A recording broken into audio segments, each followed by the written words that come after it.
Nice. All right, we got 22 people in here that haven't seen it yet. So one person that has wants to watch it again. Erdo and Grave switching weights. Yeah, a little bit. Cooney on Cameo and Sora is a gift.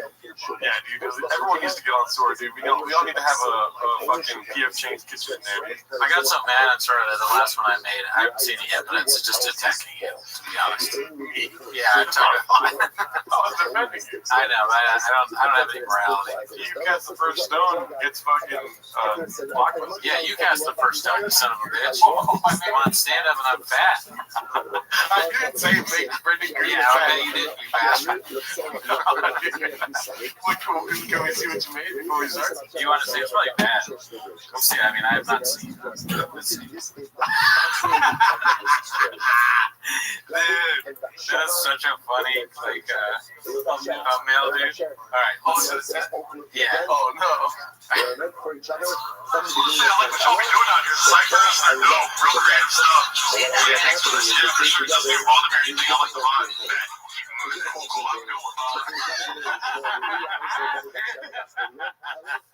No, Sora's free. The first 3 people to DM me on Instagram can get a free Sora invite code. Ryan, I will send you an invite because you're on the Patreon. Oh. DM you. If I don't, chat me. Yeah, I don't. I will forget. Without further ado, let's get this 59 minutes of our lives over with. This takes me back to the times where we watched the first 18 Brian Callen specials. I don't know exactly how many we watched, but it feels like a lot. Let's try to go and make it. Yeah, no, this is gonna suck ass. But damn, that was a good ass story. I'm sorry that I'm like not paying attention anymore. I knew it. You giving me something else to watch was a bad idea. Yeah. But no, I'm locked into Callen now. But that was a good one. Let's see. That was terrible. It was so good. What are you talking about? It's hilarious. It's a funny premise, but like the execution of it was. Yeah, well, I mean, it makes you said they make the other guy sound like you. That's what sucks about it. Yeah. But it's very funny.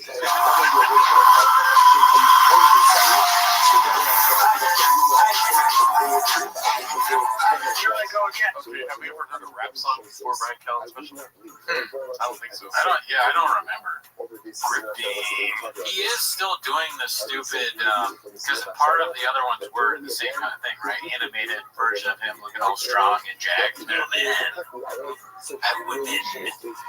remember on T-Fat Kate today, one of the first, what's it called? One of the first things I saw on T-Fat Kate today was him grabbing his thighs, and somebody, the caption was, I'm 5 minutes into this T-Fat dude, fucking thigh grabbing, dude. Oh man, I wonder if he has any stool material. Brandon Rivera says, I already have Graves watching this.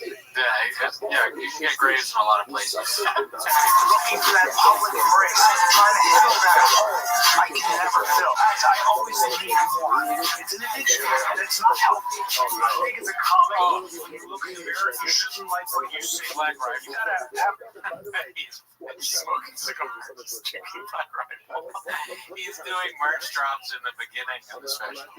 I don't think, look, we've watched a lot of specials. I'm not sure there's been merch drops, or not, well, you know what I mean, like selling shit at the beginnings of specials, even the really bad ones. It's usually in the middle, thick with big motherfucking seats. Oh, that's right, Schultz did the steaks.com thing right in the middle. But at the beginning, even though, like, Pete Holmes doesn't have a thing with Magic Land at the beginning yet. I haven't seen it yet. Good observation, Japanese follower of ours. He did put Joe Rogan in the title to boost the algorithm, BBB, beast of a marketing team. Oh, yes. Right. the healthy dose of self-loathing all the time. I think actually hurts your comedy. I think shadowboxing is always going to be funny. Yeah. Every comedian should shadowbox because the ones that don't do that in real life, it's funny, right? Like Rabbi Hoffman and she's shadowboxing. Her special, that might actually be funny. The net. Caleb Huron, shadowboxing wars. Yeah. Caleb, yeah. Greg Moon, bye. And too much grind, too good to get out of able to overcome those obstacles. Let's go to it. Ladies and gentlemen, give it up for Brian Callen. Paul Scott.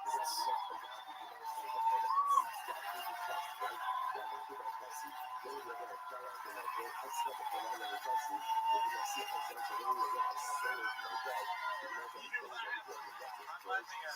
not a comedian if you don't do karate or jiu-jitsu.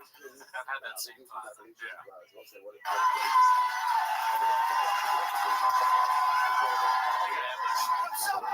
I got the same shoes. Yeah, I do. Mine are red. Those exact same shoes, I think. Are they just Jordan 1s? Because I have Jordan 1s. Those are Jordan 1s that no. I really don't think that ones ever Jordans. I have shoes that look just like that. Glory. What's up, Austin? What's going on? Yes! The mothership! It's good. The mothership, yeah! So anyway, I don't know. The first show bomb. Okay, that's hilarious. Steve, it's a weird world, man. I'm on my phone too much, huh? Anybody else get caught? Scroll. This social media, this dopamine scroll. You know what happens? Every day I wake up and I go, I'm not going to look at my phone. I got 4 kids. I have bills. I'm not doing this. I'm not going to get caught on social media. But they get you with an image. They capture you. And like, I'll just see an image of like a woman in a bikini on a skateboard. No, because I have to make sure she's safe. Right? And then Man, he's doing it right away. You just gotta get like, you get your phone, you're in your phone, like inside it. There's the boxing. I'm locked in, and I'm here, and you're there, and I'm gonna sleep. Who is this for?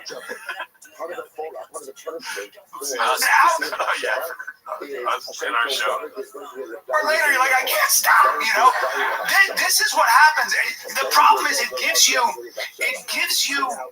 desires you shouldn't have, and it makes you feel like you're missing out on life, which is ridiculous. Look what I get to do.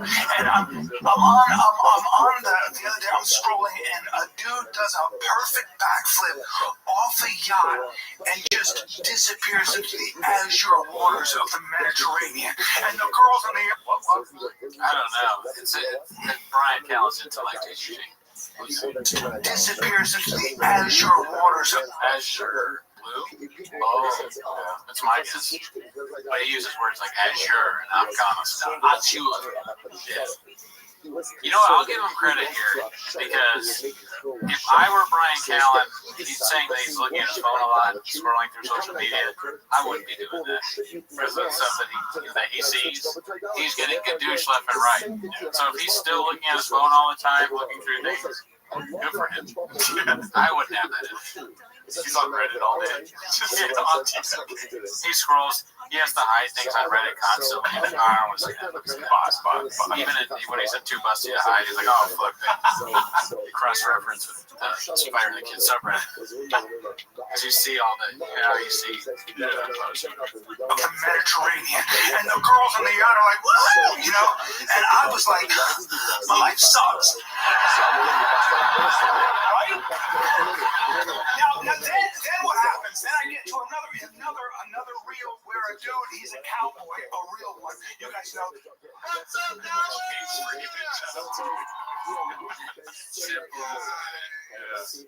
This guy stinks. Watching Brian Callen's entire stand-up. Yeah. That's a good one. To another reel where a dude, he's a cowboy, a real one. You guys know this. Most of you probably.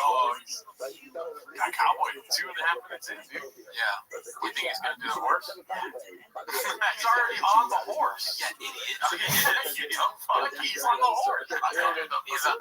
He's on the horse right now. I missed it. Oh, man.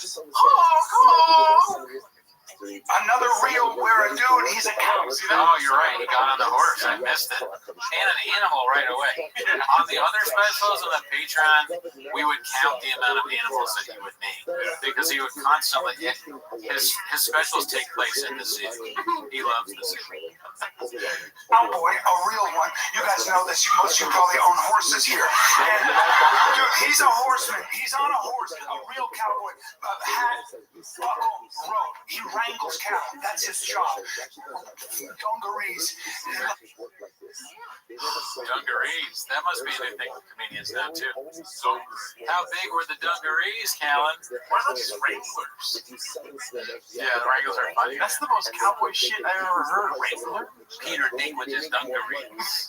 He's doing out that, dude. Woodrow Wilson's Wranglers. Right? Like this is a man who comes home and he smells like steer, you know? Like in rawhide. His wife is probably traditional in a prairie dress. She's like, I baked you a pie, you know? Right? Listen, we all, you know how much we owe to cowboys? You guys eat your steaks. You never think about what it takes. You know how unruly cows are? Do you know that cows are like, I'm free, and one of them breaks off? You need someone to be like, hey, get the fuck off. You know, you have to. Damn, he came close to the hot dog. You guys ever dressed like a cow? I mean, it's fucking different. Dallas. Have you ever got whipped as a cow? Do you know that cows are like, I'm free, and one of them breaks off? You need someone to be like, hey, get the fuck off. You know, you have to. A cowboy is nothing less than a man who specializes in breaking any, crushing really, any semblance of individuality a cow may have. Right? Remind them that they're a herd animal and stay in your fucking formation. That's not even the point I'm making. So I see this dude on a horse. Now, I have a lot of horse fantasies, and I'm not going to go. Cow, horse. What else? That's it so far. That's a lot so far because it's only been 3 minutes. That's more animals than I've heard. You guys. Green room mothership talk.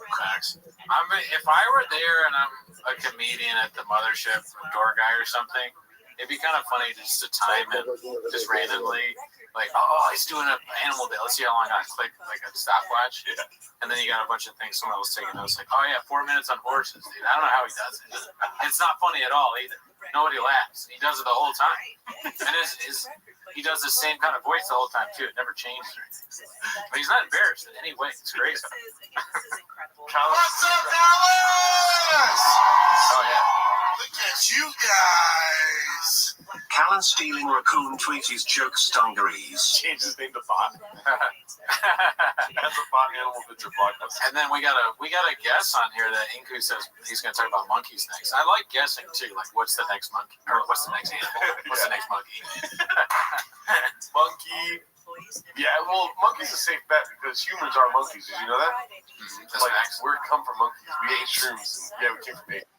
And an ape will fucking rip your dick off first. Yeah, definitely. Especially those Azure apes. Not worth it. I'm not. It's a stupid thing. I don't want to go in. I don't have time. But the dude's on a horse, and he's no saddle. No saddle, just bareback, bro. That's a horseman. You want to talk about being connected to a horse? That's not a guy who can ride a horse. That's a guy who will break a horse. That's the kind of guy who can be like, and his horse shows up. Right? I mean, dude. Look at you guys. Who else is banned by Brendan? Who else is banned by Brenda? Love from Chicago. Shout out Chicago. Nice, Chicago style. Another old reference. Chicago style. Hopefully Chicago is going great. Rest in peace to your Cubs. What do you think about somebody that stands like this during stand-up? Listen. I'm not the kind of guy that paint everything black or paint everything white. I'm more of a brown guy, dude, you know? Okay. I love UPS. What can brown do for you? I don't like Brad Calendar. But if that was how John Mulaney did his whole next special, I'm sure I would love it. Oh, it would make it so much worse. I just picture somebody, they do stand-up, they're a comedian, maybe they have the stage, maybe they don't. But they're ready to do their set, and they go into the club and they see a guy standing like that, doing in that voice too, like a karate guy, kind of dressed up like a karate guy as well. He doesn't not look like a karate instructor. He's in the stand suit. He always does this. This is how he does stand-up. He's ready to defend himself. great grandmother Cyril that's okay. So you don't look like that when you're looking at the wall. That's why he does it. You're at the wall. Okay. Yeah. So he is the wall. Yeah, he's the wall. The wall gets you. Right. Successful.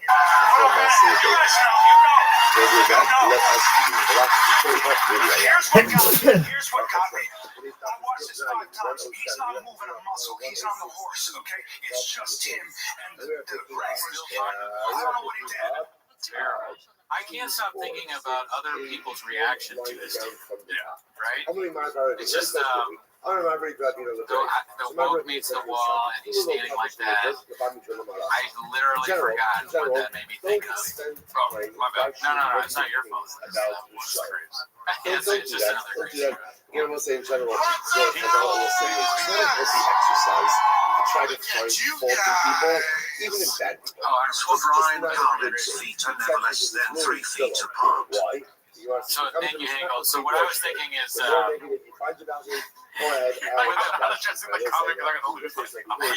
won't forget. There's so much text. What I was thinking is, woke, he is against woke, right? Like you said. So obviously the main guys that are defending us from people trying to stop what we say are obviously Joe Rogan, Brian Callen, and Jillian. What do you think?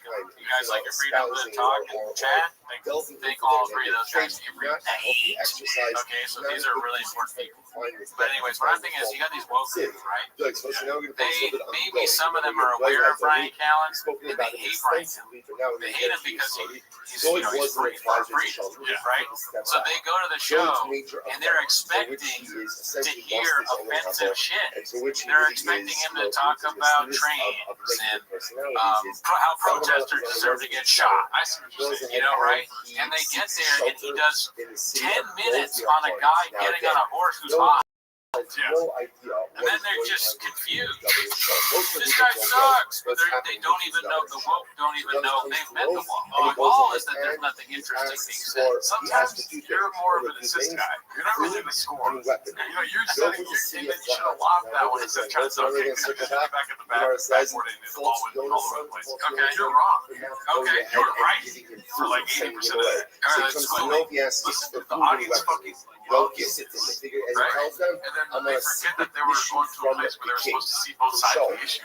But they walk out going, you know what, I might be a Republican because that guy was funny about the horses and stuff. Right, sell this place as like a place where you can fucking discuss openly and not be judged for it. And then, so they're talking about politics and that shit like this, And then Brian Callen goes up there and just talks about animals, right? And then people are like, you're laughing. That's all of Austin. Brian Callen on stage. That's them, but I'm talking about like the woke people that he hates, right? If they were there, yeah, he's the person. Oh, you think they're gonna buy in? He's the red pill. Oh, wow. Yeah. That's it. Yeah. Okay. He red pills everybody because it's not funny. He's gonna make 10 jokes about cat ladies. You don't think that's gonna win them all? It's funny to say cat ladies, but there's homeless cats. Homeless cats are liberals. Homeless cats are liberals, and then liberals in general are cat ladies. So that kind of goes hand in hand. Okay. I'm saying like he's the first step into a lot of baby steps towards. He always worried about Billy. Tim Kennedy saying, couldn't get a new Brian stand-up special live now. I memorize this. Nobody will know that. They'll just think I'm insane. Because some people recognize Sean. So if I do Brian Callen, people really will think I'm like the least funny person. That'd be funny if you didn't go up as Brian Callen. Your stage name was False God. It's a great name for a stand. False God. Now come to the stage, False God. Aren't you strong? What's up, guys? When you're fucking out there, you're better than this. You can do better than this. Aren't you a people that are like you're riding a horse, but I can do it. You can fucking do that. What is it called? Sora. That sounds like a Sora video that Charlie did. Do I not literally give you favor? Bro, nothing moved on his body, nothing. But whatever he did, that horse from a dead stone still stopped. Took off full speed. That guy That guy sent a signal from his root chakra through his taint into the beast's back. And that signal was go now. The horse was like, yes, master. And took off. He's riding a horse again. I've already seen this. Can we please get this in the GIF on the fucking... He's not going to do that. Regarding He's Rothschild, not going to do that. where you've been Can we publishing get this in the Rothschild, GIF on the where you get Discord, into dude? I want to see this. how are you going to expose the sections? There always was a big confession. So ultimately, again, if there's not necessity, That's right. This is sections in Torah, knowing that your life is not intensive with the second. Ride that horse, you fucking Crazy. crazy old bitch. Where's the green screen at, dude? It's crazy. He's doing this at 85 years old, too. Like, John was saying. And when we go ahead and get to the Let's see a sections little bit of of Torah, that.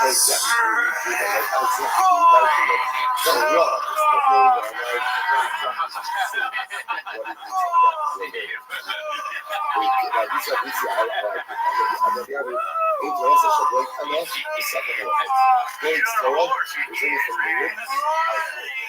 What it is He said, go now. What was his ultimate I issue? didn't think we could get so fast. I mean, that might be like... Beginning was, the story was a pursuit. He was tremendous. Wow. Tremendous. I don't know if I At the can end of the really day, it was never internalized. I can't do this. You never really rode a horse, huh? That's true. I actually have never ridden a horse. His shoulders are like... Beginning people It's a weird, like, aerobic exercise. And they knocked it. The horse was like, yes, master. And took off. Oh, okay.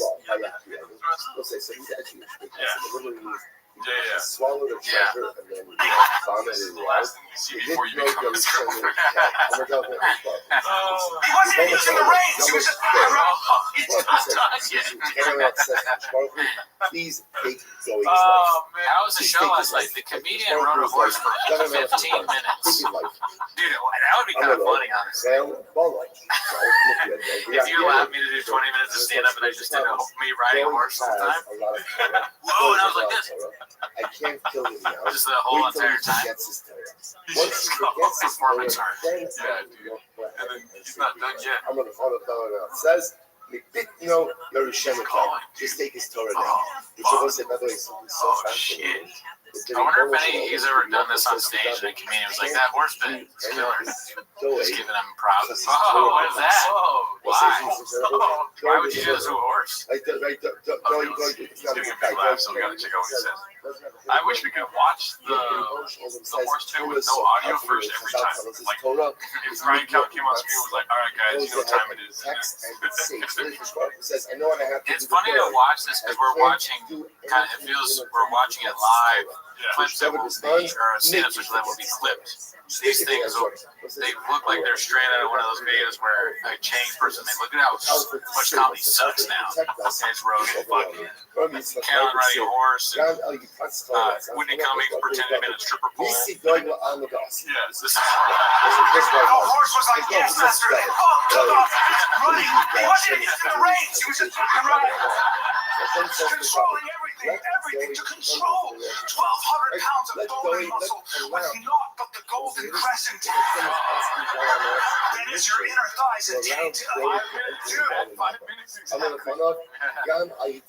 Joe Rogan's like, you can do the special at my club. The opportunity to explain very succinctly and just get layer too, so that you guys can know why there's so many tokens in the Jewish.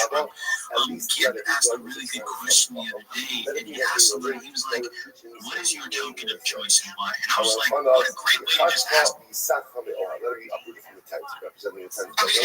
No, the Avi, they've been in Rabbi. So ultimately, we're going to at least have offspring.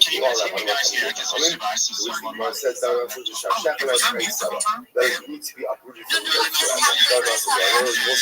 just so fast and righteous So Kid asked a great question. It was like, what crypto do you use and why? And I'm like, what a great way to ask people like what they're looking for in the market and how they plan on using these tools, these currencies to create value and move money the way that they appear to be a valuable way of moving money. So real quick, I want everybody to know this when it comes to decentralized finance. First, most people right here, most of you, I'm just going to be honest, you don't know what an asset is. You don't really know what an asset is. So that's a problem that you need to solve first. The second thing that you need to understand is how traditional finance actually works, because the decentralized world of finance is actually just the different protocols of ways that banks grow money. Imagine just stripping all of those protocols down and then just handing them out to people one by, hey, do you want to grow your money this way that banks grow money? Cool, you can do that with this playbook right here. Borrowing and lending, looping, trading, this, that, the third. We have decentralized the way that they did it so that you can do it for yourself. But the infrastructure which you need to understand so that you can figure out which lender any of these protocols best fit your way of wanting to grow money. So here's a simple little analogy that you should think about when it comes to just the difference between layer 1 to layer 2, right? You want to think of layer 1 as like the main highway, and layer 2 is like the side roads and the overpasses that are built on top of it, right? On the highway, it's like it's secure, but it gets congested and expensive during rush hour. But the side roads and carpool lanes, like they can take most of the traffic and fast and cheap, but eventually they do merge back onto the highway for a final settlement and security. Layer 1 is like the secure settlement layer, your source of truth, just blockchain activity, and then layer 2 is like the performance and scalability layer that makes the layer 1 usable at internet scale. So an example of that is BNB is the layer of source of truth for the activity that GCC basically conjures up. So all of the transacting that GCC is able to create on the BNB blockchain, that is proving that GCC is a valuable token creating transactions that are now being logged on the BNB smart chain. Those are cryptoids. How am I doing? Just what happens if the OHEL, the big cloud, is slowly, right? So again, it's a theoretical question, but would that and you have your hand up if you have a question. I just want associated with that particular some more people up here to speak, but also teaching our DMs real quick. While that happens, I want to bring up BIOS, Tom Laird. This is incredible. So, His concern is not Rabbi whether said, God is no, on in our fact, going side, and but rather right? is to be on God's side, for God is always right. Abe Lincoln, his financial advice was a Tom 400 Laird. questions in the sliga of the floating tower. So we were they weren't not one of them was a they asked such good questions. No one was able to watch it. Rabbi said, Rabusa, when they boy, this is such a big deal to ask questions. So this is a idea. Essentially, what Rabbi was saying was like this. Not to ask questions, but what would be even better is to do what? To get answers. So it's like, this is Thank you so much, Tony.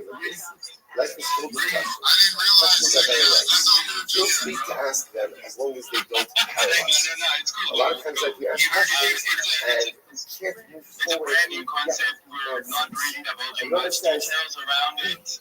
What we're trying to do. Success in life, meaning in life, is not found in the A questions. whole lot of charity Right? work That's with the this. difference. Meaning in life is found in But forward. like I said, Meaning in life is found in growth. Meaning in life is the ability to not get answers, but still find the ability to go ahead and move yourself forward. Thank you for bringing Tom to your space. And Tom, I hope the guy who you will asks join the our precision community questions, because that's not it's trying really hard to find no, good people to get yourself to have two deep things. The person who asks the question can answer the question short, and the person who doesn't can ask the questions. Instead, utilize his emotions, his energy, to move yourself forward. It's right at my bio. It wasn't great tomorrow. Here's the Rabbi. So here's the Rabbi. Everybody was versed in the symbol of Zika. Like Baba, Baba, all of those, right? Football, challenges, those kinds of things. Rabbi Anon, Hamasina, Tuba, right? So Rabbi said, Rabbi himself, right, this time together. Right? So Rabbi Yehuda, right, in the years of Rabbi Yehuda, pretty much everyone was proficient in one area, specifically again in secret. So Rabbi said, by us, Anon, Hamasina, Tuba. We learned the Oxen. It wasn't Oxen, but the halacha is not power. So Rabbi is pointing out that his time, right, in his time, he had much greater proficiency. So you read it and there was proficiency in the secret damages. Rabbi said we not only have the proficiency in damages, we also have it again in Oxen, so many other areas. Listen to this. Rabbi said, yeah, if we have a multi-Rabbi Yehuda, if we have a multi-Rabbi Yehuda, we should have data. I'm going to say since you come from the cafe and the so yeah, when they get this again, looks like they were not going to tell them this is over here. And suffice it to say that you can shadow it. From the Tara, you have a vegetable with the stem. So once the status of the vegetable is the stem, or once the status of the stem is the vegetable, then just from the Tara. So these questions would come up in the Bible, which you can go to and say, Amar, Habios, Shirab, Shmuel, Kafazim. And we say, wow, these are topics being only to be dealt with by great people like Rabbi Shmuel. So he was a big problem. But his knowledge was limited to the area of his like when it came to areas of Oxen, just like he would come to me and say, this is about my favorite, this is for Rabbi Shmuel. And I was like, here's the contract. Rabbi said, by us, we were experts to get washed in. But I know, I'm a human that is sorry, Rabbi said, me, I had 13 yeshivas learning Oxen. Right? Rabbi Yehuda didn't know Oxen. We had 13 yeshivas running Oxen. And yes, Rabbi Yehuda showed up and said, yeah, it's right, he was drowned. All Rabbi Yehuda had to do was take off his shoes. All he had to do was take off his shoes. The act of taking off shoes is an act of discomfort, kind of like the Kavelis. The act of discomfort. So as soon as he got his shoe, my base is about 45% Nigerian now. It's actually from 75. And I'm gathering this community here, and through their hospitality, by the way, they wouldn't let me do this if I didn't have anything to offer to them. But they're looking for work, right? And I know a lot in this crypto space, a lot of people can be hiring. You just have to connect the dots, and that's what I'm actively trying to do. Yeah, oh my God.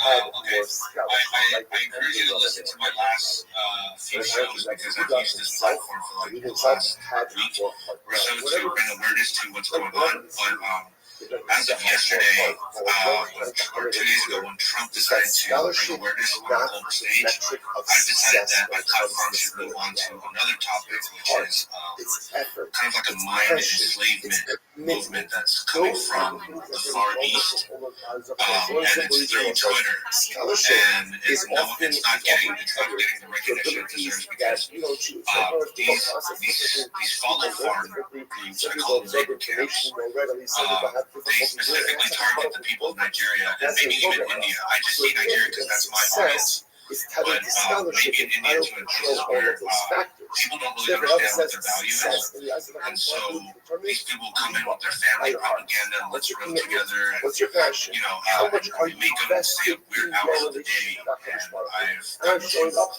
met 2 friends that are Nigerian that have gotten sick from just being a driver in these TV shows. And as soon as they got better, they went back to it, and I just can't help but ask them, regain faith. Few of them said yes, but most of them said no. And that's the part that shocked me. I said, you realize what you're doing. You're working for free.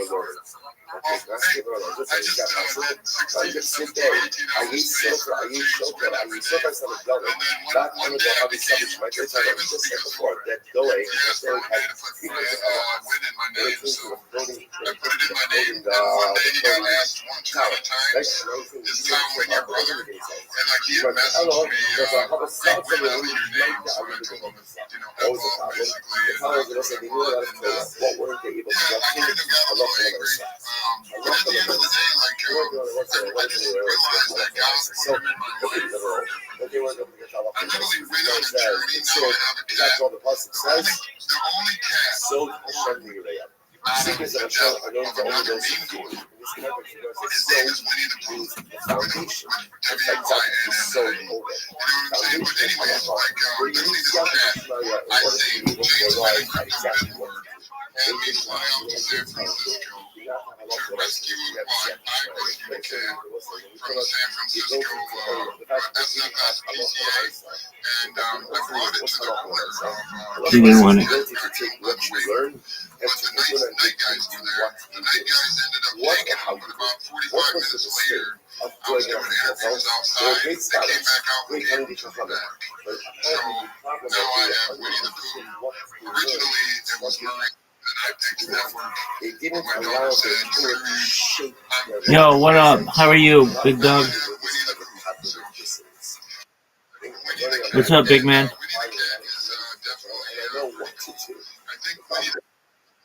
Every day is a holiday, every meal is a feast. I'm in the middle of a Twitter space. How about you? Yes, sir. So a couple weeks ago, probably a month and a half ago now, I flew out to San Francisco right after they crypto was launched and sold the cat. Got the cat, rescued the cat, got the flowers, brought it to the bodega. The guy was already with home, so I gave it to the big guy. She was very sad because they had a huge mural outside for Kit Kat and Kit Kat wave. It ran underneath the Waymo, and everybody tried to wave at the Waymo, but the Waymo didn't have cameras underneath it, so it killed the cat. That's what it is. There's a Waymo office and there's a Waymo garage right on the other side of this.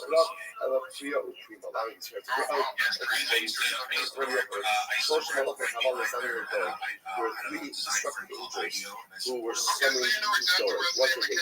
I thought she could go one mile was going to forget the after Sarah Fishmuscle, one bird is the show, the after the user after the one this is the other and one scattered in the archers and shoes and then Crypto Bizzle had me go out there get a cat. All the same, while I was out there, I ended up getting a cat. The next day I ended up buying Restream, which is the most expensive pizzas I ever bought for the homeless. Remember how we started today's batch, which was really Milan Pizza on Gary Street, I think it was. Margaret Rabbi said to his son, don't spend too much time. By the time I got out of the pizza place and noticed the pizzas on the back of my thing, I didn't leave. I gave away half the pizzas I bought. Interesting how, again, it's almost as if like there's one school of thought that says, okay, we shower that, and I drove around and gave away the rest of the pizzas. our job is not to focus on the negativity of individuals. After that, I ended up going back to the hotel. Let's go through It's really important to learn about lady named Kanisha, who then told me about Jamaica because that's where she's from. So I was like, screw it, I'll launch a bean. So then I raised $500. Flew to Jamaica, flew back to Michigan, dropped off the cat. Then I flew to Jamaica the very next day without sleeping. And was driving in the grill from Montego Bay, and it worked out. We got a flat tire on the side of the grill. So I'm walking down the street with all my luggage and everything, not knowing where I'm going to go. I passed her from the Jamaican church. Who's in my picture right there. His name is Jonathan. Picks me up with his daughter and niece. Give me a ride to the hotel that was actually closed. It wasn't open at night. There were lifts. And they took me another half hour around to find one that was running on generators. So I did find a hotel, and then I returned the credit card. The credit card didn't have a spare tire. And nobody to call. So I returned that the next day, drove around with a Jamaican pastor for 10 days, buying a bunch of bread from Diamond Patience in Montego Bay, and then driving it into the hills of West Orlando, all the way down by St. Elizabeth. And some of the stuff I seen, man, it was just insane. Like up close to this video of this church. I really appreciate your cards. How old was Dylan when he died? I don't know, but he quoted this exact passage. Oh no, all the and talking to like 3 guys. The only reason I posted all those charts is for when I do a space, I'm just showing everybody what I'm charging, how I'm charging, basically explaining how I lose money in person. I mean, that stuff will probably not measure any socks up, but me personally, I want to say that in Russia, not really to have a lifespan, and this is not really the No, absolutely. My kid has his own page.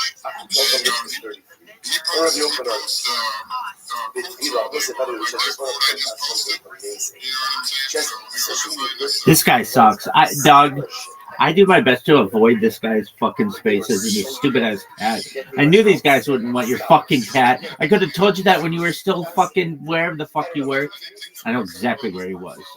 I even know what kind of football team he liked. Oh shit. Top and bottom trend lines vertically going upwards since it's flipped to an upward trajectory. And since I did that, I've been raising my box, every day or every other day, and it's basically followed my lines almost perfectly.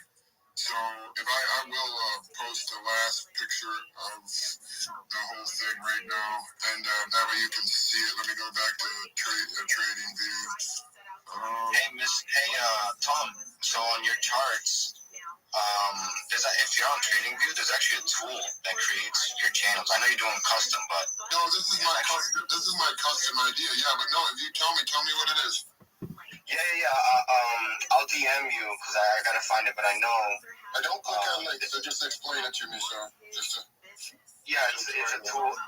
I got you. I'll send it to you. But it's a tool that pretty much creates the channel, and you can customize the channel instead of you dropping down 4 lines. You know what I'm saying? No, I understand. Basically, those 2 middle lines, I just added 2 outside lines today. But basically, I blocked off those 2 middle lines, and it basically followed my chart all the way up and down. And then I added the outside box just to see where it might run on the opposite ends. Yeah. So let's take a little quick break and get a special shout out to Mr. E-Man for being such a wonderful guest here, always dropping alpha and stuff like that. What do you got to say to us, Mr. E? Yeah, man. Guys, touch grass, but I just wanted to say it's husband time for me. You guys who've been here, my wife is like super important to me. So I definitely need to spend some husband time with her. I've been on with you guys for a little bit, but I wanted to shout out Warren Crypto X-Man. Great to meet you, Tom. I feel like it's going to get fun getting to know you. Yep, always a pleasure, brother. Very Hoodish, shout out to you. Better Boy, shout out to you, man. Cripsera, glad you're up here, man. I'm sorry we weren't able to chat today. Ivy and Moni, my favorites. BMX, my rider. What's up, homie? To the people who are always listening and coming in here and getting value, I really do hope that you guys don't just come in and you actually take action on some of the things that we're talking about here, because this stuff is free. Like we're just talking, and there's so much that you can take action on. I just wanted to make sure that I said peace out to everybody. It's been great conversations, but specifically, I definitely want to make sure that I shout out to Chubby Chickens, man. Listen, I'm actually really excited to see you grow. I actually just checked out the chart. I did see a pretty sharp dip on the chart, but guess what? You recovered, like the chart shows that you guys recovered like quite nicely, which is it's just another point that you are doing a lot of the right things, man. So just reaffirm that with some utility for your community. I promise, man, like you're gonna grow insane. Find Leon Abode, implement his founder on. Look up what that is. He's got like a 4-hour tutorial on his founder funnel, and just become that, man. And you are going to grow like crazy. Listen, good, better, best. Never let it rest until your good is better and your better is best. It's been a pleasure. I might sneak back in here if my wife decides to fall asleep before you guys end the show, but I'll see you guys soon. Give me a follow. I am looking forward to connecting with each and every one.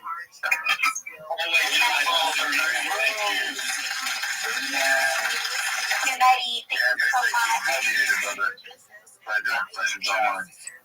Go follow E guys. All right, thank you very much.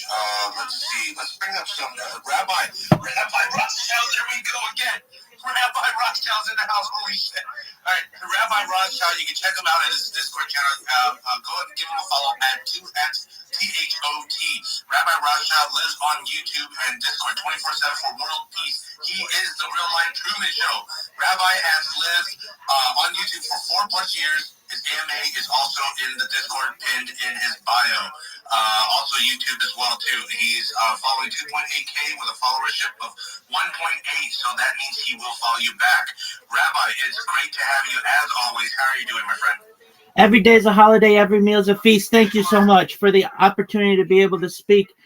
I'm Rabbi Rothschild. If you don't know who I am, you will. I stream my life 24 hours a day, 7 days a week, 365 days a year for world peace. I've been doing so for more than 4 years. My streams go back to the pandemic. We've seen the death of a queen, the birth of AI, the coronation of a king, and everything in between.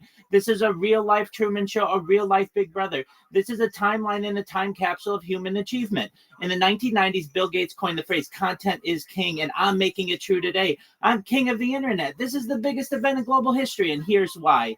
In 2018, The Economist magazine stated that data had overtaken petroleum as Earth's #1 resource, and I have more data archived on the internet than any person ever, which is making me very influential. I'm going viral, and when I do, I want to make you, your friends, your family, all financially independent if you're not already. I want to ensure that you have generational wealth if you don't already, and I want you to be able to start charities and philanthropic organizations of your own. I'm unlike any influencer you're ever going to meet. I'm not live on one YouTube stream nor 2 YouTube streams. I'm live on over 20 simultaneous YouTube streams, 24 hours a day. You can watch my life in 360 degrees. I even have ceiling cameras.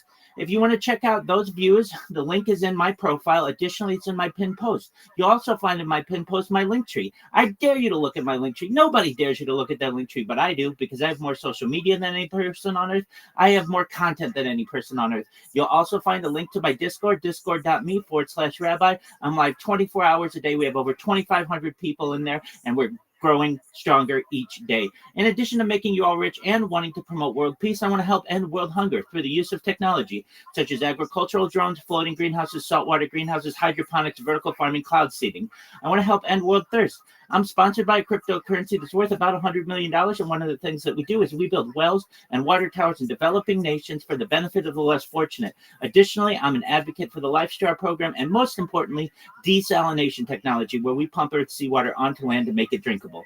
If you're a reply guy, if you're a Web3 marketer, if you're a raider, you're a shiller, and you want a free mentor, coach, and friend, send me a DM. I will respond. Send me a follow. I will follow you back. I want you all to know that I'm here to support you both personally and professionally. I'm here to be a positive person in your life. I'm here to have an optimistic view on the future. And most importantly, I want to give people hope. And with that, I sincerely appreciate the opportunity to share.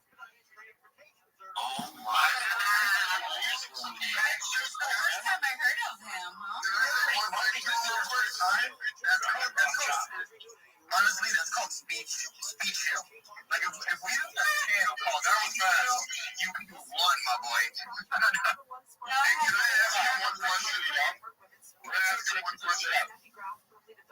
Sorry, one at a time. Sick, you have a question for Rabbi? Yeah, I do. I want to know what his technical setup is, because I also stream. I'm an illustrator, and I'm trying to figure out where I'm going wrong and how you're going right. So what's your technical setup? What equipment are you using, etc.? I'd love to know. Absolutely. I've got about 10 different Chromebooks and laptops. I've got 23 handheld devices. I multi-stream using Rumble Studio, so that means I can be live on YouTube, DLive, Trovo, Twitch. Yeah, it's free, so it allows for free multi-streaming. So you can stream. How stable is it compared to OBS? I think it's much more stable. A lot of times OBS crashes on me. But you can use OBS simultaneously with Rumble Studio. So if there are background images or some kind of plugin that you really like, you just use a virtual camera. So nice. Okay, that gives me a bit of insight. Thank you very much. You're welcome. Metaboy, do you have a question for him? Yeah, actually, I don't have a question, but I've been in your photos HPOS 101 Bitcoin Telegram since, 1 or 2 years, just Rabbi, and yeah, he is real 24-hour live streaming in Telegram, and also I see, and when I'm jumping into his live stream, he's sleeping.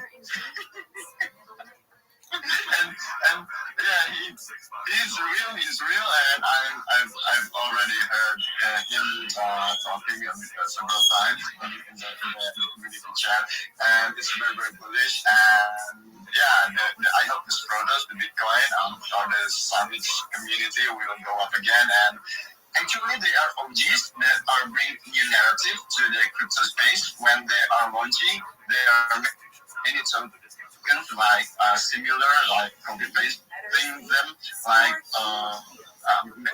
XRP, with the, yeah, it's like they're giving a new theme, new narrative to the crypto space, and the people start copying their project, like doing the art, doing the ticker, but with other coin like XRP, Solana, but with the same narrative like they're going. Yeah, they're OGs. They're yeah, that's the things that I want to speak about. Thank you very much. Do you have one of those buttons where we can ding dong and wake you up while you're sleeping, Rabbi? Yeah, people do that all the time. So they come into my Discord and they play chainsaws and alarm clocks and all kinds of things like that. And I let people do that. Hey, you guys mind I ask one question real quick? I gotta watch a movie with my daughter. Okay, yeah, one question. Go ahead. Okay, well, not one question. I just seen that you had posted something, Rabbi, that I missed this whole time. I just messaged you back when I was in James Wynn doing those hosting things.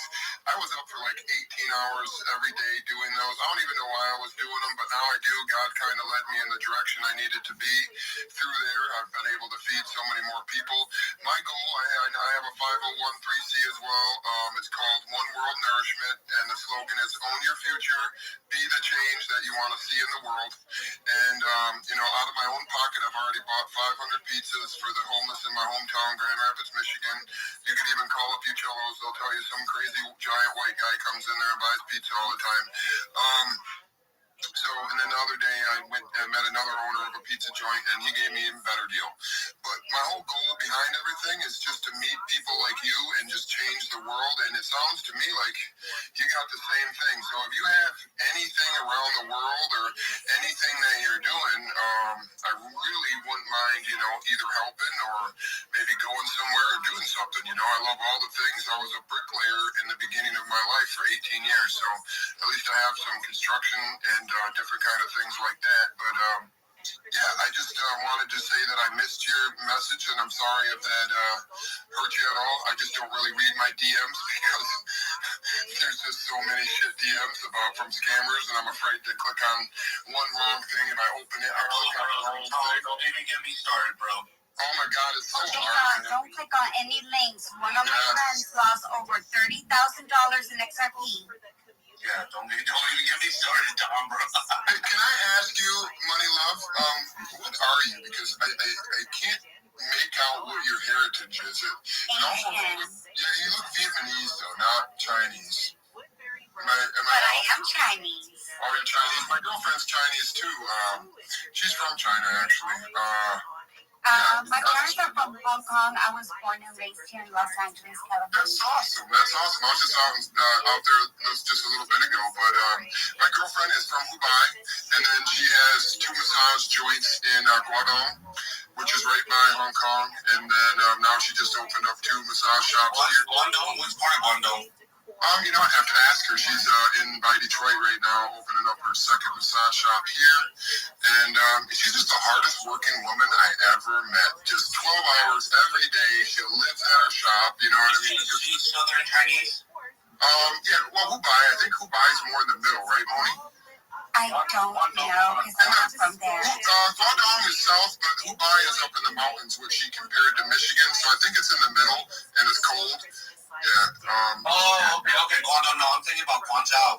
Guangdong itself is by Hong Kong, and then it's north of Hong Kong. Yeah. I get it now. Not so more Mandarin than it is Cantonese. Yeah, she actually speaks Mandarin, Cantonese, Vietnamese, Taiwanese. Oh shit! 10 different languages. She understands most of them. But yeah, she's an awesome woman, man. Well, Win, you better work harder than her. Oh, man, I can't work harder than her. All I can do is try to feed more people. And she just gets mad at me because then I'm helping everyone else. She's like, what about me? Yes, making money. We could go somewhere. Yeah, well, Have you been to the massage parlors? massage is how I met her, you know what I'm saying? But at the end of the day, massage is one of my favorite things ever, you know. I think if you can't go get a good massage, you know, and just relax, that's like the best thing ever. It's good for your body.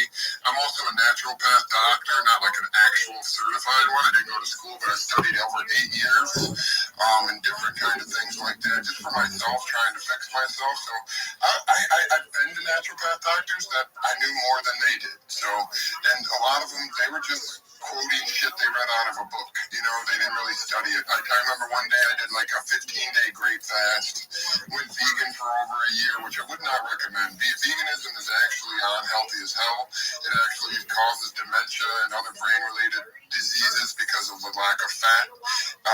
You know, I mean, fluoride, if you can cut fluoride in your water or your shower out, you know, that's one thing that's really hard. You'd have to get an RO system for your shower. But fluoride is one of the most detrimental things to your mind that you could ever imagine. Grand Rapids, Michigan, where I'm from, was the first place to put it into their water. Not only that, but I kind of traced everything back. If you look at the basically dementia, Alzheimer's, and all other brain-related diseases, since they added, which is a toxic chemical to our water, and they said, hey, it's going to help your teeth, bro.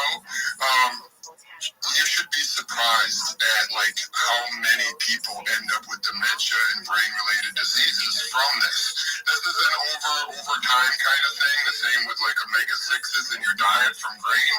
It's an overtime thing that causes you to have a heart attack and other heart-related diseases and artery diseases. You know, a lot of people don't realize that you are an organic, artificial AI that needs to be ran on the correct fuel. And basically, you're probably not going to dump Mountain Dew in your frickin' BMW, are you, Moni? What? No.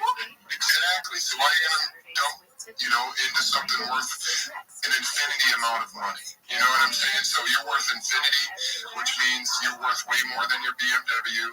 I hope I guessed your car right? You own a nice BMW? No, you got an Audi. Audi.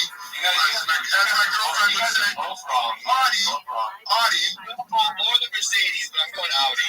I'm saying it's either a Mercedes or a BMW. You guys are so wrong. 100%. Dude, she doesn't drive a Land Rover or a Toyota, bro. You'd be fucking surprised.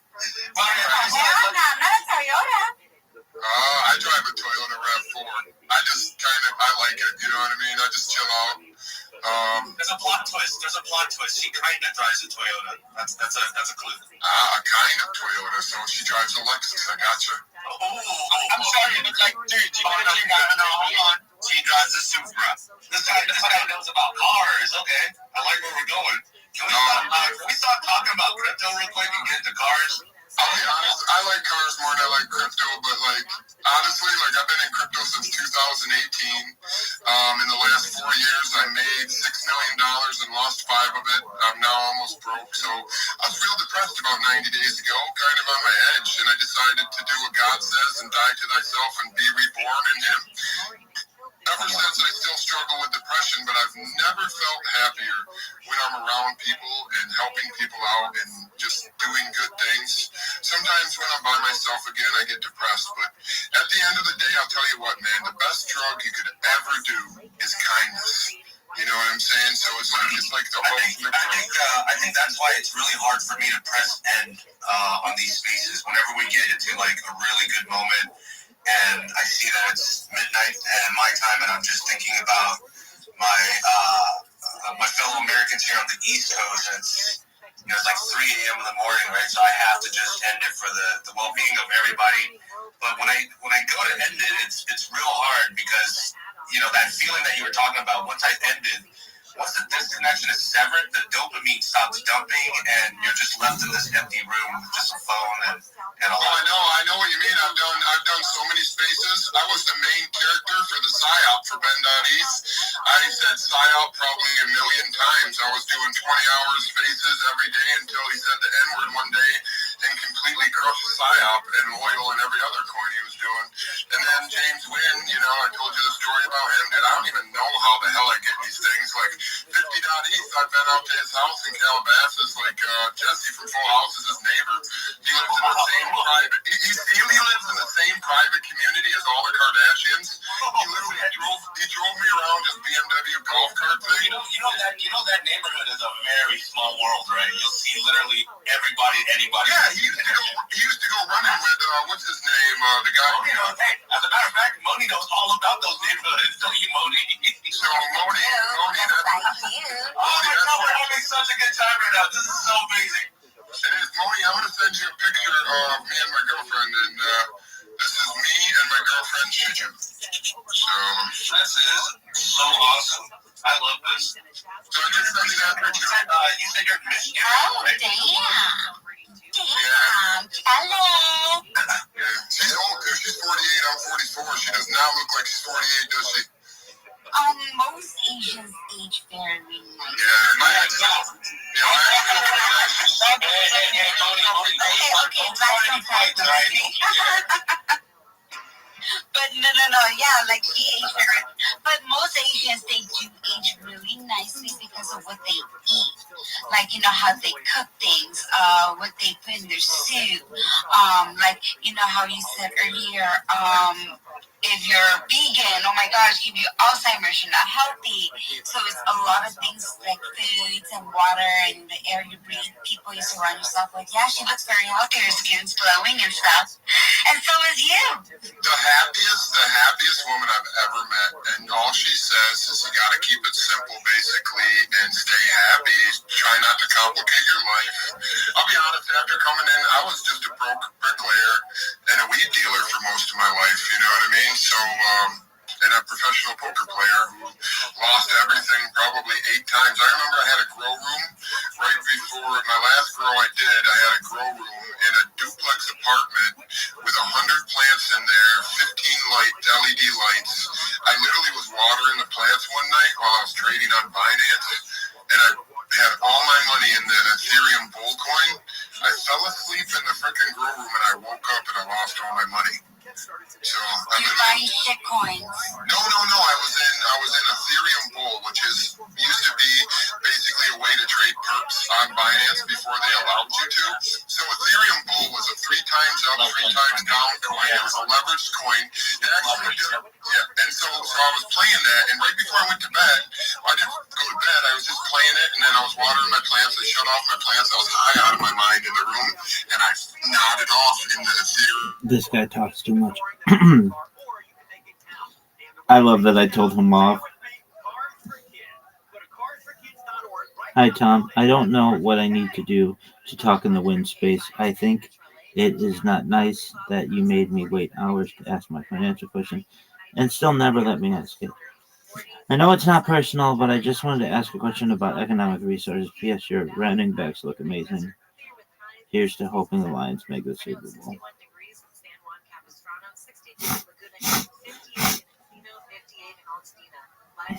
That guy gets too fucking stoned and just blah, blah, blah. I've heard more about his fucking girlfriend than I have in that fucking cat. It's just so dumb.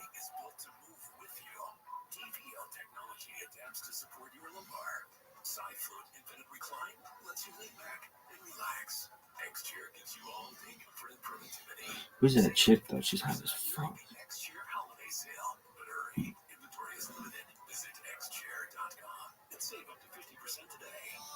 This woman is beautiful. She can get it.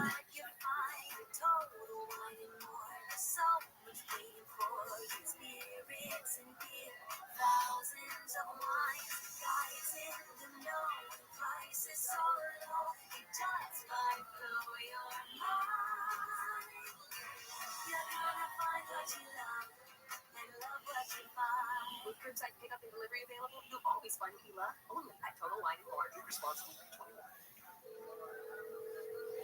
Hello? I'm a Marine. No matter how you serve, My buddies from the Army are, oh God, now. I'm really alone.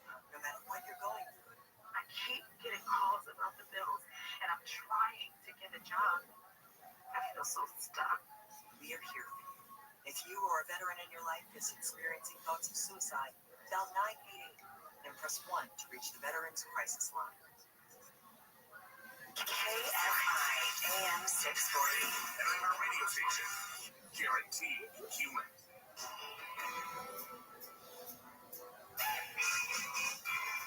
KFI AM 640 live everywhere on the iHeartRadio app. This is Michael Monks Reports. I'm Michael Monks from KFI News. We'll be together till 9 o'clock tonight. I hope you had a great Thanksgiving. That you're staying sane if you're out there in the mad rush of holiday shopping. There is a new survey out that shows people in and around Los Angeles expect to spend more this holiday season than the national average. Not by much, though. Americans are cutting back and expressing pessimism about this economy. We'll talk with one of the researchers about what they found on that, where people in Southern California plan to spend that money this holiday season. First, if you're shopping at small businesses in LA this year, some of them may be better equipped soon to fight off crime. City Councilwoman Monica Rodriguez joins us to talk about a newly expanded grant program. Remember, it's like, you know, like, Oh man, I gotta take a dizzy. It's such a profound accomplishment. Look the amount of Torah they amassed in such a short amount of time, yet these debilitating life failures. Overwhelming. In the beginning, David called Achitophel his Rabbi. Then he called him his friend. And then he called him his student. In other words, Achitophel's stature was downgraded over time. Together,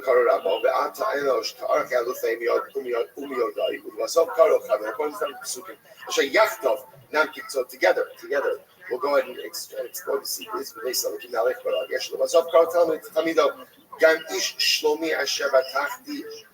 Top of Kovzaim, Ochel Lachni, Higdil Alai Akev. Amrav Yiguda Amrav, Yolom. We'll say, get ready for this Gemara. Get ready for this Gemara. This is absolutely amazing. So, this was my little teaser in the chat yesterday. Amrav Yiguda Amrav, Yolom. Al Yovi Adam Atzir Denisal. Wow, remember saying. A person should never bring themselves to a point of being tested. Don't put yourself among. A person should not bring himself to be tested. And also, I just want to point out, even before we go on with this, what a profound. Actually, let's finish the story. Shari David Melech Israel, Heidi Asma Ben Israel Ben Ishmael.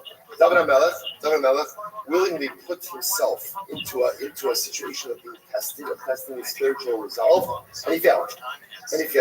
What's the story? Here we go. Amr from the Ribon Shalom. His name Ma Omrim. Elokei Avram, Elokei Yitzchak, Elokei Yaakov. Ve'ein Omrim Elokei David. Wow. So we'll say this is Shiloh. David says, no, why is when we dive in? We say Elokei Avram, we say Elokei Yaakov, but we don't say Elokei David. I want to point out this is not Gaiva. This is you understand what's happening over here.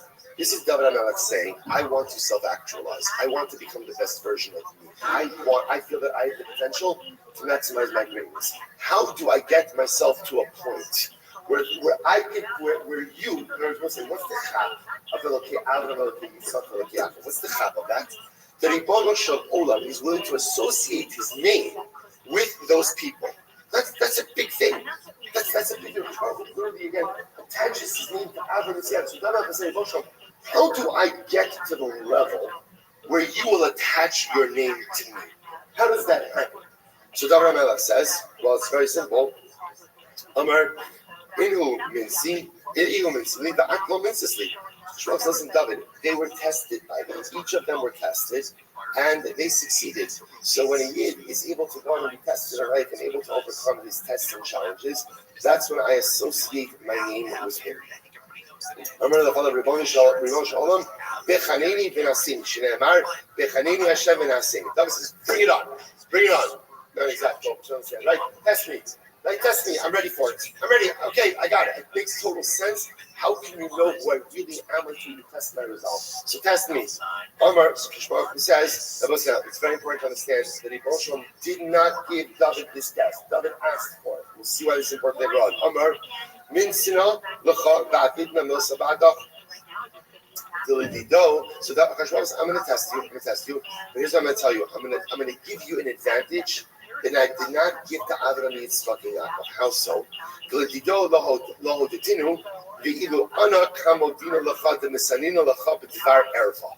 So again, Hashem says to David, I'm going to give you an advantage. What's the advantage? The advantage is the Avos. I never told them I was testing them before. You, I'm telling you I'm going to test you, and I'm also telling you how I'm going to test you. I'm testing you in a matter of morality. I will say, just so you understand what's happening over there. The fact that the Rebbe was telling David that he's going to test him and telling him how he's going to test him tells us what? The Rebbe doesn't want to do this. He doesn't want to do this. So he's trying to give David as many advantages as possible. The Rebbe feels that this is a bad idea. But again, David, you're pushing for it. I'll give say in general, kind of a little bit like a parent. A parent wants to keep good hadracha, but at a certain point in time, such as the child gets older, even if the parent knows it's a bad idea, like the parent has to give the child that autonomy. So it's the same with David. That's the reason I didn't bring the testimony. It's the reason I'm not doing this on my own. You're pushing. Okay, I can't. It wouldn't be healthy for me to stand in the way of this son if this is something you want to bring upon yourself. So I'll try to help you be successful to the best of your ability. I'm telling you, I'm testing you. I'm telling you, ViralRabbi. Miyah, listen to this. Vayhila Isa'ara. There was in the evening. Vayacham David me'al mishkavo. David got up from his bed. The pasuk doesn't make sense, right? Why doesn't the pasuk make sense? Why is David getting up at night? Right? After all, again, you go to sleep at night. Why is he getting up at night? Literally, again, he switched around his schedule, right? His bed schedule from night to day. Rashi points out what did David HaMelech do? David HaMelech had relations with his wife that day, during the day.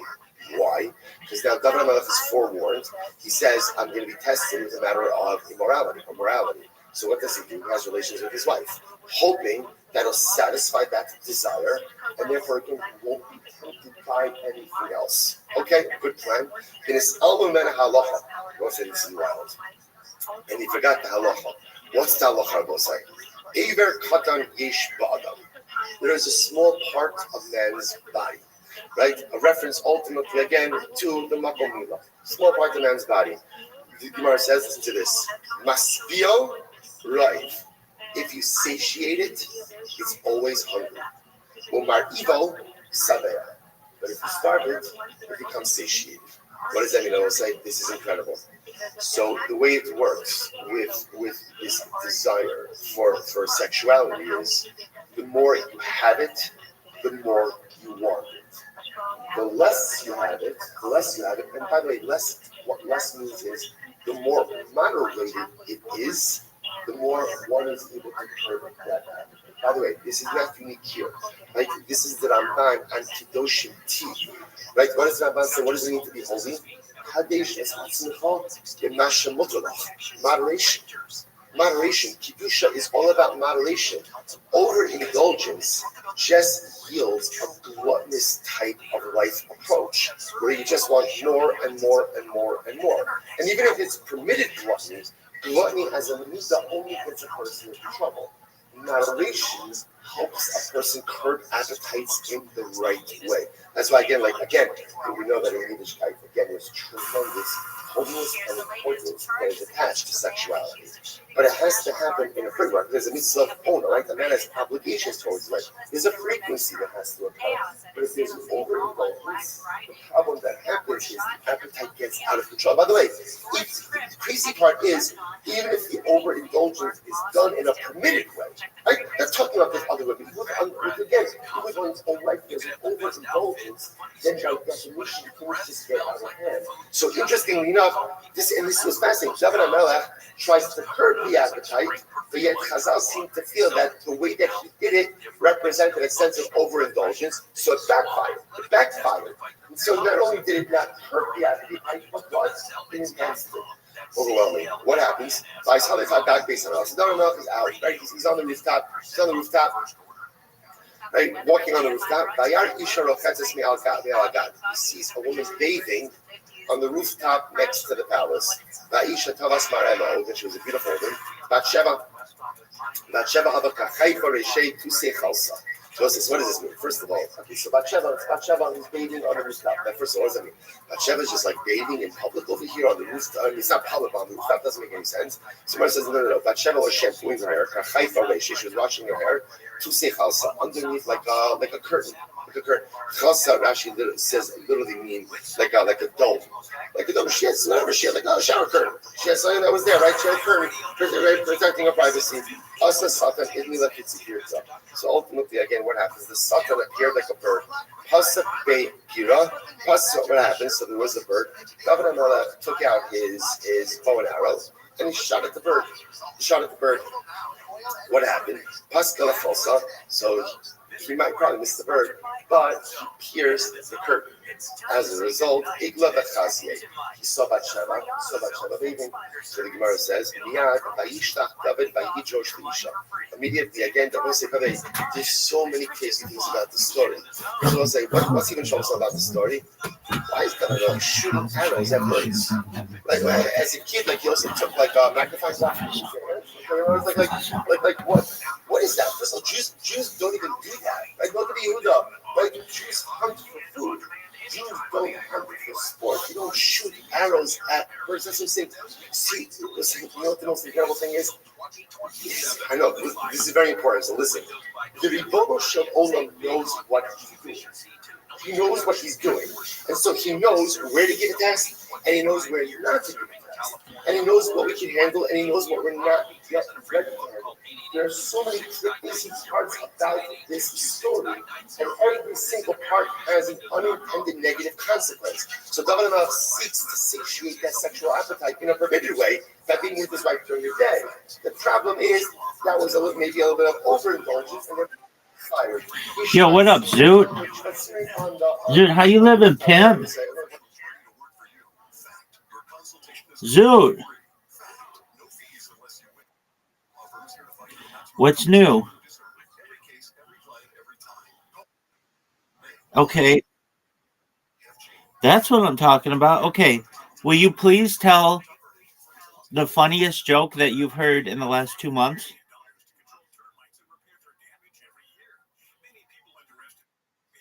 What? Okay, tell me it. What is it?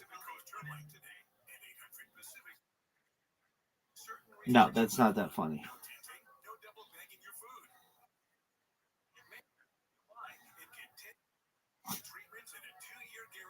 What's your joke?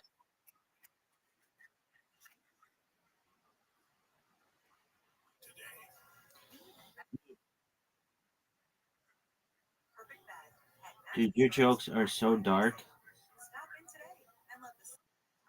Your jokes are so dark.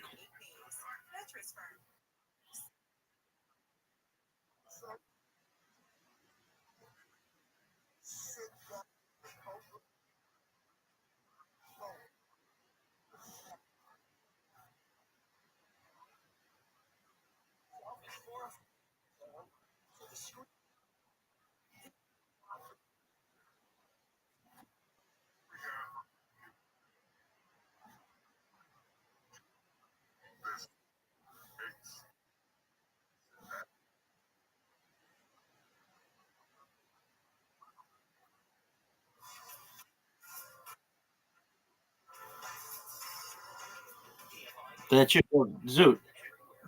Zoot, you've gotta work through these jokes. I mean, I know you're working through them now, but that's your jokes are shocking. They're shocking.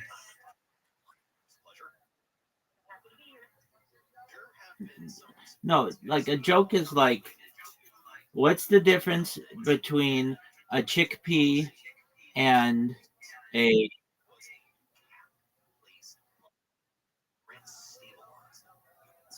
what was it? What did I even call it? Difference between dog. That's a fucking hilarious joke.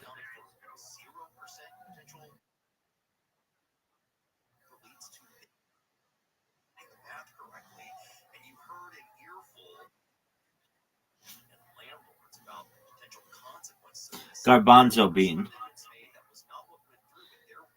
I've never. Residential development in the city. Absolutely. And I said as much. Yeah, they do. That's what people like. People like jokes.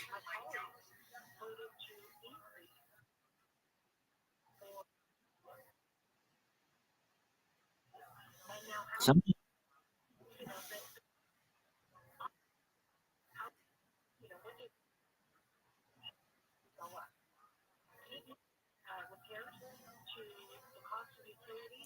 okay, so you're gonna tell your homicide hotline. What else are you gonna tell?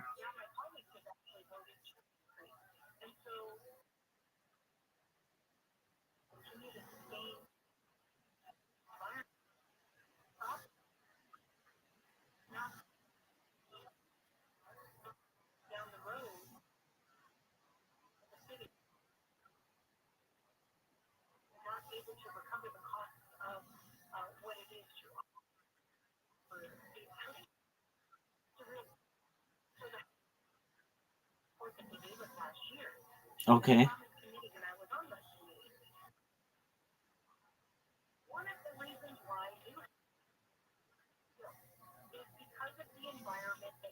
Are you excited to do stand up? Are you going to do better this time than any other time ever?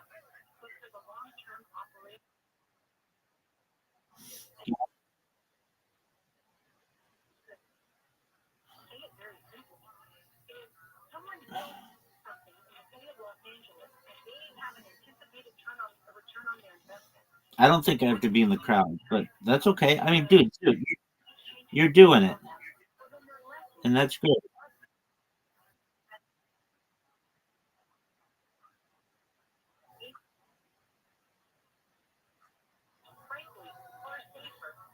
I get that.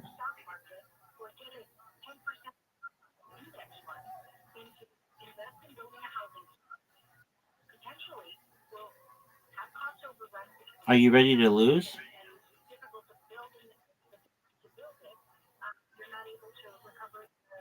You're ready to lose?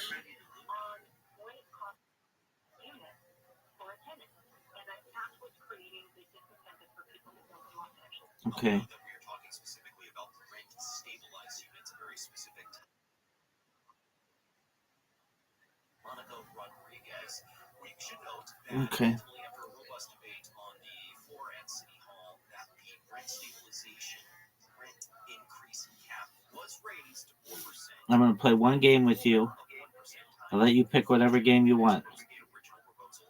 What do you want to play?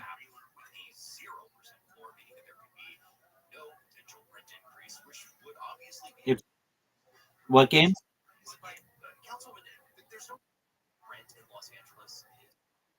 Okay, then we're playing mini golf. Okay, then we'll play Match Monsters. Create private games.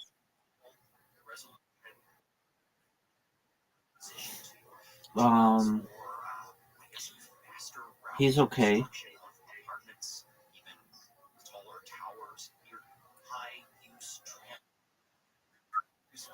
He had people set up in his audience so that he did crowd work, and people thought he was really funny, and then he posted it on social media, and he got a bunch of plastic surgery done, so he looks good.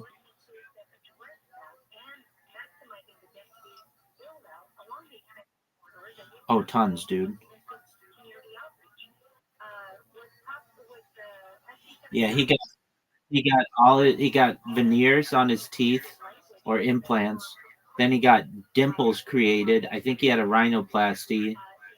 He had a bunch of stuff done.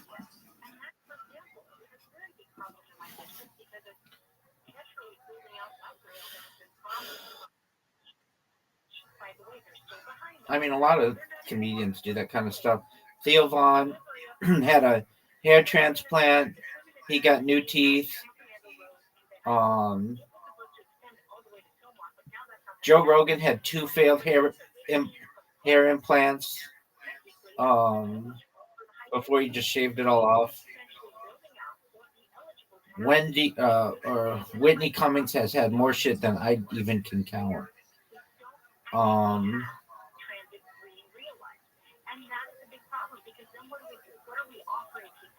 What I am.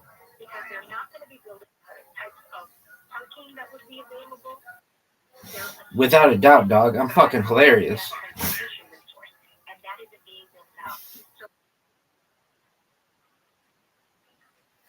Okay, that's a good question.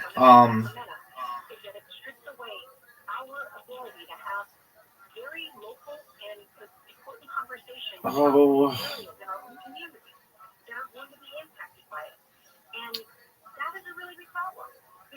it's. I mean, it's probably Dave Chappelle. I don't know if he's touring, but I know what you mean. Um,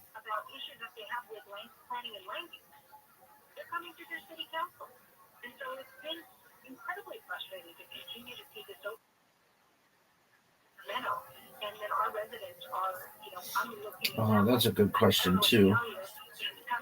The best comedian under 35. I don't know how old Shane Gillis is. Shane Gillis is really fucking funny too.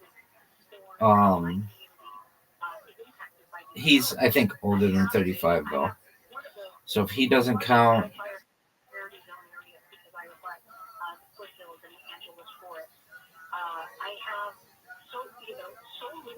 if he doesn't count, trying to think of young comics. I mean Matt Rife, I guess, is pretty young. But he's getting older. We all are.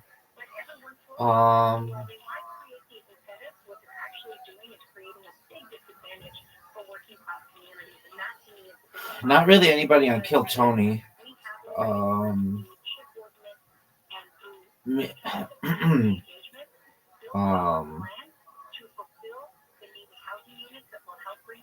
I don't really know any young comics like that are sticking out in my head. Like, oh yeah, that person is so funny, and they're young. People might say someone like Cam Patterson, but he's not that funny. He's on Saturday Night Live, which is a big deal, but he's still just not that funny.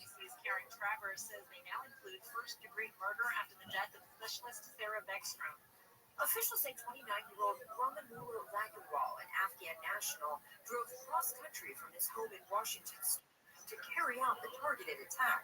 During the war in Afghanistan, sources say Raguwal was a highly trained and trusted member of an elite Afghan counterterrorism force, partnering with U.S. Special Forces. I'm trying to think of a young comic who isn't just like a one joke comic. Like there are some comics who have really funny jokes, but they just have one.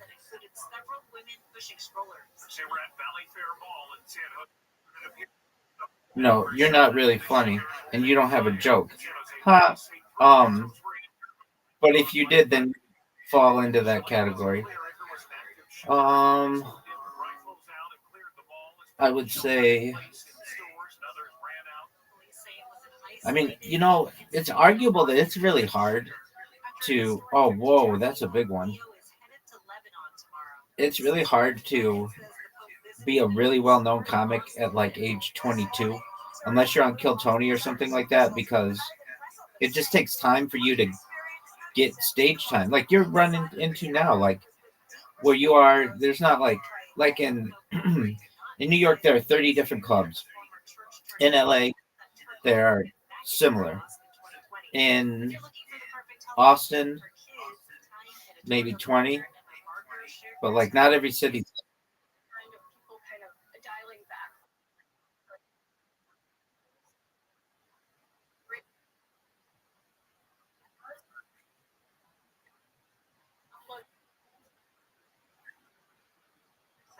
Okay, there you go.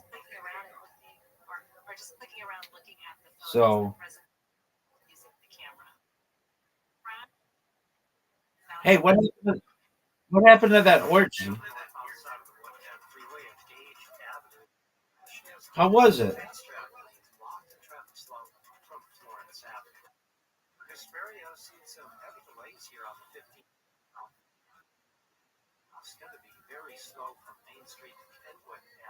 Did you have sex with any chicks there? And how was it?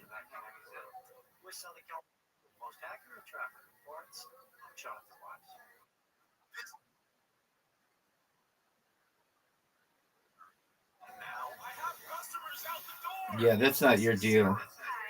You just want to get that.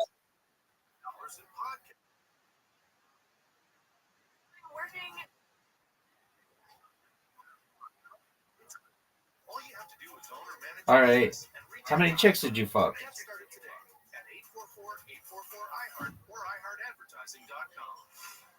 right, LA, it's Conway here. Let's talk about Cars for Kids. You've heard the name, and you probably can't not hear the name now. Dude, this is a really easy question. And you could too. I went to carsforkids.org, filled out a simple quick form, and they picked up the car for free. Plus, I got a tax deduction and a vacation voucher. Dude, how many chicks did you fuck? What up, Miss Aquarius? Or you can make it count. Say it with me. Cars for Kids. Go to that's Cars. What happened, Miss Aquarius? Zoot, are you gonna talk? Zoot might have got disconnected. I'm in the middle of a game with him, and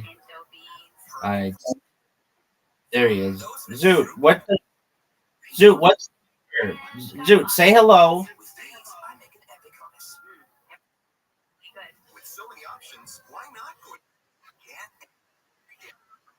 Zoot, what's the number? Dog, you know the number.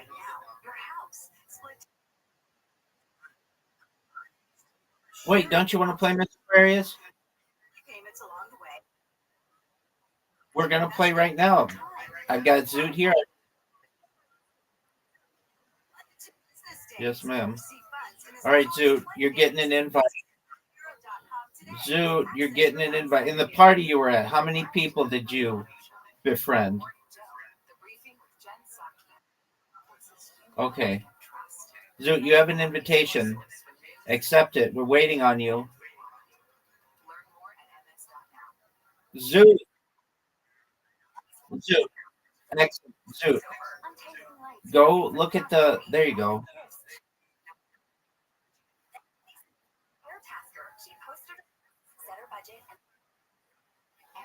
Get.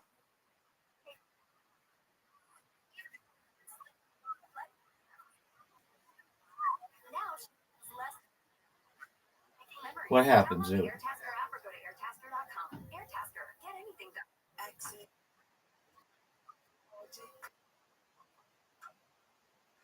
Why is that?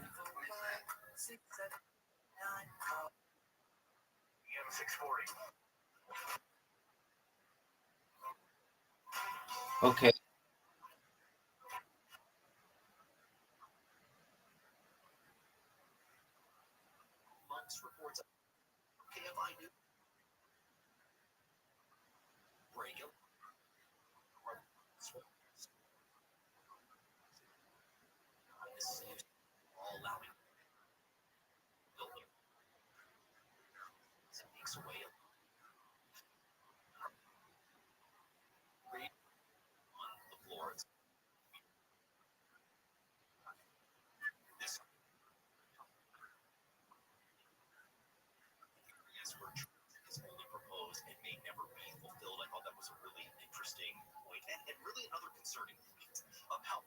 Get it. Nice hair, Zoot.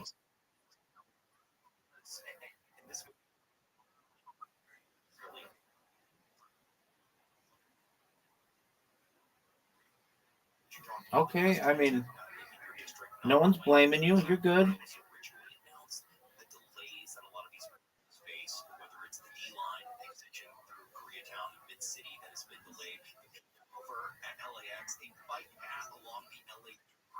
just the shortage of housing that we apparently have here. Why, oh why, is it so difficult to build?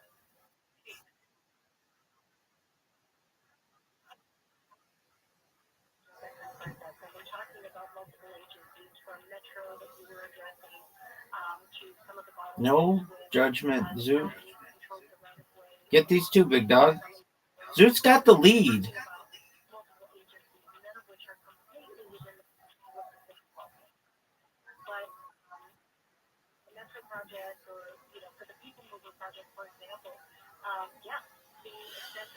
Zoot, Zoot, you're doing better than I've ever seen you do, though.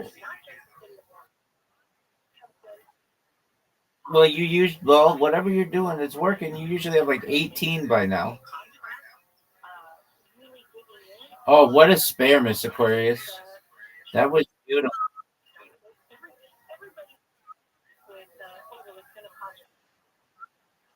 It's at the very top. Oh, the whole scorecard? I mean, it just shows. And then you can click on it. All right, Zoot.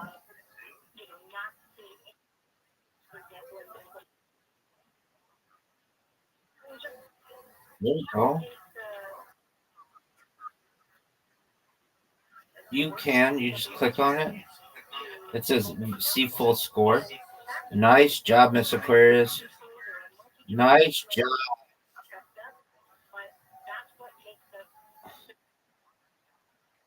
Nah, I'm not, but I'm okay.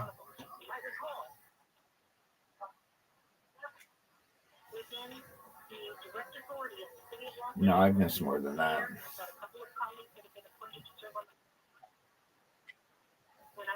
In the whole.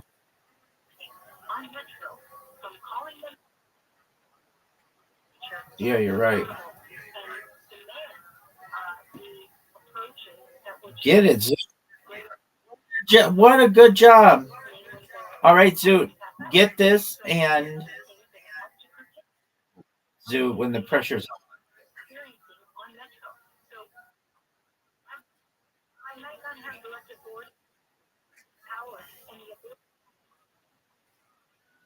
No, you can't.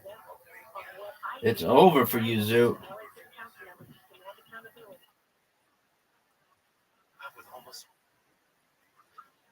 Absolutely. That's right. You won, Zoot. We won.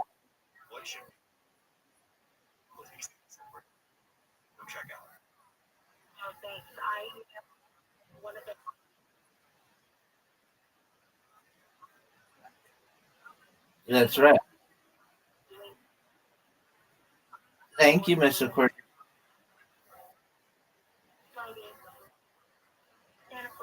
Yeah, I mean, I'm pretty good. But I do badly sometimes. All right, Zoot, you have an invitation. Last game, Zoot. Zoot. There you go, big dog.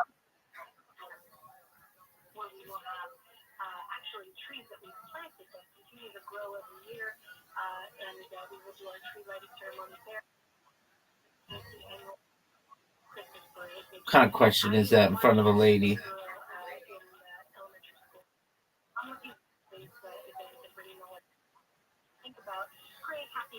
I know.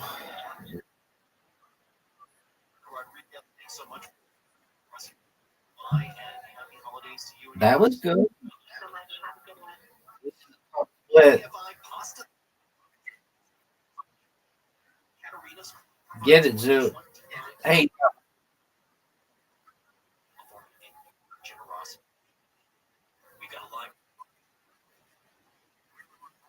Second, from 5 in the morning till 8 o'clock at night at the House. Find that at 8. oh.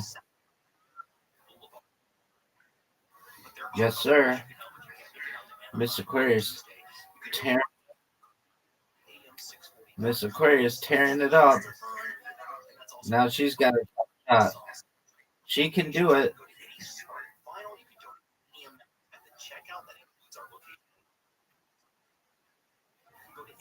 It is a very difficult shot, no doubt.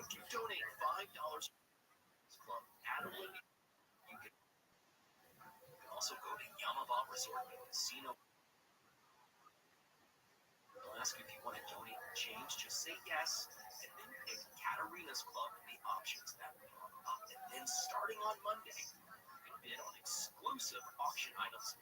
KFI AM 640.auction. Again, the 15th annual KFI. So did you just say I love you? Broadcasting live all day on Giving Tuesday, December 2nd. Okay. If you're sending out your Christmas Well, cards, you guys have the lead on. time in a long time. It's just not that common for us anymore. Stop.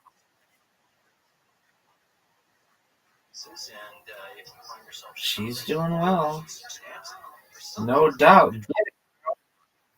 Oh, great spare. What a great spare. Dude. Great job, dude. Also,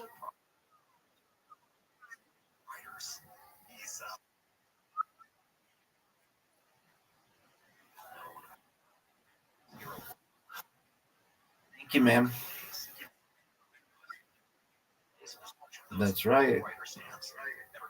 But you're gonna get it on this next one because you got a strike. So you get it. What a great spare, Miss Aquarius. Miss a comeback.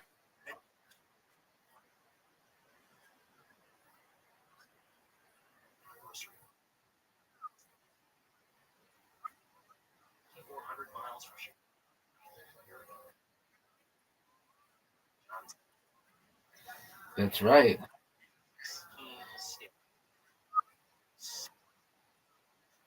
It's really hard. It's going to be really hard for Zoot not to win.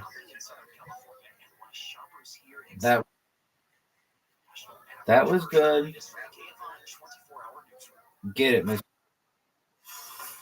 Get it, Miss Aquarius.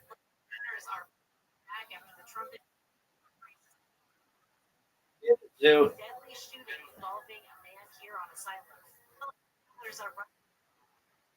Zoot just won. Zoot just won. Zoot, you won. Zoot won.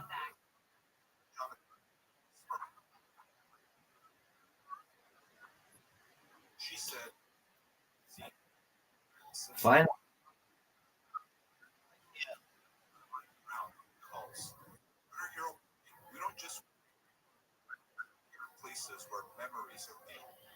Nice. That's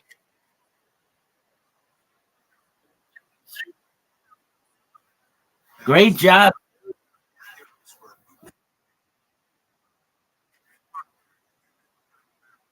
Well, according to the statistics, it's your second.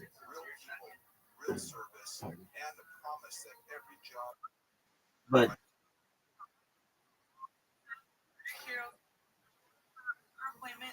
same here. Great job, Zoot.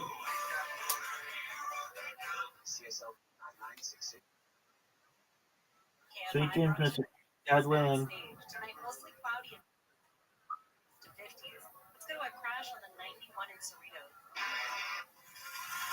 it's going to be on the westbound side of the 91 in Pioneer Boulevard, and a crash here blocking the right lane. Traffic still bad. Zoot, are you happy?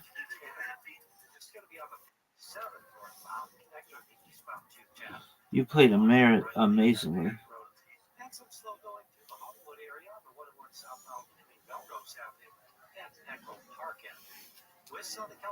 Point out to you, David Melech, Second Brachos.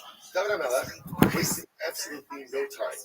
Wasted no time. Nah, you don't want to have that camera. You gotta take shit. Alright, well, no one's stopping you. Listen, you have to do They know everything, man. At this point, they got everything. Everything they've pushed on you is consumed for you to give them a credit card. Yeah, man. You can put any credit card into any slot now within 30 seconds. Your whole history comes You know what's creepy? I had an issue where That bite. Oh, I had an issue where a credit card I had to change had the numbers changed, and I went to my gym to switch the numbers. They're like, oh no, the bank they already contacted us and switched the numbers. for the automatic payment. I'm like, motherfucker.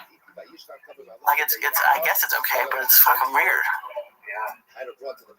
It's like the bank is working against you. And It's supposed to be working for you. Is that what you mean? Well, that, but it was just weird that like they were giving my information to the gym, and then it was. It's weird. Every time I get a card from Bank of America, it somehow magically gets stolen. Every time, like I don't even get it. I don't even open it. You just heard about Bank of America. You just heard. What happened? No. That's what I'm saying to you. While you're watching Parks and Rec, Bank of America just got in trouble for what they get in trouble for fucking. No, it was Wells Fargo. Wells Fargo was making. They would gave artificial. You open all these accounts and they charge you, and you didn't even have these accounts, and people weren't fucking, and they weren't even fucking going through They were pulling some kinky shit. They were pulling kinky shit. That shit from the fucking 80s and 70s too. That's the shady shit, man. And they just got busted on. But you know what? I mean, I'm tired of hearing people fucking. If we can't, we'll shoot a black guy who stole a fucking ham sandwich, okay? But we didn't do anything to those cocksucking bankers. All right, and now Trump's got them all in the cabinet. Those cocksuckers should be in jail. They're fucking bigger thieves than any of us. They're bigger thieves than anybody. And they just fucking stole. And we just laugh. Motherfuckers. All right, and they call us fucking criminals and outlaws. We smoke reefer. You know what I didn't do? Take your grandma's fucking yo-yo money. Okay, I didn't do that. All right? I didn't make sure that you're fucking. Oh shit, where you go, Lane? Yeah, the whole wall's behind you is moving now, so it's. I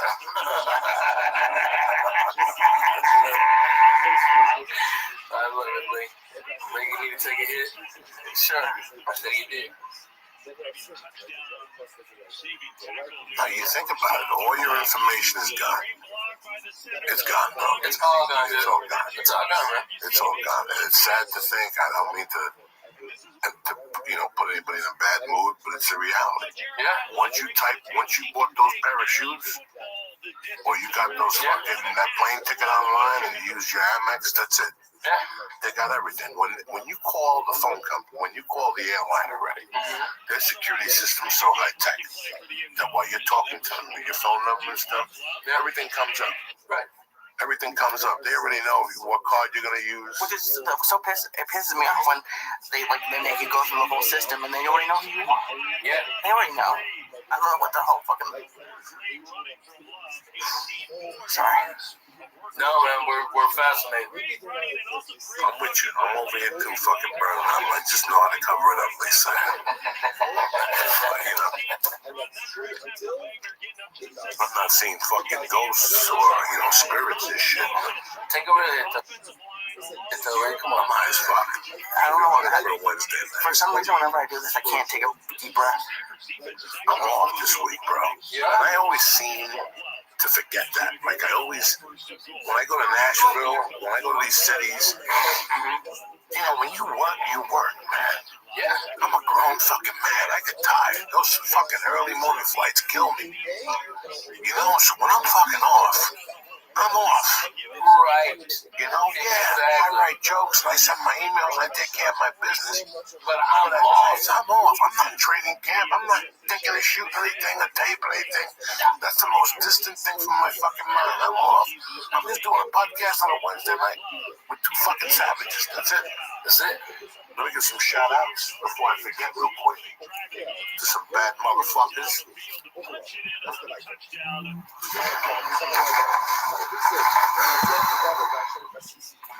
Hold on one second. Bam, there you go. I ain't fucked up. Jenica Jones, Brandy Lynn. I'll see you in Minneapolis in 2 weeks. Trapper Weldon, Gravity King, Nenny Moreno, Jay Unido, Spooky, our girl. I love it. Ryan Scott, and Fernando Zorilla. What's happening, you bad motherfuckers? There you go. That's it. Well, hey, okay, good. Because I got to tell them about the thing. I want to fucking forget, I just want to give them some shout outs. These are the people. I love these guys, man. My buddy Enforcer, he's Paul Mars down in Little Rock, is a member of the church. Okay, he's deep in love. Alright, wants to give you moonshine and watch you fucking get all fucked up on that, okay? Logan Paul's fucking great people. Also, I heard today from Ricky Cruz down in Florida. His boy's out of the hospital. His boy had a sinus infection, and they took him to the ER.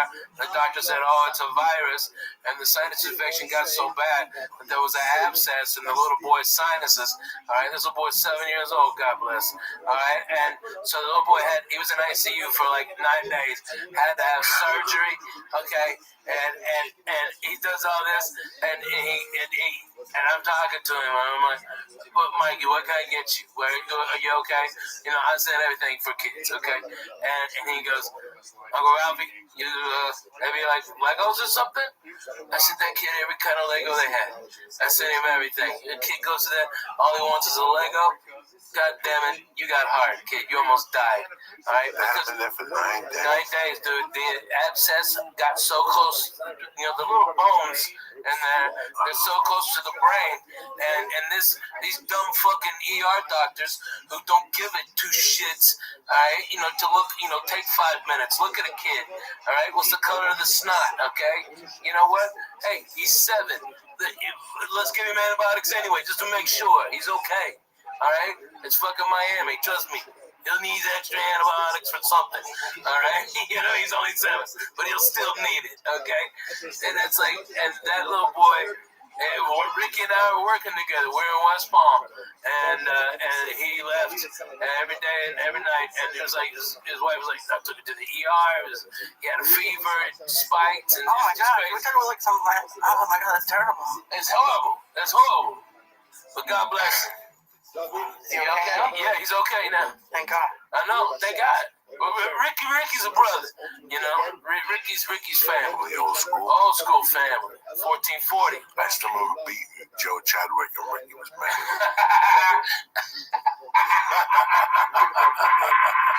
Ricky was like, "You can't do that. Fuck him. He pays us $300 to host. Fuck him." Fuck you. Joe Chadwick. He wanted me to MC, and I told him, "Send me the plane ticket. Yeah. Send me cash." And I just said, "Fuck it." I broke down in Vegas. I'm not coming. And me and Ricky split the dough. What the fuck is it with the planes? Oh, God. They're coming for Lee because he's on acid. Ah, Jesus Christ. They're probably looking at all them pterodactyls flying around outside and wondering what the hell's going on. Jurassic Park pterodactyls pop out here. What's going on? What's happening? Sounds like the pterodactyl's coming home.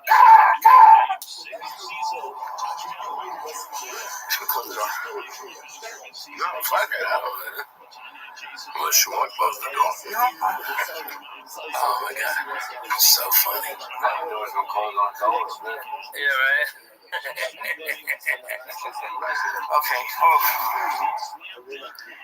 His eyes look weird now. Oh, yeah. Both of y'all are finding the right spot, aren't you? Good. Yeah? Burning calories like a motherfucker, though. Yeah, right? That's just fun. If I didn't have court drama, I'd take some with it. Save me some. Save me some of the shit that fucking ISIS. I don't think they're making this stuff. First off, my tolerance is off the chains. Yeah, what the fuck? Yeah, right. My tolerance is off the fucking chains at all levels. Yeah. But, you know, He's sitting there like he had a cup of coffee. He's like, "Oh, Ralphie, that is interesting." Oh. no, I got trust me, there's no kick in this mule right now. I'm not seeing devils or fucking. Yeah, I just felt somebody tickle my arm.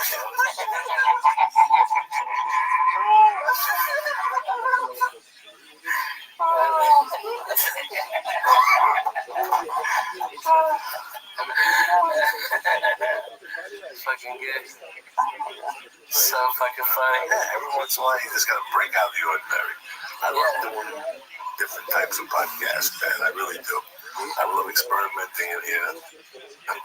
There's nights we eat mushrooms. There's nights we just fucking Smoke mushrooms. We smoke mushrooms. Y'all smoke mushrooms? Well, Now, yeah, that's stab in there like an animal. oh, We did that a few times. We put stab in there. yeah. You don't give a fuck. Yeah, right. Fuck it. It'll burn some ways. We'll be alright. It's kind of good to fucking just get fucked up from time to time. Yeah, right. I think if I ate the mushrooms, I'd be having diarrhea. Like I said, this shit, though, I go home, I force myself to eat something. Yeah, And that's, that kills it. yeah, that kills it. On the drive home, you know, listen, I'm old school. If I see something, I just walk home. I'm old school. I just walk home. The other night, I couldn't believe it. I just drove home, went home. I sat there 15 minutes. I watched TV, and I go, you know what? I think she went to Ralph's. I got some salami and a piece of American cheese and a piece of Wonder Bread. Like I got 10 minutes later, that was nappy noodle. That was fucking nappy noodle. He told me he stayed up all night. Yeah, I stayed up all night on acid. Yeah, all the time. Oh my god. But then, the one time, I did it with Ari when we went to see that kid, went to see the Pink Floyd. Same thing happened that night. I never sleep on acid. We took the acid at 6:30. By 8 o'clock, we were kind of burning. By 9, we walked into what's the famous restaurant downtown? Philippe's. Yeah.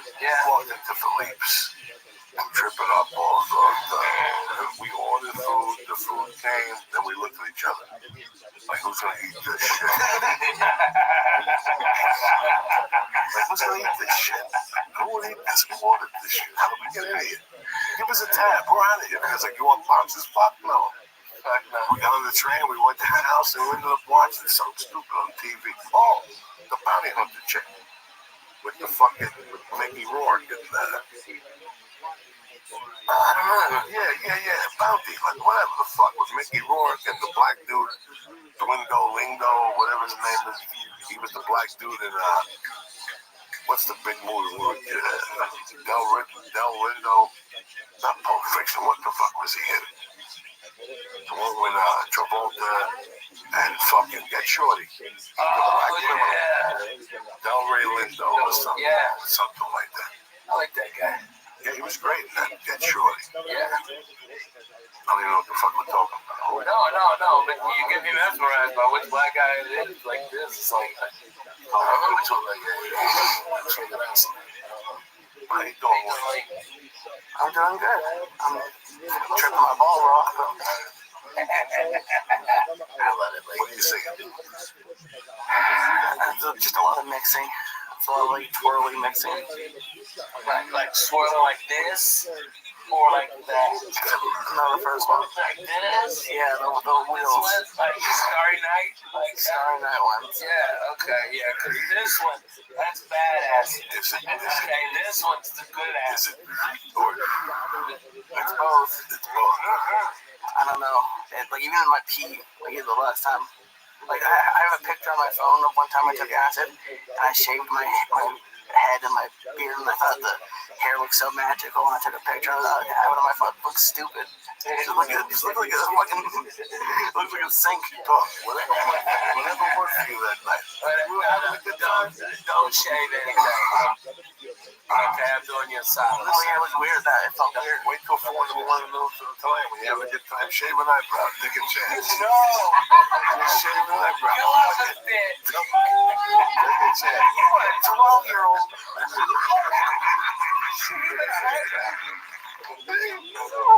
Shaving eyebrows and filling in like a Filipino.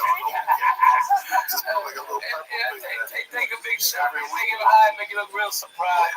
Every weekend is a different color. Oh, at least It's the rooster, you know what I'm saying? You got a little red, yeah, you got it high. Oh my god. Right here, like. I used to do that shit to people all the time when I was growing up, putting their hair on when they were sleeping. And then you take a shower and the hair would fall off. Oh man, oh my god. They used to have some wicked shit. They don't do it no more. People lost their. Remember lemon up? Remember that shampoo that you put it in your hair and it was lemons and your hair got lighter? What was it like, lighten up? Yeah, right. Yeah, lemon up, lighten up, or lighten up, lemon up. There was a shampoo in the 70s. Yeah. It was fucking huge. Everybody. Once June came, you got that shampoo. And you put it in your hair, and your hair got all light and shit. You got sexy for the summer. Yeah. But by September, you're like a dirty whore. Like the rest. That was the first invasion of the dirty whore, was the lemon and Yeah. From there it all went downhill. Oh, God. I gotta tell you, what is the fucking deal? All right, what are you gonna tell stories about how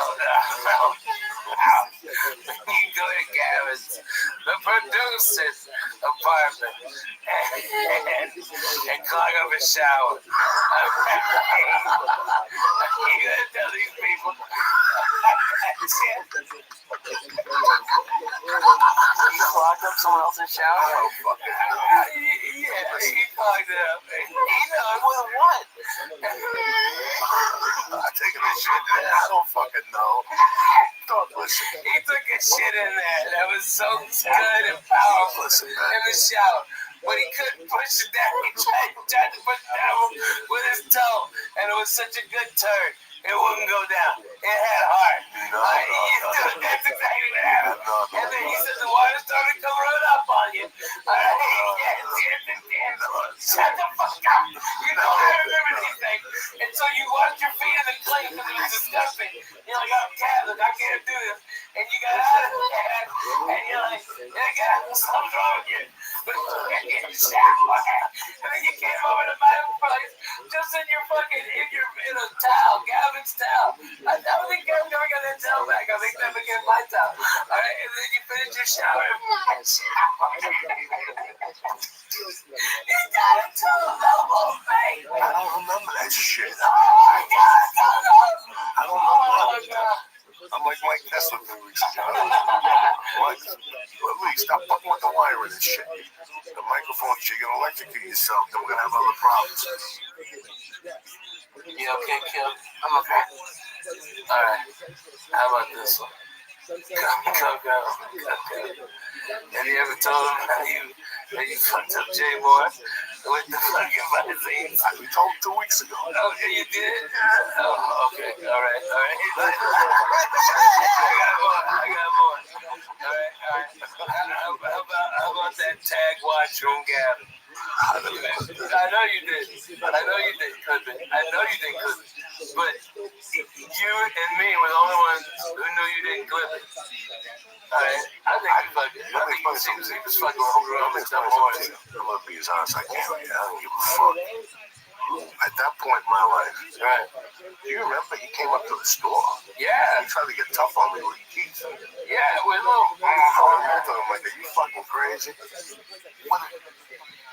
Listen, I made some mistakes, but what really happened was a certain girl came up, he hooked up with her, right? And he fell in love with her. She told me he was going to move up here. You don't remember that story?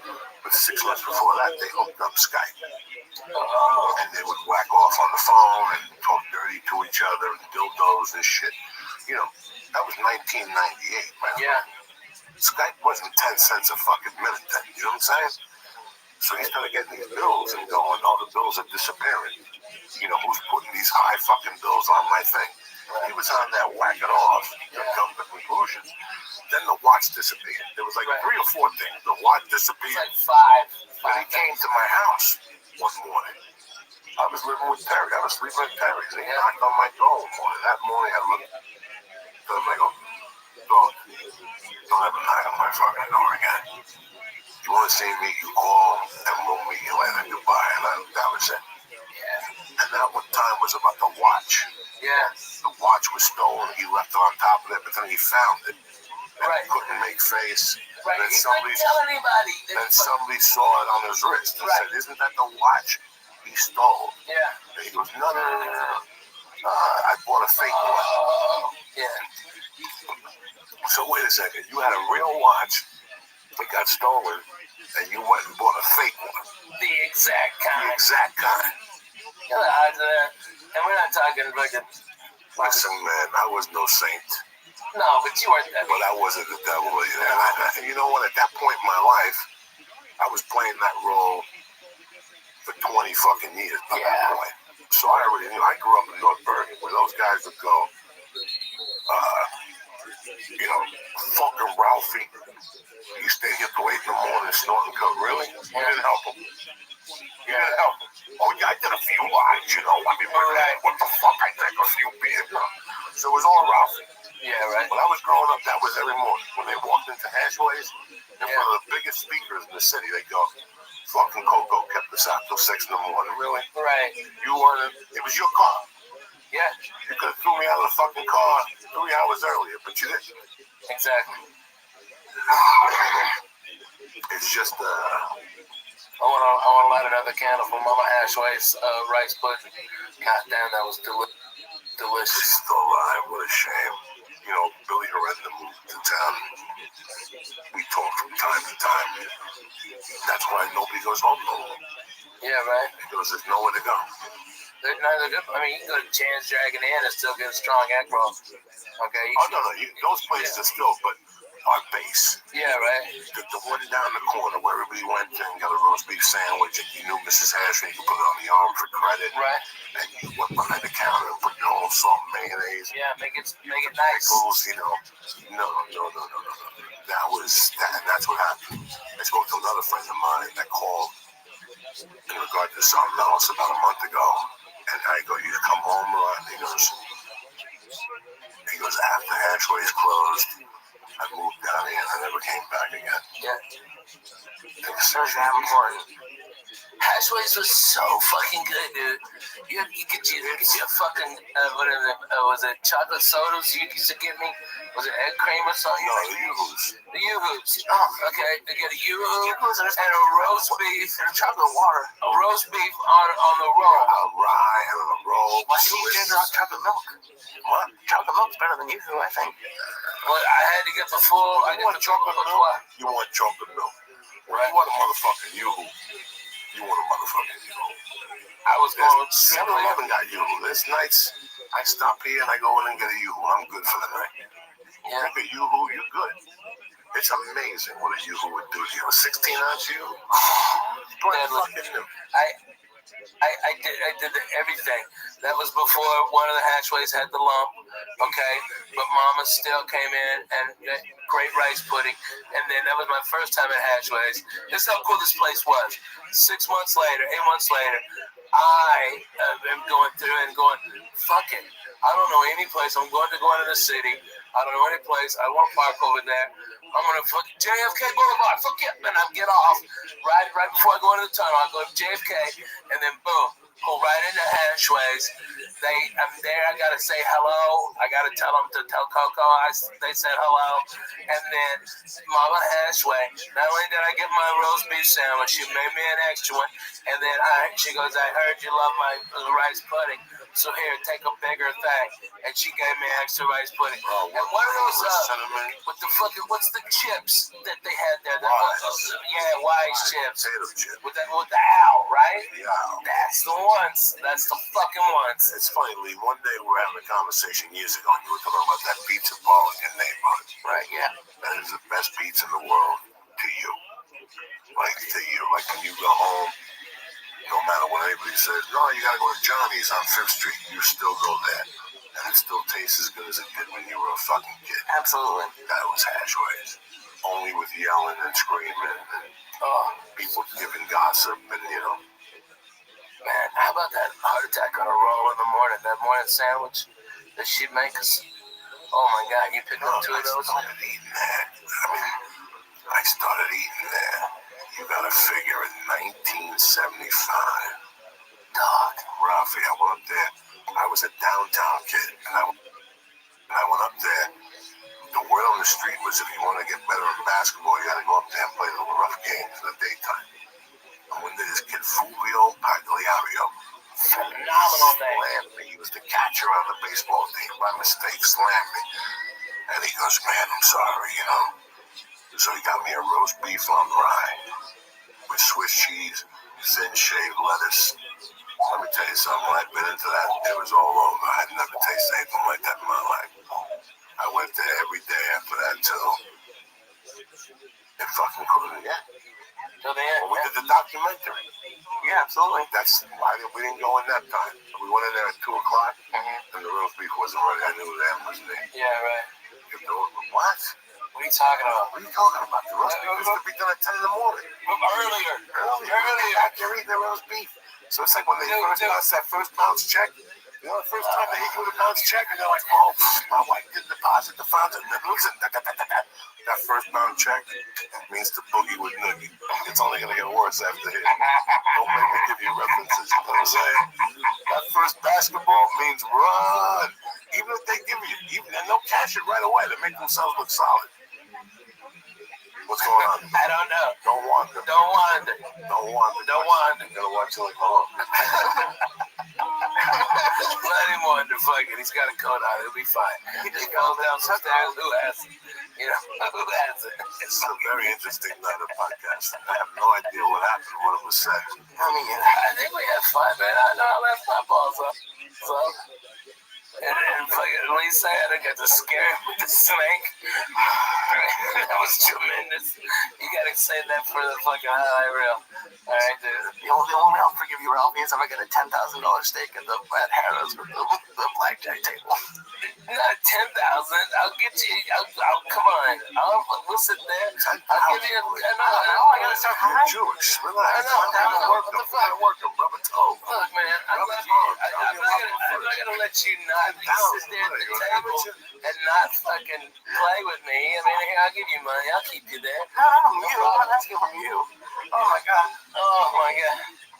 The snake. The snake. Focus on the yellow, will you? Yeah, find the yellow. So funny. When you went out there, it was out there with the car. Don't look now. Now you can't fucking look. See what I'm saying? Now I don't need you to look. I can stick my head over. When you went out there, when your cat's out on the left eye, see what's the No. Gotta watch that show, eh? I'm watching him. Yo, that's a DA waiting on you. God damn it, Joey. Okay, yes. Just so everyone else knows, this isn't for anyone who's listening to the podcast. This is just for him. He's just putting that in my head. He's gonna call me in 3 hours. So the DA's outside. Don't answer the door. You see the kiss of death? The kiss of death was at the airport today, and they canceled 2 of his flights. And he's still there. Who do you think? Slayton. He's still there. I was ready to call the airport. I like Bobby Slayton. But 105. And he'd be sitting there after the Bobby go to the fucking over there. Listen, when they cancel, he's ready to spin somebody's asshole at this point, Bobby Slayton. Oh my god. I torment him right now. I think about him every day for pleasure. And I go, no, I can't do this. No, you can't call him one more thing. Listen, I can't take it no more. I've been clean for 9 years. This bullshit. I hooked up with a Colombian. He's Armenian, too. He's a Colombian Armenian. This guy's got the goods. And he'll buy right into it. Like, what do you mean goods? What do you mean, what type of goods? I'm talking about New York City, 1973. He is enough. The flake. It knows enough. Flake. It's yellow. Chinese people, like it's yellow. I'm saying, come on, really? How much a gram? You just get a little outrageous price. Only $22.50. You know what I'm saying? Man, you look at it right there. A little yellow box right there.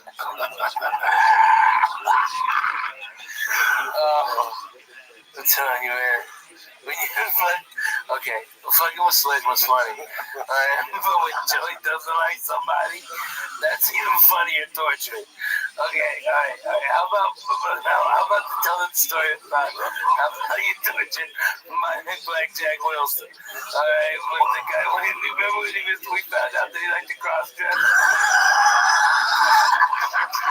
Of course you know someone named Blackjack Wilson. Let me ask you a question. What was the chick with the kid? She said what's the name was the kid's father. At the comedy store, she was dating Bob Baker. What happened to that broad?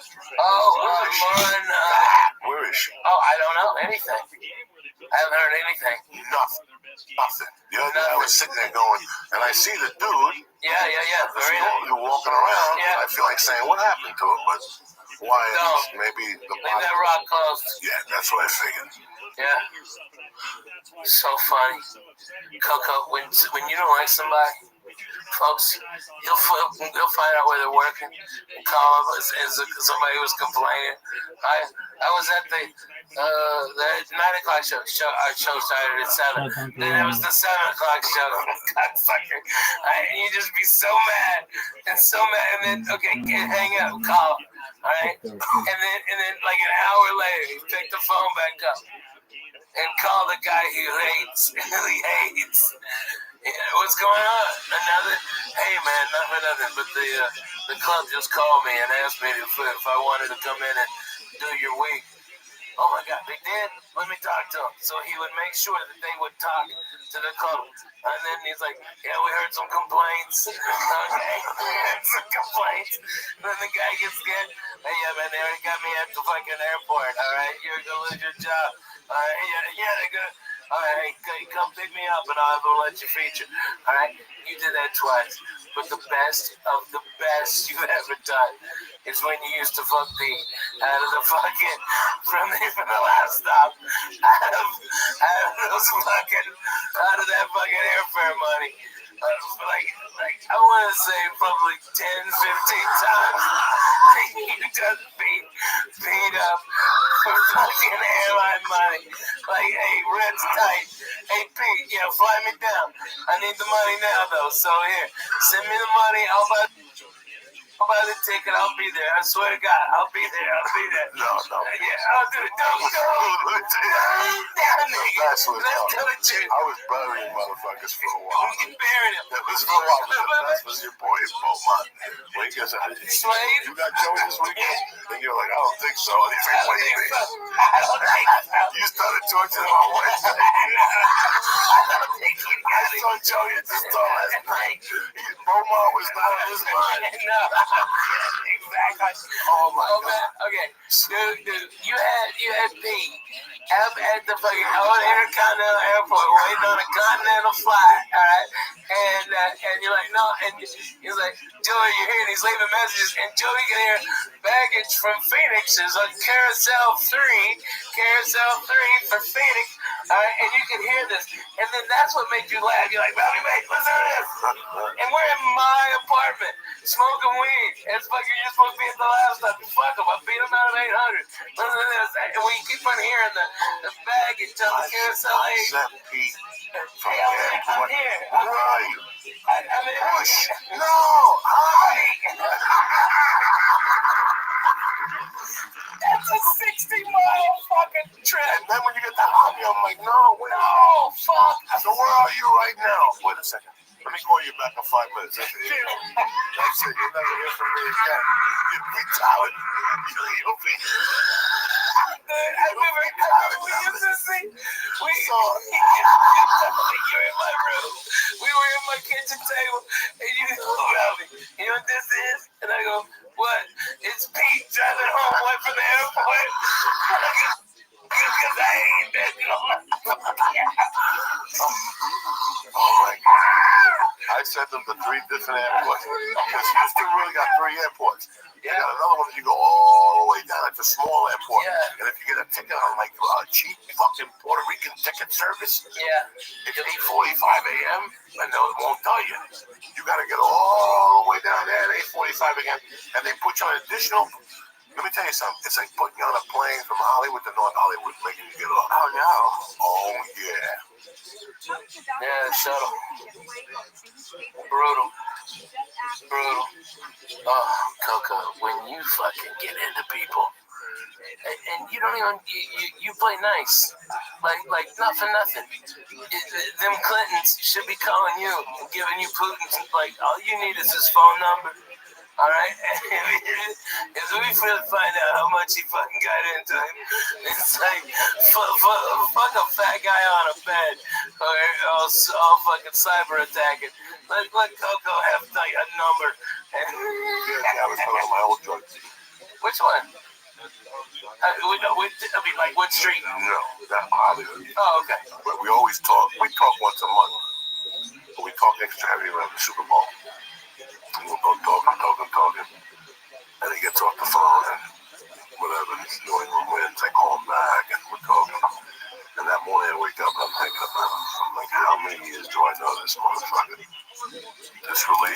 started by him getting beat up and me giving him like a gun. I stole from 1440. There was a piece that was there, an old piece in an apartment. It was a 38, and yeah. It was on the top shelf, and I gave that to them for protection. Plus, that bought me like 10 bags of blow.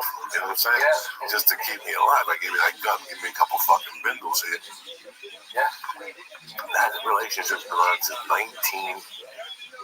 I was buying coke from them, but now we've been friends since, damn near 97.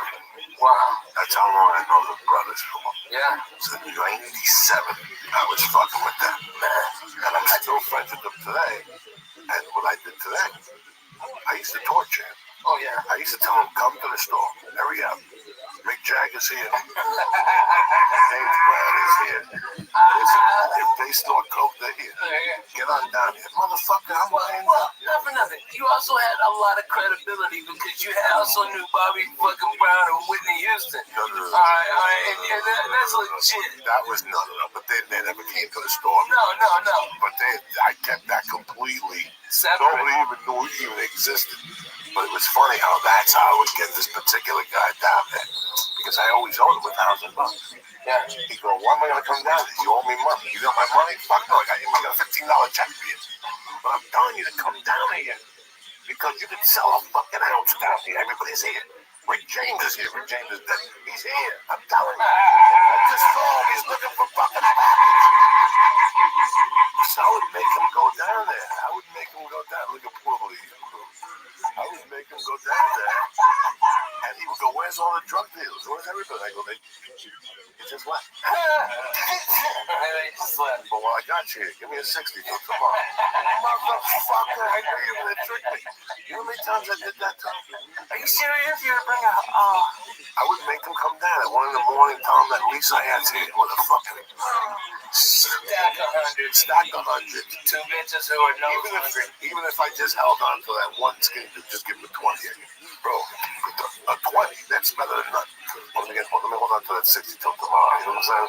I got shit happening. The producer's calling tomorrow. I gotta go to the laundry room at 1440. I gotta go to the laundry room. So wait for the mailman to come and shit. Dog, tell Lee that we knew the mailman by first name, the Filipino. Oh my God. Yeah. Dog, we was giving him refill. We're out there. Okay, we're outside of our apartment complex. He would tell me if I had a check. Yeah. Like an hour before. He go, I have check. And he come back. That meant party time. You heard the fucking guy. Now, Lee, at that time, it could have been a check for $3, or it could have been a check for $3,000. Nobody knew, but in my mind, it was the $3,000. Sit tight, Lee. You're going to learn something right here. What? And I would just, $36. Jesus Christ. I'm a far way away from 3 G's. And we'll make it work. Let me cash this check at the World Cups. Yeah. That means I take $1.50. I still got 23 and change. I can still stop on my buddy's got a 20 spot. I still got $3 for gum. That's better than you. Who's better than the $2 for a tip for a water at the comedy store? Amen. Yeah, man. We would sit out. We knew that guy so well. I mean, we'd just be sitting out there. Pimpy would be playing around, and this was way before Pimpy. Was it before Pimpy? Yeah. Well, no, we still knew the. We knew the mailman. Listen, I got mail there until 2005. What? Yeah, easy. When did he move out? When did he move in? Nigga, when did he move in? He didn't move in. He just opened the door. Can I stay here? Yes. Boom. That was that. Whoever was on the road, whoever didn't come home, the door was open. There was always a cigarette, something. Something was going to happen in that fucking building. It was what kept us alive for 2 or 3 years. Bro, no, I'm sorry, bro. I'm losing right now. What happened, Doug? I don't know. You're fine. What'd you see? Nothing. It just. What'd you hear? What that thought?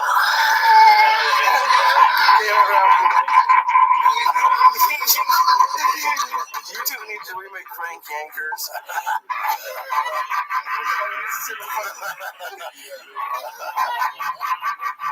Listen, it's 2017. Oh my God. I'm a show, so 3 dudes just take a little ass and topics coming up. Just dying to smoke. Somebody will buy that. Somebody will buy that for even at 3 in the morning. We'll start at 3 in the morning. Nobody does nothing. No advertising. Zero. This is a green. Fuck it, man. We can buy. If we did a season of these, we could pull a Byron Allen. Dog, We can pull a Byron Allen. Who's gonna last a season of these things? Are you kidding me? Listen, we'll shoot them all in 3 days. Yeah, but shoot them We'll all just go in 3 days. for broke for 3 days. After 3 days, we'll take you to a hotel room, a hospital room. Venus.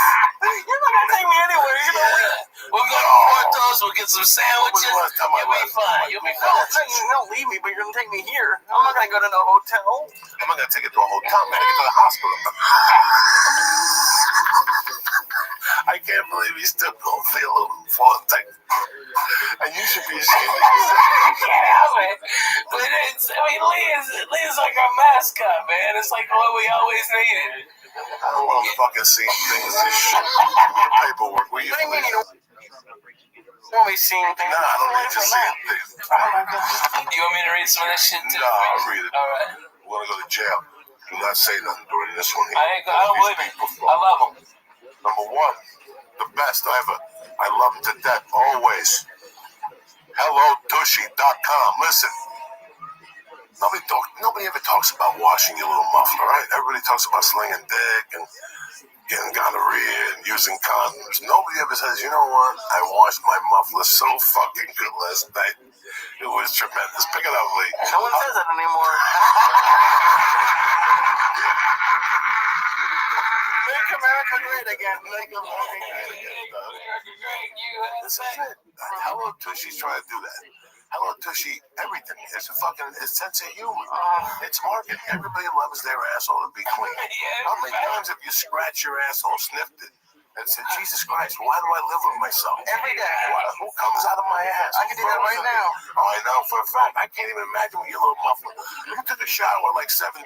You've been walking around raw ass since 7:30. You took 2 shits. You ate hummus. You haven't bathed. It's 10 o'clock. You know what your asshole smells like right now? It smells like Arby's. That's what they do. Like if right now, if you were walking down the street by yourself, walking to a bus stop, a van would pull over. They'd be like these incognito guys, and they'd rip you in, and they cut your asshole out, and they'd have like an Arby's sticker around it. And also they. I love how you just told Rabbi not to say anything. Rabbi, relax. I'm thinking this is a great thing for women to fucking buy their guy, because they're good. Hey, it's February. You're gonna have to suck some dick, so you might as well have a clean asshole down there. They got a fucking Valentine's Day.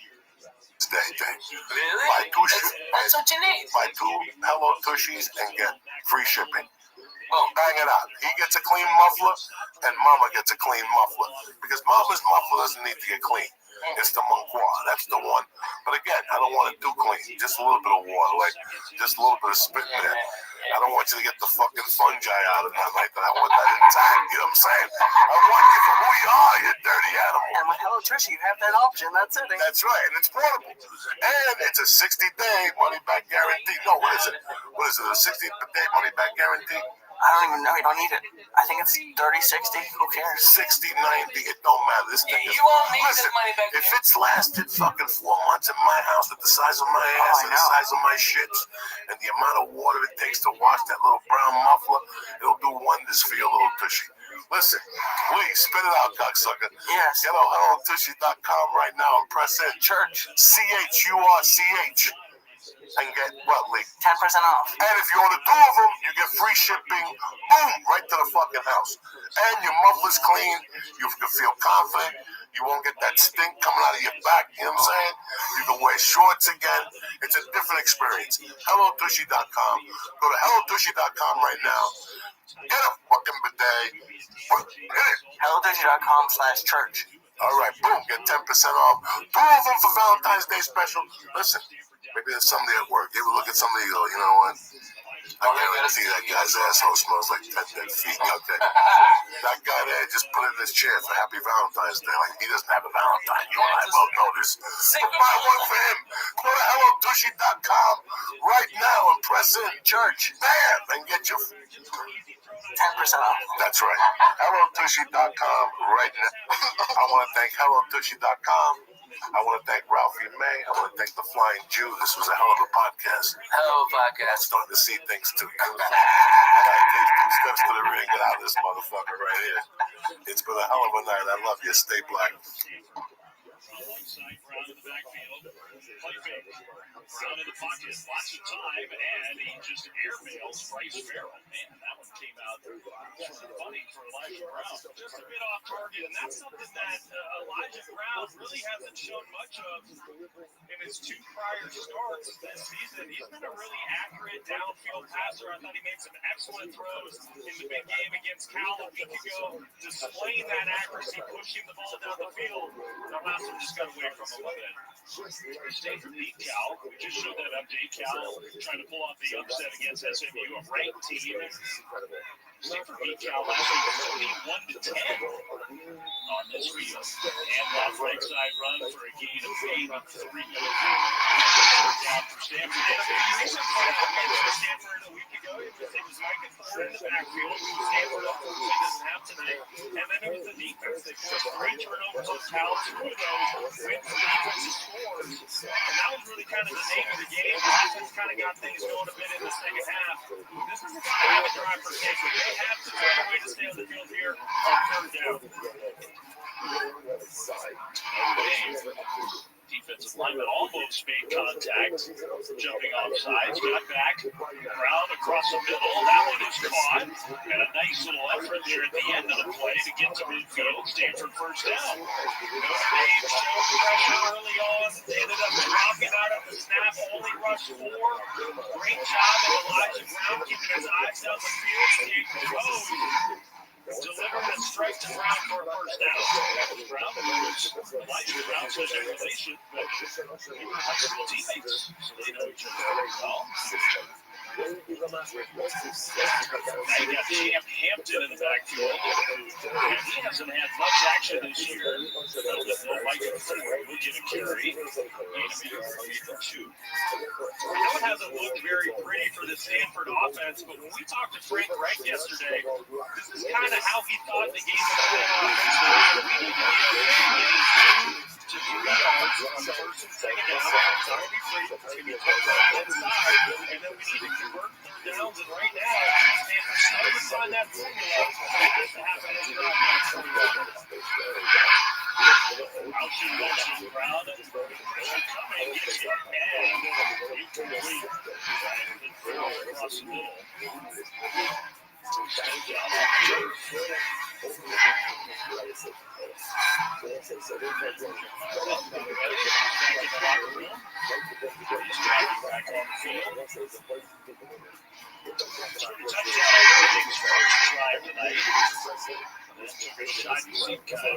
Touching that left side of his rib cage area. We don't know if he's going to come back in this game or not.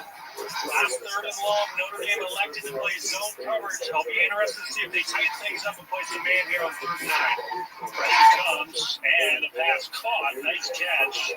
Caden high, but not anywhere close to enough for a first down. Now Stanford is in Notre Dame territory for the first time of the game. And down 21-0.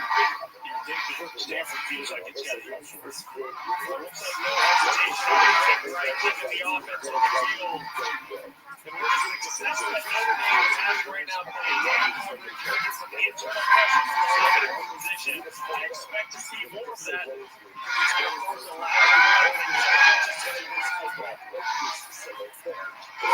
Down in 7 for Stanford. Happy motion. Pressure comes up the middle. And the pass incomplete.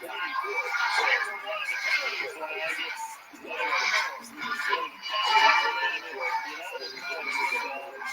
Just blanketing C.J. Williams. Incomplete. Stanford turns it over on downs. C.J. Williams has had an excellent season for the Stanford Cardinals, but tonight he's got his toughest test yet going against the best cover corner in America, Leonard Moore.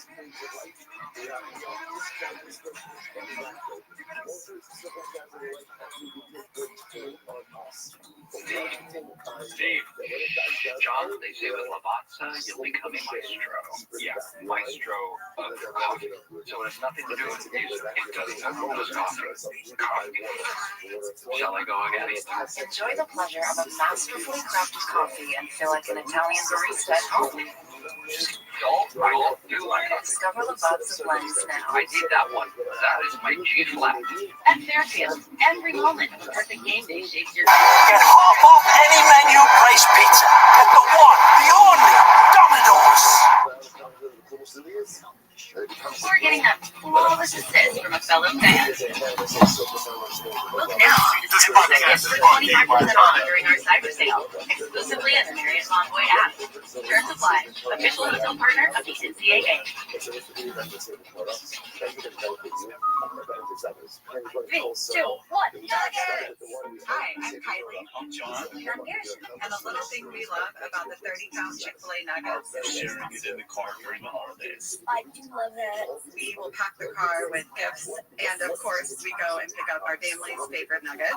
Every nugget is tasty times quadrillion. And we get all the sides. Yeah, the ooey gooey mac and cheese is a big hit. Everyone from 1 to 116 would love Chick-fil-A chicken nuggets. Real guests pay for their testimonials. This holiday, Verizon's got the craziest deal. It's gonna be a good day.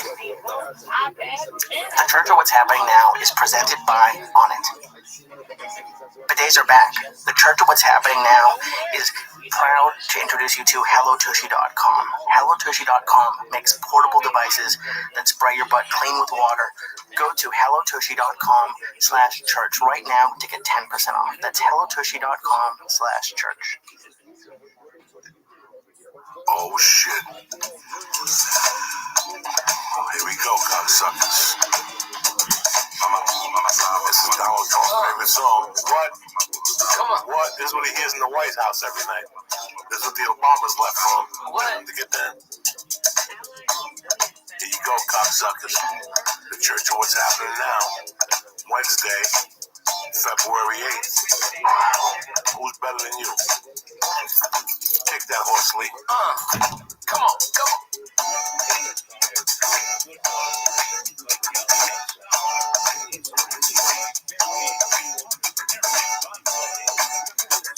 Oh shit. You thought this was just a podcast, huh? This is a fucking party wagon. Here we go. Black people jump up and down. Come on, black people. Mexicans jump up and down. Let's go, Sticks. Armenians, do your thing. Oh, werewolf for jungle. Wiggle, cocksucker, wiggle. Here we go, the intensity. Oh shit. There's a white chick suck black dicks in the 70s. Fuck yeah. Here we go. Sama cosa. Sumaya. Lisa,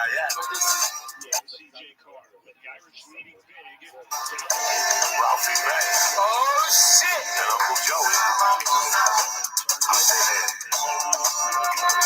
My daily. What the fuck? What's happening, you bad motherfuckers? Uncle Joey here, the Church of What's Happening Now. It's a beautiful motherfucking night. I'm happy you get to join us. Lee Syad's here. And yes, again, my brother, Mr. Ralphie May. Hi, everybody. If he's in town, we bump motherfuckers with Ralphie May. I had to tell somebody today something happened. The fucking studio burned down. I'll call you next week. We don't give a fuck. Somehow I'm sure I got blamed. Oh, you always get the blame. I always throw Lee under the bus. Put water on the computer. People over there and shit. I'm sorry about the Periscope this morning. What happened was this. Let me explain to you what the hell I lived in, okay? Joe Rogan's my brother. I love him to death. But he gets a lot of creepy fucking people.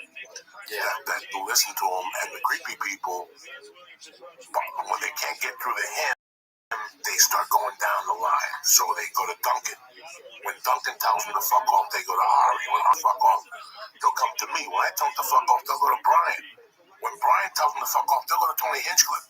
When Tony Hinchcliffe, they'll go to Sarah Tiana. And it's on and onward and onward. So this started 3 weeks ago in Cleveland. I had to fly in early the night before, right? I get there, my fucking sleep apnea machine breaks. At 6 o'clock at night, I gotta get a new fucking wire. What am I gonna get? So already I go to panic mode. I got radio on Thursday. I gotta be alert. I'm not gonna go to fucking sleep. So I said, let me not deal with this. Let me get something to eat with these dudes from LA that want to play with me. I know them. And I'll come back and I'll deal with this shit. I'll figure it out. I'll scotch tape it. I'll do something, you know. I go, I eat with these two guys. It's cold out. They walk me back into the hotel. You know the hotel in Cleveland where you stay right down the corner from I walk in and there's these two people there. I don't think about nothing. You know, I just see two people there. That's all my job is. I'm talking to these two guys, and all of a sudden they're looking over at us. And they keep looking and looking and looking. And as soon as I try to I go, they're here for a fucking picture. God damn it. I know. And next thing you know, I go real loud. I go, listen, my sleep apnea machine broke. To the guys, I go, let me go upstairs and deal with this. I turn around, the guy chases me with the girl. They come up to me like, listen. We got your present. It's in our car. Right away, that's not going to happen. Right. We didn't know if we'd see you or not. But listen, I'm not walking to no car. You coming to the show, would you like me to leave you tickets for the show? That's nice. Yes, we would. I mean, that's how fast it was. I'm in a rush, guy. Yeah. I got to go figure out the sleep apnea fucking thing. So if you want tickets for the show, we took a picture.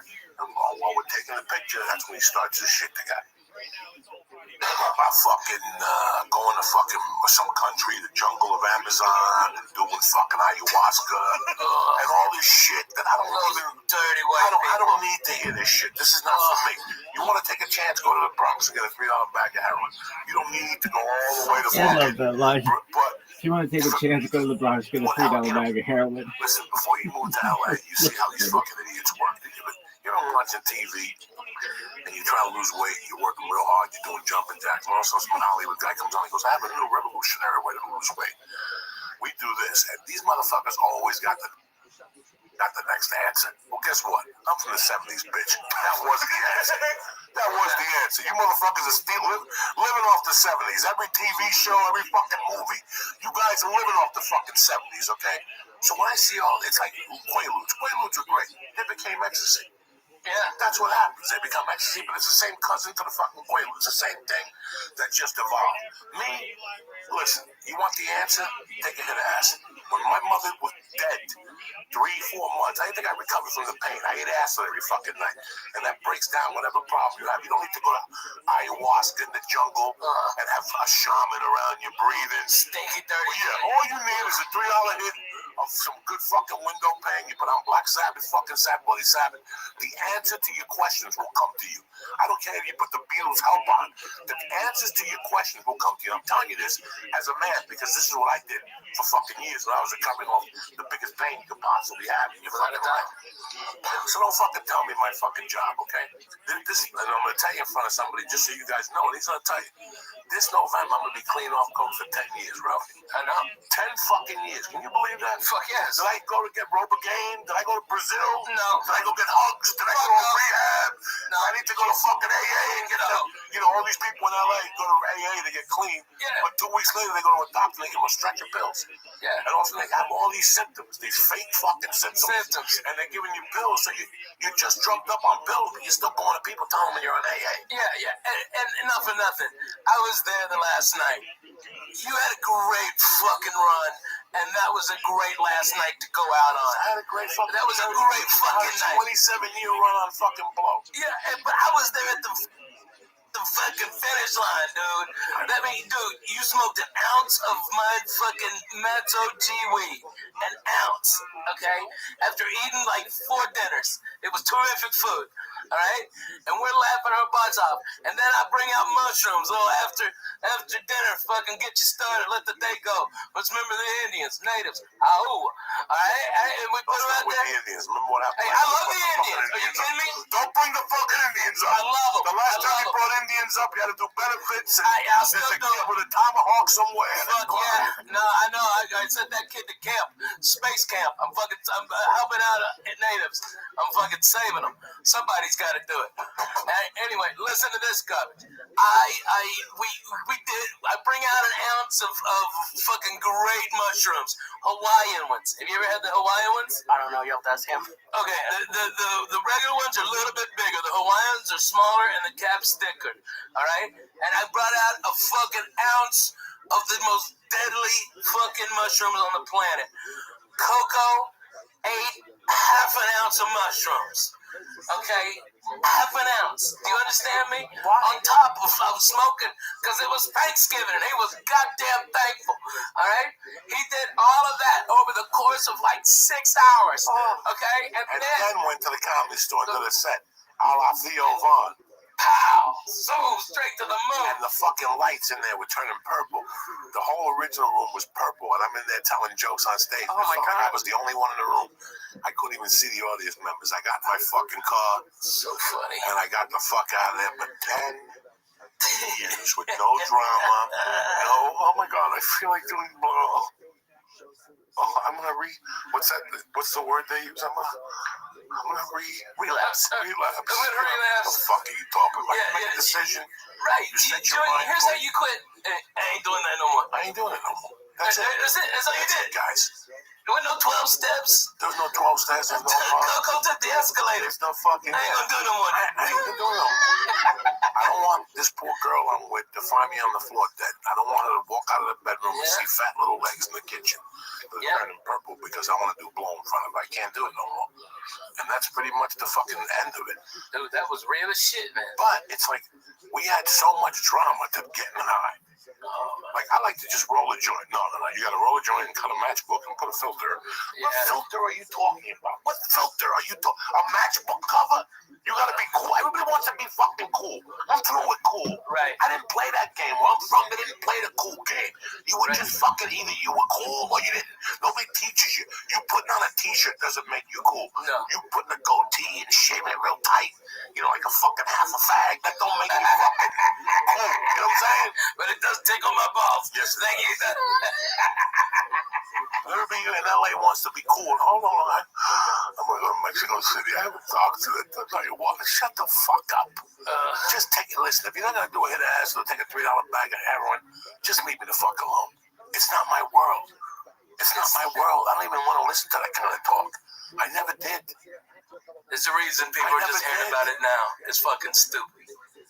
No, and listen, it helps people with opiate addictions, and it helps all these type of people and shit like this. But you know what?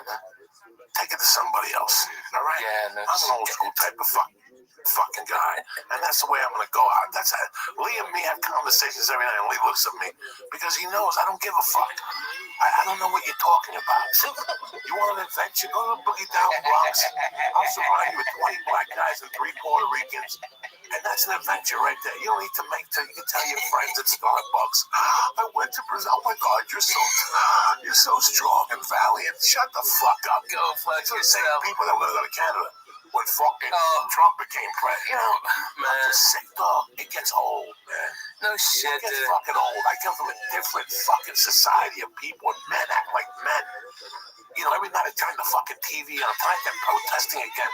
How many times am I tell you, there's no future in protesting. There's none. There's no future. People who All do you do that, is learn how to bitch. they go down there to fucking with a hole in their chest. Just do drugs like I did.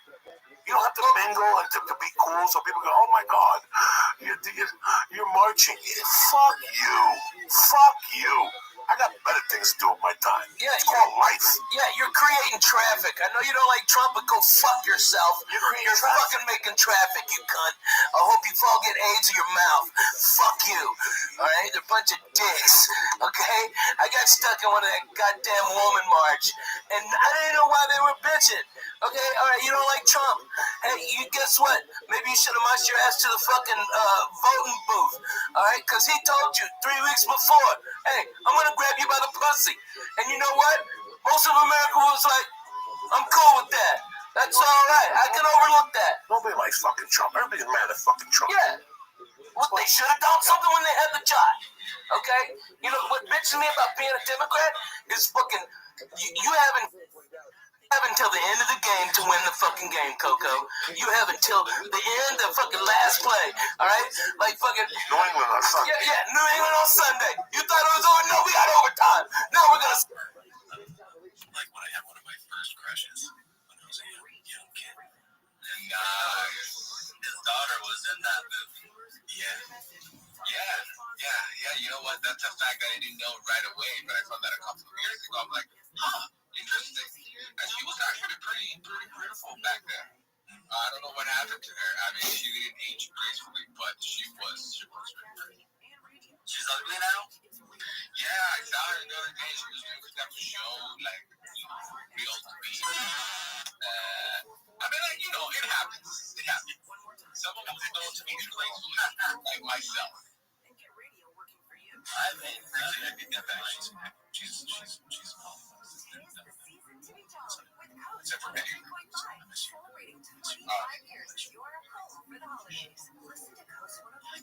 Yo, we have a hand up right here. If anybody wants to come up here and please have an open mic, if you want to sing a song, we have Rabbi. Yes. Thank you so much for the opportunity. Do you mind if I share my project with everyone? Go for it, brother. You have an open mic. Excellent. I'm Rabbi Rothschild. If you don't know who I am, you will. I stream my life 24 hours a day, 7 days a week, 365 days a year for world peace. I've been doing so for more than 4 years. My streams go back to the pandemic. We've seen the death of a queen, the birth of AI, the coronation of a king, and everything in between. This is a real-life Truman Show, a real-life Big Brother. This is a timeline and time capsule of human achievement. In the 1990s, Bill Gates coined the phrase, content is king, and I'm making it true today. I'm king of the internet. This is the biggest event in global history, and here's why. In 2018, The Economist magazine stated that data had overtaken petroleum as Earth's #1 resource, and I have more data archived on the internet than any person ever, which is making me a very influential person. I'm going viral, and when I do, I want to make you, your friends, your family, all financially independent if you're not already. I want to ensure that you have generational wealth if you don't already, and I want you to be able to start charities and philanthropic organizations of your own. I'm unlike any influencer you're ever going to meet. I'm not live on one YouTube stream, nor 2 YouTube streams. I'm live on over 20 YouTube streams simultaneously, 24 hours a day. You can view my life in 360 degrees. I even have a ceiling camera. If you want to view the links to these cameras, the link is in my profile. Additionally, it's in my pinned post. You'll also find in my pinned post a link to my link tree. I dare you to look at my link tree. No one dares you to look at their link tree, but I do because I have more social media than any person ever. I have more content than any person ever. You'll also find a link to my Discord, which is discord.me/rabbi. We have over 2,500 people in the community and grow stronger every day. In addition to making you all rich and wanting to promote world peace, I want to help end world hunger through the use of technology, such as agricultural drones, floating greenhouses, saltwater greenhouses, hydroponics, vertical farming, cloud seeding. I want to help end world thirst. I'm sponsored by a cryptocurrency that's worth about $100 million, and one of the things that we do is we build wells and water towers in developing nations for the benefit of the less fortunate. Additionally, I'm an advocate for the LifeStar program, and most importantly, desalination technology, where we pump Earth's seawater onto land to make it drinkable. If you're a reply guy, if you're a Web3 marketer, you're a raider, you're a shiller, send me a DM. I will respond. Send me a follow. I will follow you back. I want you all to know that I'm here to support you, both personally and professionally. I'm here to be a positive person in your life. I'm here to have an optimistic view on the future. And most importantly, I want to give people hope. And with that, I sincerely appreciate the opportunity to share. Thank you for sharing, brother. Truly appreciate all of your missions that you're doing. We need more people like you to change the world. And I just want to remind everyone, if you want to follow the Rabbi here, just give him a follow. And it seems that what he's doing is it's for the greater good, which we all like. Just remember, nothing in this show is financial advice. Always do your own research. And Rabbi, thank you for being here. Is there anything else you want to share that love the people in this space? No, I just want to thank you for the opportunity to be able to share, and I hope everybody has a wonderful day. Thank you. And Rosman, any question, anything burned that you have for Rabbi here? Yeah, I do have 2 questions for Rabbi. Bert, you had your hand up first, so I'm gonna send it over to you. So you say it's 24/7, 365. Do you film yourself in the bathroom, in the shower, while you're sleeping? Yes to all of the above. If you're having sex, your answer. Yep. If you have sex, which I doubt.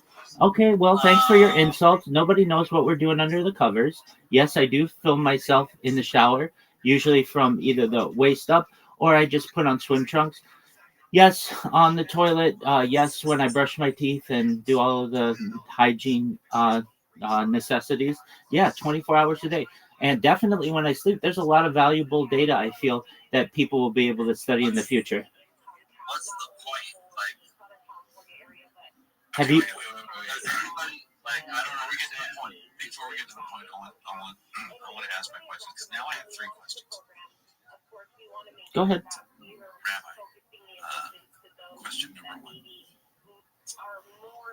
Have you timed your pitch, like that initial elevator pitch you gave us? Have you done Yeah, that? it's 2 minutes 20 seconds. Okay.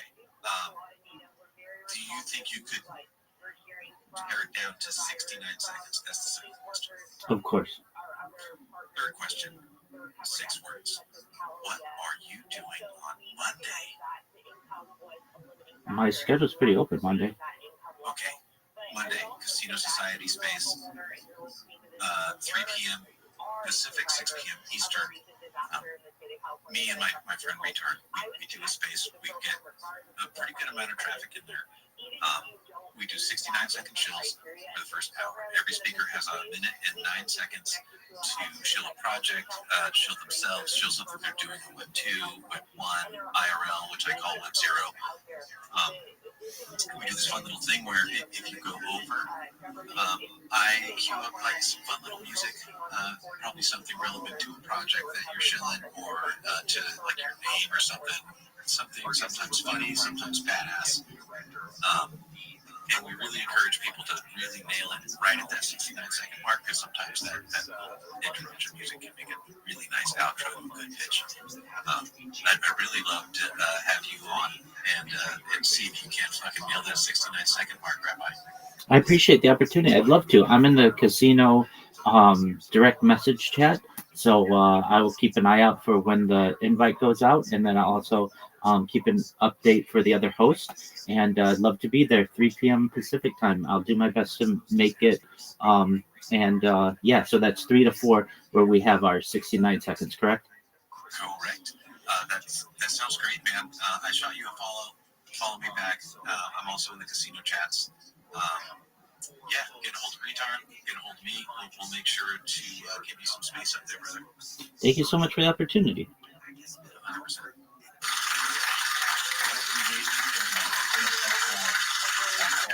Those 3 questions for you. I was very impressed. It was very concise, and as I'm listening to it, I'm like, fuck, I wish I had a timer. I want to see if this guy's fucking gonna come out to the show and nail it right away. I think you Rabbi is actually keeping it down, not just in this place, I see it all over the spaces. You know, I'm actually an evidence to what he says, because I also watch him on YouTube. It's always live. To be honest, I've never seen something before live. It's always live on camera. Yeah, shout out to you, Rabbi. Thank you so much. And to the person who asked, what's the point of what you're doing? There are quite a few different points. Essentially, I'm building a gigantic database of data, not just on my life, but on world history. 24 hours a day, I keep a radio going in the background that allows me to be able to archive all the world's history events. 100 years ago or so, I might have been a diarist, someone who writes in a diary, or a journalist, someone who writes in a journal.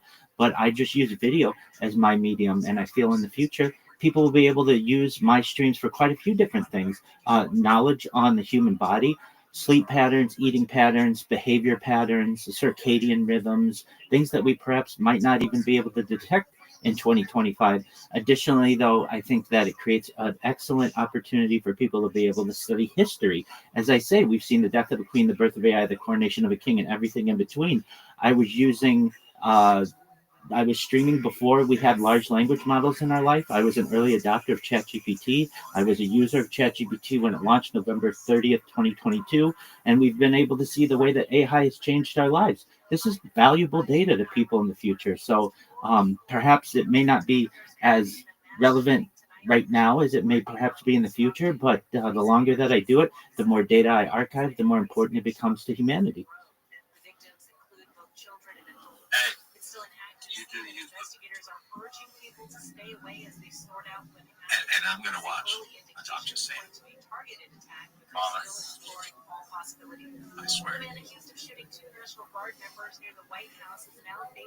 to watch as well, Rabbi. You have a new subscriber. That is for sure. Well, phenomenal. If you do check me out, I recommend looking at the link in my profile, also in my pinned post. If you don't want to click the link, I totally understand that. Type my name, Rabbi Rothschild, into YouTube. But here's the key: filter by live. If you don't, you'll just see one of my streams. I want you to be able to pick the stream that you like the most, and I have over 20 of them, so you can watch my life from any angle that is comfortable for you. So again, if you're going to look me up, make sure to filter by live. That's the key. I love that, dude. That is really awesome. Also, I'm skimming through your bio on your profile here, and your about section. I'm going to issue a challenge to the entire XRPO right now. If there is any speed readers, speed talkers, speed rappers who are also literate, I would like to issue a challenge. Anybody who can read this fucking about me section in, let's at least be reasonable, less than 3 minutes, I will pay 25 XRP to live in a fucking space. I swear, to whoever you believe in, I will do this. I will do this. I'm going to talk to Retard. I'm going to talk to Spiffy. And I'm going to talk to the host of Creation Station. Shit, that's me. I'm going to issue a challenge. Anybody who wants to come to any one of those spaces and try to read this thing out loud in less than 3 minutes, I have timers set up. Shit, I will time it. I wish this space was recorded because, mark my words, if somebody can accomplish this, I will pay you 25 XRP just to hear you do it.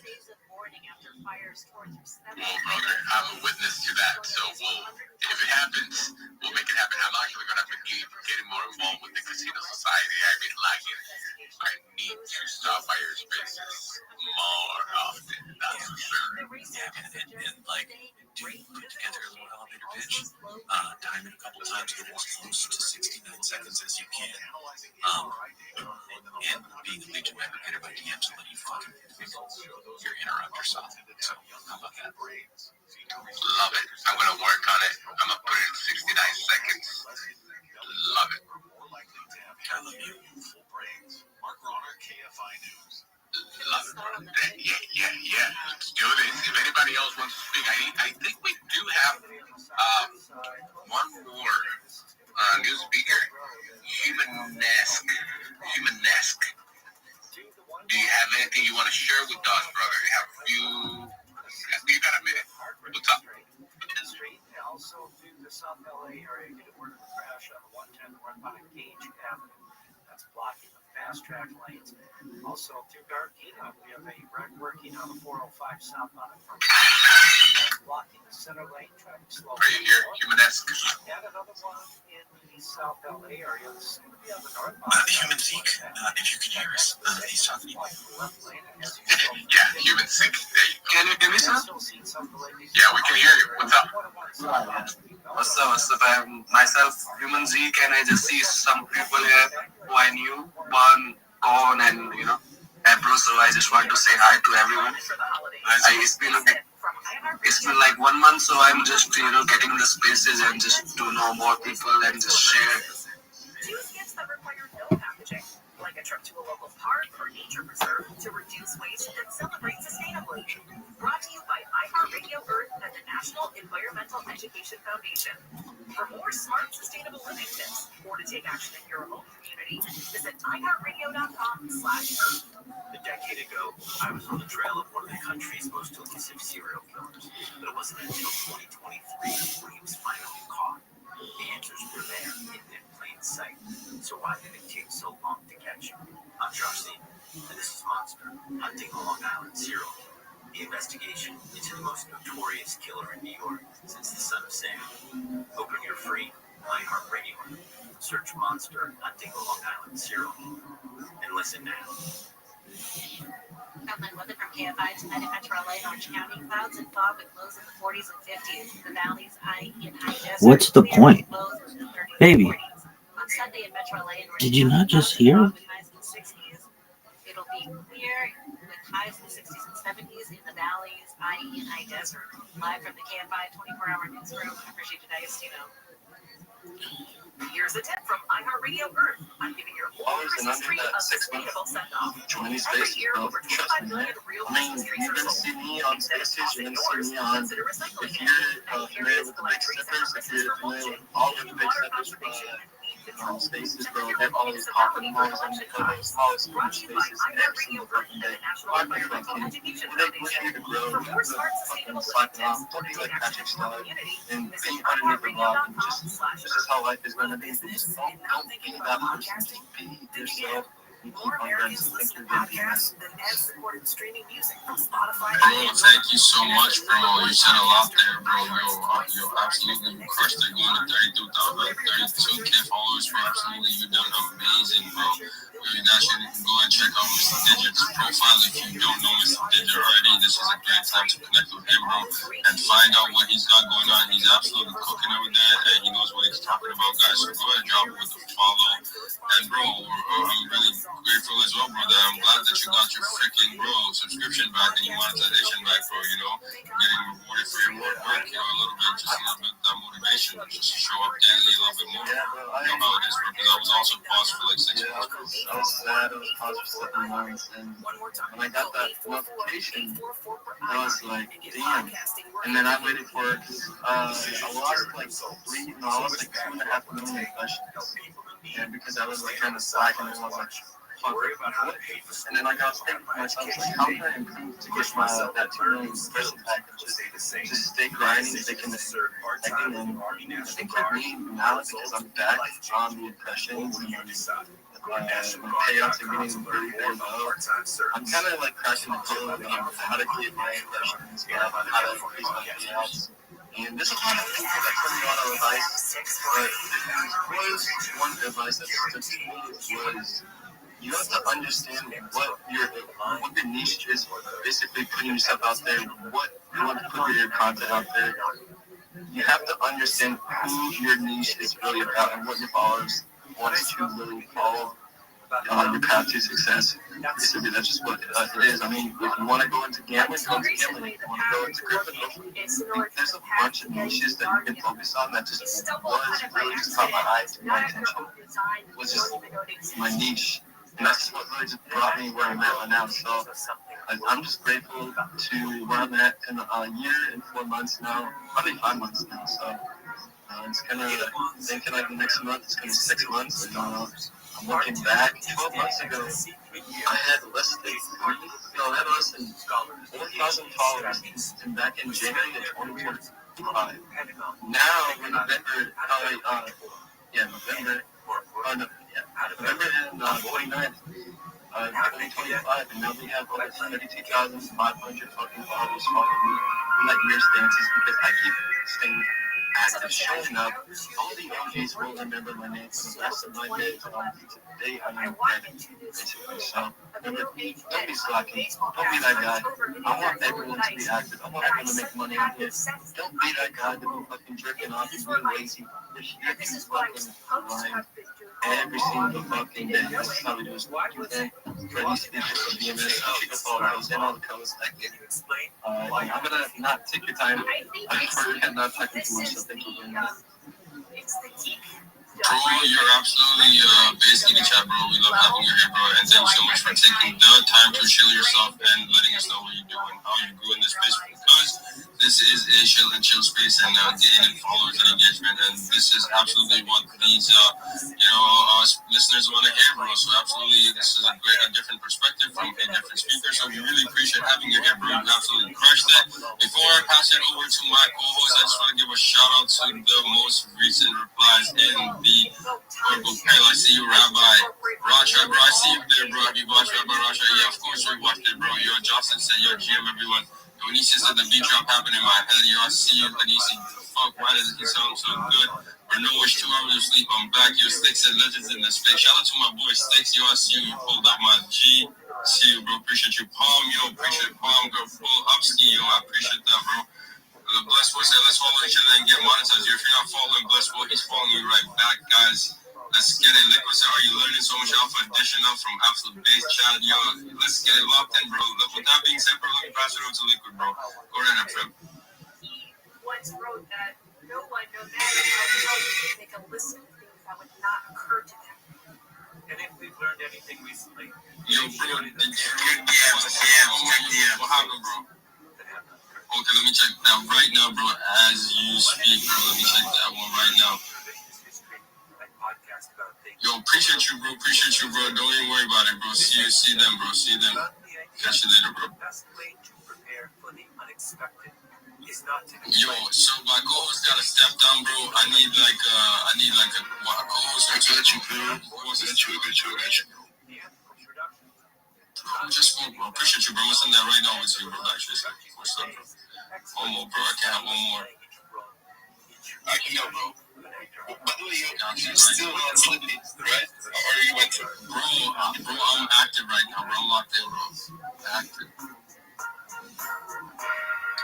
I sent it to Cherie, but I think Cherie might be idle. I don't know. Cherie, are you still there? with a very long, narrow backyard, 150 yards deep.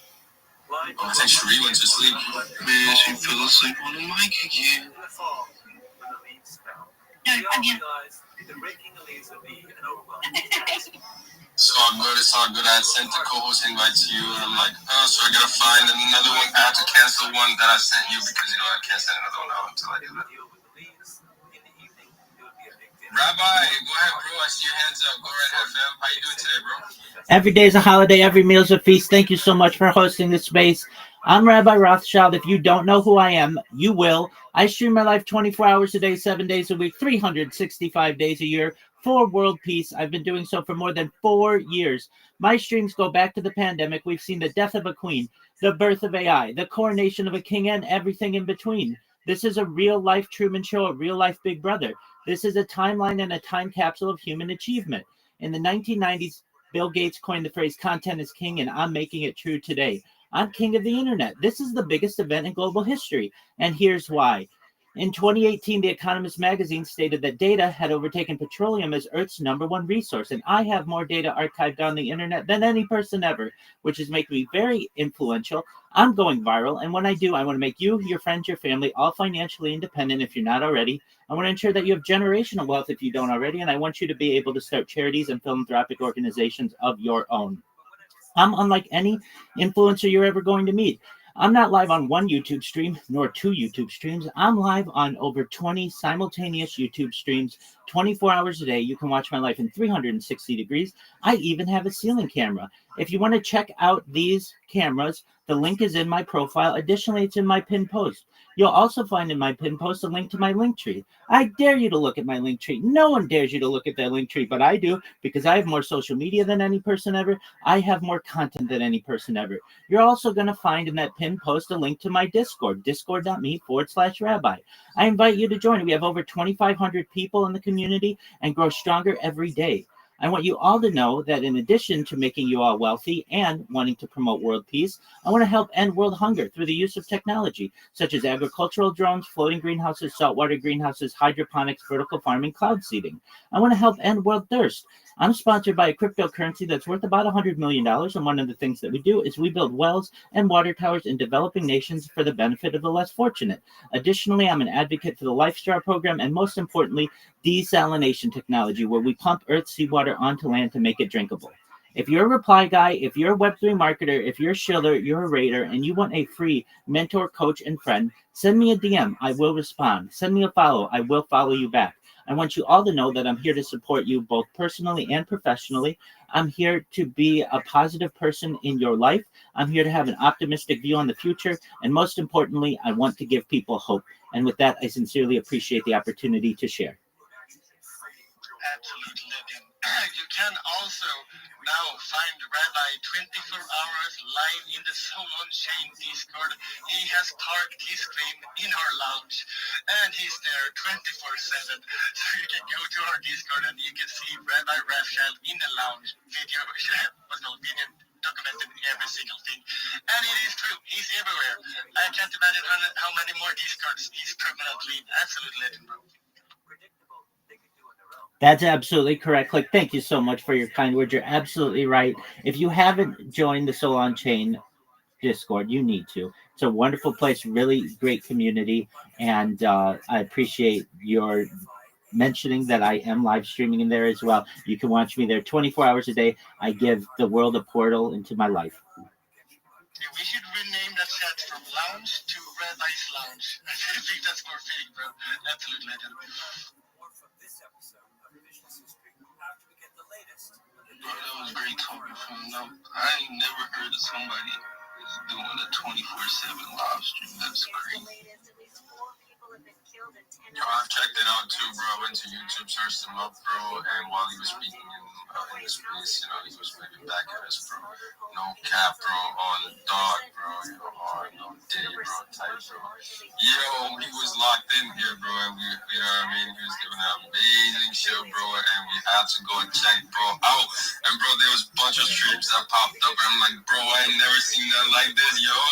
Homies really locked fucking, bro. We ain't locked in enough, bro. Yo, how you run 20 streams at the same time, bro? Yo, and you on a different platform, bro. You speaking on a whole different space, and you in every different Discord, bro.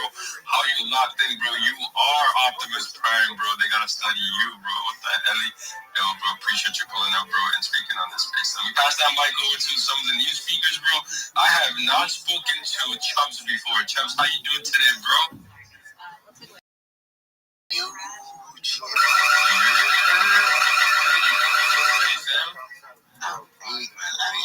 I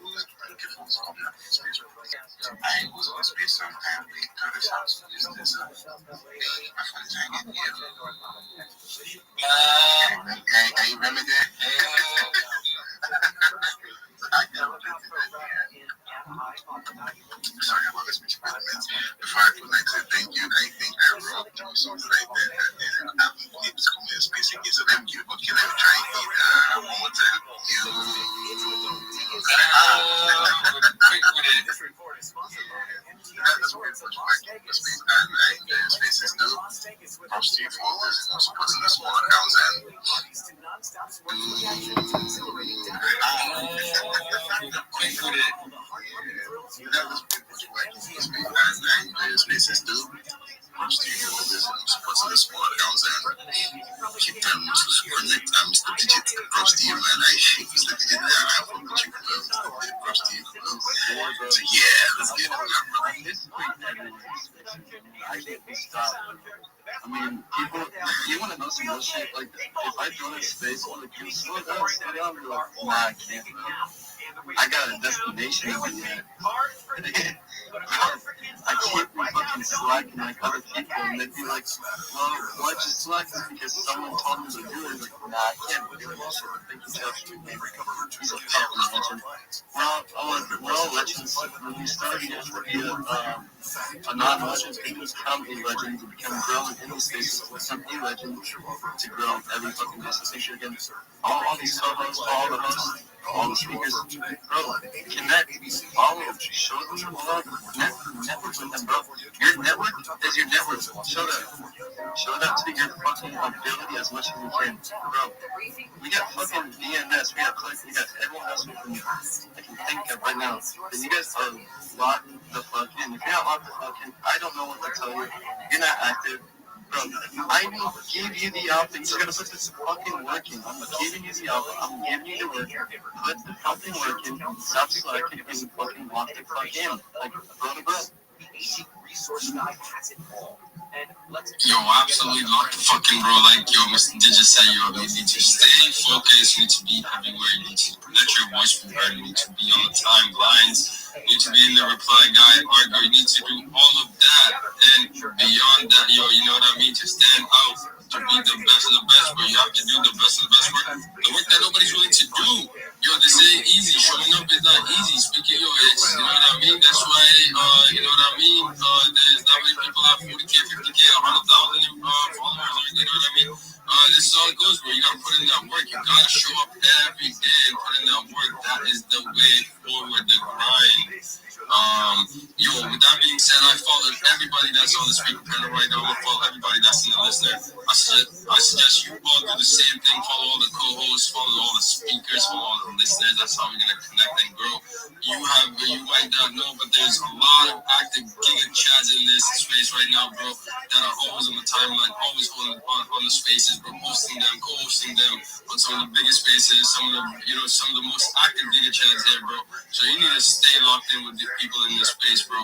Yo, if you're not locked in with Click, you're missing out. If you're not locked in with Digit, you're missing out. Yo, follow the co-hosts right now, follow all the speakers right now. Let's get it. With that being said, let me pass the mic over to Creed. We got a new speaker up here. Yo, Creed, what's going on, bro? How you doing today? Cheers, Creed. Good morning, good afternoon.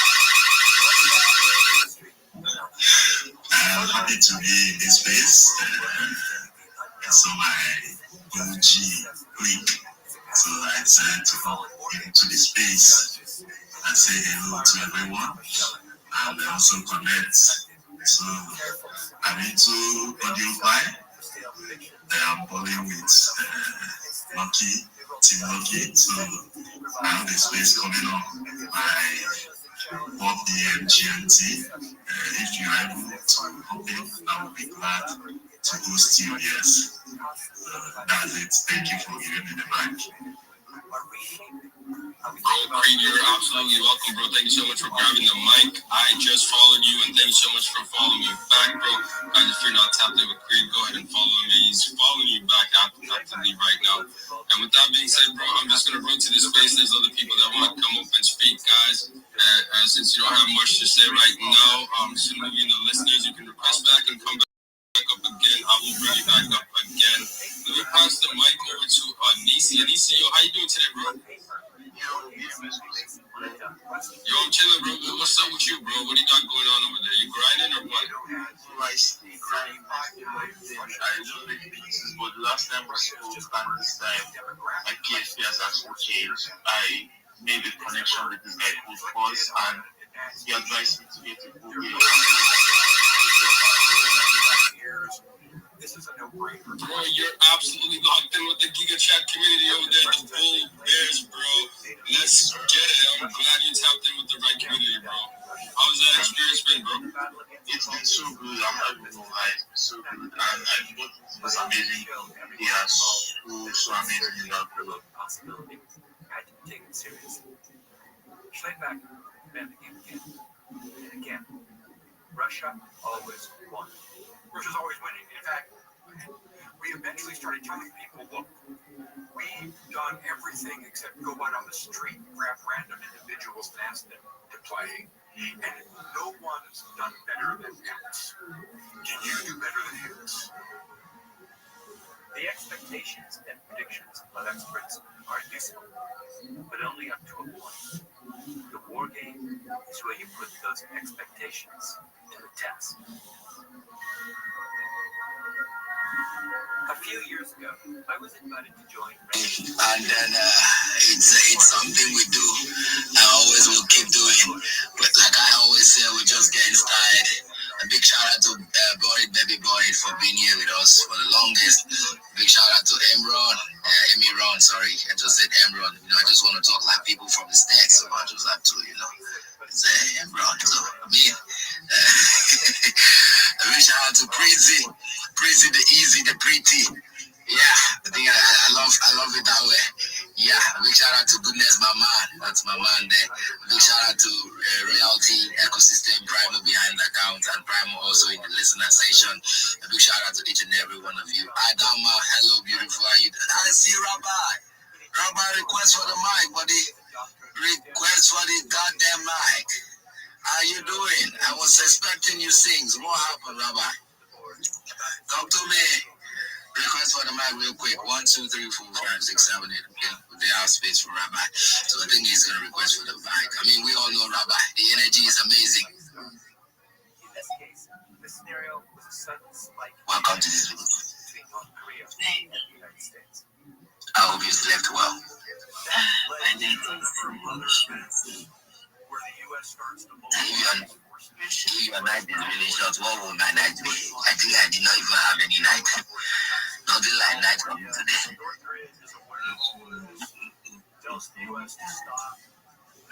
It's not like 4 hours. It is banking. Good. So what are you preparing for breakfast? So that I will know, I'll just leave this place and then I sit on the table and then help myself. What are you putting on the pot? I'm not planning anything. Just tell me what you want to tell me. Okay. I would go with based on the energy I have used on this place, I think I would go with egusi and amala, just to balancing. Egusi and amala for breakfast. You think I drink coffee? With this type of energy, is it coffee I will be drinking? Is it coffee?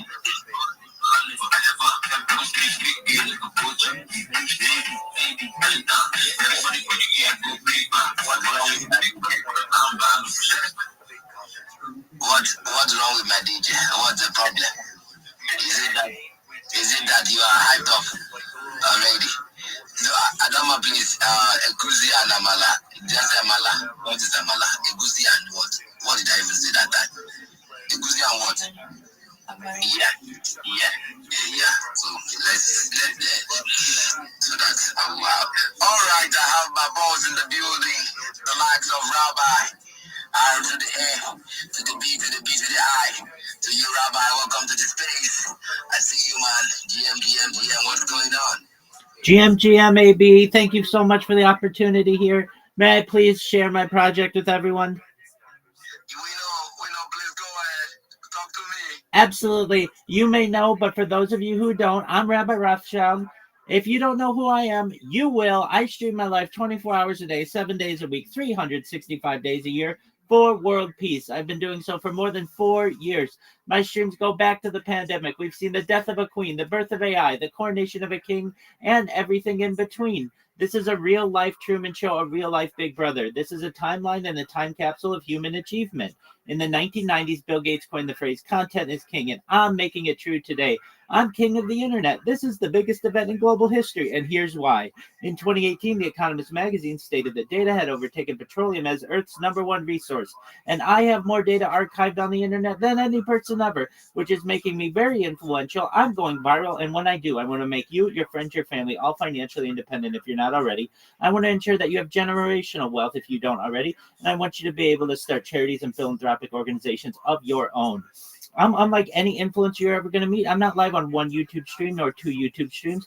I'm live on over 20 simultaneous YouTube streams 24 hours a day. You can watch my life in 360 degrees. I even have a ceiling camera. If you want to view these cameras, the link is in my profile. Additionally, there's a link to my YouTubes in my pinned post.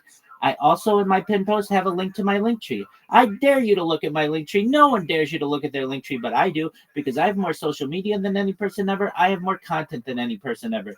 You're also going to find a link to my Discord, which is discord.me/Rabbi. We have over 2,500 people in the community and are growing larger every day.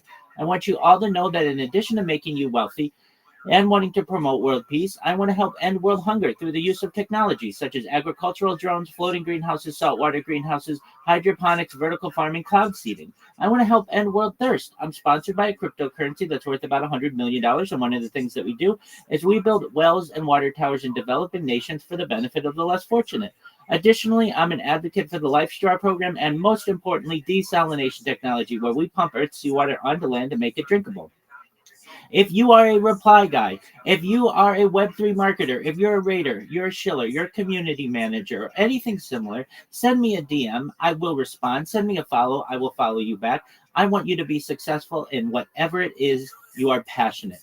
I want you all to know that I am here to support you both personally and professionally. I want you to know that I want to be a positive person in your life, that I have an optimistic view on the future, and most importantly, I want to give people hope.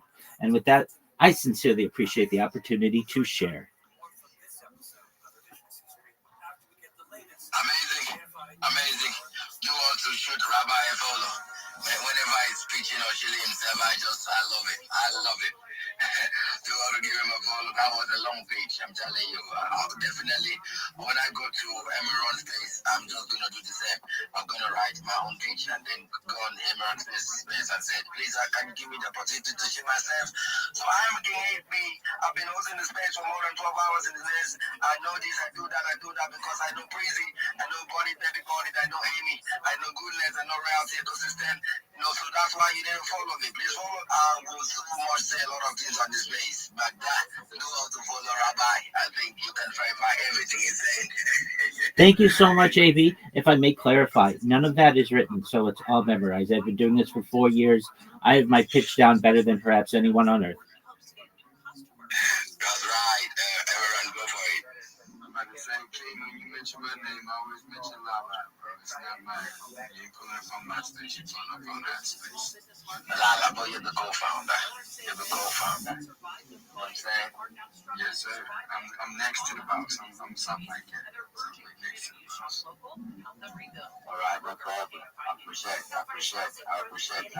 Humble and gentleman. He's a gentleman. You know what I'm saying? But when I hop on your space,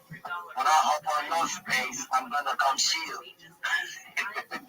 You're the co-founder. Come and talk. That's how we got to do it.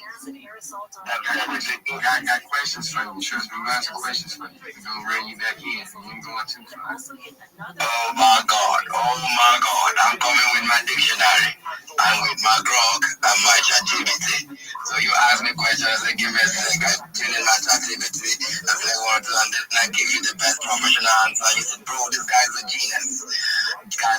It's just ChatGPT, brother. It's ChatGPT. It makes things easy. You know what I'm saying? I'm not for ChatGPT in this space. A whole lot of persons would have cracked because the project will ask you questions on spaces and then you just get confused. I'm telling you, ChatGPT has really helped a lot. So please shoot some emojis for ChatGPT and Grok. They have done us good in this space. Yes, I'm telling you, a lot of emojis. But if you don't shoot me, let me shoot. I love you, ChatGPT. I love you. I wish they can make me an ambassador for ChatGPT, an ambassador for Grok. I would have been very, very excited, But then, Rabbi, thank you so much for tuning in on the space, each and every one of you. We have about 1 hour, 30 minutes to end the space. We are still chilling. We are not ending until it's 12 hours. So we're just chilling right now. I think Emmy is up on the space. GM, Emmy, how you doing? How was your night? I hope you slept well. I hope you dream about me. And I breathe, in a white garment and also in a black suit, doing something that matters. You know what happens when somebody's wearing a white garment and a black suit? If you know, you know. Tell me you dream about us. Yeah, GM, everybody. GM Gaby, Breezy, Amron, Rabbi, Reality Ecosystem, everybody. You find just you must I'm going to church right now, so I'm on my way to church, to preach the gospel of Bonnie's baby Bonnie. I'm preaching that church. I preach the gospel. I'm going to church right now, so I'm on my way to church, to preach the gospel of Bonnie's baby Bonnie. I preach the gospel. I preach the gospel everywhere, So I'm a church boy, so I have to sleep, take a little rest because I know we're to church very early. I don't king, so that's why I had to they expect me sleeping on the altar. I'm preaching about born baby born and I'm sleeping on the altar. You chase me out of the church, man. So I'm so glad, came up back online and seeing everybody out here is grinding. Very, very lovely. Lovely thing to see Jim to your prison, especially prison. I dreamt about prison. I didn't dream about it. This is when you drop to the listener session. Why will you be dreaming about prison without my permission? You take permission, man. Why would I dream about my fellow man? What the hell is that, man? Dreamt about prison. Okay, what did you dream about? Taking her out for for December, and we'll go shopping. Maybe I just want to be, Okay, that's what that's the dream, alright? It's a good dream, I think it's a good dream. And then you can do what to send your wallet address to Emmy. Let that dream come true immediately. We want that dream to come true immediately. It's not something that should be delayed. That is when Prezi will say dream come true. So Emmy, please do well. She's gonna send a phantom wallet in your DMs, and then let's see how we can make the dream come true. But meanwhile, now make sure you preach the gospel of God, born it in church. Tell people to buy it, and then they can, tell people about it. Tell people about the Kings and Queens community. Tell people about the royalty ecosystem. Actually, after this space, you know what I'm gonna do? I'm gonna eat amala that Adama is preparing for me. I'm gonna get to book. Yeah, for Emmy also. Emmy has been grinding. I've been grinding. Very, very careful, Emmy. You have to be very, very careful. Yes, you have been grinding where you have been sleeping. You have been sleeping or you've been grinding.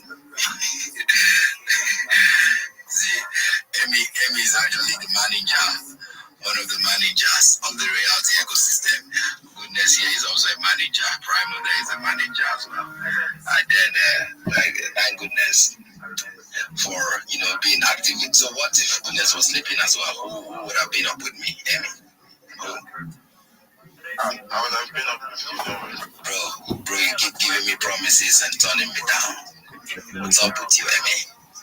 Bro, I can be also. You can be also my manager, Suli.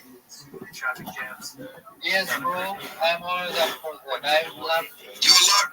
I am always. Yes, I am always up for. Where are you from? Where are you from?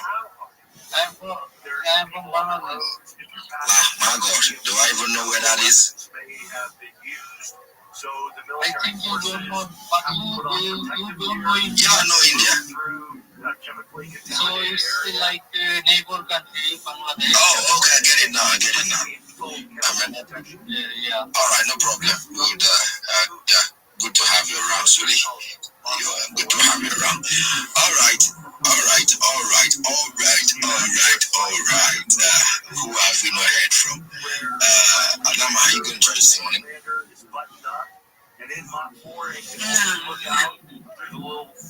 Guys, please do well to retreat the space if you can. Please do well to follow the host, the co-host, follow Amaron, follow Bonnie, Baby Body. Do well to follow each other on the space. Please do well to follow the host and the co-host. Very, very important. Turn on their post notifications so that next time we have cries for help, blood, anger, all these kinds of things. There's the anguish of seeing people on the road freezing to death, can't do anything about it. And then there's just the anger and the hatred, the desire for revenge, to kill. And then you're trying to manage all of that and still carry out the mission. It would be easy for the North Koreans to build an atomic IED and to plot that in a choke point going through a steep valley and to set that off. Then you have that and the whole larger operational political context of now a nuclear weapon has been used, what will be the U.S. response, all those kinds of things. The war game added detail, color, and motion to the Army's understanding. And the Army ordered up the war game because they knew enough to know that many of those details would be on the long list of things that had never occurred. Sherman said war is hell and you cannot refine it. And I've said this before. Look, I mean, for the U.S. Army, U.S. military, Iraq and Afghanistan was not easy, right? And it was especially not easy for the populations of those two countries. I mean, devastating in a lot of ways. But this kind of conflict, war on the Korean Peninsula, would make what we did in Iraq and Afghanistan look very, very simple in comparison. A war game is a reality, and I think we're willing to test our illusions with reality checks. Only if we practice, if we make it a habit, if we keep reminding ourselves the world outside our imagination is much larger than the world inside. This is what the beef breaker stood for all those years ago in my family's backyard. They took a chance on an afternoon of doing something that they had never done before, and which did not, at least in the abstract, sound like fun. And then afterwards, a 20-something advanced math doctoral student from Bangalore would sit down with another math whiz from Lagos and a third from the West Bank, and they would play charades on a team together. Charades is a game that depends on shared cultural understanding, but here it was being played by three people with no shared cultural understanding, which is what made it fun. The experience of figuring it out, of learning what figuring it out felt like, was so intoxicatingly unpredictable that they would all come back the next year, and the year after that, even after they've gotten their PhDs and moved far away, only to discover when they returned, of course, that charades had been replaced by some brand new and fiendishly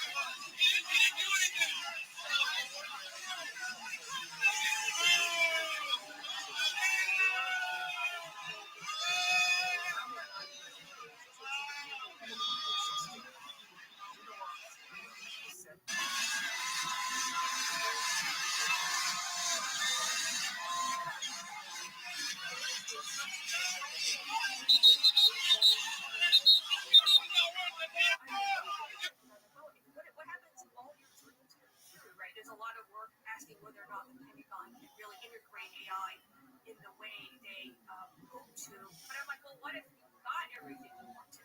The game was held in a conference room at Rand's Washington, D.C. office. Someone playing China, Japan, U.S., North Korea. A senior information scientist from Rand's California office, Ashandi Shaba, flew in to represent the commercial AI sector. Yunawan was part of what's called White Team. Part referee, part instigator. The road to war was deceptively simple. Lots of muscle flexing between the U.S. and China, leading to Japan and the United States launching a cyber attack on a Chinese aircraft carrier. The Chinese responded with a flyby near U.S. vessels. And with that, the game was off and running. The United States and Japan then went off and they consulted with each other and came back, announced they are holding a large joint military exercise around the Senkaku Islands. The U.S. and Japan put their missile defense on full auto, meaning they programmed the artificial intelligence systems running the missiles to respond automatically and immediately to any hostile attack. They did that to send a message to China: don't do anything rash.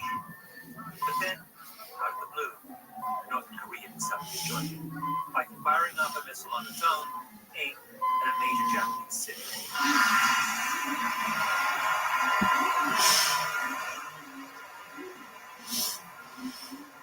Luckily, the missile was intercepted before it could do any damage. What are they doing? They're signaling that they're standing with China. Yes, so sometimes I say China has one ally, and it's the worst ally in the world, and it's North Korea. So that is a very complicated relationship. But in the game, they did not pressure them. This was just North Korea decided they would try to be helpful, and this was the result. You're listening to Revisionist History, a podcast brought to you by Pushkin Industries and KFI AM 640. You can listen to new and full-length episodes on the iHeartRadio app or wherever you get your podcasts. And don't forget to check out my new book, Revenge of the Tipping Point, out now. We'll be right back with more from this episode of Revisionist History after we get the latest of the KFI 24-hour newsroom. Here's the latest. 14 people have been shot in Stockton tonight at a child's birthday party, and authorities say the suspect is still on the loose. A dangerous door-kicking trend in Northern California neighborhoods, and a major winter storm is disrupting post-Thanksgiving travel as lake effect snow blasts the East Coast. We'll check the freeways when we come back. Hey there, Dr. Jesse Mills here. I'm the director of the Men's Clinic at UCLA Health, and I want to tell you about my new podcast called The Mailroom. And I'm Jordan, the show's producer, and I'll be asking the questions guys probably should be asking the hard. Every week, we're breaking down the world of men's health, from testosterone and fitness to diets and fertility. We'll talk science without the jargon and get you real answers to the stuff you actually wonder about. So check out The Mailroom on America's #1 podcast network, iHeart. Follow The Mailroom and start listening on the free iHeart Radio app today. Let's go to a crash on the 210 in Monrovia. It's going to be on the westbound side of the 210 and on the 10th Drive. This crash is blocked to the center lane. Traffic's backed up to Myrtle Avenue. Looking at some slow traffic in this area as we make our way down towards the Collin Pass, very slowly. The 395 and Kentwood Avenue. And we have been crashing the Passaic Drive southbound and Templin Highway. This one's blocking the center lane. Traffic slow there from this to Del Lago. With Southern California's most accurate traffic reports, I'm John Weiss. This report is sponsored by Hard Rock Casino Tejon. Hard Rock style is coming to the Central Valley, just 15 miles south of Bakersfield off Route 99. You'll find world-class gaming and entertainment. Less drive time equals more playtime. The all-new Hard Rock Casino Tejon, opening November 13th. Run a business and not thinking about radio? Think again. Because more people are listening to the radio on iHeart today than they were 20 years ago. Broadcast radio can more Americans. You know, it's nothing but love.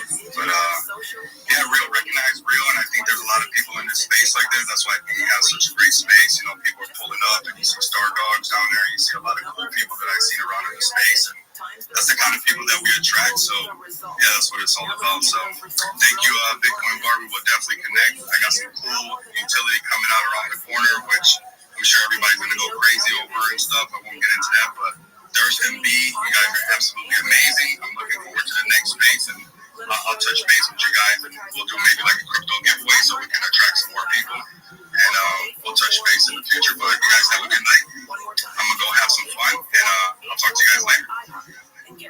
Great to meet you. Hi, I'm Jonathan William. The customer once showed me a faded black and white photo of her. He's being super modest. He has a really amazing product. Basically, he can do bill payments in like so many different countries around the world with crypto, and they have like a crypto visa and stuff. He's one of the very, very first people that I ever worked with in Web3, and actually did get to meet him at Bitcoin Vegas, which was awesome because that was like, I remember him telling me like at the very beginning, and I was like, I don't know what I'm doing here, and we were like talking, and he was like, this is what you're doing here, and this is what.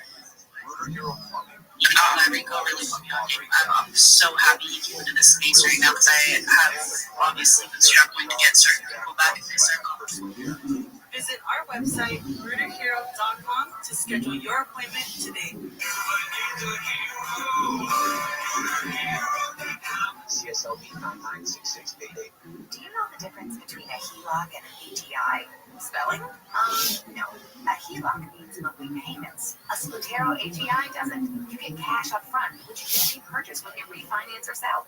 A HELOC has strict income and credit requirements, while a Splitero AGI only requires a 500 minimum credit score with no income requirements. Huzzah! Splitero!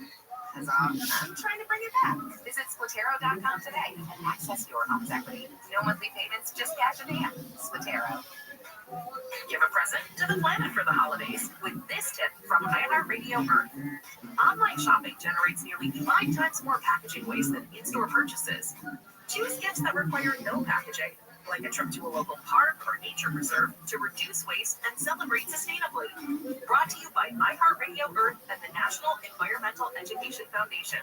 For more smart, sustainable living tips or to take action in your own community, visit iHeartRadio.com/Earth. Extreme Twilight's fun burgers and drinks for weekday lunch specials, all $12 and under. Juicy burgers, fresh cut fries, and island vibes that make every lunch feel like a getaway. Hey there, Dr. Jesse Mills here. I'm the director of the Men's Clinic at UCLA Health, and I want to tell you about my new podcast called The Mailroom. And I'm Jordan, the show's producer, and I'll be asking the questions guys probably should be asking the hard. Every week, we're breaking down the world of men's health from testosterone and fitness to diets and fertility. We'll talk science without the jargon and get you real answers to the stuff you actually wonder about. So check out The Mailroom on America's #1 podcast network, iHeart. Follow The Mailroom and start listening on the free iHeart Radio app today. Hi guys, it's Gordon now. I've got some exciting news. Hexland's biggest sale of the year is finally here. And trust me, you don't want to sit this one out. Get the cookware I use and trust at the year's best prices. With Hexland, you get the durability of cast iron, the searing power of stainless steel, and easy cleanup of non-stick. That means precision every single time that gives you confidence and makes you look like a pro. This is your last chance to save big this year. Shop the biggest sale of the year at hexland.com. With the new IHOP value menu, $6 is all it takes to go to your happy place. Where stacks of pancakes with bacon and eggs are just $6 every day. French toast, sausage, and eggs are, you guessed it, $6. And fluffy omelets come with a side of pancakes and only cost $6. Go to your happy place every day at IHOP. $7 in some locations. Available every day for a limited time at participating restaurants in the U.S. Hourly vary. No substitutions. Not valid with other discounts or promotions. Prices may vary. Black Friday savings are here at American Vision Windows. Get free installation plus no payments until 2027 when you buy 4 or more windows by November 30th. Now is the time to save big. Enjoy a hassle-free experience from start to finish. Call today, 888-686-8249, 888-686-8249. These savings won't wait. Book by November 30th at AmericanVisionWindows.com. New customers only. Restrictions apply. Offer expires November 30, 2025. CSLB 778-3266. You deserve a chair that works as hard as you do. X-Chair. X-Chair ergonomic seating is built to move with you. TPL technology adapts to support your lumbar. Side float infinite recline lets you lean back and relax. X-Chair gives you all day comfort and productivity. Save up to 50% during the X-Chair holiday sale. But hurry, inventory is limited. Visit xchair.com and save up to 50% today. That's xchair.com. Find what you love what you find. Total wine and more. So much waiting for experience and beer. Thousands of wines, guys in the know. The price is so low. It just might blow your mind. You're gonna find what you love and love what you find. With curbside pickup and delivery available, you'll always find what you love. Only at Total Wine and More. Be responsible. 21. Meet Lisa, a mom who starts the holidays full of cheer until the to-do list takes over. Untangling lights, prepping for the class party, wrapping gifts. She was running out of time and energy. Then Lisa discovered AirTasker. She posted her tasks, set her budget, and local taskers helped with everything. Lights, strong, cupcakes, baked, gifts, wrapped, even a cardboard sleigh for the school play. Suddenly, her holiday spirit was back.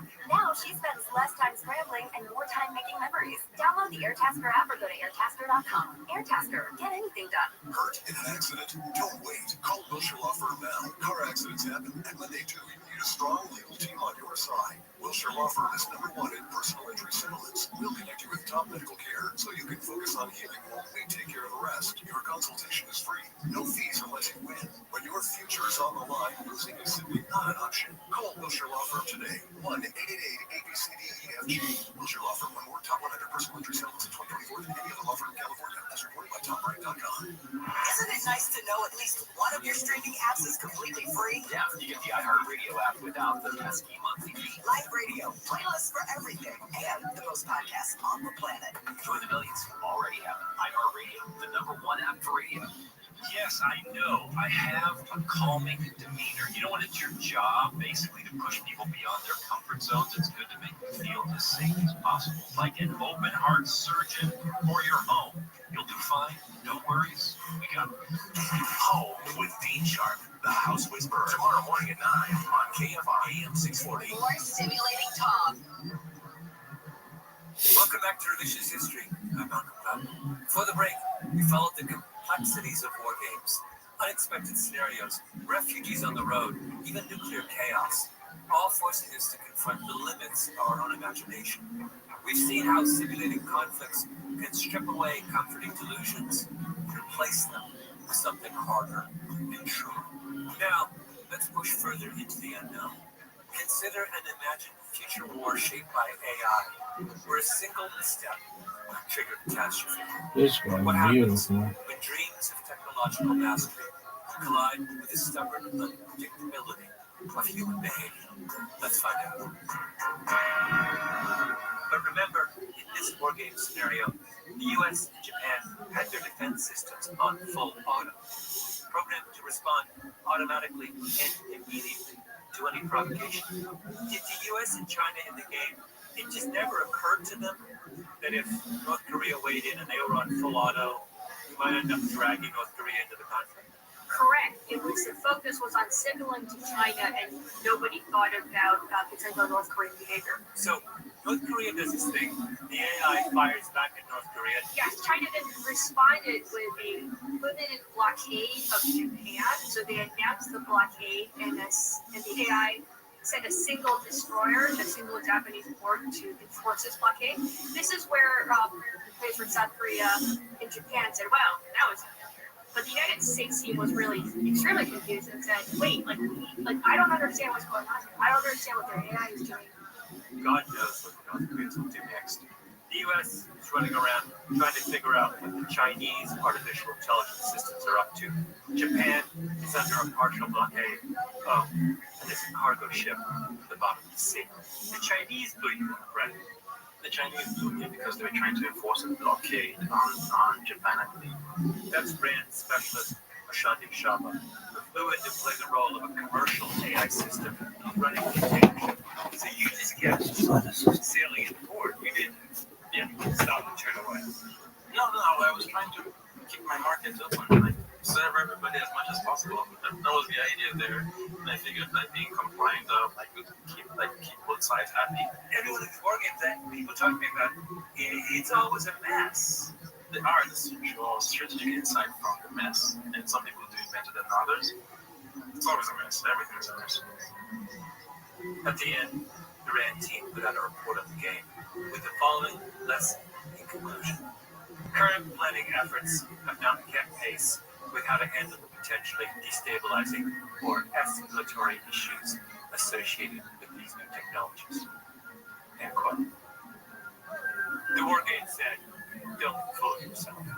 There's going to be chaos, but with luck, we can learn from the chaos." When you made your remark about how everything's a mess and yet we continue on, that's like the most Nigerian thing you could possibly do. I grew up in the heart of chaos. Lagos is the most chaotic place on planet. I was going to say, you were well prepared for this. I have Lagos to thank for lots of things that I've done in my life, basically. One last moment in the Wellness war game. Several days in, the United States and Japan began hunting the Sea of Japan for Chinese submarines to figure out which ports the Chinese were planning to blockade next. Emotions were running high. The player for China said he couldn't tell whether the U.S. and Japanese anti-submarine warfare assets were looking for his submarines to just track them or destroy them. So he ordered a submarine to destroy an autonomous anti-submarine warfare plane. And then the player for Japan felt that they had shown restraint so far, but they could no longer show restraint if the player for China was going to take kinetic action. So the United States and Japan at this point respond and they sink a manned Chinese submarine. So these are the first human casualties of the game. And at this point, it escalates significantly. So the players for Japan and the United States go off to a separate room. And then they're trying to figure out a way of offering the Chinese off-ramps, right? Like they seriously want to de-escalate at this point. The player for China at this point says, they got one of mine. I'm going to get one of theirs. And launch his missile at the combined U.S. and Japanese fleet. And we end the game there, but we believe that there would have been human casualties aboard the U.S. and Japanese fleet. Wait, why do you guys call the game just at the moment when China is launching missiles at the U.S. and Japanese fleet? Isn't that, it's like stopping the movie with 10 minutes left. Don't you want to know what happens after that? Yeah, some we ran out of Golly. Settle it, okay? Alright? And instead, alright, these assholes, these little fucking Democrat pussies are all fucking crying. I want to recount. I want to fucking recount. I want to get the Electoral College not to do this. You lose on Sunday. You don't wake up. Nobody from the Falcons woke up on Monday and go, man, you know, everybody, I know we lost yesterday in the biggest, you know, fucking choke you could ever lose. All right, but we really wanted to win. So now, if everybody just agrees that we'll just say that we won, that's cool, right? That's cool. It's cool that we won the Super Bowl, even though New England won, but we really won. You know what I mean? It's like, fucking, I don't give a fuck if referee Vladimir Putin blew the fucking call. I don't give a shit. You fucking lost, you lost. You know what, bro? The way I look at it is, they had Bernie Sanders. They had Joe Biden, a man. You had Bernie Sanders, but you drank the fucking juice of being cool and a woman president. You jumped up and down like a fucking Momo that you are. You know, you fooled the country one time. I'm not saying fooled the country, but Obama was one of those weird presidencies. It wasn't going to happen twice, bro. You know, the Who said it best. We won't get fooled again. Yeah. We won't get fooled again with the fucking smoke and mirrors and the Priuses and the, you know, I know people who were buying clothes to go to Hillary Clinton parties. Oh yeah. On the West Side. Like, that's how fucking embarrassing it got. Like, they had to sit there and watch that fucking teleprompter. You know, me, I don't give a fucking. I think we were doing a podcast, man. Yeah, we were. Yeah. With Totoro. With Totoro. Yeah, we were doing a fucking podcast. Oh man. It was little Nicky. Yeah, we didn't give a fuck. Oh man, you didn't give a fucking two dicks about nothing, man. You know, if you know how hard we've worked in our lives and what we went through, there wasn't a president there to help us. Not one fucking time. Not one time. I love Obama. He never gave me a fucking glass of iced tea. Not one of them. When I was fucking, I still remember when I got thrown out of the Benders. It was the day fucking Reagan got shot. Yeah. You think when he was laying there on the floor, he goes, "Hold on, Joey, I got a place for you to move to." Yeah. Fuck no, Reagan didn't fucking reach out. Fuck no, man. In fact, that's why I learned about bureaucracy. Was when my mother died. That's when I really learned what this country's all about. It's we're going to give you your money, but you got to do 82 papers. By the time, it's like what they do to you now when you call Sprint. Yeah. To tell them that you have a bill problem. They put you on hold so long, you just hang up and pay $40. My time is worth, you know what I'm saying? With bureaucracy, when my mother died, I had to go down there. I had to go down there every other week. Oh, you have to bring the mortgage from now. I'm fucking 16. Who's got the mortgage book from the fucking house? Yeah. My mother's dead. What mortgage book? Every week, it was like more and more shit. And I was taking a bus out to Newark. Sometimes I get a ride, but most of the times I take a bus at 3 o'clock in the afternoon and come back at 7, 8 o'clock at night. I learned about bureaucracy and our government the hard fucking way. Yeah. Because when you need something, I got to fill out paperwork and more paperwork and come back 3 weeks from Thursday. You know, it's like you get hurt on the job. It takes you 3 weeks for your disability to kick in. Most American families, they can't wait 3 weeks. Don't have fucking 3 weeks. No, not at all. They ain't got fucking 3 weeks. Don't have fucking 3 weeks. You know, everything's a fucking by the way. Everything. That's why smoke your weed. That's why I took the place at Harris. I got offered a bigger place that would have to charge more for tickets, and I said no. My fans can't do that, and I won't do that to them. Okay? You want to fucking go pay $120 and laugh at fucking sock jokes from Jerry Seinfeld? Hey, there it is.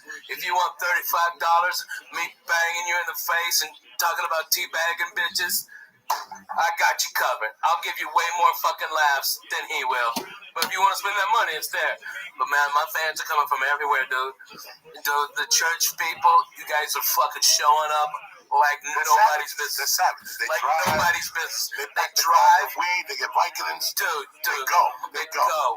And they're coming out.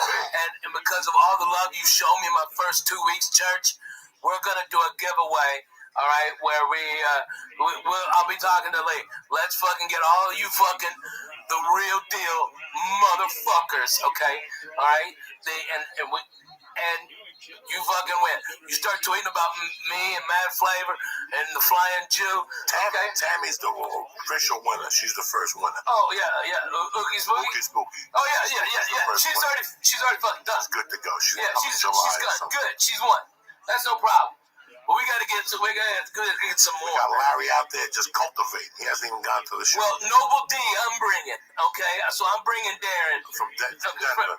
from Colorado. So I got that party going. All right, I'm gonna bring George out under the auspices that it might be a sports show. Of course, George from fucking church. He ain't going nowhere, right? I know he's got a girl, he's got this little thing. Go fuck yourself, George. Hey, bring me the chicken francese, lemon francese pizza, and just keep it like that, all right? He goes there no more. What? How can you not go there? The chicken francese pizza. Yeah, it's okay. Did you guys see what Yoel Romero put up today? I must have laughed for 10 minutes. I laughed my ass. What is it? So is Bisping fighting him or not? I think it's the next fight. I don't know if it's fully been announced yet, but I guess it's. I'm doing this podcast tomorrow night. Oh, him and Gomez. Bisping? Oh yeah. Bisping and I know you love Bisping. I love I love Bisping too, but just like that, I love trash talk. So just he made a GoFundMe page for his future medical bills, and I have nothing against Mike. I like Mike, but it's just funny. It's so fucking funny. That MMA is getting fucking funnier and fucking funnier. My fucking Irish brother, Conor McGregor, suck my big Irish balls. Oh, crying. I want that on my phone. I want T-shirts. I want that everything. Suck my big Irish balls. Fuck yeah. Who knew we had a church in Ireland? Okay, me and you. Has anything been going on with it? I don't even know what's going on with MMA the last 2 weeks. I haven't even seen that. Oh my God. I saw that today, and I said, wow, that's the first time I've seen anything on MMA. Yeah, that's all. Because there's a fight this week. Yeah, it's Brooklyn. That's Anderson Silva. I placed money on him. Nobody even knows nothing. Like, nobody said nothing. Yeah. Nobody's called. That's why I didn't know. I'm like, what the fuck's going on with MMA? And all of a sudden I seen the fucking thing today. And I go, wait a second, there's a fight this weekend. Yeah. Nobody's talking about this fucking fight. Brooklyn, New York. I haven't heard one fucking thing. I don't know what would be a better fight. The one in the ring, in the octagon, or the ones with the people leaving. Okay, because that's going to be a great fight. Right outside, all these guys get all fucked up on Red Bull in Brooklyn and shit. We're going to go to this thing. It's not going to be your typical Brooklynites. It's going to be, those tickets are going to be high. Oh, yeah. They're doing it up there because they can charge a little more. That's Jay-Z's neighborhood and shit. You're right. So it's not the Brooklyn that we left 30 years ago with the knuckleheads hitting each other and shit. Yeah. It's a new civilized Brooklyn where they're probably going to bring, stevia soda in there to drink. And nobody smokes. But if you light a joint at one of those things now, they look at you like if you're Hitler. Yeah. Did you know that, man? Especially in New York. I can't believe it. I grew up in New York. I used to smoke everywhere in New York. Like, you light a joint now in New York? People walk on the other side of the street and look at you. Like, they take pictures of you on their fucking phones. It is crazy. There's a lot of cities I go and I travel. People get mad at me. You don't periscope. Listen, guys, it ain't the same. It ain't the same. I know you can periscope, but I know you can't. Yeah. There's some places you can sit behind outside and smoke a joint. I put the phone on a fence and nobody sees me. There's some places they're watching. You stick out like a fucking sore thumb. They're watching you, man. Yeah, man. What's the matter, Lee? Nothing's the matter. You're already going through changes? I started the sweat starting. Oh my God. It's what do you mean the sweat starting? It's just I'll be drenched. I don't know what it is. I don't know. Does it make you sweat too? I don't know. What are you talking about, Lee? The sugar cubes make you sweat. The sugar? It's not what's in it. It's not the sugar cubes, Lee. It's not the sugar cubes. It's what's in the motherfucking sugar cubes that makes you sweat. Oh, shit.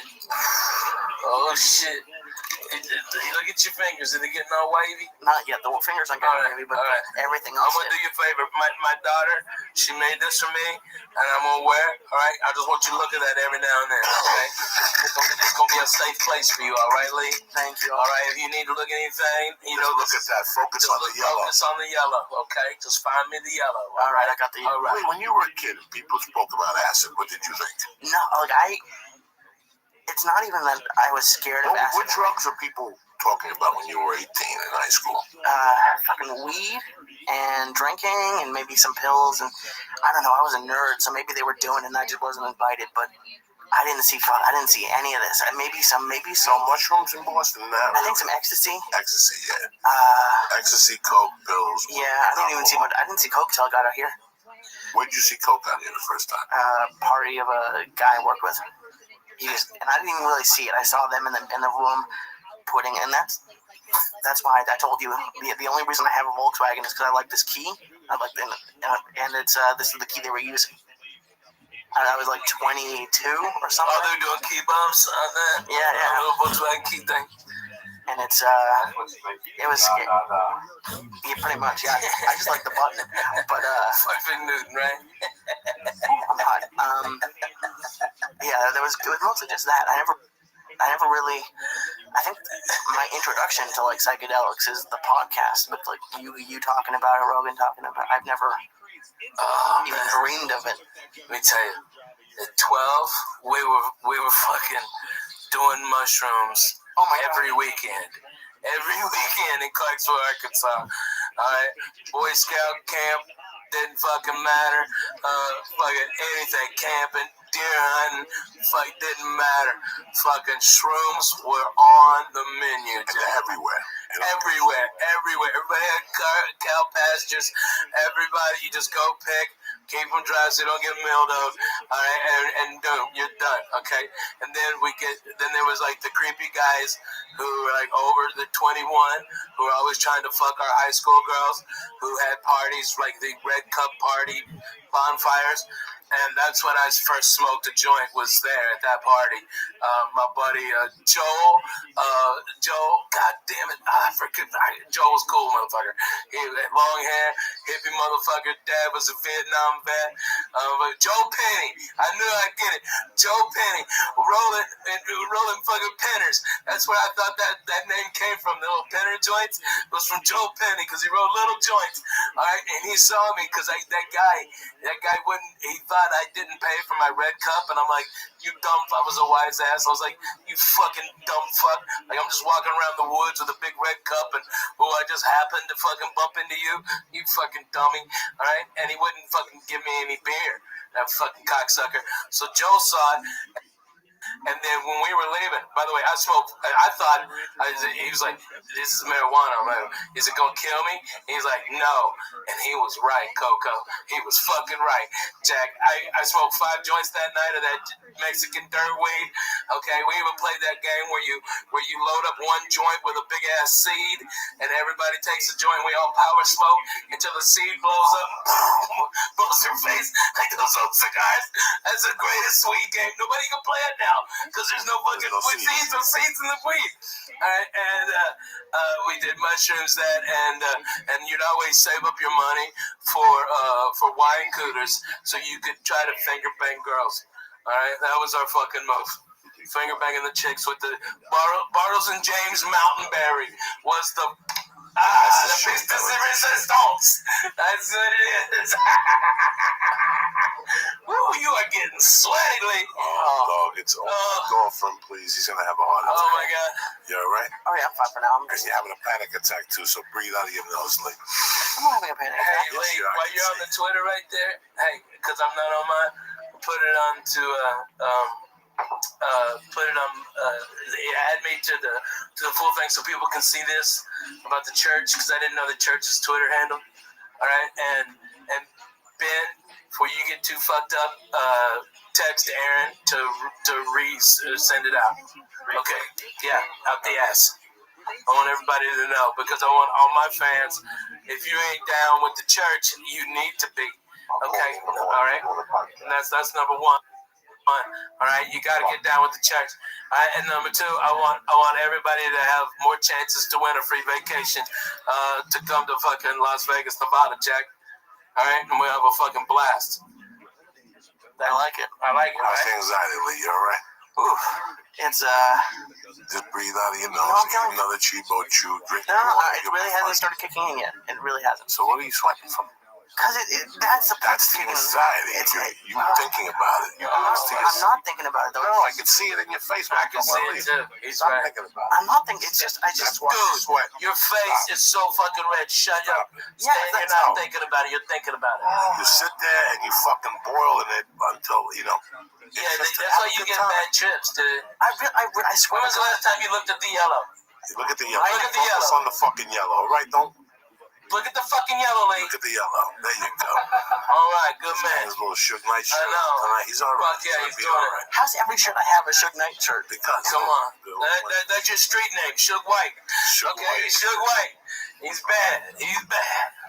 So who else is on the strip over there on Friday nights? Man, big comedy scene? No, dude. I think I'm the first one to have. George Wallace isn't in Vegas. George Wallace isn't there anymore. They've got that piece of shit. Vinny Favorito has got some the Orleans or something. I don't even know where his fucking piece of shit ass is. That guy's the worst fucking human ever to get behind a microphone and call himself a comedian. I hope he gets 3 types of cancer in his ass and his mouth. Not the fast kind, the slow kind. So they think they can cure it. All right?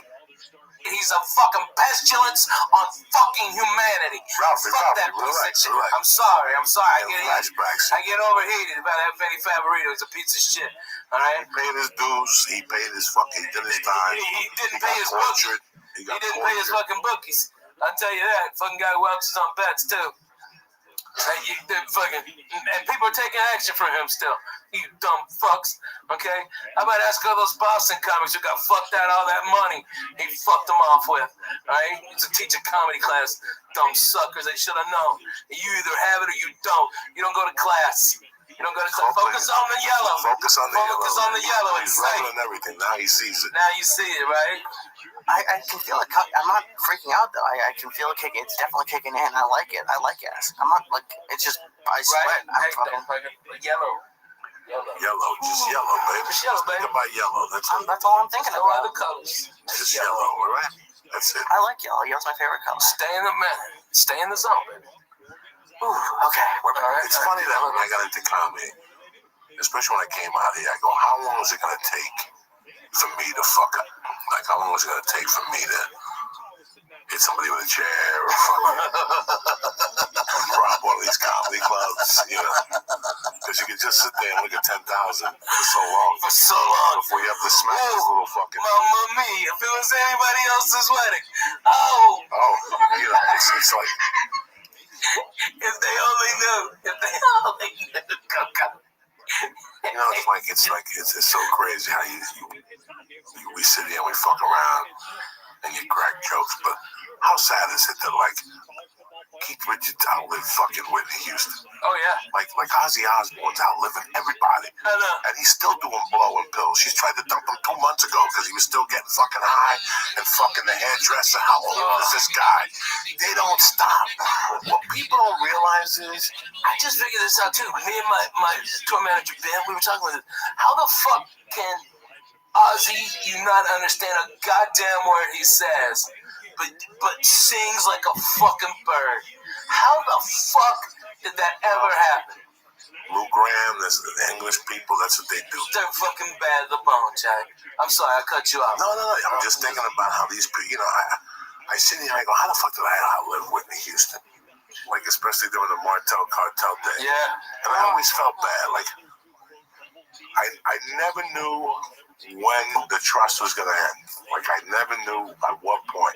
I didn't know if it was going to be being on the road with Mark Babbitt one day.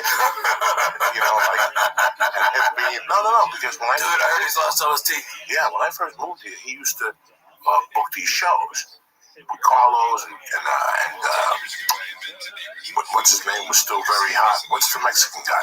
The Paul Rodriguez, and he was booking all George those. Lopez, and George Lopez. I mean, that was Mark Babbitt. Mark Babbitt was driving back to Texas with 30, 40 G in cash. Yeah, because he would take the money from the safe at the last stop and use it to finance his tours. She was a millionaire. She's somewhere. Is she still alive? No. He bought it. I mean, he didn't buy it. He didn't buy it. He didn't buy it. It was an old lady who owned. What's her name? No. You're thinking of Austin. The Austin woman. Right. Okay. What was the name of the lady in Boston? Because Pete was a stepson or something. Yeah. Right. And she owned a bunch of country bars, but she just thought it was a good manager, and she bought it from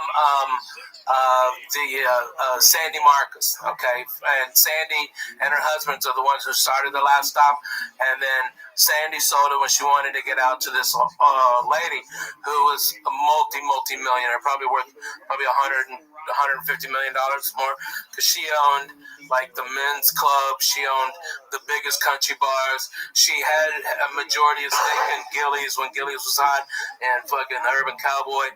This woman had so much fucking money, and this was just one of her things, that she liked comedy, but she wouldn't even come in, and that's how she got Pete in there.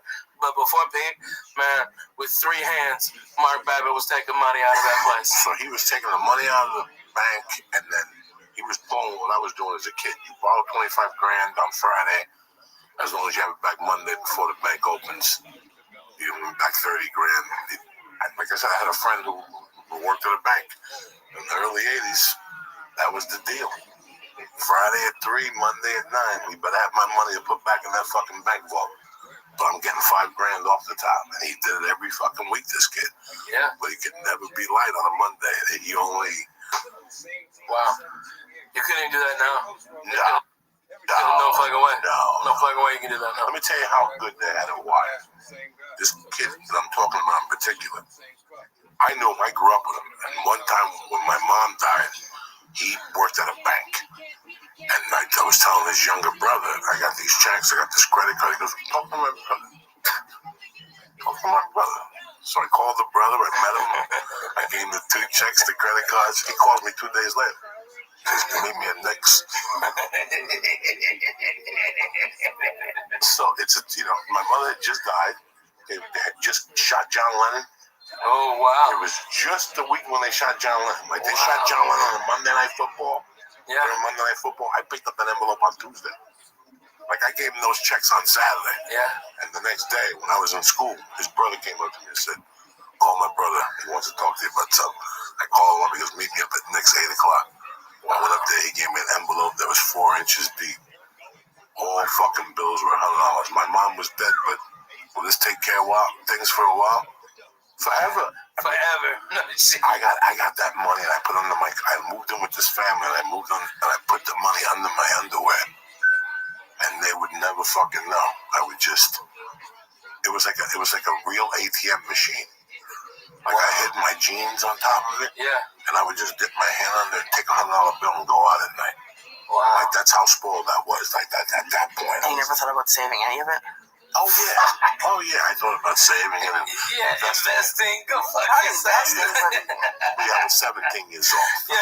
Okay. Yeah, I'm gonna invest in what? Getting a blowjob from fucking that girl. Gabby, that's what I'm gonna invest in, Lee.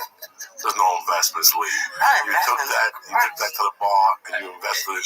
You want to hear something more fucked up, Lee? Sure. Is that not only did he just say, "Oh, that was fine," he was still working. All right, him and his buddies, they would drop out of trees on unsuspecting gay guys and beat them like gorillas till one fact beat all y'all. They weren't unsuspecting gay guys. They were perverts and pedophiles. Did not know what they wanted to do. Listen, man, those guys. These guys would drop out of the fucking trees like gorillas. You want me to tell you something? My friend just went to the mayor's bar, to my buddy's ball. Yeah, he's done. My friend just went to my buddy's ball on Friday. Veneri had his first ball on Friday, $175 a ticket. Oh, wow. Why does he have a ball? Like, for his, Because he's a commissioner, or he's an assemblyman. I love it. And he told me that the guy we used for bait as kids was there. And I go, how does he look? He goes, bro, that dude hasn't aged a fucking day. He said he still looks like an Italian model. Oh, wow.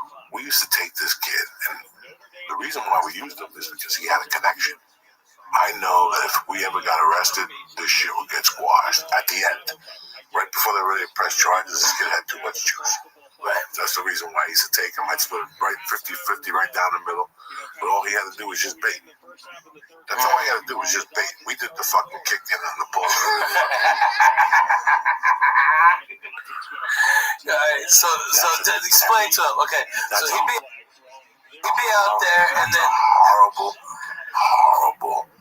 dark, fun time. Did you ever say that to yourself? Like someday when you guys will be 50, you go, that was a terrible, horrible, fun time in my life. You know what I'm saying? Like, it was that dark and terrible. Like it was like if I think about it now, it was dark. Like even the daytime, it was dark. Like there was no sunlight in my life then, and it was it was like my junior year. It started my sophomore summer going into junior year, where you heard rumblings. There was this Davy Thomas, this Thomas family, and they were the kings of it. The family who owned Wendy's? They were the no. These kids did not own Wendy's. And they were the first ones. That 64th Street crew were the first ones that started going up Boulevard East. And then the word started getting out. You can make some money. You know how people drive Lyft now? Oh, yeah, right. That's how it was then. Yeah, right. Have some money. Go on the Boulevard East at night. Oh, my God. Like, that's how fucking it was so well known. A spare change. Oh, you know what's crazy? When I read the Iceman's book, Yeah. Oh, my God. The Iceman used to live in West New York, New Jersey. And he said that in the 60s, he would just kill people for practice on Boulevard East. Get the book. Wow. Get the fucking book. He goes, I can't. He goes, I really couldn't give an actual account of how many people I killed. Because there was 3 years, I was just practicing. He goes, I'd go to a bar on the west side and tell a guy I was gay or whatever, and he'd follow me to Jersey, and I'd kill him on the Jersey side. Shit. He goes, just for practice. Just to practice control tactics. Oh, my God. This guy was the real fucking deal. Why do you read this book? This book sounds like a terrible book. No, it's fascinating. It was very fascinating. Let me tell you something. Why do you look at tigers in the zoo? When the Iceman popped up 10, 15 years ago, like, people called you the next day. Yeah. It was fucking disturbing. Yeah. It was disturbing. Like, even the first time I watched, I'm like... Because you live near him? Or just disturbing? No. It was disturbing that I always thought that you kicked somebody in the stomach and you had some fun and you called him a cocksucker. This guy had it to a complete different level. What was he doing? He was a hitman that... I forget the whole fucking story. He was working on a porno thing. Yeah, he was editing. He was making porno. Films. That's right. Editing films. And the guy wouldn't pay him, and he fucking whacked him. But then he liked it. His brother raped the 12-year-old girl. Oh my God. Killed her, and then he threw the girl off the roof. I mean, the whole family's rotten. Oh my God. The family was rotten to the core. When you read the book, there's times you're reading the book and you have to shut the book and go, why am I reading this? Oh my God, His first wife dumped him and he cut her nipples off. Yeah, I remember you told me that. He cut her nipples off. And he used to live right there. With a coat factory. When we were kids, that was it. We weren't buying a coat factory. If you go to the coat factory, my friend. Bobo. Hello. I'm lovely, my friend, thankfully. Yes, I can hear you. Can you hear me? Excellent, my friend. How's your life going?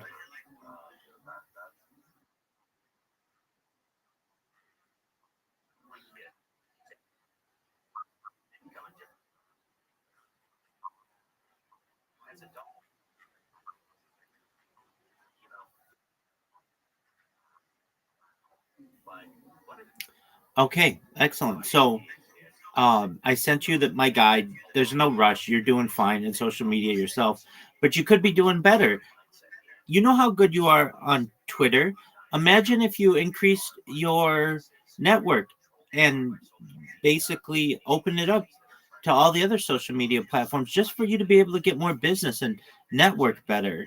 I think that you're, like really talented individual. The thing that I really summarize this for people is creating all the social media does 5 things for you. The first thing it does is it gives you about 30 more platforms to be able to promote yourself, which is huge.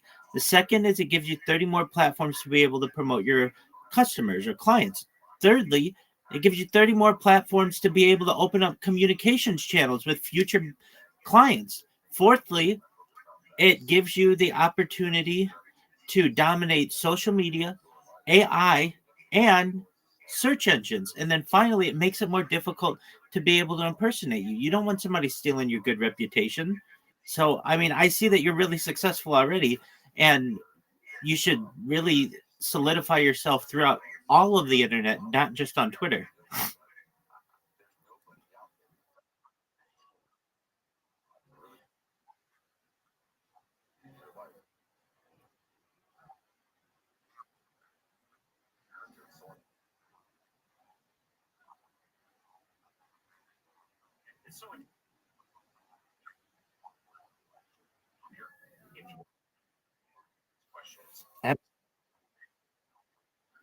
And you could be. And the thing is,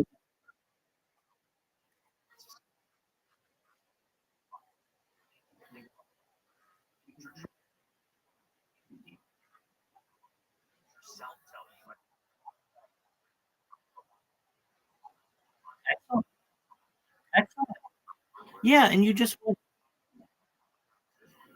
you want people to go to one place and be able to find all of your social media, and then you're going to dominate. Right now, if I type in Zibobo into Google, you might show up once. I want you showing up 10 times. I want the top 10 to be about you.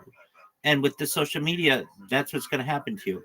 You're going to be able to say to your customers or clients or whomever you're helping, I'm not only going to promote you on my 30 social media accounts, but I'm going to make sure that when I promote you and really in turn promoting myself, I'm going to be number one in YouTube for you, number one in Google for you, number one on TikTok for you, number one on Instagram for you. You want to just be a powerhouse, and you already are. Like, you already have a very strong network on Twitter, and you can expand that. I'm not doing this for money. I see a lot of potential in you, and I see how hard you work. And it's like, once you create those accounts, you're automatically going to get people to start to follow you, and automatically people are going to start to like your posts. And like what I tell everybody who I help with this, we're just going to make some really short introductory videos so that your accounts aren't bare, they aren't skeleton accounts. And then when you start posting content wherever you post it on some of your other social media platforms too. And when somebody searches you on any social media, you're going to dominate. If anybody searches you in a search engine, you're going to dominate. And then perhaps most importantly in the future, this gives AI a profile of who you are. It's not just going to say Zbobo is a Twitter user who created their account in 2024. It's going to say Zbobo is a full stack social media marketer and has a presence on the top 30 social media platforms and is always looking to partner with new people to be able to help them and improve them. And that's what you're going to be able to do. Another thing, Zbobo, that you're going to be able to do, I don't know if you've ever heard of it, but there's something called Fiverr, which is basically a marketplace where people like you who have social media reach can get wealthier people to be able to pay for their services. You can make hundreds of dollars on that, and I know that's going to go a long way. So, and you can do that hundreds of dollars a month. I know I personally have paid people in Nigeria, in Lagos, to help me with press releases, and if I've done it, I know a lot of other people who'd be interested in this service as well, and they are. I mean, it's a huge marketplace. So once you get these different social media platforms, all you have to do is create the final one, which is Fiverr, that says, hey, I'll repost you on my different platforms and you pay me $50. I mean, there's nothing easier than that.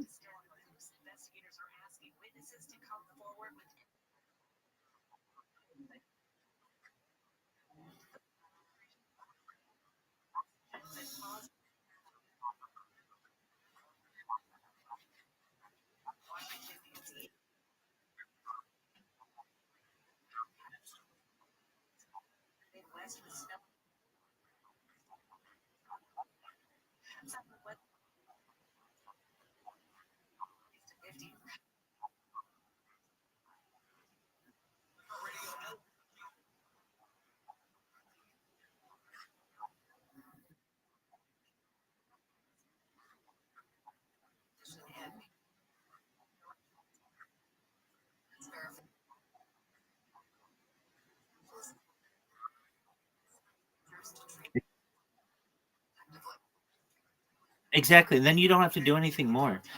You should know that, we'll set it up so that you don't have to check 30 different social media platforms. We'll ensure that all of the platforms send you an email whenever somebody follows you or sends you a DM or whatever. And you just have to check your email. That's all you have to do. And it's free business. And, right now it's November of 2025. Imagine if you have these accounts and they're just sitting there. With minimal oversight, in a year how big they'll be, or 3 years how big they'll be. And like, if you don't create them, then nothing's going to happen with them. But the fact that you create them is automatically going to see them grow. It's essentially like if you are a farmer, you don't plant any crops, well, nothing's going to grow. But if you just put the seeds in the ground and give it some tender love and care with the sun and the rain, you're going to have huge crops if given enough time. And that's all you're going to do, is just basically put the seeds in the ground and let Mother Nature do the rest, so to speak.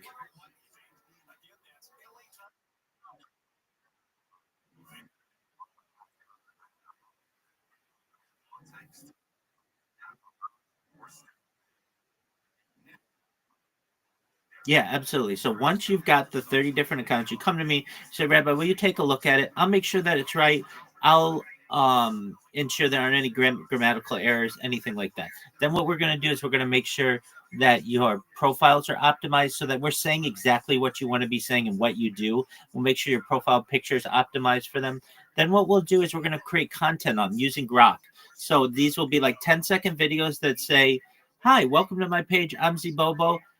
I'm a Web3 marketer. I'd love to work with you. Please connect with me. Let's do business. Something like that. Really short videos, AI generated, but that's going to create content on your different social media platforms. Then what we're going to do, and you already know how to do some of this, we're going to make sure that you are involved in different X communities, Discord communities, Telegram communities, Facebook communities, to increase your network, because your network is your net worth. You know that. And we're going to increase both of those for you. And then what we're going to do, we're going to make sure that your Fiverr account's updated and you can start getting businesses there. And really, you know a lot about Twitter Spaces, so I don't necessarily need to teach you how to pitch or anything, but ideally you'd have a pitch, a 60-second pitch, and a 3-minute pitch, and I could help you with all of those so that you're able to say this. GM, everyone. Well, let me give you the one that normally people do, and you've heard it better than anybody because you always hear these shows.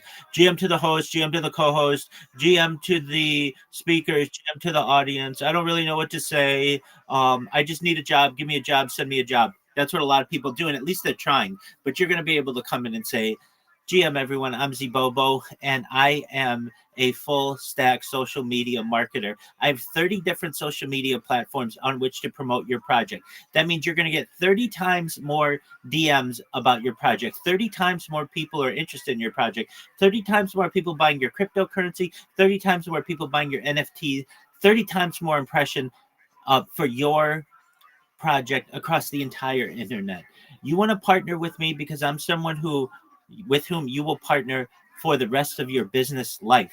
I will not just be here for this project, but every subsequent project that you have, because you're just going to continue to have success grow for you on this project, and you're going to want to expand to other projects, and you're going to contact me to ensure that I'm promoting them on all of my social media. I'm going to make sure that your project shows up, not just number 1 in Google, but number 1, number 2, number 3, number 4, number 5, number 6, number 7, number 8, number 9, number 10 in Google. Same with YouTube, same with TikTok, same with Instagram, same with Reddit, same with Threads, same with Blue Sky and all of the different social media out there. When somebody searches for your project, you're going to show up number 1 because I'm promoting you. When somebody looks in social media for your project, you're going to show up number 1 because I'm promoting you. When someone looks up your project with AI, you're going to show up number 1, and the information is going to be accurate and positive because of the reach of my accounts. If this sounds attractive to you, send me a DM. I'd be happy to work with you. Again, my name is Zibobo, and I'm a Web3 marketer. That's what you want to be able to say, right, Zibobo? Exactly.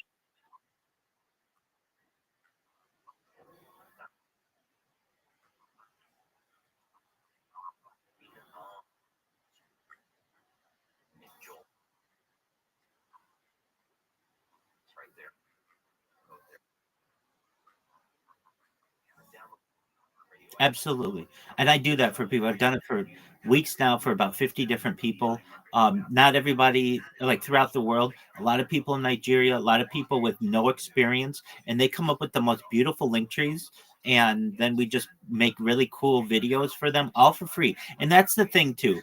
Zibobo, everything I tell you is free, and everything that I'll tell the people in your spaces is free. I know what your budget is. you guys don't have the money to be able to be spending lots huge ad budgets and things like that.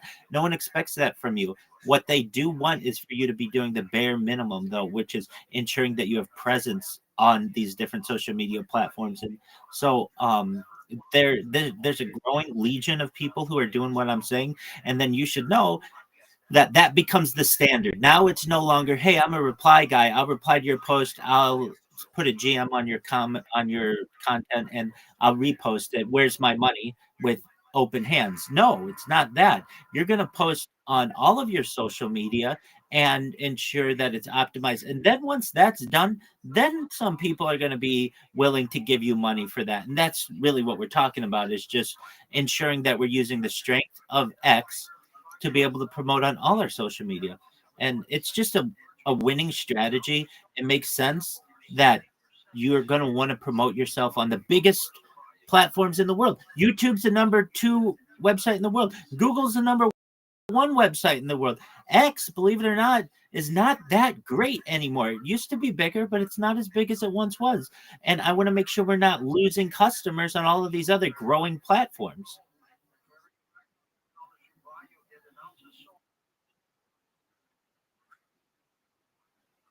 Absolutely.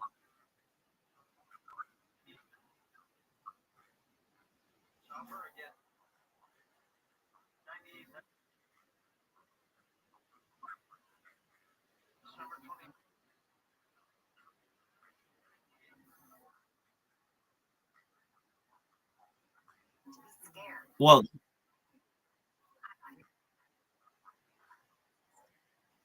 is here to tell you. Or 500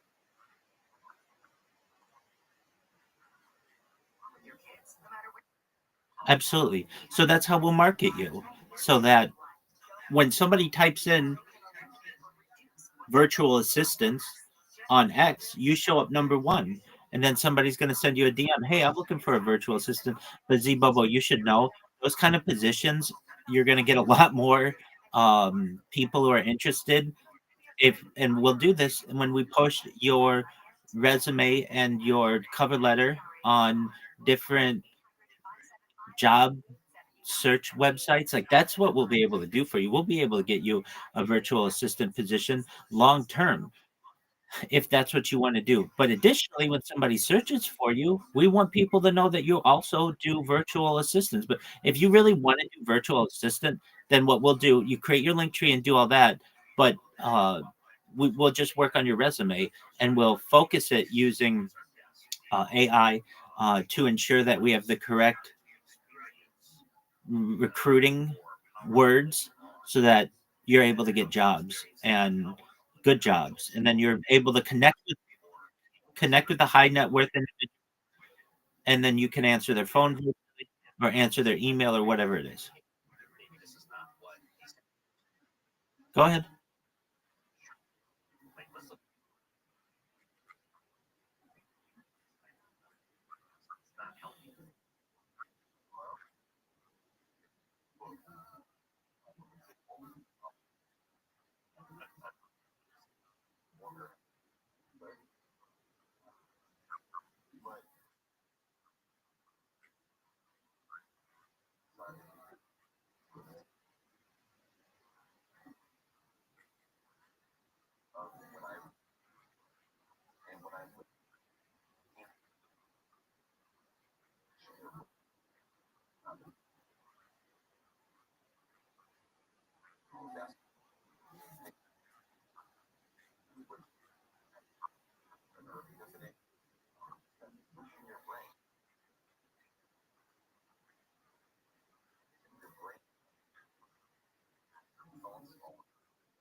I understand that. Absolutely. Okay, so I mean, what you really want to do is you want a full-time job as a virtual assistant. That's great. But in your free time, there's no reason why you can't be making money as a social media marketer. Those two worlds can exist. So what you really need assistance with is getting a virtual job, right? A virtual assistant job, right? Okay, so are you on Indeed? Are you on ZipRecruiter? Have you uploaded your resume to LinkedIn?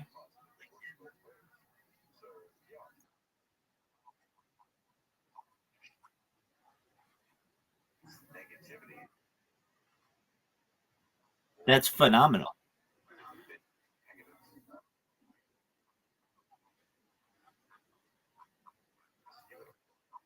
Is your resume available? Okay, excellent. Well, I can tell you this, LinkedIn is the place to make money. I've made hundreds of thousands of dollars on LinkedIn.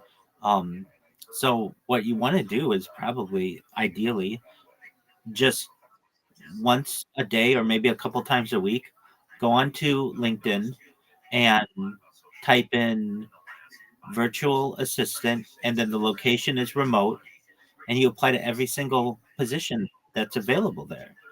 And you're if you do it enough, if you do that every single week for the next 52 weeks, somebody's going to call you about being their virtual assistant. I mean, it's just a numbers game.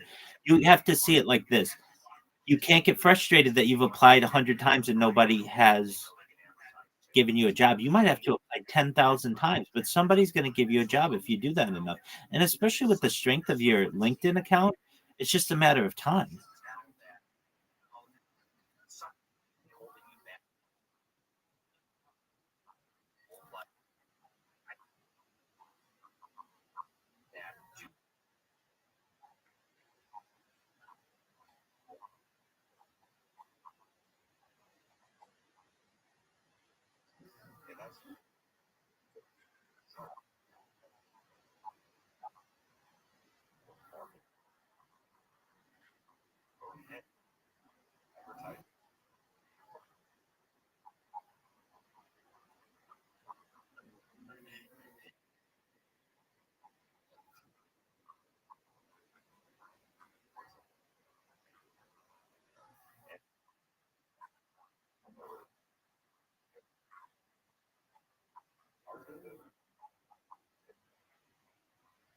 Great.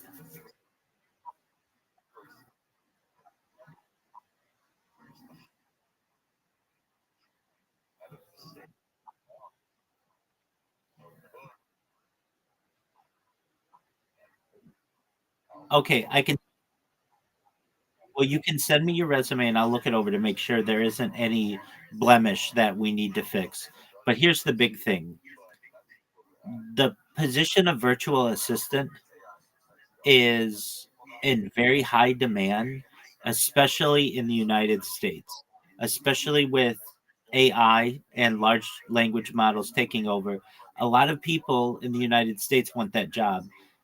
And if given the chance of having a virtual assistant in the United States or a virtual assistant perhaps from where you are, most people are going to go with that which is more comfortable. So you're already at a disadvantage there. It doesn't mean that you're at a complete disadvantage. You just will have to improve your resume. Have you put your resume through ChatGPT?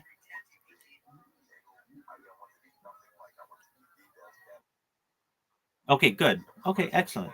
Well, send me your resume. I'll look it over. I'll make sure it's good, that there aren't any blemishes. You should know I'm not just a project manager.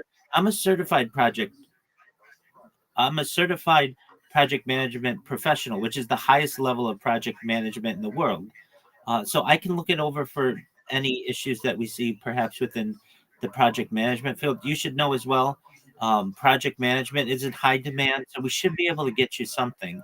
The thing that's working the most against you, most likely, I mean, you're very well spoken and you're very intelligent, and I've heard you.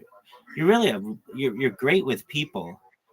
A lot of people though do not want to give people, not just the further away they are, the less opportunity they want to give them, especially because it's like this. If let's say I'm in Los Angeles and I need a virtual assistant, why do I need Zibobo who's like 8 hours ahead of me? We're not going to be working the same time zone.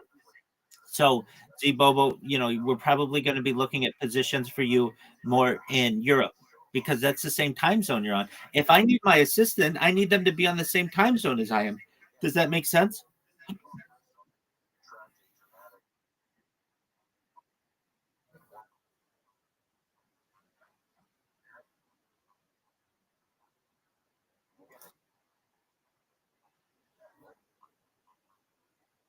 Right. Exactly.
Absolutely. 100.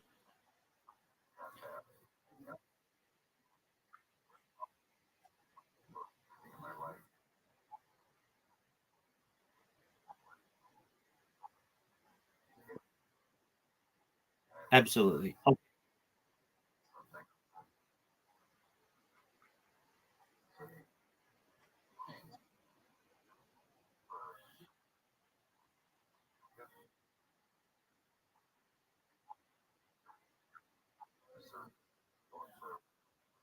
absolutely. I can see that. 100% commission jobs are very difficult. So I would veer away from those as well.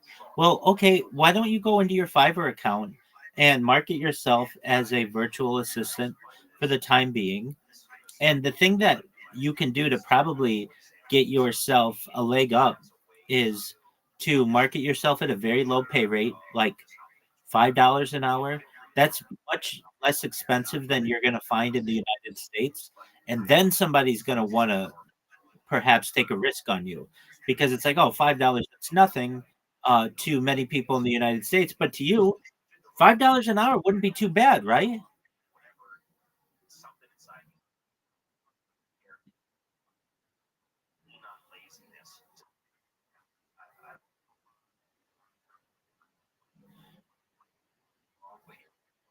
Exactly. Exactly. So basically, what I'm saying is you may have to start at that to get your feet wet a little bit, but you need to update your Fiverr account. You can always send it to me, and I'll look it over to make sure that there aren't any glaring issues. And then you have to not get frustrated with LinkedIn, and you just continue to apply. For how many jobs in the last month have you applied on LinkedIn?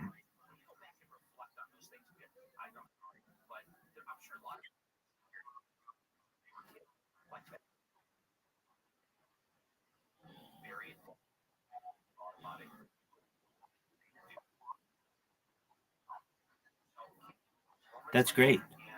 That's absolutely great. You're very consistent. You should increase that though. Do 10 or 20.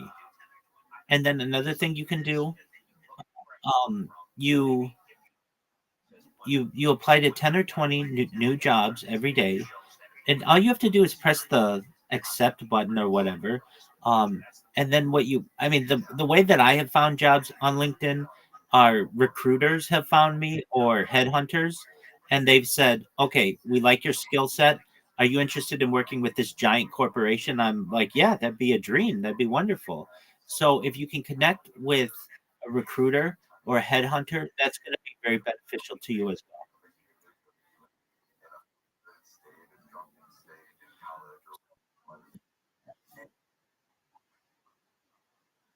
Absolutely. So where they have positions where you search for people, you just type in recruiter, headhunter, and then you can just add them as a contact perhaps. And never, you can always probably send them if they're open to getting messages.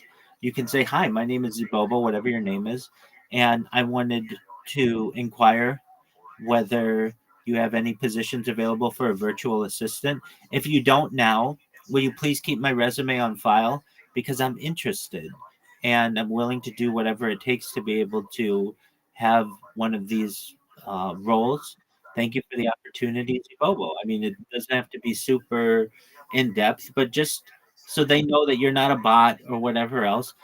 So you kind of have a two-tier recruiting uh, strategy. The first is Fiverr, and that's where you're going to probably find a role before anything. So you update your resume on there.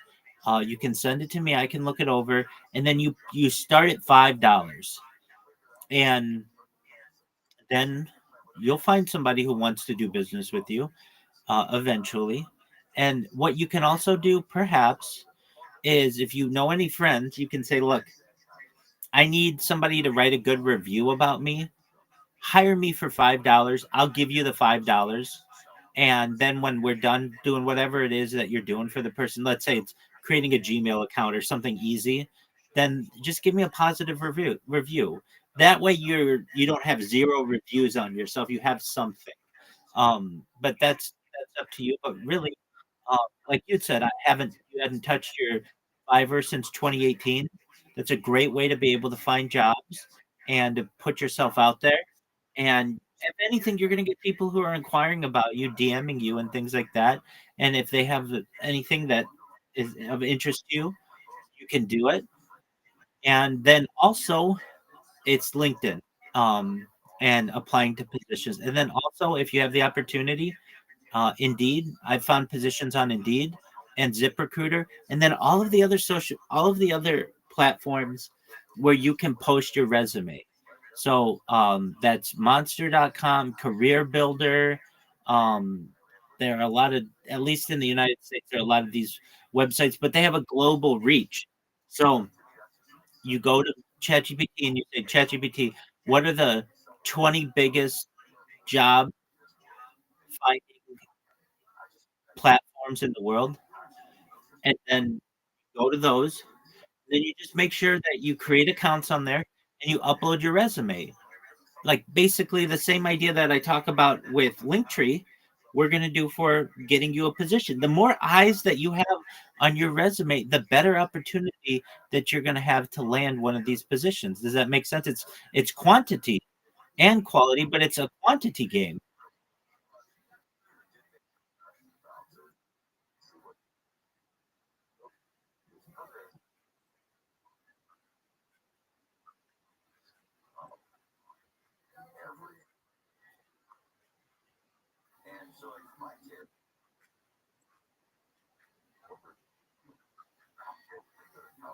Absolutely. Now, so if I were you, what would I do?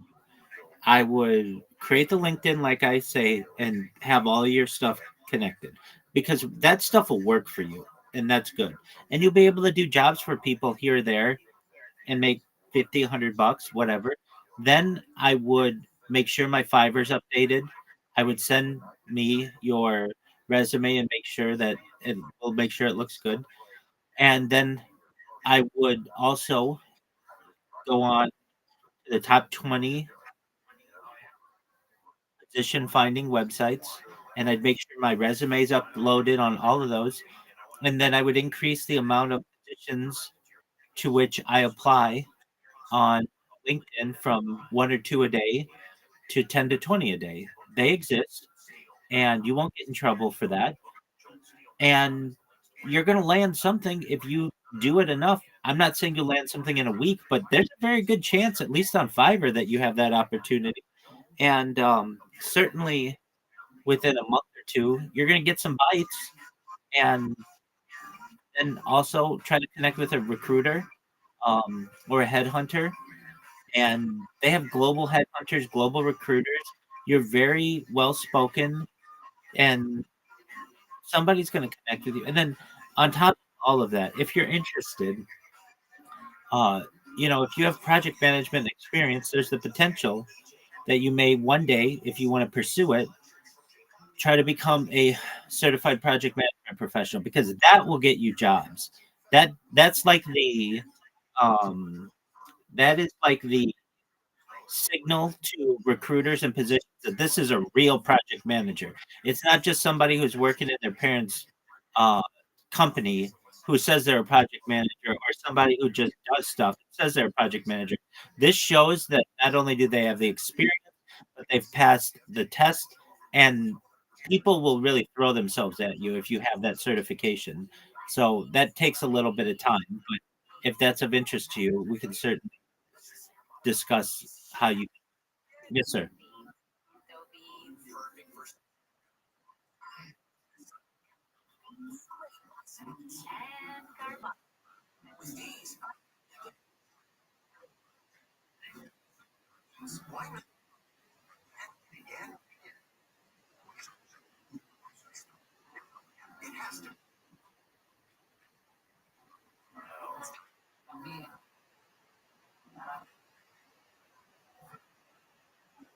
Yes.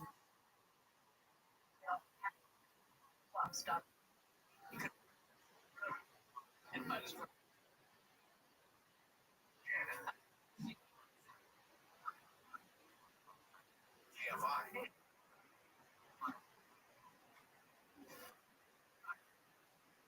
Poor judgment. Poor judgment.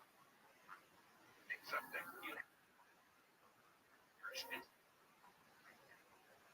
John.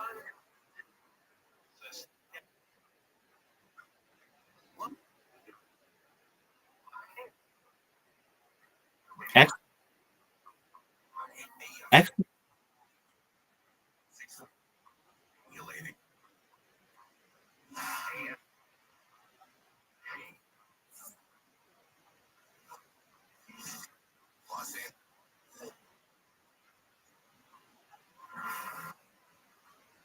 Night.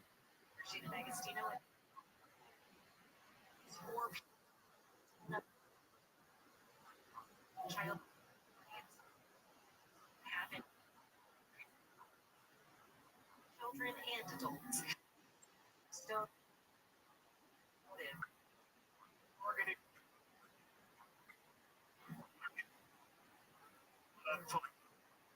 asking witnesses, video, for regard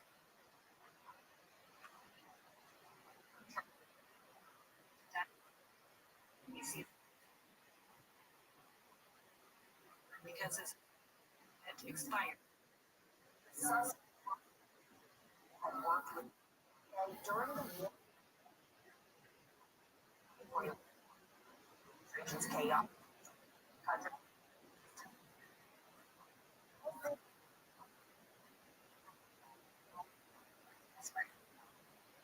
For basics like shooting the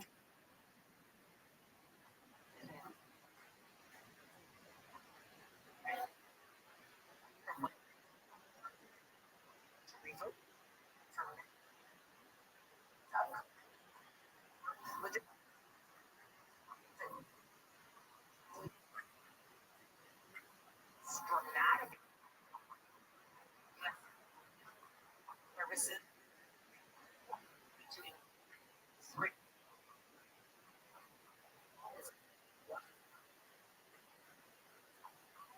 Winter storm travel. I hear that. I wasn't aware of your education. Then you're certainly closer to the qualification that you need. All of the certificates and degrees and things that you have are very valuable.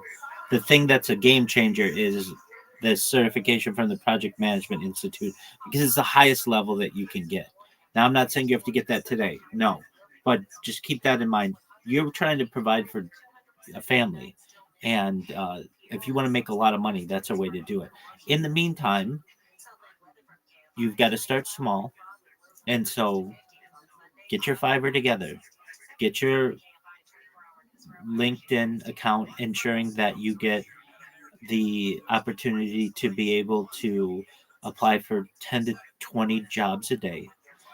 You and I both know, Zibobo, if you apply for 10 to 20 jobs a day every single day from now for the next year, you're going to get something, right?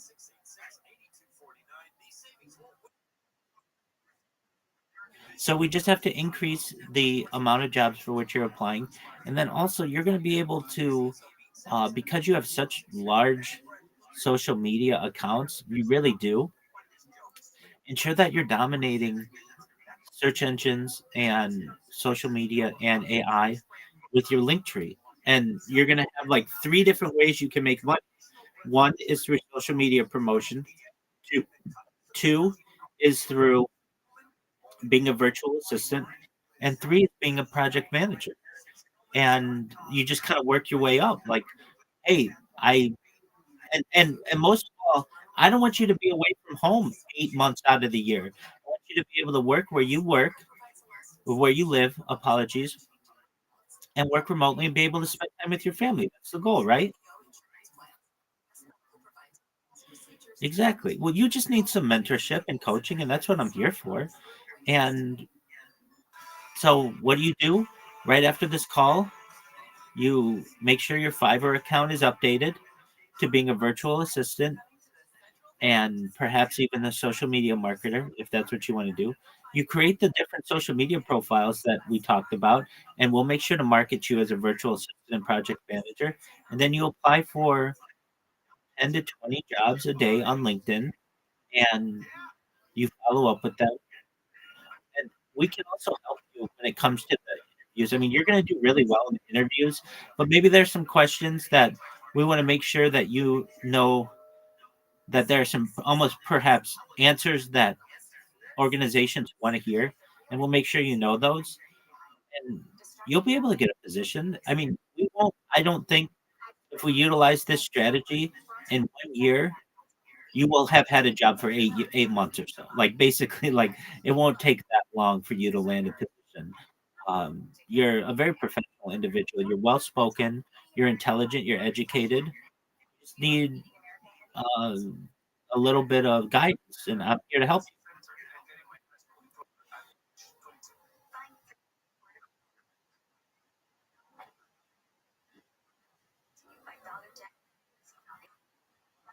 you. Exactly. Exactly. And then do your link tree. Do and then do your LinkedIn. And if you do all three of those things, by this time next week, do you know how much better position you're going to be in?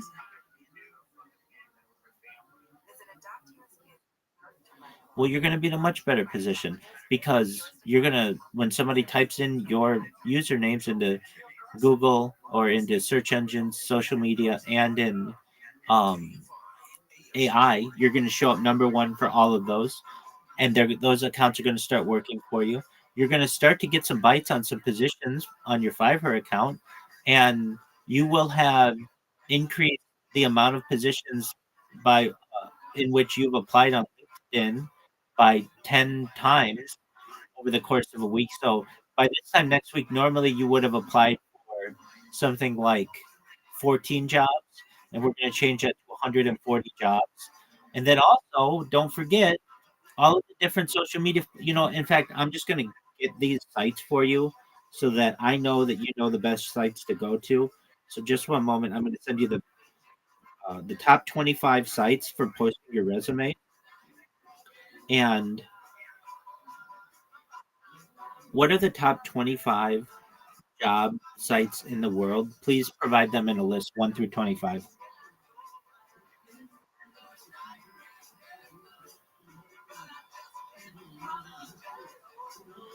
All right, so I'm sending these to you, and you make sure that you have profiles on all of them, and that you have uploaded your resume to them, and then that's going to work for you. People are just going to randomly search you and find out that you are interested in a job, and make sure that you have everything going to your email so that you're able to see when they've contacted you.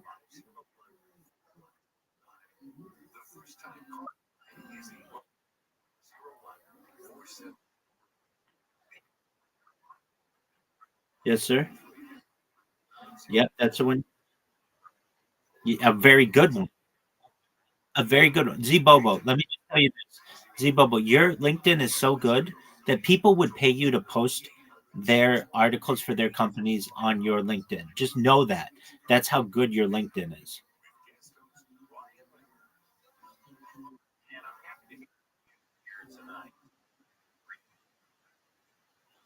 Excellent.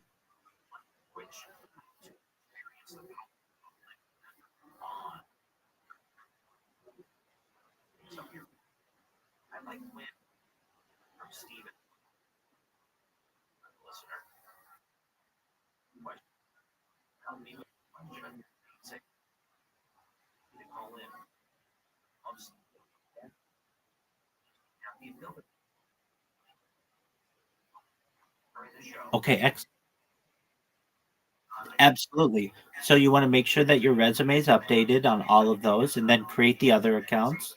And you can apply on the other positions. I'm not saying you have to apply to all of them, because some of these may be in areas that you don't want to be, or they don't allow you to work remotely. But let's just put it this way: if you applied to 10, let's say 20 jobs a day on Indeed and LinkedIn and Glassdoor and ZipRecruiter and Career Builder, that's 100 jobs a day. That means over the course of a year, you will have applied to 36,000. That's a that's an incredible amount of position. You're gonna get something by the time a couple weeks go by. Then you don't have to worry about it anymore.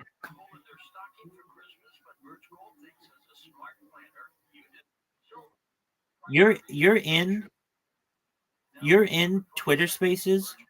You're in Twitter Spaces, and you do a really good job in Twitter Spaces. Um, I know you not only host with yourself, but you co-host with two other guys every night at like 10 p.m. your time or whatever. You guys do really well. If you can, I'm not saying you can, but if you can just, while you're in Twitter Space, apply to these other positions uh, in the background. Sometimes you're able to do it. Sometimes you're not. Maybe if you have another device or whatever, or whatever, just find the time in a month or two.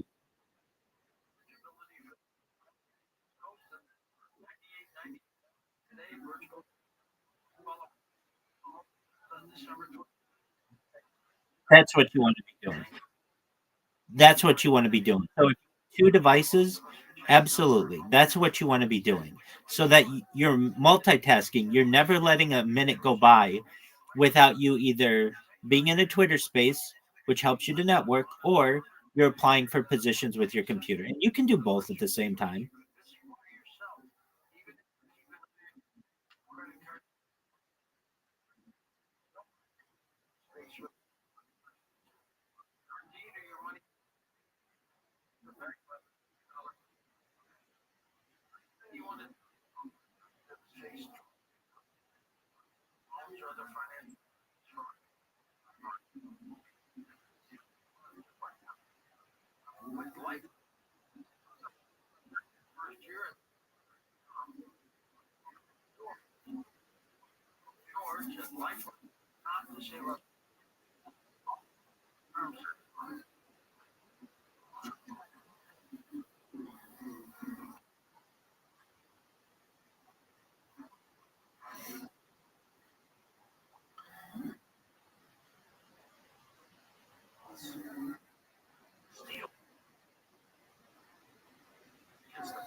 Yes, you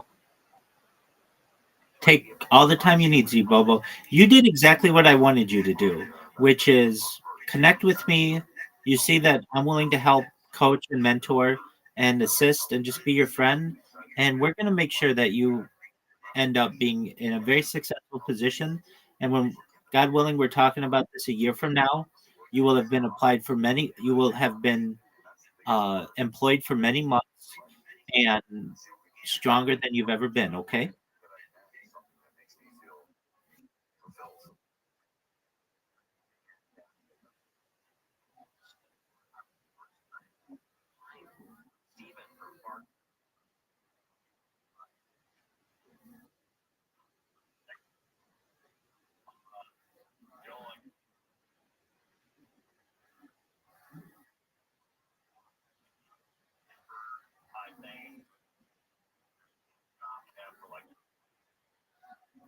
My sincerest pleasure, Z Bobo. All right, you know what to do. I'm here if you need my help, okay?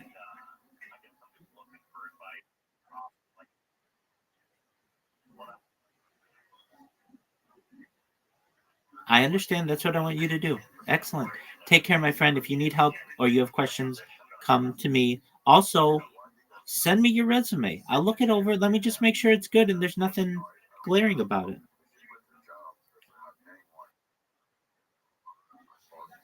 Before you do, let me just say this.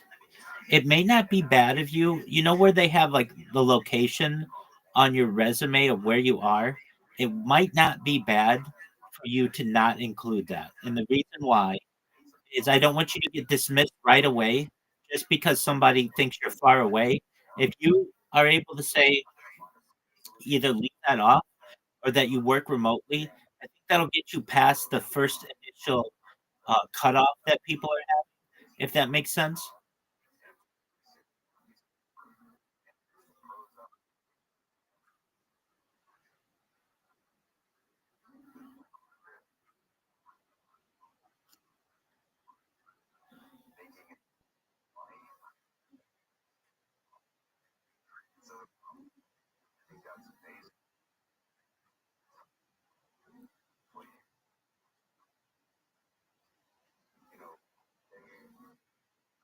Yeah.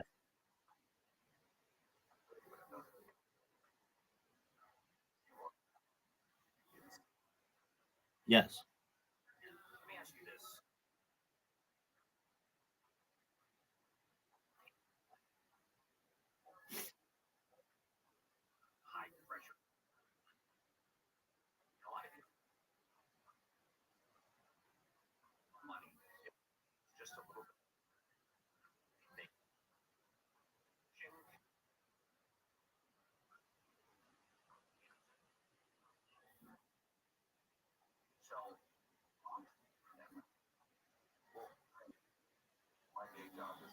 That's okay. You're gonna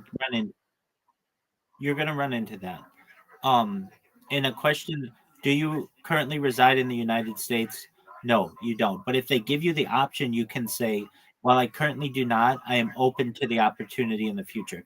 Because if you're really good, companies will sponsor you to move to the United States. Now, I know that's not ideal. You have a family, and but just know, like you never want to dismiss yourself immediately if there's an opportunity that you might be able to be an exception to something.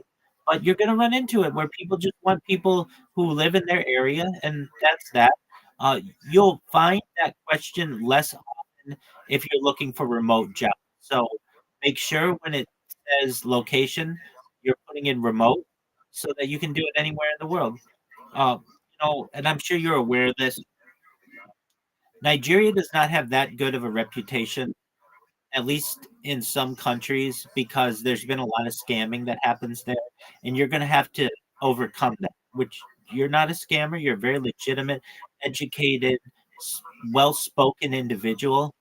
Don't let that frustrate you. There are many people from where you are who get jobs every single day.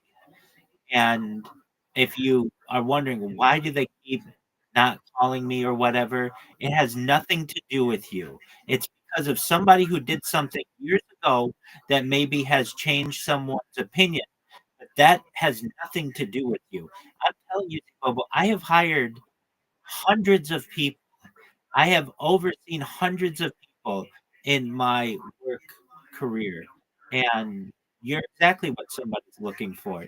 And we just have to make sure that you get seen and you're given the correct opportunity. So if you don't get calls back, it really has nothing to do with you. It would be like um, if I were had maybe they just don't know anything about where you're from or what you're doing. So don't let it get you down. You have all of the qualifications that you need to be able to hang with anybody in the United States or anyone in the United Kingdom or anyone else in Europe or North America or South America. We just have to make sure that recruiters and potential employers see that, okay?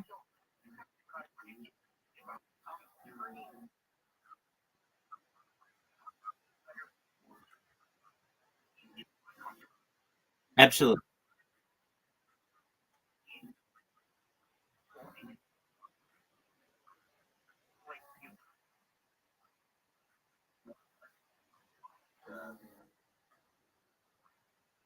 Excellent.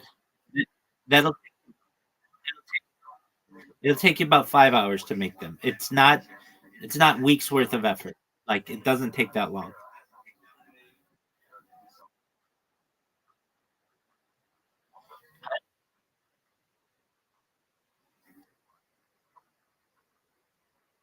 Absolutely. Each one takes like 5 minutes, and you already have most of them. So they're just some that you need, and then we're gonna unify them, and then we'll put some content on there, and they're gonna work for you.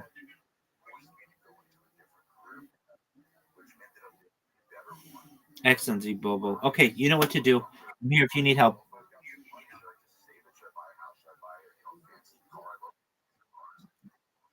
You're welcome, my friend.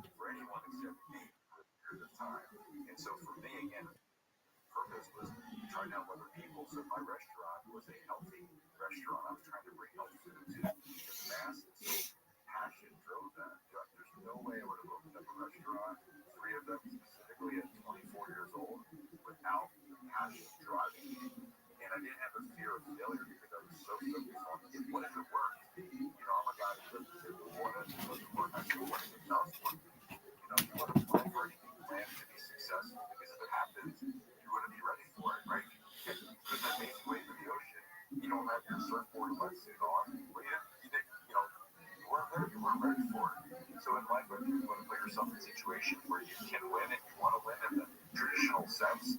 But if you lose or fail, don't view it as actual failure. You view it as fuel filling up the tank, motivation tank. And you can use that, repurpose it, redirect it anywhere you want. And sometimes, worst case scenario, it just makes a heck of a story in the bar with buddies. Sometimes the best stories are the worst stories when you can look back and laugh at them. And they create character and experiences. It makes you a richer, more interesting person. And people want to spend time. There are people who dump things, who pick up the ball and take it a shot. I'll tell you that the restaurant industry, that is a rough industry to be in. I mean, so you opened up 3 restaurants in your 20s. Yeah, coming out of college. And, part of what sort of drove nothing about the person who had helped motivate me. But at the end of the day, I was passionate about really helping people with their physical fitness and health, especially healthy eating, because I've used McDonald's and a lot of the fast food places like the sworn enemy because they made it too easy. They made it too easy to eat a healthy day, feed your whole family for like $4 or whatever it was back in the day. I just saw a McDonald's commercial, which I'm normally blind to, and it was like, get this meal for $8. And $8. It used to be like $1 everything, and the $5 meal deal is crazy with inflation. But I was fueled with passion, and I always tried to have a positive passion. So wasn't angry about those things. I was excited to create a healthier alternative, and that drove me through things that if I really knew what was ahead of me with the probably never would have done it. Same thing with a lot of the shit done in financial business. If I knew how hard it was, I probably never would have got into it. But when you put on blinders and focus and you have passion fueling you, you can do some amazing things. So when I gave the example of me dreaming about the McRib, that was probably not a great example to you. It's okay. It's whatever thoughts are going through your head right now. You can control that. But yeah, that's a good point. Good point. Well, let's take some more calls here, and let's go back to the wild card line. And Mayat is in New York. Go ahead, Mayat. You're on with Joel Steele. Good morning, gentlemen. Riot, this is such a delightful and illuminating guest. Thank you for this. Joe, I'd like to first clarify a point that I missed in. Radio just goes so fast sometimes. So I want to know your publisher and the site, and also whether I can email you, because I'm setting up a Substack site with a book circle review, and I would love to bring this to my public. But my main question is, and also thanks for not prescribing what you want the listeners to tell. That's an excellent response. But my question concerns relationships and how we can use what you've discovered about life switch in terms of having more successful and fruitful relationships. And I want to give you an example, and I'll listen over the radio. What up, baby? How are you? Amazing. Are you a member of my Discord?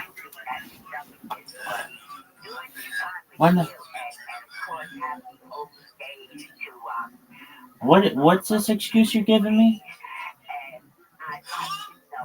What's the excuse you're giving me? Okay. Can you hear me? Okay, when are you going to join my Discord? It's in my profile.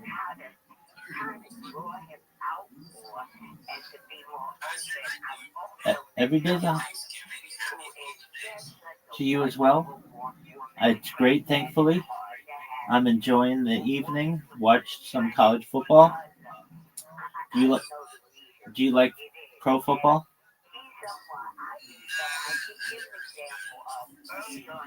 All right, well, they're amazing. And I'm in a bunch of Twitter spaces while I simultaneously host this one. Yeah, so it's a big deal. All right, so do you see my link to my Discord?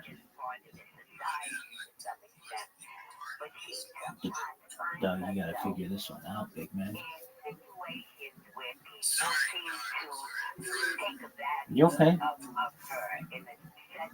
I don't want to come across as a drill sergeant, but I'm going to approach it as an older sister, sharing what I know. So any of your thoughts and reflections on the dilemmas of relationships, and I'd like to recommend a book that I think you would really vibe to, and it's called Who Am I? ?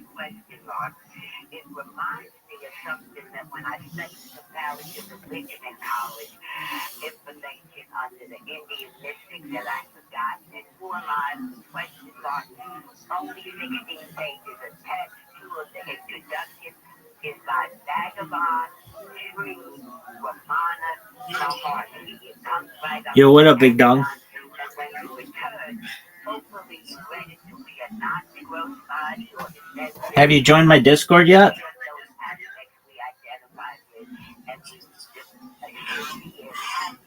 Baby, I'm here right now. You can see me in the flesh.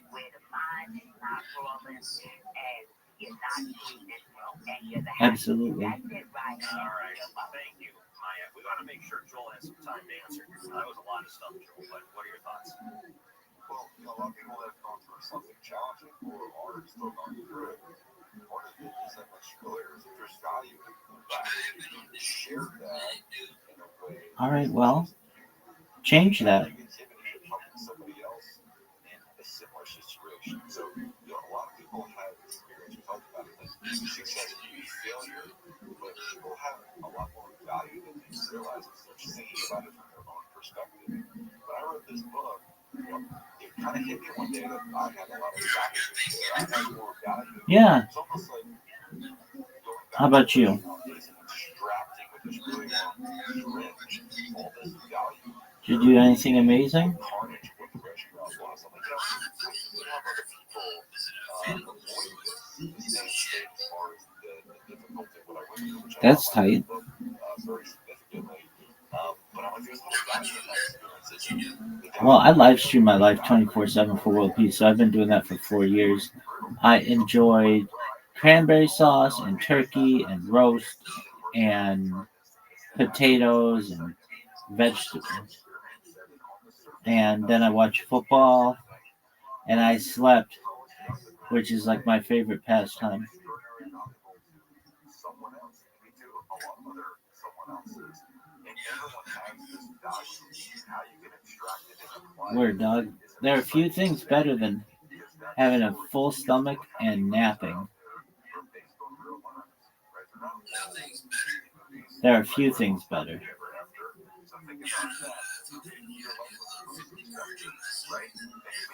Word.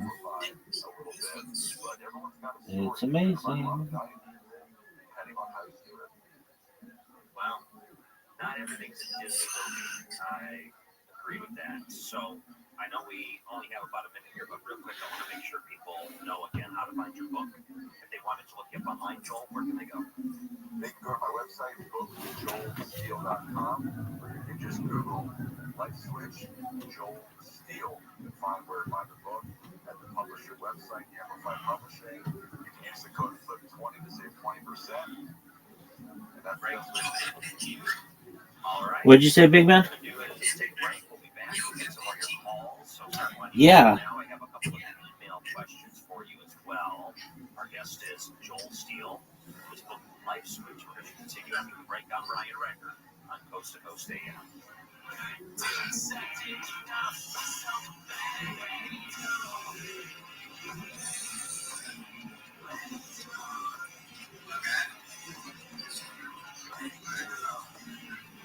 Well, I consider it a privilege that you're joining mine.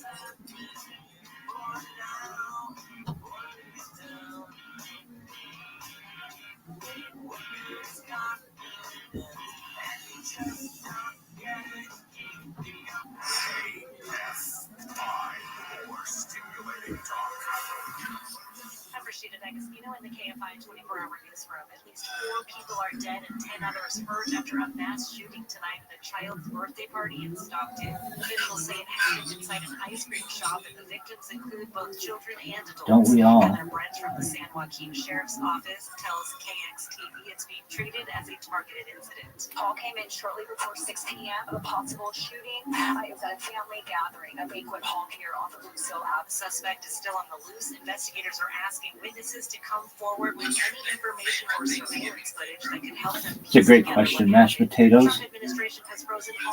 Well, mashed potatoes and gravy. Does that mean with stuff inside them?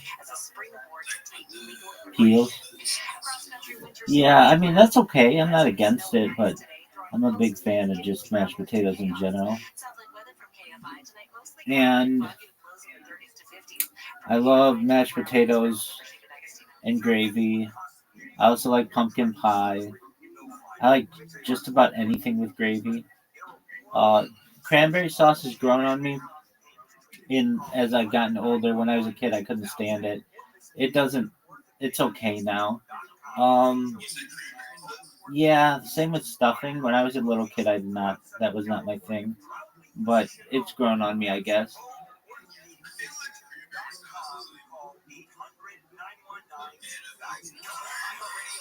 Yeah,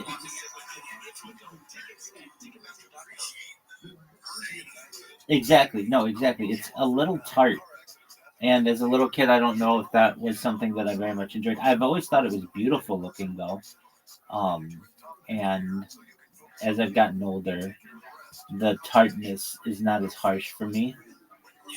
I'm a big fan of pumpkin pie. I'm a big fan of Like, Black beans, Roman beans, Peruvian beans. you're good, big dog. Papa's Goya beans, huh? Let's just say a motto at home. Beans again. Red beans, pinto beans, Perfect for some chili. white beans, Those in a soup. great on salads, and garbanzo beans. With these, I make an epic hummus. Everything sounds really good. So many options. Why not Goya beans? Again and again and again. Find them in the Goya section of your local grocery store. If it's Goya, Yeah. it has to be good. Yeah. The free iHeartRadio app is your home for the holidays. Right. There are some people who don't like turkey, but I like it. I like it in November. I like turkey in May. I like turkey year round. I like the gravy with it, especially if like it's super dry, though that could be avoided. And then throw some mashed potatoes in there.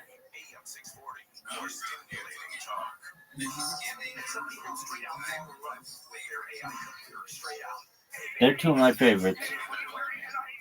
They're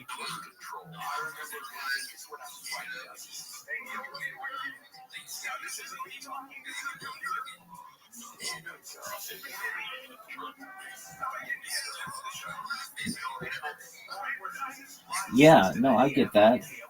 Definitely. I am a major fan of those as well. And there's something like so much more fulfilling of the holidays that have like meals attached to them as opposed to just like candy or something like that. You're never really satisfied with candy. It's kind of, if you eat too much of it, you get a little bit of a stomach ache, but like, what is it? The sugar?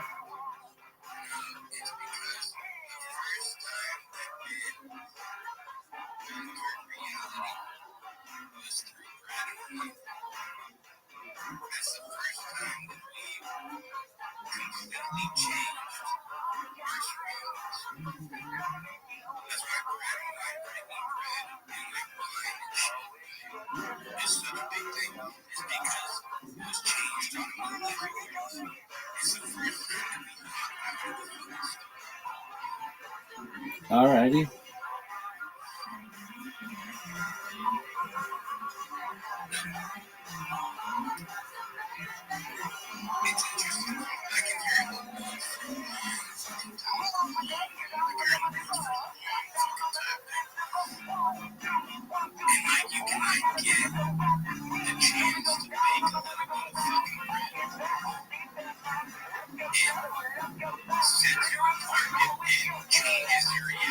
To talk to Ryan Record, call the one completely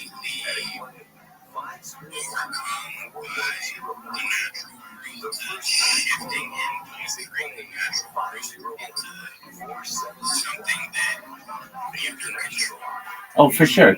It's so difficult to create bread. You need the grain. You basically need a hearth or like an oven. You need time. You need leaven. Like, yeah, definitely. You need fire, of course. So, I mean, it's difficult. That's why it was celebrated when it could be eaten. And then wine certainly is something that doesn't necessarily come easily. It takes time for everything to basically ferment. And both of those are not something that you can just have at any time. They take planning.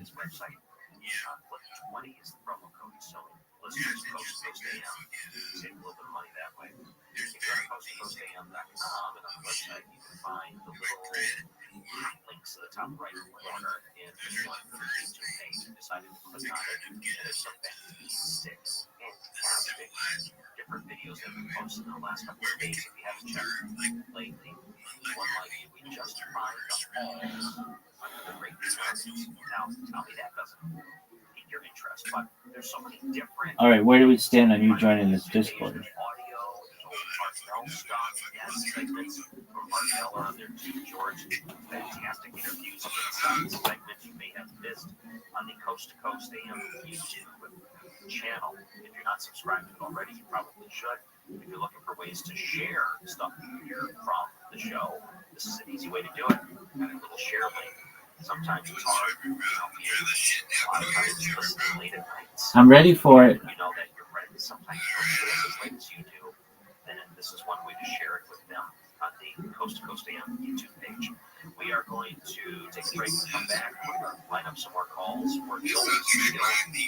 Dude, I don't do that.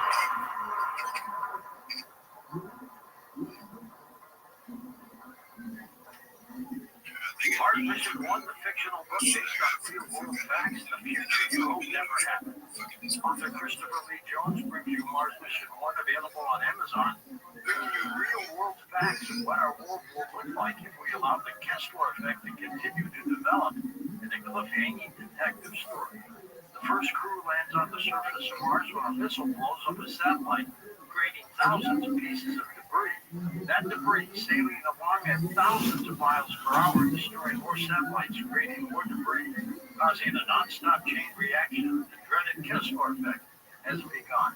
All satellites are being destroyed by debris, all cell phones fail, all GPS fails, all power fails. Life on Earth as we understand it may never be the same. Mars Mission 1, Surviving the Kessler Effect, you do not want to see it happen. Now available on Amazon, there's Mars Mission 1, Surviving the Kessler Effect. It's a great book. Mars Mission I just followed you with my main accounts. Follow me back on Twitter. And it was just absolutely horrendous. I came home, I started on Carnivora, and I called to cancel my surgery, and she said, "Are you going to..." Oh, dog, I figured that out about 10 minutes into our conversation, my man. No worries.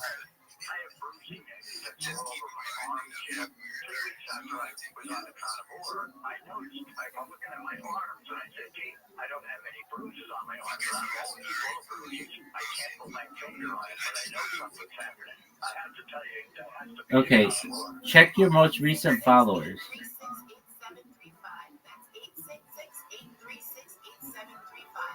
visit carnivore.com. That's carnivore.com.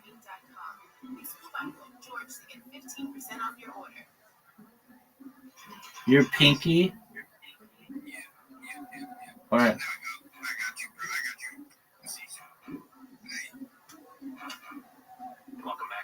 Hey, you're following me. Thank you. All right. So what more do you... Somebody's got to. All right. So are you in this Discord yet? Look, literally, go to the account that you just followed. It's in my profile, discord.gg.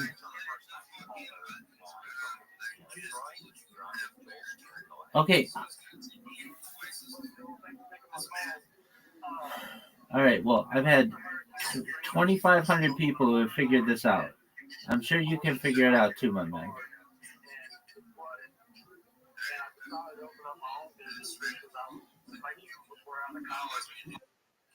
There he is. Oh, that's somebody else. What up, Omni Duck? Every day is a holiday, every meal is a feast, thankfully. How are you, pimp? What's new? All right, but what's new? What'd you do today? Is that a good thing? All right. What's on your agenda for tonight?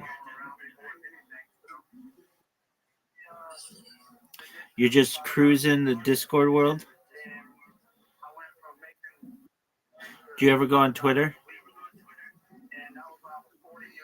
Do you ever go on Twitter? Why not?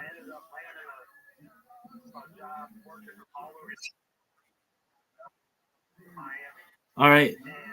Is that a cool website?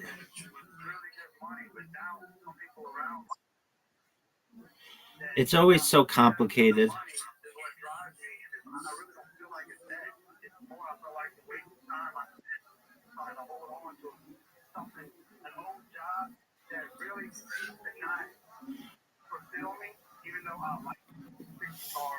All right. So, from your perspective, my man on Twitter, what happens when you click the Discord.gg link?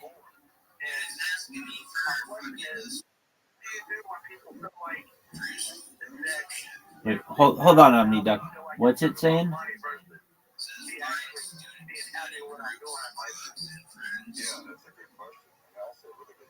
Okay. Doug, do you see there's a discord.gg/p link? Do you see that?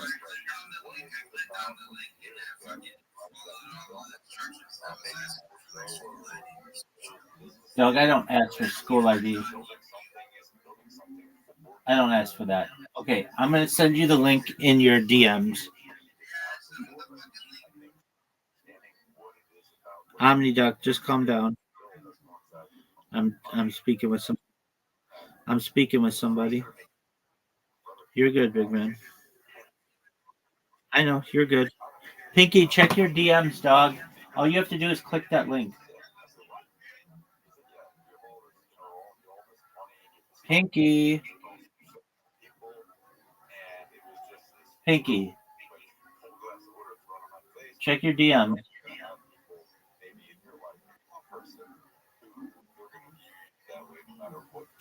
Pinky. Pinky. All right, OmniDuck, what's on your agenda this week?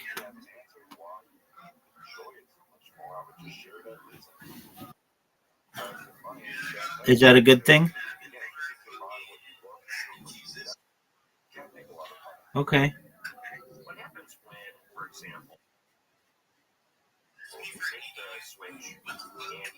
Well, go to sleep, Pinky. No, what are you talking about? It doesn't ask for EDU. Go to your. Go. No, it's not. Go to your. Listen. Go to your DMs.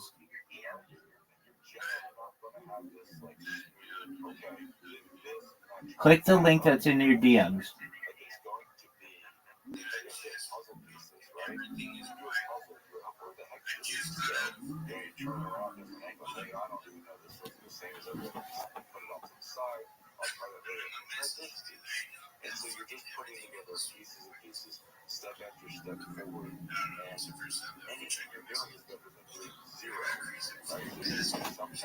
Yeah, that's a new thing that they did.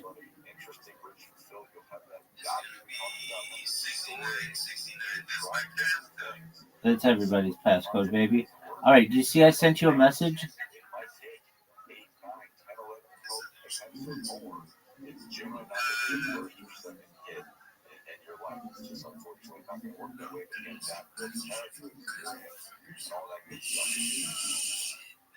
Dog, look at your most recent message.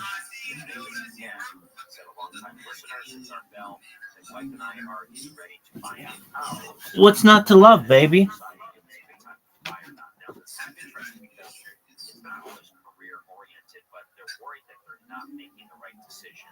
So can you use these type of principles in order to make sure you're making the right decisions when it comes to the big decisions?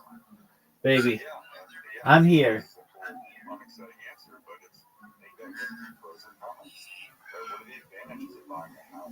When the prices are high and mortgage rates are high, when there's a concern that the housing market might cool off, and why are you getting that house? Maybe it's by certain places or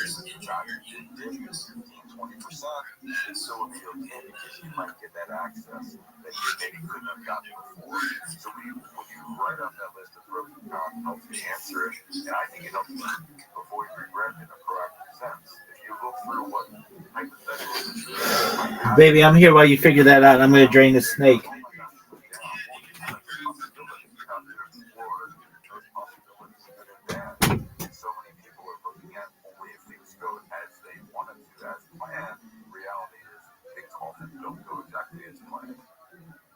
Okay, got a email question from Frank that said, Hi, Joel. I'm a semi-retired, but right now I have my own tutoring operation, and I'm a STEM teacher. I get immense fulfillment helping young people learn. When I was a teenager, Friday nights, my friends were at the disco, and I was at the library. I loved learning.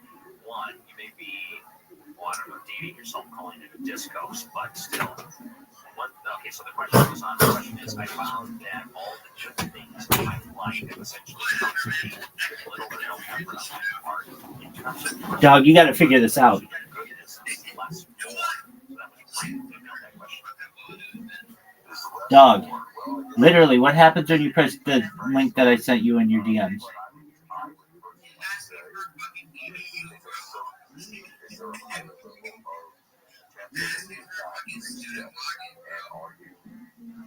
Did you create your account with a student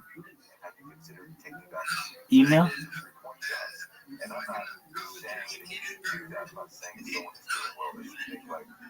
Okay. Okay, do you have... Can you log into your Discord account? Okay, we'll do that.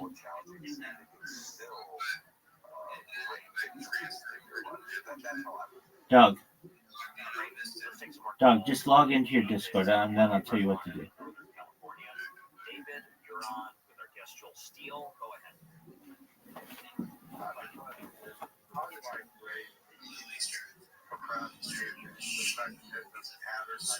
I got cluttering projects I want to get started, but I can't get going. They're not complicated, so it takes a little time, but how do I basically get things going and then maintain momentum? Yeah, good question. So I'm going to give you a simple two-step formula for success that I love to tell people. Step one is figure out what needs to be done. Step two is just do it. So if you need to declutter, you can literally, physically go over there, grab the first object, and put it. That's the second object. You just have to know what to do. You just have to actually. Okay, we'll verify it, big dog. Dog, then create a new account. Sometimes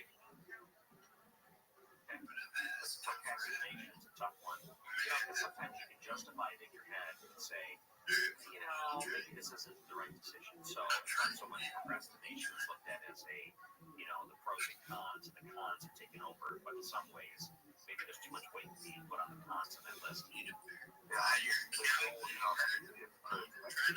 whole industry campaign was really genius, and it's so true that you physically, like your brain, you have the thought, right? Your left hand and your right hand goes down, grab the first object. You are now in the process of making progress. And I know that sounds really simple, but it is. And if you just stop thinking and doubting yourself and wondering and just start doing it, then you're on to something. I just saw a video on YouTube about that, and I can't remember who the person was, but they were explaining the psychological aspect to it.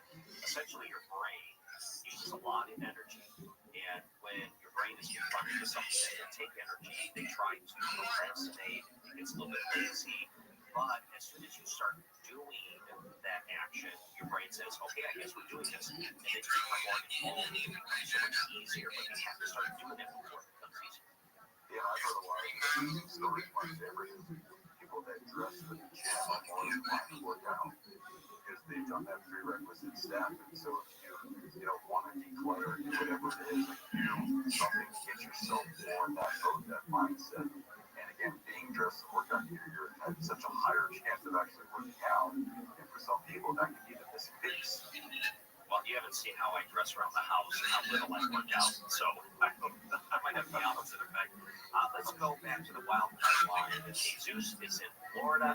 Go ahead, you're on with our guest Joel Steele. I was better when you were trying to get into my Discord. Let me know. They're like...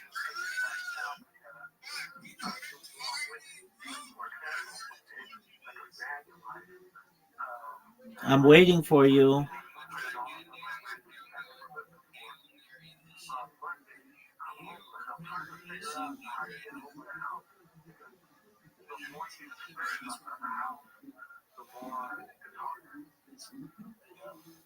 Yeah, well, it's talking about the challenge, but but that's the case where, money is a real priority. You have the job, which is fantastic, because some people don't. But you have the job, but you also look at if it's that challenging, that tight, being homeless, that's I want you here, man. I would look for other alternate jobs maybe that would pay more. And I know it sounds probably easier than it is. But there are jobs out there in different industries. There's something else there, but you need to have food on the table, and you need a table and some kind of shelter to do that. So you don't want to get so dangerously close that you are, living in that kind of a mindset where you have your toes dangling out the door. So that's where you need to make money. But it's like swimming. You're swimming. But you need to pop your head up and look if there's any other opportunities, any other job, side job, or anything, so you don't have to be so tight. You get a little bit less tightness on that basic need for the income. It allows you to relax just enough. And you know, okay, now that I've got the absolute basics covered, how do I think about getting it? Baby.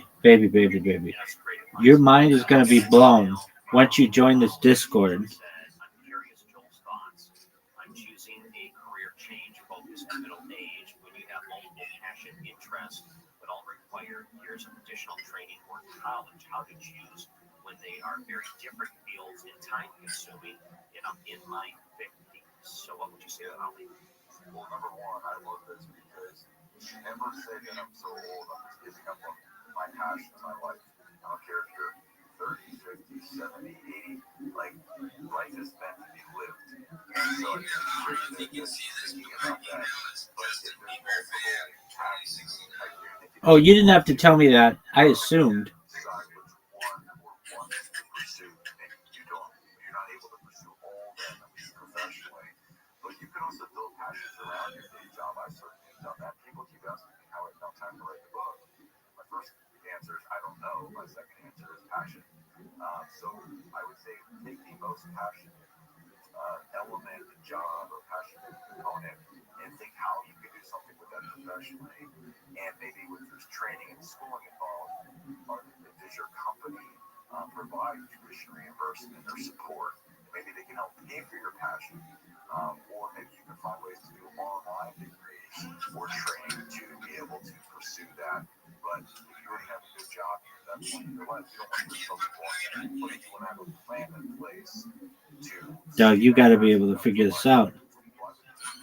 I have confidence in you. My man, I have confidence in you.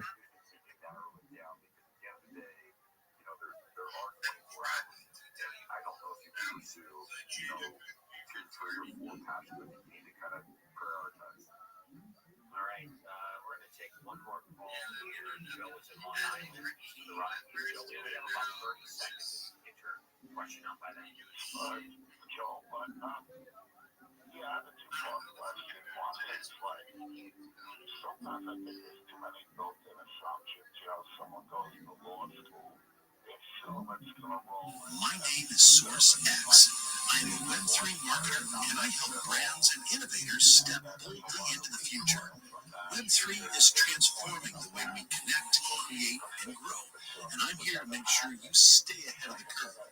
Together, we can explore new possibilities, unlock opportunities, and take your vision to the next level. Let's shape the future. Your Web3 journey starts now with Source X.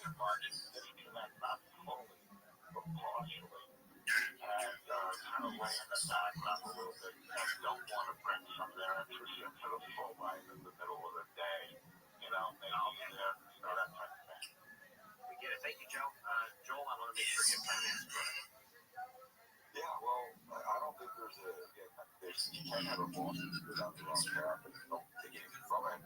But I think you can take something from virtually any experience. Again, you can use that to extract that value, the knowledge that you have, of experience. If you're an attorney, maybe you're running a business, you're working for another firm. Did you like the experience of working for someone else? It might not be the actual field of law, but the structure of the employment relationship, maybe something that comes with that. So I just go back to saying that you can get benefits from any experience, even if it's not a successful one in a traditional sense.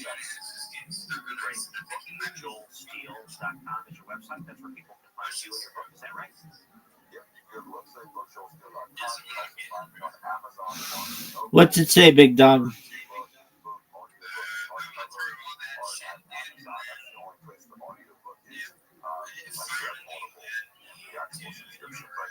Every format that it does is the audiobook your voice? Did you perform that? It is this exact voice, yes. Okay, are you copy the link that I sent you in your DMs? Let me know when the link is copied.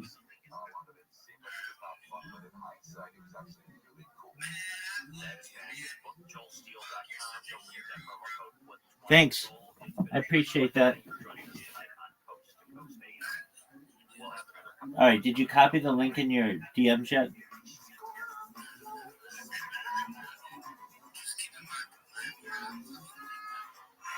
No, I don't know if you're half. You might be 3/4 of the way to this point. Whatever it is you are.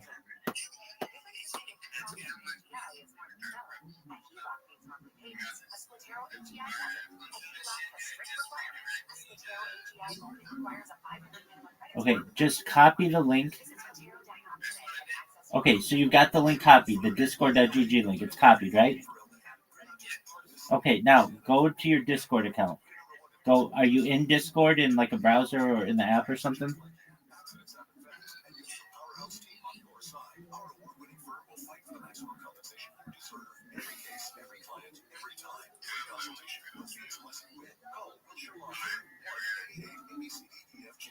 All right, you're in. Hard rock style is coming to the Central Valley, just 15 miles south of Bakersfield off Route 99. You'll find world-class food and entertainment, plus drive time equals more playtime. The all-new Hard Rock Casino Tejo, opening November 13th. Portions of the following program will be recorded. It's two perceptions reality.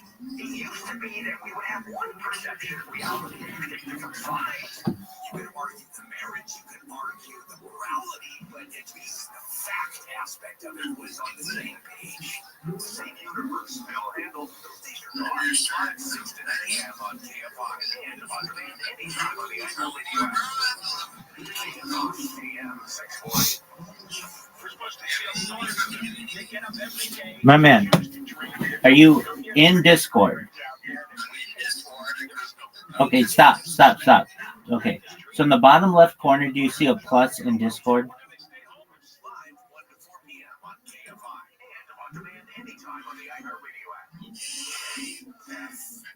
In the bottom left corner of Discord, do you see a plus?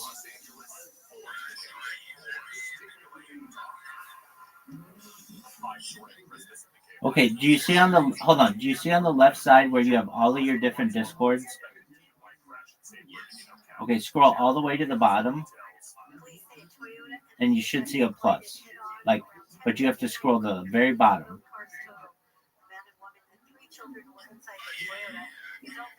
Okay, press the plus. Now paste that discord.gg link into the Also died in the scene.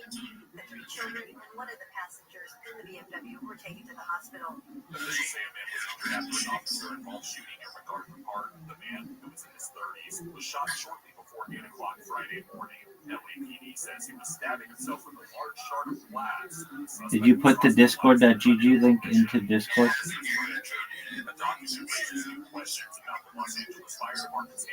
Okay. Does it say join server? The smaller brush fire that started in Pacific Palisades on January 1st and reignited into deadly Palisades fire 6 days later. There he is. Welcome. Look at you. You figured it out. Amazing. Welcome. Look at you. Yo. It's Jackalob. How you living, Jackalob? You figured it out. I know, man. Now you can watch me in multiple views. How sick is that?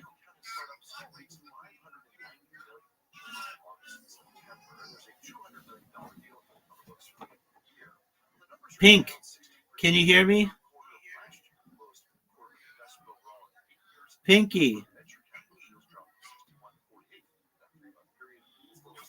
Yo, Pinky, I just sent you my YouTube links. Look how many live YouTubes I'm on. It's in your DMs. You figured it out. I'm proud of you. I knew you had it, you.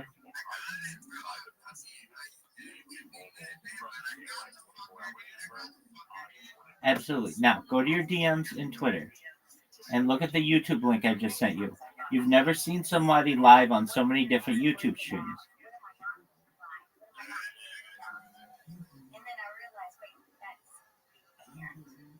Don't worry about being perfect. I've had around 3 other mother figures in my life, but only one of them has taught me how a mother loves. The greatest reward for me is he makes me better every day. I would tell a family that's adopting a teenager that teenager, whatever it is, needs you, and they need what you have to offer. Taylor's giving me hope. He's our son, and that is what he will always be. Learn about Pinky, go to your DMs. I just sent you a YouTube link. Put that YouTube link in a browser. Look at how many live streams I have going on YouTube.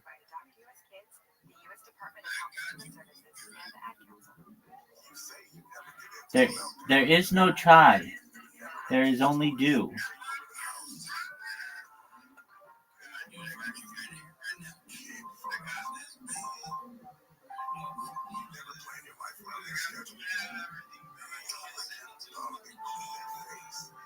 Quit with the EDU. Nobody believes that. Nobody thinks that a school would let you in.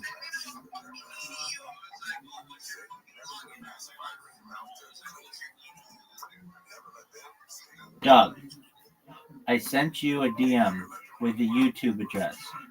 Put that in your browser.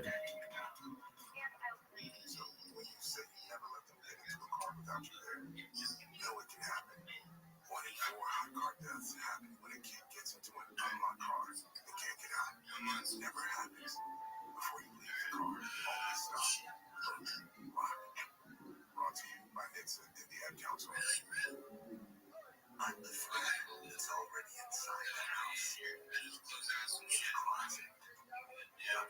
Okay, we're going to go over this again. I sent you a DM.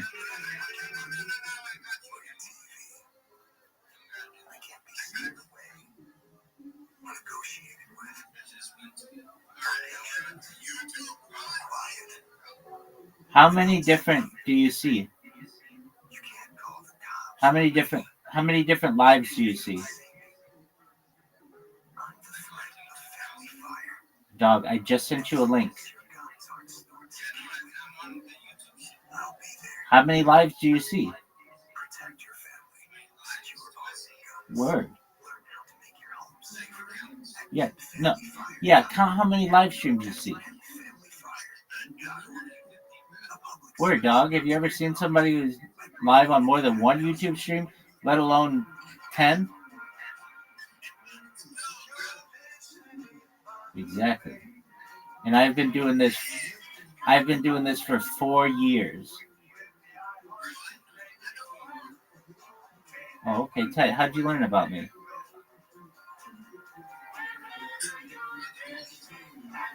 Oh, shout out to the homies.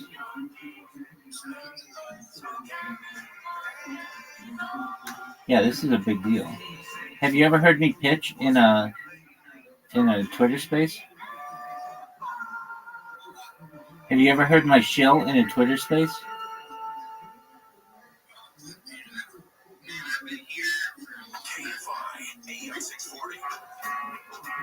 No, you would remember. That's the best one you've ever heard.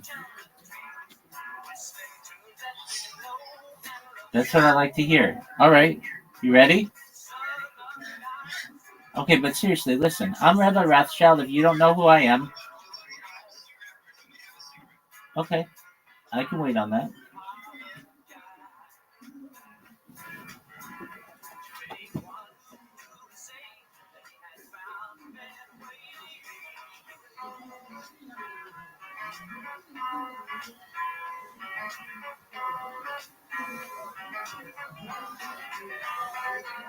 Southern sky. Have you ever noticed southern sky? It's precious beauty, just on the eye. Running through the soul like snow. All right, you ready? You're too far away for me to believe you. Okay, you ready? I'm Rabbi Rothschild. If you don't know who I am, you will. I stream my life 24 hours a day, 7 days a week, 365 days a year for world peace. I've been doing so for more than 4 years. My streams go back to the pandemic. We've seen the death of a queen, the birth of AI, the coronation of a king, and everything in between. This is a real-life Truman Show, a real-life Big Brother. This is a real-life timeline and time capsule of human achievement. In the 1990s, Bill Gates coined the phrase content is king, and I'm making it true today. I'm king of the internet. This is the biggest event in global history, and here's why.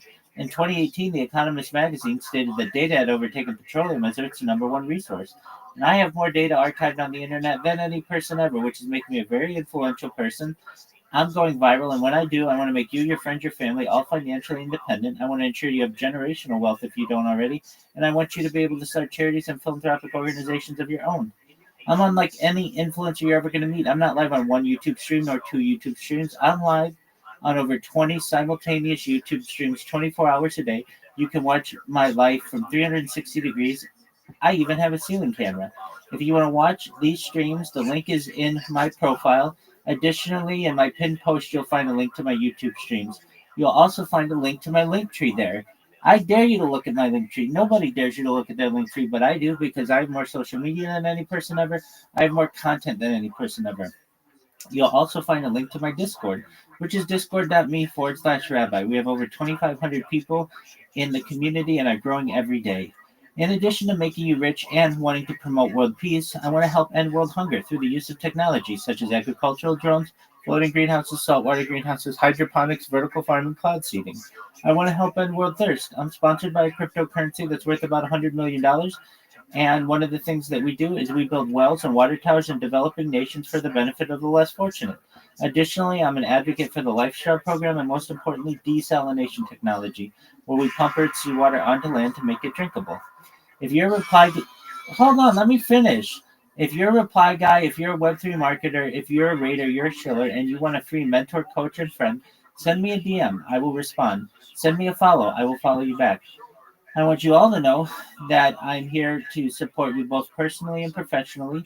I'm here to be an optimistic person in your life. I'm here to have a positive role in the future. And most importantly, I want to give people hope. And with that, I sincerely appreciate the opportunity to share. I love you too, big dog. Isn't that the best show you've ever heard in your entire life? Isn't that the best show you've ever heard in your entire life?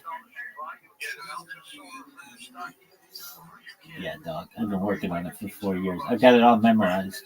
You can tell I'm not reading it. Yeah, it's taken over, dog. I've been on Twitter for a month, and I've got 1,800 followers, which is not easy to do without a verified account.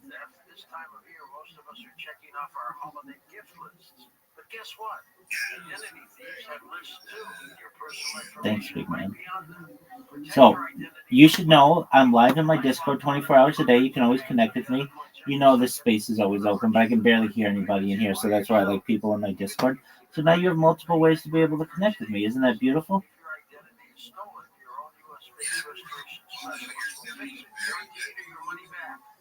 Yeah, it's probably because you're in my Discord as well. So if you leave the Discord, then I won't echo.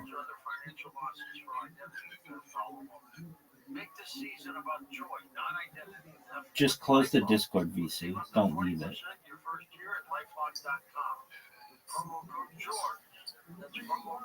To clarify, just close the Discord, VC. Don't leave the entire server is what I'm saying. All right, you're gassy. You need to be burped.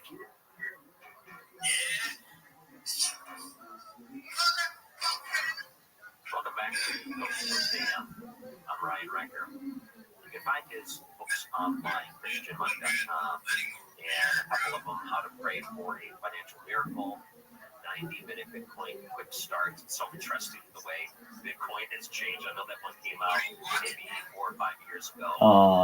Jewish history. Right in the headline. Dave Ferris, thank you so much for joining us.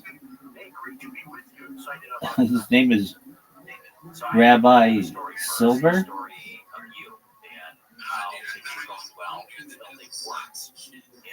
Nope, no socks. There would be that moment where they do the record scratch sound effect. That would be a moment in your life where everything turns upside down. I have to hear your story. What happened? Yeah, so this story. Something alcoholic. It's almost 25 years ago that all of this started. So it's interesting how time has passed. But I was very successful as a young man. I, at age 21, got a license as a stockbroker. I ended up. Dog, the last time I had eggnog, I allegedly had it at some friend's house and walked home, and it went through me like shit through a tin horn, and I shit myself in a park. Didn't shit myself. I just had to pull my pants down and shit in a park, allegedly. And then when I woke for synagogue the next day, a dog had eaten it. Oh, he left. Well, that may or may not be a true story, but we'll tell you about it. I don't know how proud I am of it, but anyway.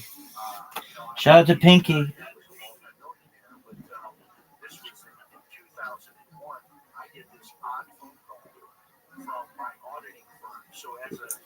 If he's Pinky,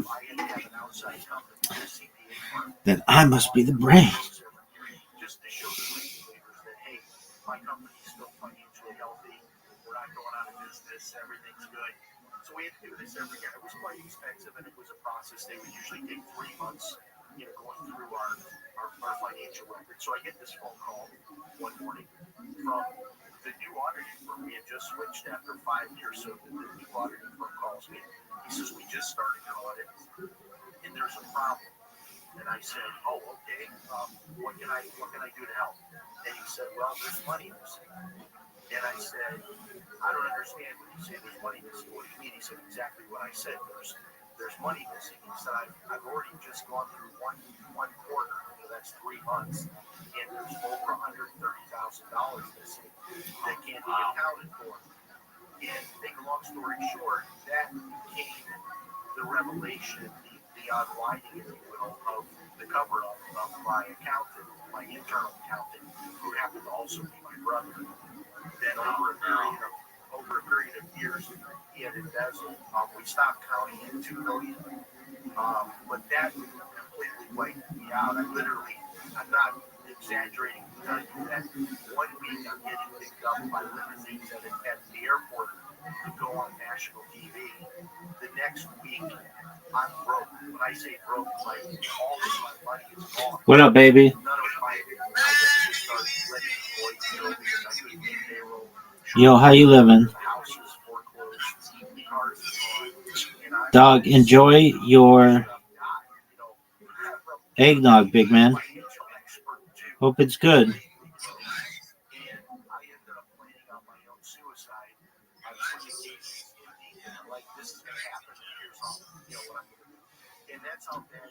Word.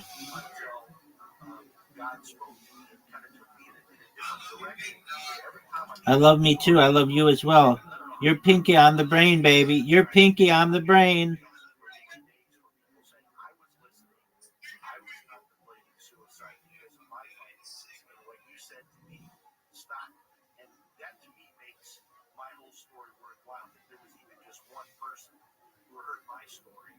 That helped them to take the next step and keep going. But it was not only the loss of that money, but the worst part of it was that it was my brother and the betrayal, part of it as well. And then also the hopelessness, Ryan thinking, well, what does a guy do now that is supposedly a financial expert who has no money now? I mean, how do you recover from that? So I felt like my whole life was over. I mean, I really did. So that began my journey. Well, I do want to explore this hearing from God and how that changed the course of your life. But going back to your brother. Dog, we already had this conversation like 12 times. You're good, baby. Okay, and your brother is older or younger brother? Younger brother. Okay, were your parents, still around? And I got to imagine the family dynamic changed a lot in that very moment. Yeah, it did. He got an attorney and denied everything until he couldn't deny it anymore. Then it became more about like him not saying anything because there was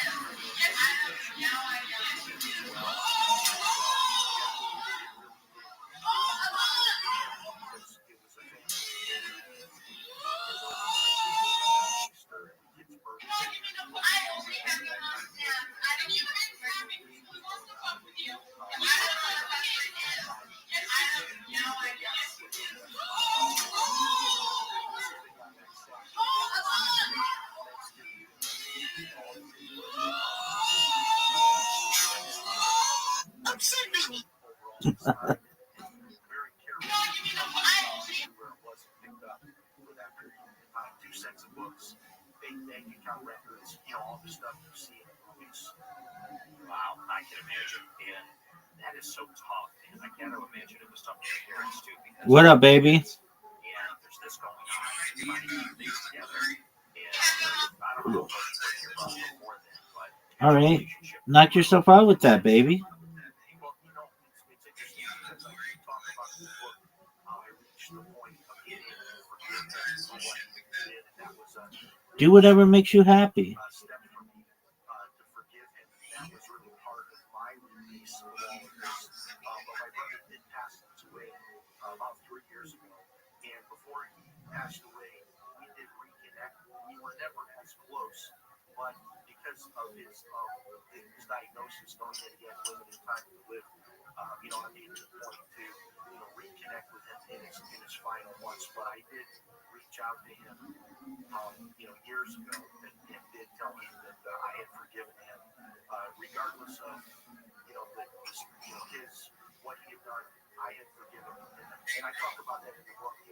That was a really hard thing. Yo, dog. But that was really the beginning, sort of my financial. After I was able to kind of release that by forgiving him, I thought that was a really good milestone in the book and in the whole story. Yo, dog, you asked me that. Wow. Well, let's talk about your recovery some too. And so much of this is fascinating to me. And by the way, if people wanted to find your book and find you online, where can they go? What's your situation, big man?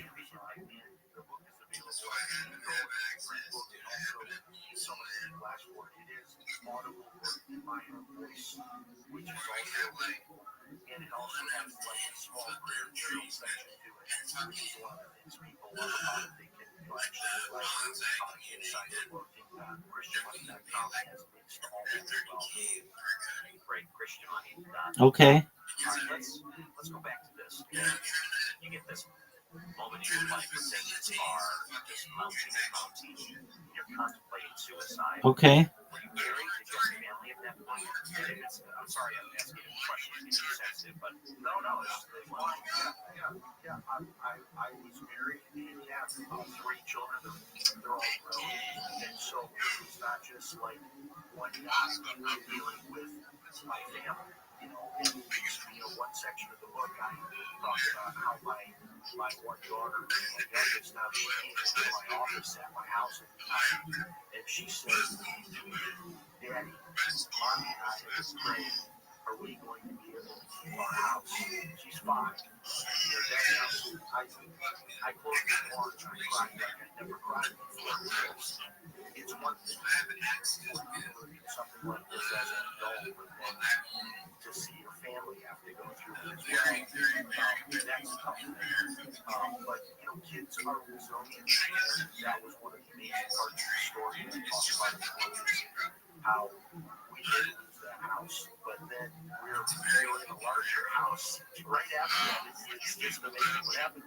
And my kids, we're in the new house, and they didn't want to move, and you know how that is. They have their friends in the neighborhood and all that, but we moved to another house after we lost the house before winter. We ended up in this bigger house. And like the first few 2 hours they're setting up their rooms. My son had the Nerf basketball set up, and he's doing 3-point shots from across the kitchen, and it was just like they just bounced. I had these were a lot of the false worries, you know, the fears that I had. You know, like, oh no, this can't happen. We can't lose the house because then what's going to happen? And then all of a sudden we're in a bigger house. Then my kids are rezoning, they're happy. They each of the new houses got their own separate room. The other house, the girls were sharing a room. So things just kept, as I perceived things getting worse, they weren't. And every corner of my worst year didn't happen. I don't know, that something better sort of became, you know, the movie script that what was happening because car gets repossessed, somebody's there, something lets me have a car for me. And this is what the book shares, which is just this series of unexplainable miracles that happen every time my darkest worry, my biggest fear, turn out to be a blessing. That's how you hear from God so many different ways. So what about when you discuss this with your wife after the fact? You have this beautiful picture, and you hear from God in a way to prevent you from doing something terribly tragic, devastating for the family. How did you bring this up to your wife after? How did you tell her you were at that moment? Did she realize you were there? Yeah, she didn't realize that I was in that state of mind, but I did explain. She was extremely, you know, supportive at the time going through it. You know, I think one of the things I've said in my public speaking is there are times in your life when it's just about survival, you know, and that's how it was for me and my wife at the time. It was really just about survival. We weren't thinking about where we need to go to get something fun. We're talking, you know, where the groceries coming from, you know, out of the refrigerator. What are we going to do? The other part is repros. What are we going to do about that? And so you kind of get into this mode where you're really trying to survive. And that's what we were at the time, was just trying to manage the crisis that we were in. And as I talk about the book, a lot of people kind of imagine this is happening like overnight, and it wasn't. I went through a 5-year process of basically losing everything, and it was almost like watching a train wreck in slow motion because I had to go. Every day is a holiday, every meal is a feast. How are things in your neck of the woods, big man?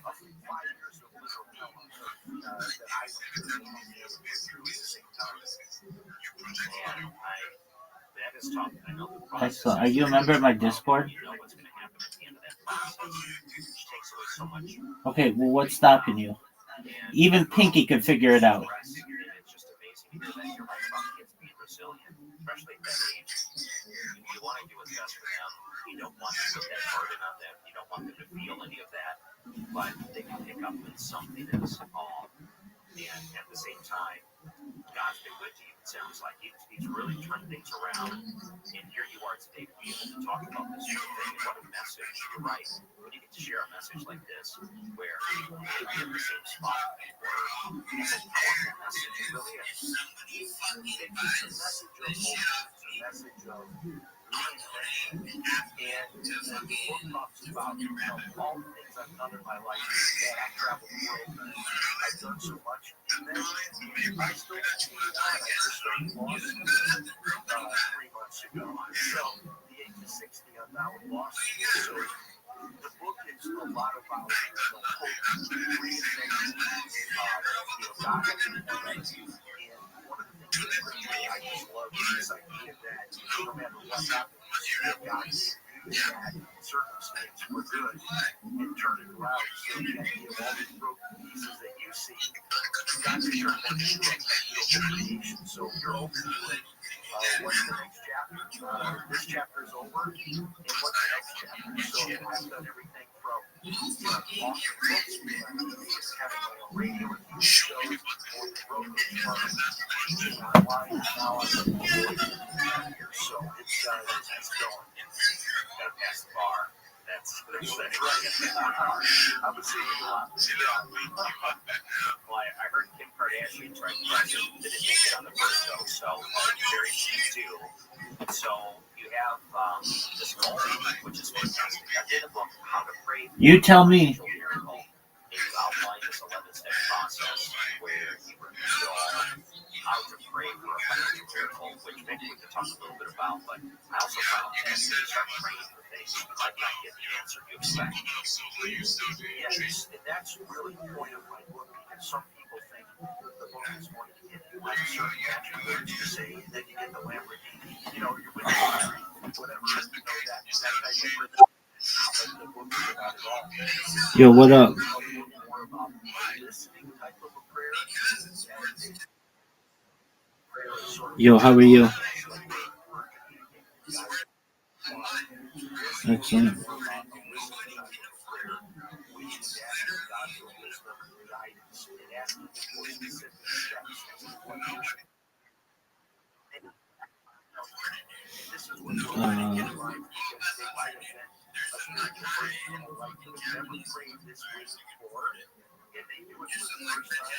Yeah, the answer is perhaps. I answered your question.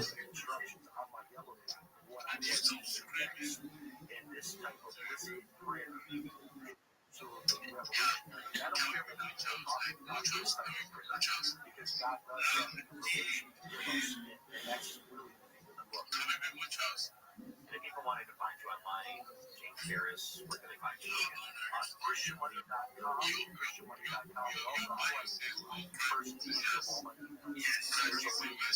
people a prayer or advice, or just to share their story. And I respond to everybody. When I'm on post, it takes me a week or two to get back to everybody. I know what you mean. And when people hear this story and they understand where you are coming from, and where you came from, and where they're coming from, rather, it's an important, it's a powerful connection to make with people.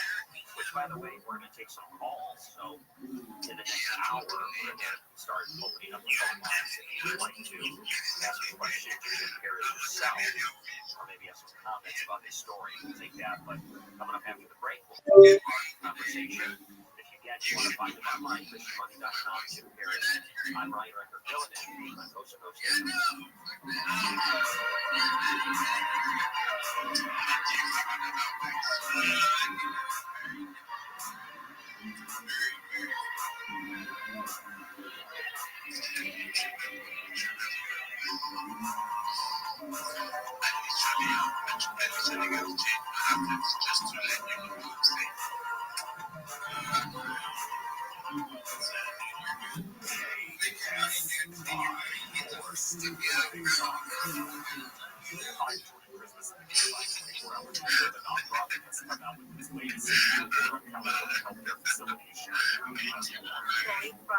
Grades. Hospitals on a scale of 8 have with me being highest grade. Mark all the way down, and then we get them all the way down, go all the way up to some comments. But yo, Rio, would you like to call to the most recent replies in the space? California hospitals only one grade. Norwalk Community Hospital in Southern California. Preventing drug resistant staph infections and reducing UTI risk. We have James, Snowy, Luna, Baby again, and Viva, Fish, Fishview, Chinooks, Luna again, Smack, Lunas, and Crypto Junior. If this is the space, and if you are interested in comment soon. Hell yeah. They go give my girl Brita a follow. She's a big supporter of the space, and she's a killer at replies. We have some new speakers into the panel. I want to talk to my bro, MSP, On-Site Connect. What's good, bro? Thanks for having me. Appreciate it. What's good, bro? I just spent the last 7 hours stepping out the most epic, now trademarked Schiller platform on the market. AI integrated. Alright, I cannot talk about it. Okay, what we was able to talk about something you can talk about? I would love to. I do have main platform at Restream. It is a developer and marketer platform. And so I highly recommend you guys check it out. It's kind of like Fiverr, kind of like Upwork, but no fees involved for any of the bidding or the job posting. So, yeah, that's about it. So, thanks for having us. All right. Yep. So, go follow MS POC. Get some alpha. Yeah, we're going to go on to the next speaker. I'm going to go on to $Brit. What's good, bro? How you doing, fella? All good, man. All good. Just a quick say hello to you guys. Shift, Rita, my man Mist, and Safety. No, I can hear you, bro. I can hear you, bro. Yeah, MSP, fella.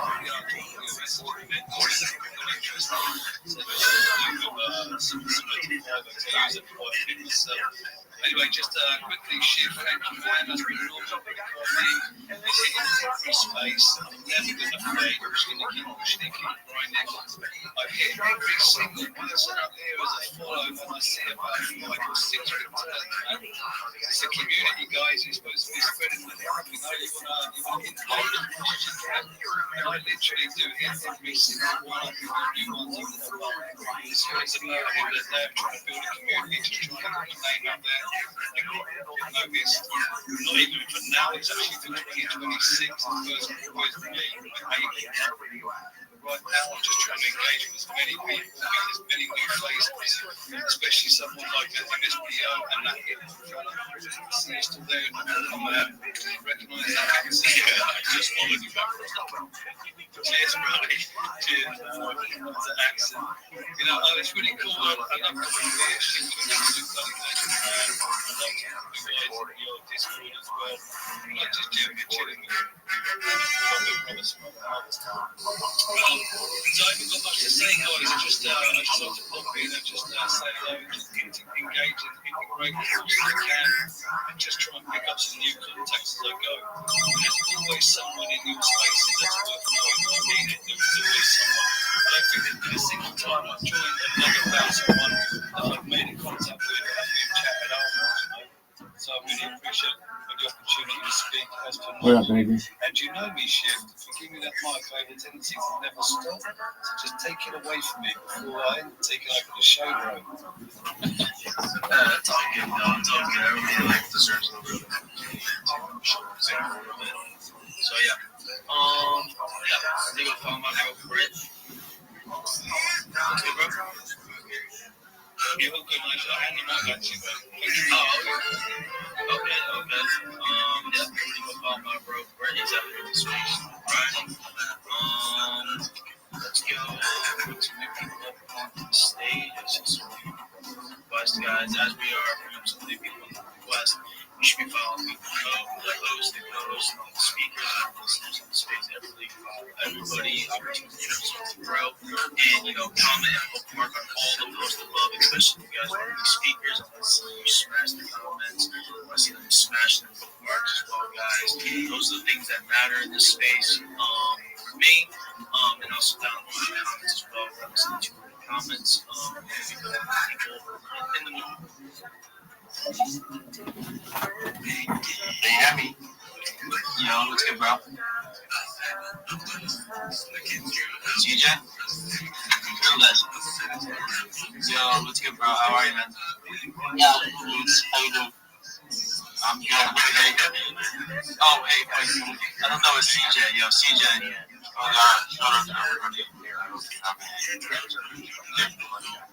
A little bit slow. Can you hear me? Yo, precious, just give 1 second to see the other talk first. Next. Oh, okay. Alright. Yep. Reach everybody. I just want to say, I obviously am not here. Everybody knows what I do, part of the big community, and also content creating. So I just want to make this offer. I'm going to be hosting space tomorrow. It's going to be the Fragrance community. It's a community So if you want to be part of us, please turn my notification tomorrow morning at 8 a.m. UTC. We're going to be onboarding new people. So if you're interested, just turn on my notification or just come on my space by 8 a.m. in the morning tomorrow, and we'll be giving out free 18 NFTs on that space. So if it's something that works for you, feel free to come over. That's what I wanted to say. And on the admin side, obviously, if you are watching, you should know IDOS. I've also invested a little bit of money there. I'm going to be giving out all the profits as well to my followers. So, but that would happen later or not now. But if you want to come to our space, just come tomorrow morning. Shout out to everybody, and I hope you have a wonderful, wonderful weekend. All right. Everybody go support my bro CJ out here and get ready for that space that he's gonna be running. I might actually pop through. What is good, my bro Precious? What's good, Precious? Yeah, I'm good. How you doing? I'm doing good. How are you, bro? I'm good, man. Happy Sunday to everyone. Happy weekend to everyone. Yes, bro. Happy Sunday. You have anything you want to show for the space, though, bro? So I just wanted to show myself and tell everyone on here that I'm an artist. I'm a Web3 artist. I draw for projects. So if anyone is interested, you can hit me a DM. We can discuss. I draw for many projects. If you know Fantago, I draw for Swagger, I draw for Lock on Trade, I draw for many other projects. I'm a very, very good artist. So anyone on here really needs an artist or a graphic designer per se, you can just hit up my DM and we can discuss more on that. So that's what I'm trying to do, just to show my love here. I know to get more followers and interact more with people. Hell yeah, bro, and that's a great opportunity to be here. You're following me, you're following the co-host and all the speakers as well, guys. Opportunity to grow in the space is actually started with you, like really putting the work in there. We're going to see that you're, engaging and you're worth following, guys. Another thing too, as well, guys. Like I know we want a lot of followers, but really worth following. Like make it like worthwhile to follow you. I think that people are more willing to show support if they they see that you're putting in the work. So yeah. What a story that Jim Pierce has. All right, we're going to go on to the next speaker. We're going to go on to Rabbi Rothschild. What's good, my brother? Yeah, so if anyone is interested in an artist anytime soon, yeah, my bro, Precious, an artist. Rabbi, what's good, bro? Every day is a holiday, every meal is a feast. Shift. Thank you so much for the opportunity to be here. First and foremost, if you have not joined the Big Steppers Discord, you need to. I'm live in there 24 hours a day. I'm Rabbi Rothschild. If you don't know who I am, you will. I stream my life 24 hours a day, 7 days a week, 365 days a year for world peace. I've been doing so for more than 4 years. My streams go back to the pandemic. We've seen the death of a queen, the birth of AI, the coronation of a king, and everything in between. This is a real-life Truman Show, a real-life Big Brother. This is a timeline and a time capsule of human achievement. In the 1990s, Bill Gates coined the phrase, content is king, and I'm making it true today. I'm king of the internet. This is the biggest event in global history, and here's why. In 2018, The Economist magazine stated that data had overtaken petroleum as Earth's #1 resource, and I have more data archived on the internet than any person ever, which is making me very influential. I'm going viral, and when I do, I want to make you, your friends, your family, all financially independent if you're not already. I want to ensure that you have generational wealth if you don't already, and I want you to be able to start charities and philanthropic organizations of your own. I'm unlike any influencer you're ever going to meet. I'm not live on one YouTube stream, nor 2 YouTube streams. I'm live on over 20 simultaneous YouTube streams 24 hours a day. You can watch my life in 360 degrees. I even have a ceiling camera.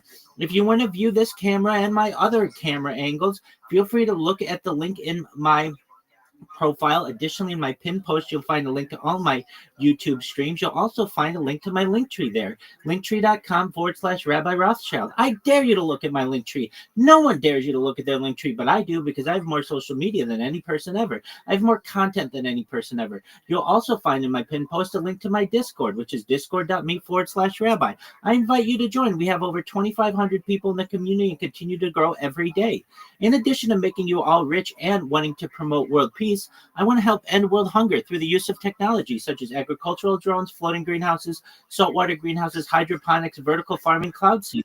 I want to help end world thirst. I'm sponsored by a cryptocurrency that's worth about $100 million. And one of the things that we do is we build wells and water towers in developing nations for the benefit of the less fortunate. Additionally, I'm an advocate for the Life Straw program, and most importantly, desalination technology, where we pump earth seawater onto land to make it drinkable. If you're a reply guy, if you're a Web3 marketer, you're a raider, you're a shiller, and you want a free mentor, coach, and friend, send me a follow. I will follow you back. Send me a DM. I will respond. I want you all to know that I'm here to support you both personally and professionally. I'm here to be a positive person in your world. I'm here to have an optimistic view on the future. And most importantly, I want to give people hope. And with that, I want to thank you for the opportunity to share. That's awesome, my bro. Everybody go support my bro, Rabbi Rothschild in the space. Drop your comments down below. Like, comment, repost the space, comment, bookmark the space. You know, show me that you are actively engaging in the space and follow me, the host, all the speakers, and all listeners, guys. Opportunity to grow. What's good, Brett? I just want to say, man, that Rabbi Rothschild's one hell of a legend. Absolutely one hell of a legend. You can follow me, the host, the co-host, all the speakers, and all listeners, guys. Opportunity to grow. What's good, Brett? I just wanted to say, man, that Rabbi Rothschild's one hell of a legend. Absolutely one hell of a legend. I've been watching myself quite regular, actually, man. He never stops. He's an absolute grafter, absolute grinder. Welcome. My hat's off to him, man. Is it people like that, you know, they're the influential people that you need to follow. So, guys, like you said, give everyone a follow, everyone a like, spread the love, man. Bookmark it, and I'm going to step out now because it's my dinner time, and no doubt I'll be back in about 20 minutes, but you're always going. Love you guys, man. Really appreciate you, and thank you for everything. Remember, jump in, say hello to Brinkard Me. Give us some comments, give us some mentions of that, and I'd really appreciate any feedback, or anyone wants to collaborate somehow. Drop me a message, man. Let's chat. Thank you, Shiv, Rita. Thank you, Miss. Really appreciate having the mic, and I'm going to sign out. I'll speak to you shortly. Hell yeah. Yo, Vibes, I gave you the invite up. You might have to come back. But, yo, anyway, though. You need me to come back? You want to give me a kiss or what? I'm going to help you guys to the space, my bro. What is good, my bro? Maybe, I don't know, maybe show some love to the space. But, yo, thank you for showing up, my bro. How are you? Bro, of course, I'm good, bro. I was just wondering if, I could show myself and what I do in Web3, bro. Yeah, go for it, my bro. Bro, I'm the first on-chain gay porn star in Web3, and I really love to, share love to everybody, you know what I mean? So I'm just up here, just getting lit with everyone, and I like to buy meme coins, gamble all my money, and now I work at Subway too, so yeah, bro, I'm just locked in, and bro, the mic is back to you, Chef. Bro, I'm happy that, these spaces allow people to express when they want to be expressed, show love. Everybody goes to my bro Vibes, the love, and the endeavors he wants to do in the space. But yeah. WTF space, bro. Thank you for the microphone, bro. GM to everyone. GM to Shift. GM to Redella. GM to Mist. And GM to all the other listeners. They go show love to my bro Vibes out in the space. Killing it. He's gonna be having a space later on today, right, bro? Or not later, take the day off. All right. But yeah, we're gonna be bringing some new people up to the speaking panel as well, guys. So I bring you down, do not feel bad. But yeah. God, I need $2,000 by next Friday. That's the thing. Alright, so I got a shit ton of people on the floor West, and we're gonna rate them to see who makes it. But yeah, if I bring you down, like I said, don't do that. See how much shit ton people in the West. Sometimes, like I was talking to my mother about this the other day, the lottery, winning the lottery. All right, my bro. Adam, what's good, my bro? You made it to space. Hey, Sean, how you doing, man? Good to see you guys. Good morning. Good morning, bro. How are you, man? Happy Sunday. Yes. Would you like to share yourself, my bro? Yeah, sure. So it's an opportunity.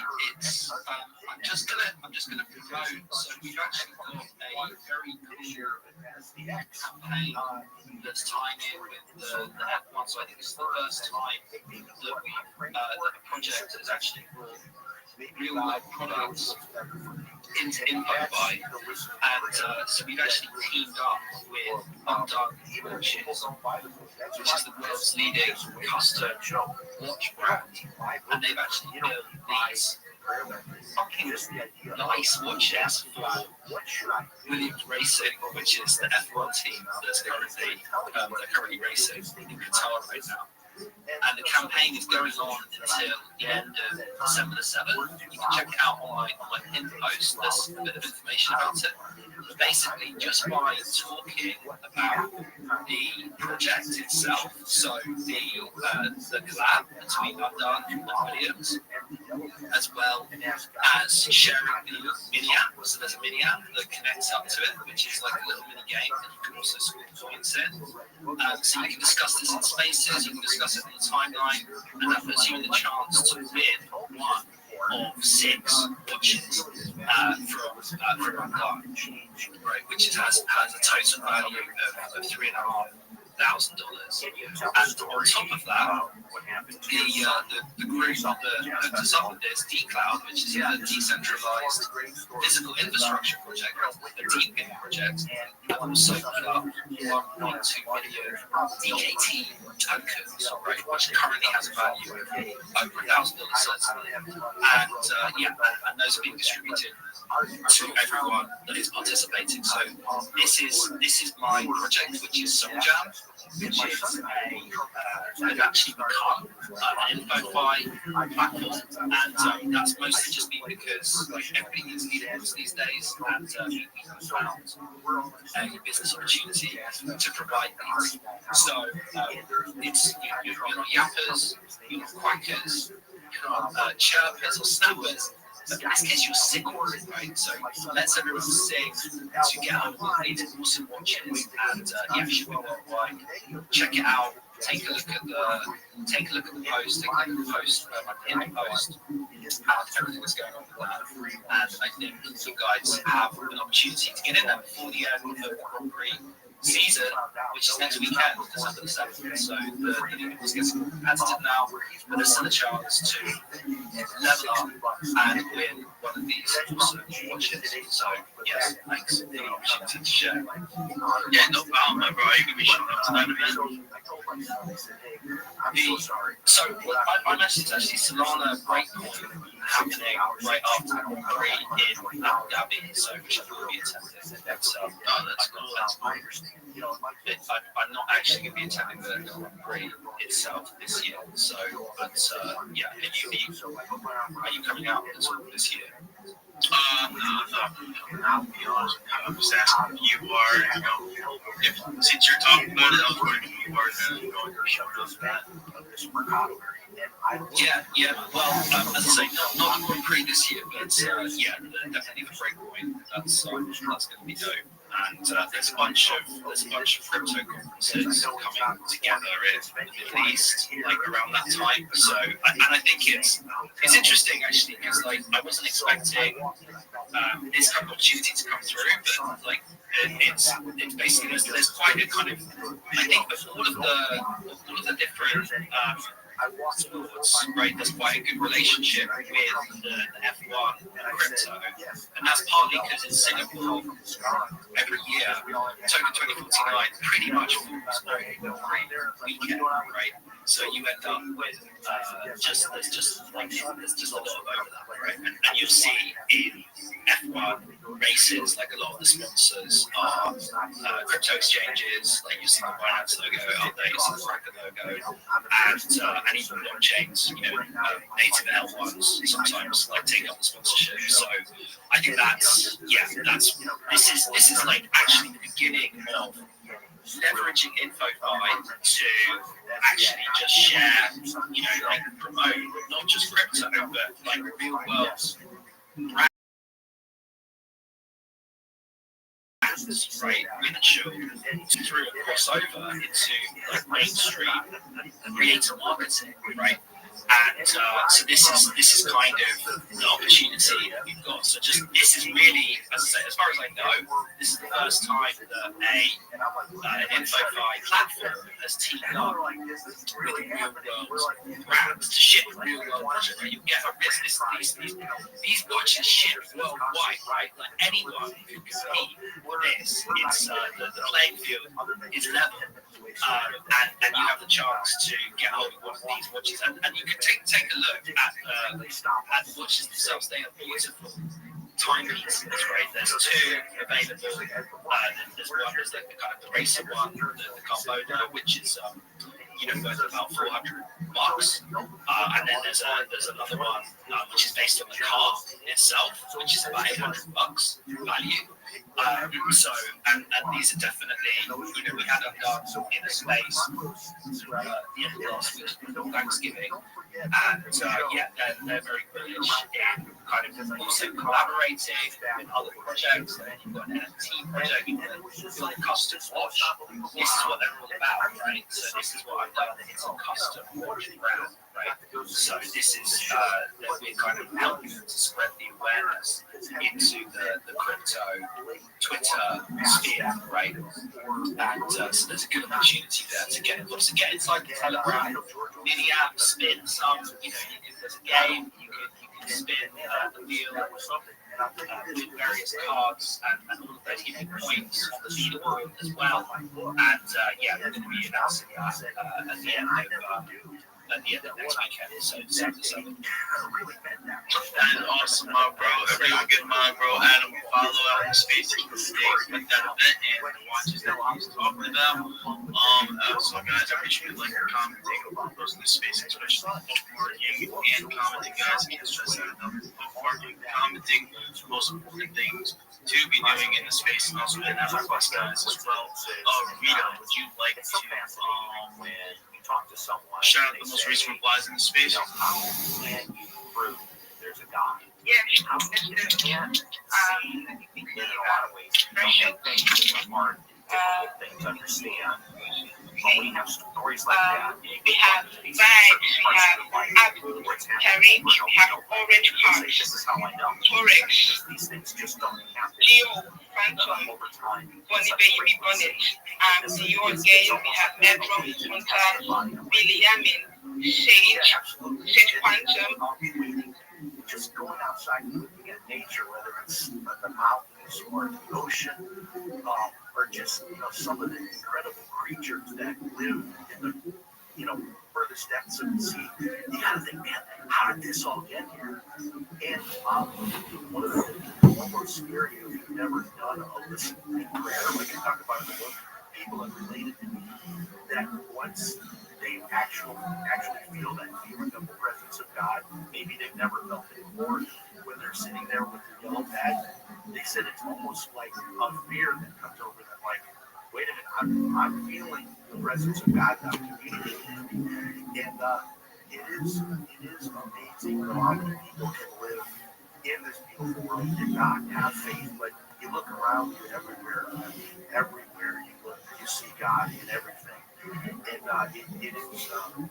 it's amazing that we have a chance as human beings to sit down and ask for advice from God himself, and he will provide it well. Anybody else who try to get an appointment with one of the guys from Shark Tank or whatever, they're not going to talk to any of us mere humans, right? But God, the God of the universe, will actually advise you on your finances, which blows my mind to this moment.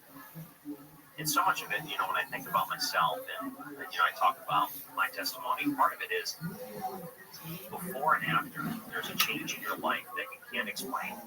And if you were to look at the way you lived before and the way you live today, you realize what human nature is like and how difficult it is for someone to change the core of who they are. It's just so impossible for that to happen. We're going to continue with Jim Harris, and we'll take your calls coming up on Coast to Coast AM. Don't go anywhere.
Consultation is completely free. No fees unless you win. Wilshire Law Firm is going to fight for the maximum compensation you deserve. Every case, every client, every time. Call Wilshire Law Firm today. 1-888-ABC-EFG. Wilshire Law Firm. Personal interest in California 2024. Top verdict. First and last name is 844-844-IHEART. iHeartRadio LA. Ticketmaster.com. If you're married to an American citizen and you want to apply to marry the United States, you have to camp out and wait until a visa is granted for you to come to the United States to marry your spouse. And that can take years. So we'll handle what's landing in live 6 to 9 a.m. on KFI and on demand anytime on the iHeartRadio app. Elephants are calling each other by name. Yeah. The Tim Connolly Jr. Show. I clearly heard that. Live 4 to 7 p.m. on KFI and on demand anytime on the iHeartRadio app. Snakes, zombies, public speaking, the list of fears is endless. But the real danger is in the hand behind the wheel. Distracted driving is what's really scary and even deadly. Eyes forward, don't drive distracted. Brought to you by NHTSA and the Ad Council. The impact of the meal goes well beyond feeding our bodies. Because when people are fed, futures are nourished. And with your help, together we can end hunger. Join the movement at feedingamerica.org/act-now. Brought to you by Feeding America and the Ad Council. Everything I have, I owe to the military sector and getting my high school diploma at age 22. Find free and supportive adult education centers near you at finishyourdiploma.org. Brought to you by Dollar General Literacy Foundation and the Ad Council. If you're high, you feel different. If you feel different, you drop you. So don't drop high. Brought to you by NHTSA and the Ad Council.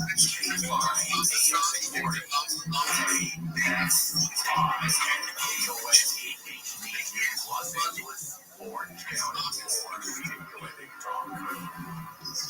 I'm during Christmas in the KFI 24 hours. The California High-Speed Rail Authority has initiated a $3.5 billion bidding process for companies consistent of building tracks for the project. Despite past budget and legal challenges, the project is set to be progressing. The focus right now is on a 119-mile section currently under construction and extensions to Merced and Bakersfield. The bidding comes after track installation was completed at a facility in Kirk County to transport materials for construction. Approved by voters in 2008, the high-speed rail system aims to connect San Francisco to Los Angeles across nearly 500 miles, with much of it already clear for construction. A Los Angeles grand jury is reportedly hearing evidence related to the death of a girl connected with Senior David. David Martindale has details. That is according to the LA Times, citing 2 law enforcement sources. The remains of 14-year-old Celeste Rivas Hernandez were found in the trunk of the singer's Tesla on September 8th. The LAPD has not publicly classified Rivas Hernandez's death as a homicide, but LAPD detective referred to the case as a murder investigation in a recent court filing. The report says the LA County District Attorney's Office has started presenting the case to an investigative grand jury jury was in session for several days in mid-November. Investigating grand juries can recommend charges but cannot return an indictment. Officials say the Republican cat Santa Athens in San Francisco Square. You're out of luck. Going on tour. Company officials say for the first time in 8 years, section of the pandemic in 2020, they see Santa is hitting the road and going on a national tour. They'll be checking in with stores and communities he hasn't had a chance to visit before. San Francisco Chronicle reports the Trump stop tour will begin in Boston following his appearance at Macy's Thanksgiving Day Parade in New York. Passing 10 states before landing in California for Santa's last stop in Circle Park in Los Angeles, San Francisco was left off the list. And Dutch Bros has opened up its first location in Los Angeles. The stop opened Saturday morning in Exposition Park, USC.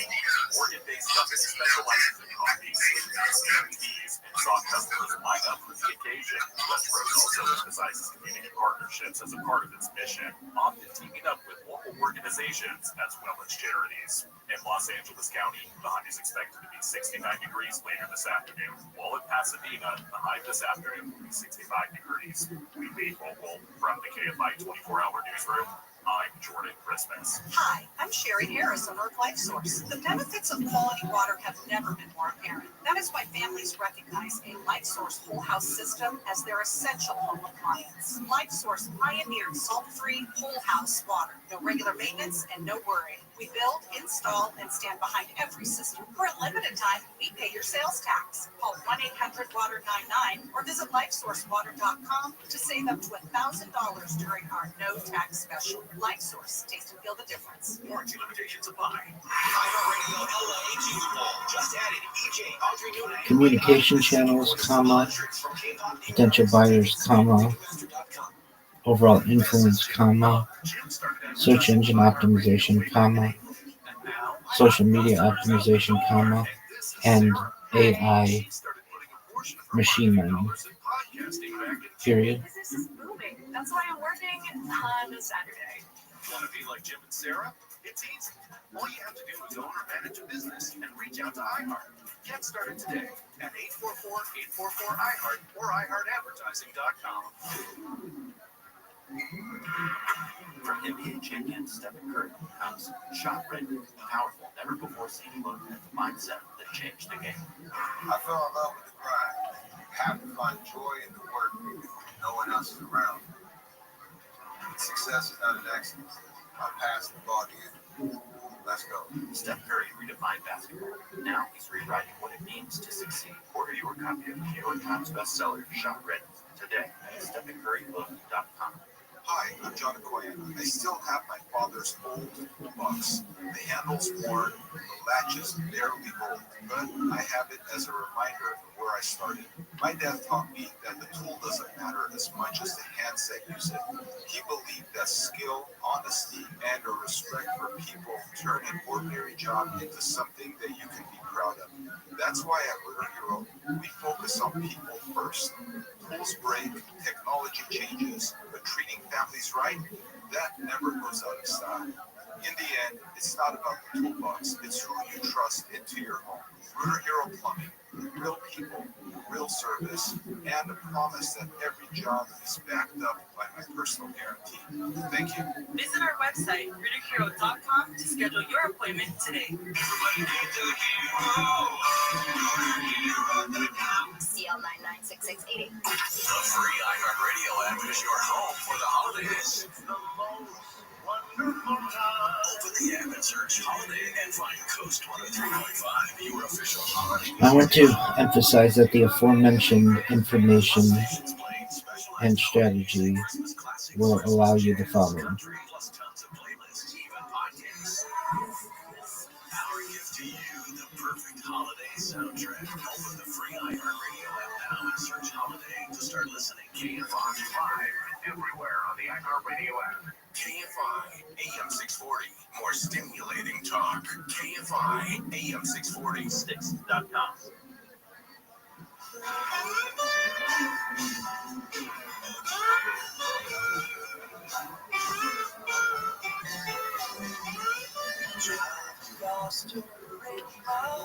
Please let me know if this information makes sense to you, period. Please let me know if you have any questions or need any further assistance at this time period.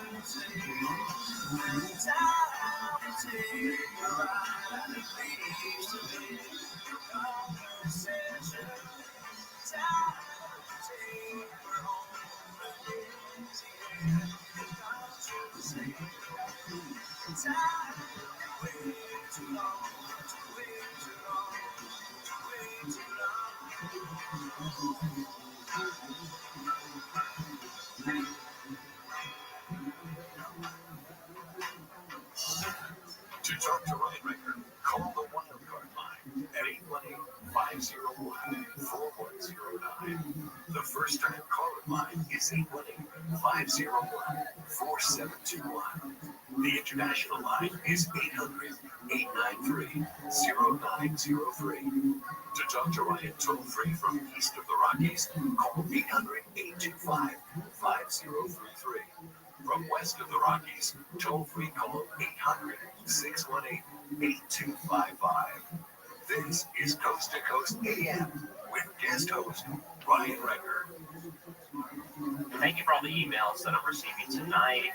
If you wanted to, One of your major goals is that when someone types in Ryan Recker at coasttocoastam.com. Our guest last hour, we talked about his book, How to Pray for a Financial Miracle. ChristianMoney.com is his website. Jim Harris is the author. We're going to continue that you with Jim, but the nice thing is for the are associated with the first 10 results, period. If you have a question, maybe an experience you want to share with them, we're going to start lining those up, and it looks like pretty much all the lines are already filled up. I think the only line You want to dominate international line. So we are search engines, and this strategy will allow you to do so, period. Some more time with Jim Harris after the break. And I'll try to respond to some of your emails here too on Coast to Coast AM. Don't go anywhere.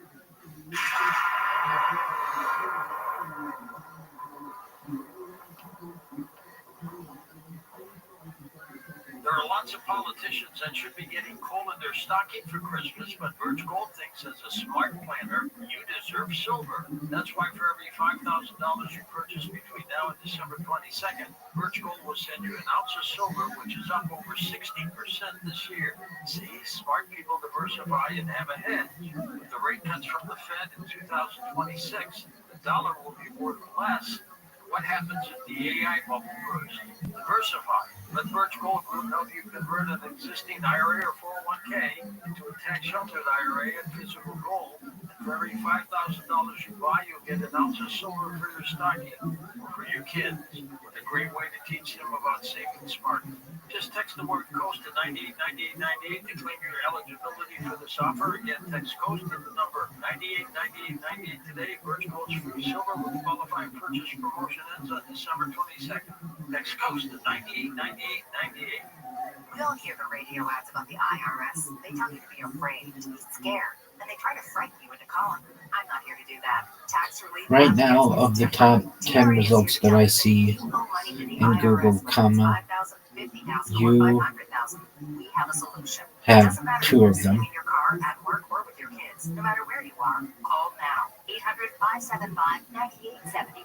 Don't lose hope. TRA can eliminate or reduce what you owe to the IRS. Generous programs are now available that can give you a fresh start.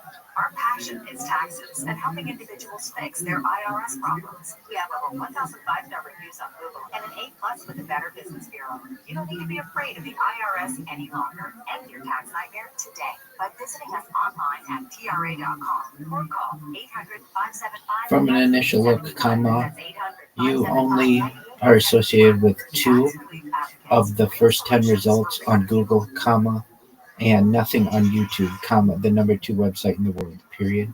Utilizing the aforementioned strategy will change that, period. Welcome back to Coast to Coast AM. I'm I'm Ryan Recker, and for the past hour, I've had a really nice conversation with Jim Paris. You can find his books online, and I have his website up right now, christianmoney.com. I had one person email me, Jim, and they're saying they're having a hard time emailing you, but I didn't have a hard time with it, so hopefully that person I sent your email address to will be able to send you some information. But I gotta mention, you're right, we're getting a lot of calls so far tonight, and a lot of emails. So you will dominate Google, comma, YouTube, comma, Instagram, comma. Yeah, so I have, like, actually get my servers ready. When I'm going to be on Coast. Yeah, my email, there's a link at the very top of christianmoney.com. You can just click on that, and that'll open up email, and that's, I have that set up through Gmail so that I know that I'm going to get all the emails, because my server could go down from using my own, personal email. It's too much, so I can run it through Gmail when I'm on the show. All right, are you ready to take some calls? I'm ready. All right, let's go to the wild card line. And Joe is calling in from Ohio, the land of the Buckeyes that beat my Wolverines today. Joe, go ahead. You're on Coast to Coast with Leon. Thank you, Brian, for taking my call. This is the first time I've called when you've been on the air, so thank you. And I want to thank Jim Paris. Jim, I've heard you talk on Coast with George many a time, and I love that saxophone story. I really, you are definitely a man of God, and power of prayer is so real, and there is no coincidences. I believe you do this through the love frequency. Matter of fact, through manifestation, our consciousness could change reality, and this could be proven. I was on the other night with Billy Carson, and this could be proven through the double split experiment, quantum entanglement. And I'm putting this out there. I'd love to be able to meet you sometime, Mr. Paris, because you're just a wonderful soul, and I believe you're raising your vibration high enough.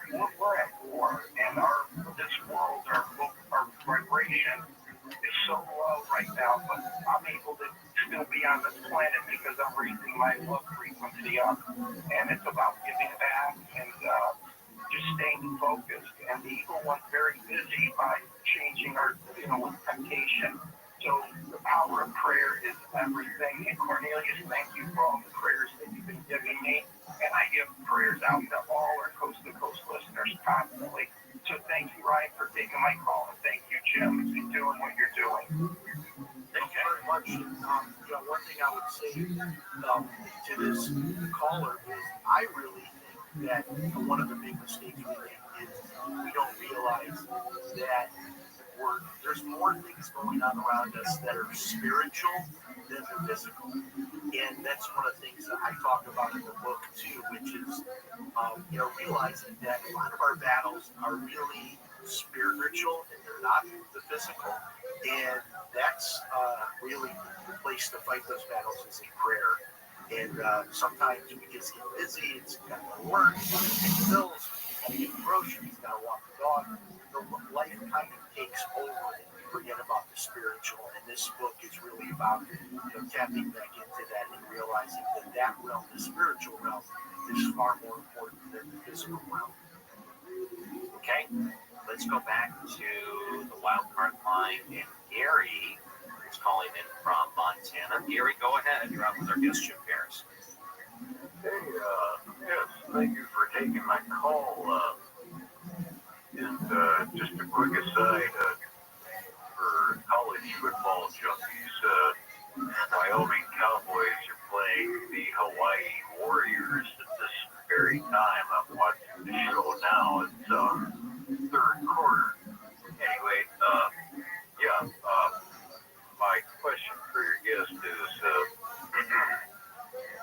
I was in a rehab center, looking out the window, thinking about my grandparents, and I had this feeling come through the top of my head that slowly crept down to the bottom of my toes. I'm thinking it's Holy Spirit, but after that happened, I felt like things were going to be okay from then on, and it was very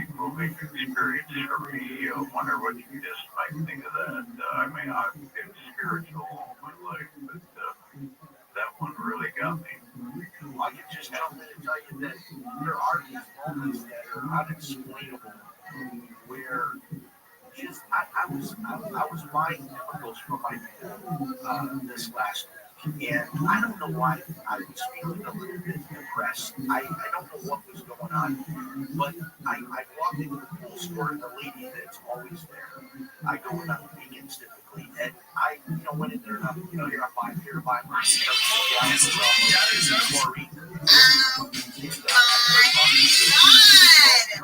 Sweetheart, listen up, ladies. Do you all know about Rabbi Rothschild? Rabbi has been streaming their lives all night and day for 12 years on YouTube. They have a data archive of books from the University of Restream. Daddy's Earth is number one list, and Rabbi has more data than anyone. Rabbi is a real-life Jewish show.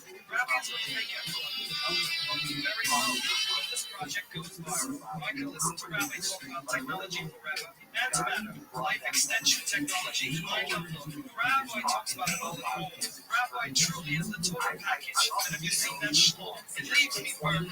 Please join me and the rest of the girls at Rabbi's Discord server. Discord.me/Rabbi. Please tell everyone you know about Rabbi. This is the biggest event in global history. Please share to be a trillionaire. Even just I have found just making eye contact with new people, then all of a sudden there's a spiritual connection. People are asking me like to pray for them, or who are you? Do I know you? And it's just that I went up, in the cashier line. I talked to the cashier by their first name. How are you doing today? And I smile and make eye contact with them. We kind of lost that, that human touch. But like you say, he's thinking about his grandparents, and all of a sudden he feels the presence of God. There are these things that are happening all around us. We don't see the spiritual realm. But just being out in public, things like this will happen to you. Like this lady that I've been going to the same pool store for 6 months. Never knew she was homeless. You wouldn't know it. But then she told me about her story of homelessness. And God will open up these doors to you. Just in everyday life. If you're at the VM center, where you if you're open to what God can bring into your life, these experiences are all around you. Right? Got an email from Sean, and he just wanted to brag about Ohio State beating Michigan today. So thank you, Sean. Let's go. There's a football game going on right now in Hawaii. While we're on the air. We have a caller from Hawaii we're going to get to, but let's go east of the Rockies first. Greg is calling in from Colorado. Go ahead, Greg. You're on with Jim Harris. Hi, Ryan. I had a brother like yours, but he was a little bit more rougher, and I had to go on disability. And he put me in the emergency room, and I have not had where I've called him and prayed for him every day, and I pray every day, and I have prayers. I do them every day, and I begged him to reconnect. I just want to say some are going to do it. You can't force another person or a place or a thing to change.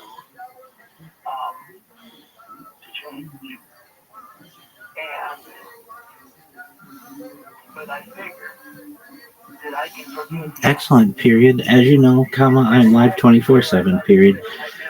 You can always connect with me in Discord or send me a DM, should you have questions, period. Yeah, you know what? Absolutely. Go ahead.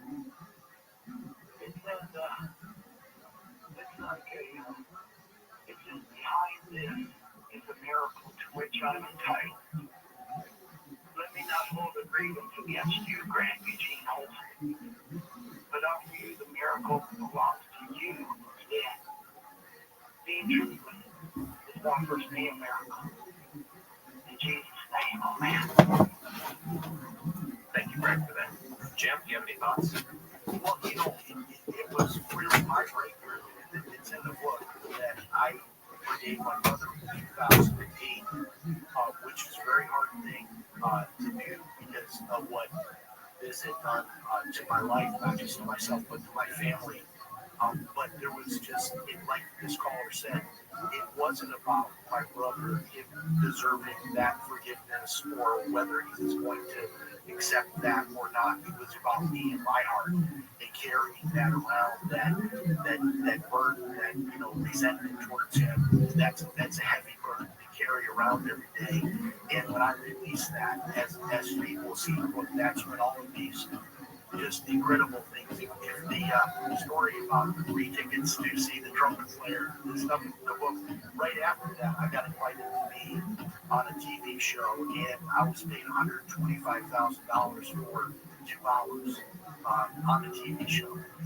So just right after, and I'm saying there's just absolutely was a connection to my breakthrough in forgiving my brother. It's a pretty good talent fee for a television show, I must say.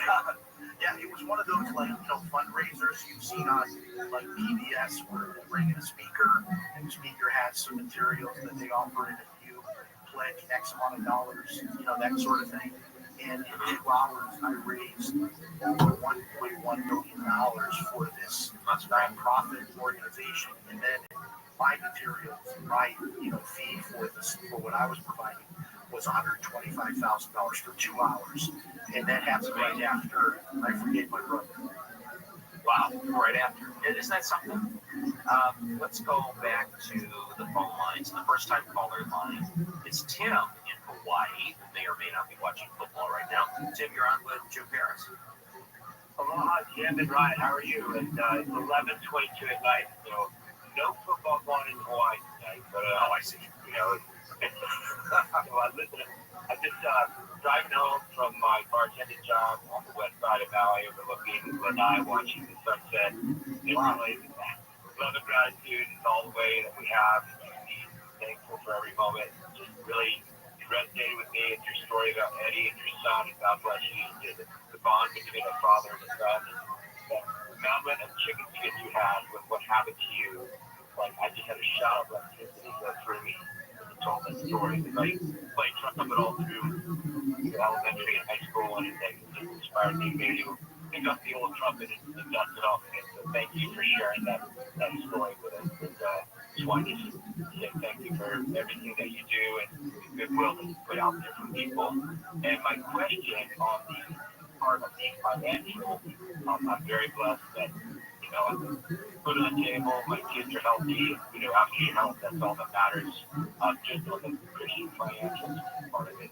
As we enter this world of like AI, quantum computing, and people using, cryptocurrency where people used to say it was just a fraud and, just use for money laundering, and now it becomes more and more accepted. I've kind of been drawn to this one particular cryptocurrency called XRP, which will be a cross-border, perhaps financial staple in the future. I just wanted to get your thoughts on like cryptocurrency and financial Christianity, like how that is it Yeah, so I don't say or not.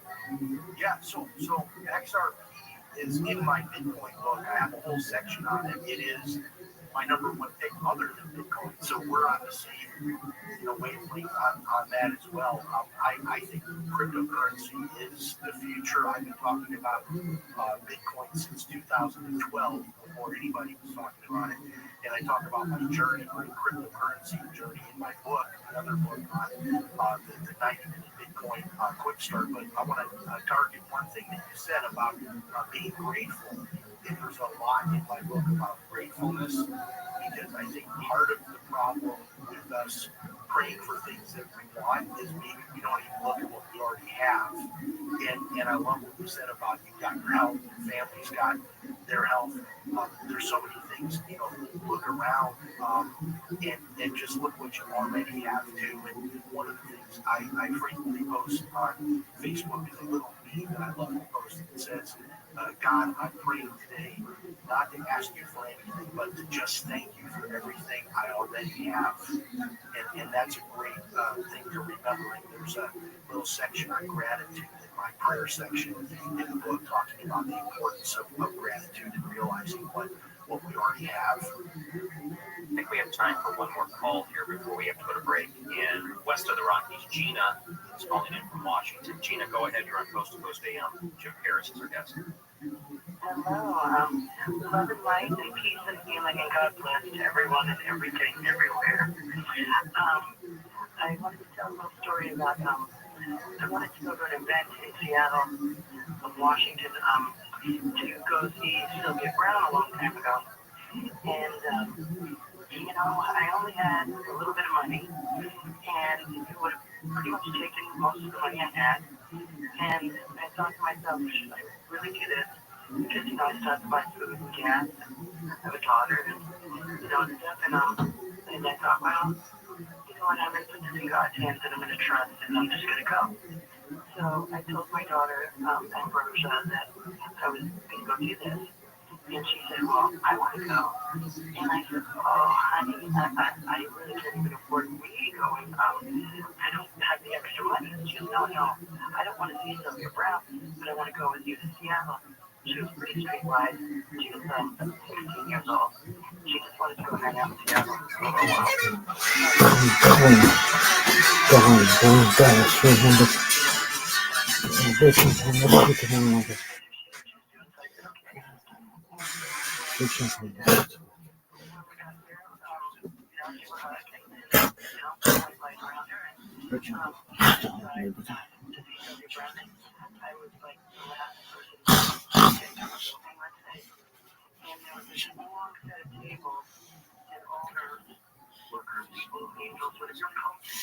behind this long table. And as I went down the table, I do what you said about greet everybody and give lots of love to everybody everywhere I go. And I did that all the way down the table, and they put a little wristband thing on me, and I get to the last person, and I said, and how much do I owe you? And they said, we were told that you're not supposed to pay. Oh, okay. Well, for the sake of time, Gina, I know we have to go to break, but real quick, Jim, I'm sure you hear stories like that. Things like they happen in your own life, just like these are small miracles. Someone gave me a car to use for a year when my car was repossessed. These are just things that happen when you are, living for the Lord. And that Eddie Henderson story is just one of many where people are getting, a blessing not expected at all. It's amazing. With blessings where it's not expected. ChristianMoney.com is your website, and James Paris, the author of several great books, including the one we're discussing here tonight. And if you'd like to talk to Jim yourself, call us now. We have some open lines for you, and he'll take your comments or questions on Ryan Record. This is Coast to Coast AM. Don't go anywhere.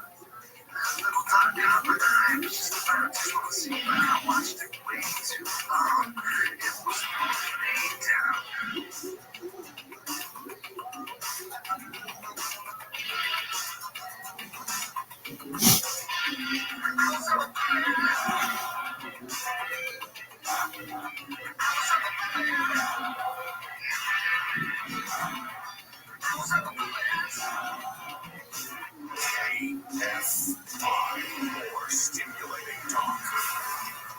I'm Jordy Christmas in the KFI 24-hour newsroom. Hewlett Packard is set to cut 4,000 to 6,000 jobs worldwide as part of a long-term plan to integrate more AI into its operations. Tammy Trujillo has details. The layoffs are part of its fiscal 2026 plan. It will cost about $650 million, while reportedly saving the company around $1 billion a year. Meanwhile, HP reported just over $55 billion in revenue last year, about a 3% increase from the previous year.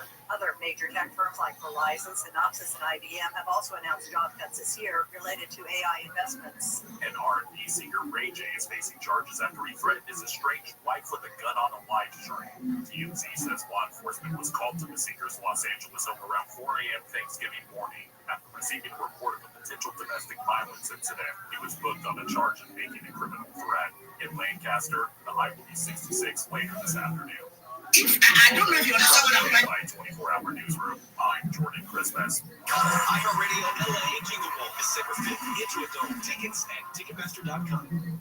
Your one stop for advertising? Call 844-844-IHEART. Hurt in an accident? Don't wait. Call Wilshire Law Firm now. Car accidents happen, and when they do, you need a strong legal team on your side. Wilshire Law Firm is #1 in personal injury settlements. We'll connect you with top medical care so you can focus on healing while we take care of the rest. Your consultation is free. No fees unless you win. When your future is on the line, losing is simply not an option. Call Wilshire Law Firm today. 1-888-ABCDEFG. Wilshire Law Firm report top 100 personal injury settlements in 2024. Any other law firm in California as reported by TopBurry.com. Tis the season to be jolly with Coast 103.5, celebrating 25 years as your home for the holidays. Listen to Coast 103.5 on the iHeartRadio app because holiday music is playing right now. KFI, AM 640, more stimulating talk.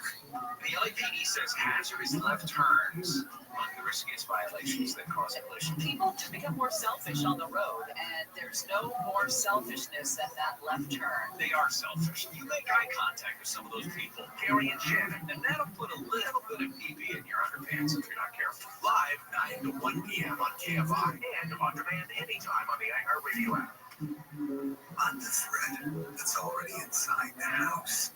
I can't be scared away or negotiated with. You can't call the cops on me. You can't even see me. On the thread of family fire, and as long as your guns aren't stored securely, I'll be there. Protect your family. Learn how to make your home safer at endfamilyfire.org. Brought to you by Brady and the Ad Council. On the thread that's already inside the house. I can't be scared away or negotiated with. The threat of disgust. You can't even see me. On the thread of family fire, and as long as your guns aren't stored securely, I'll be there. Protect your family. Learn how to make your home safer at endfamilyfire.org. Brought to you by Brady and the Ad Council. The more you listen to your kids, the closer you'll be. So we asked kids, what do you want your parents to hear? So sometimes that I'm not listening to them, I would just want you to listen to them more often and evaluate situations with me and lead me towards success. Listening is a form of love. Find resources to help you support your kids and their emotional well-being at sounditouttogether.org. That's sounditouttogether.org. Brought to you by the Ad Council and Pivotal.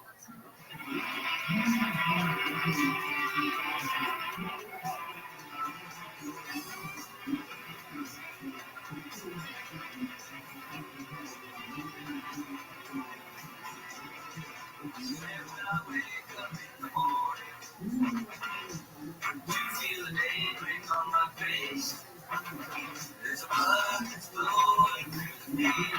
With a knife to hold, the sky's pain. Some things will never change. They stand there looking back, and not just the way they see. In the backwoods, there's something that will never change. And what I should have been done a long time. Laughs, says I find ways. Just when we shelter the paper, the rocket from that sideways. Something that will change. They're standing back, it's ever darkest way. They see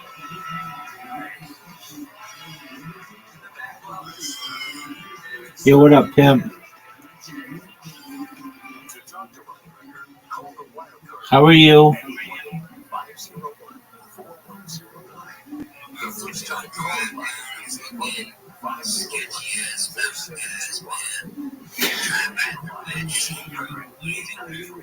Wow. Well, I hope the best for you. I'm just chilling. You're welcome, big man.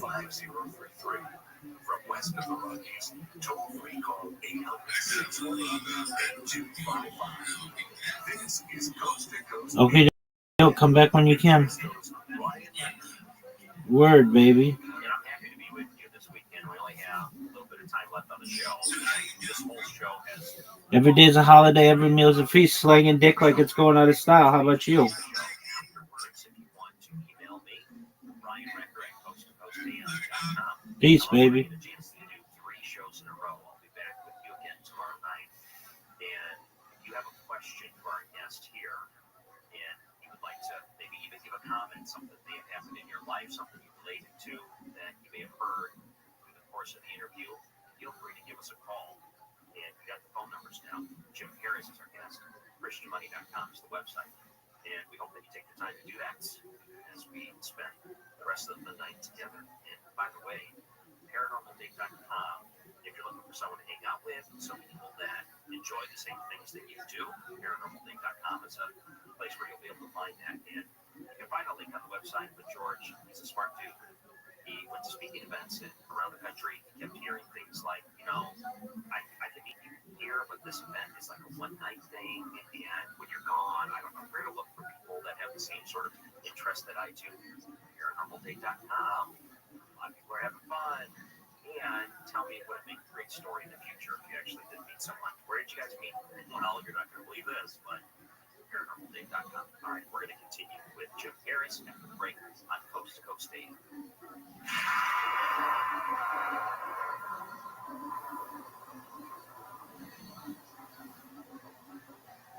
Tis the season for identity theft. This time of year, most of us are checking off our holiday gift lists. But guess what?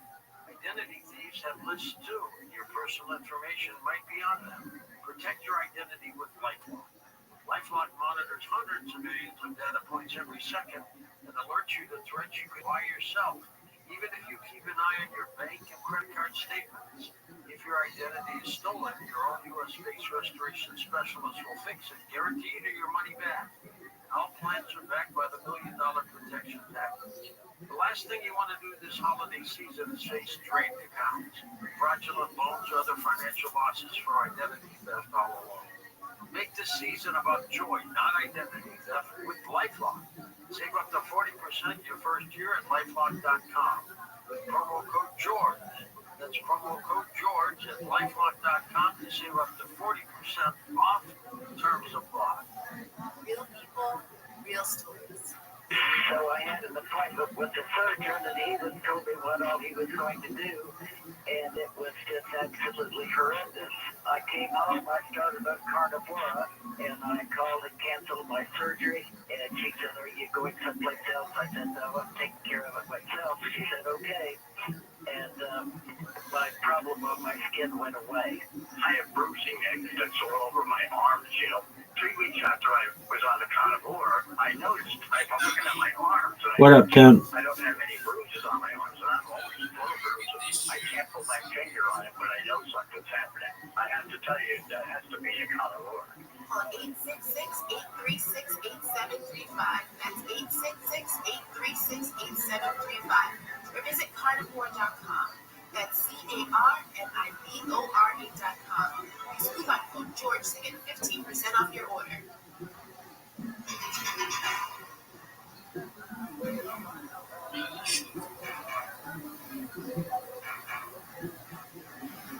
And welcome back to Coast AM.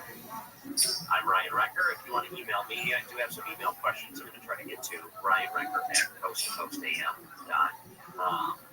And our guest here for the last half hour is Jim Harris. You can find him online, part of his books and radio show, and ways to reach him are on there too, ChristianMoney.com.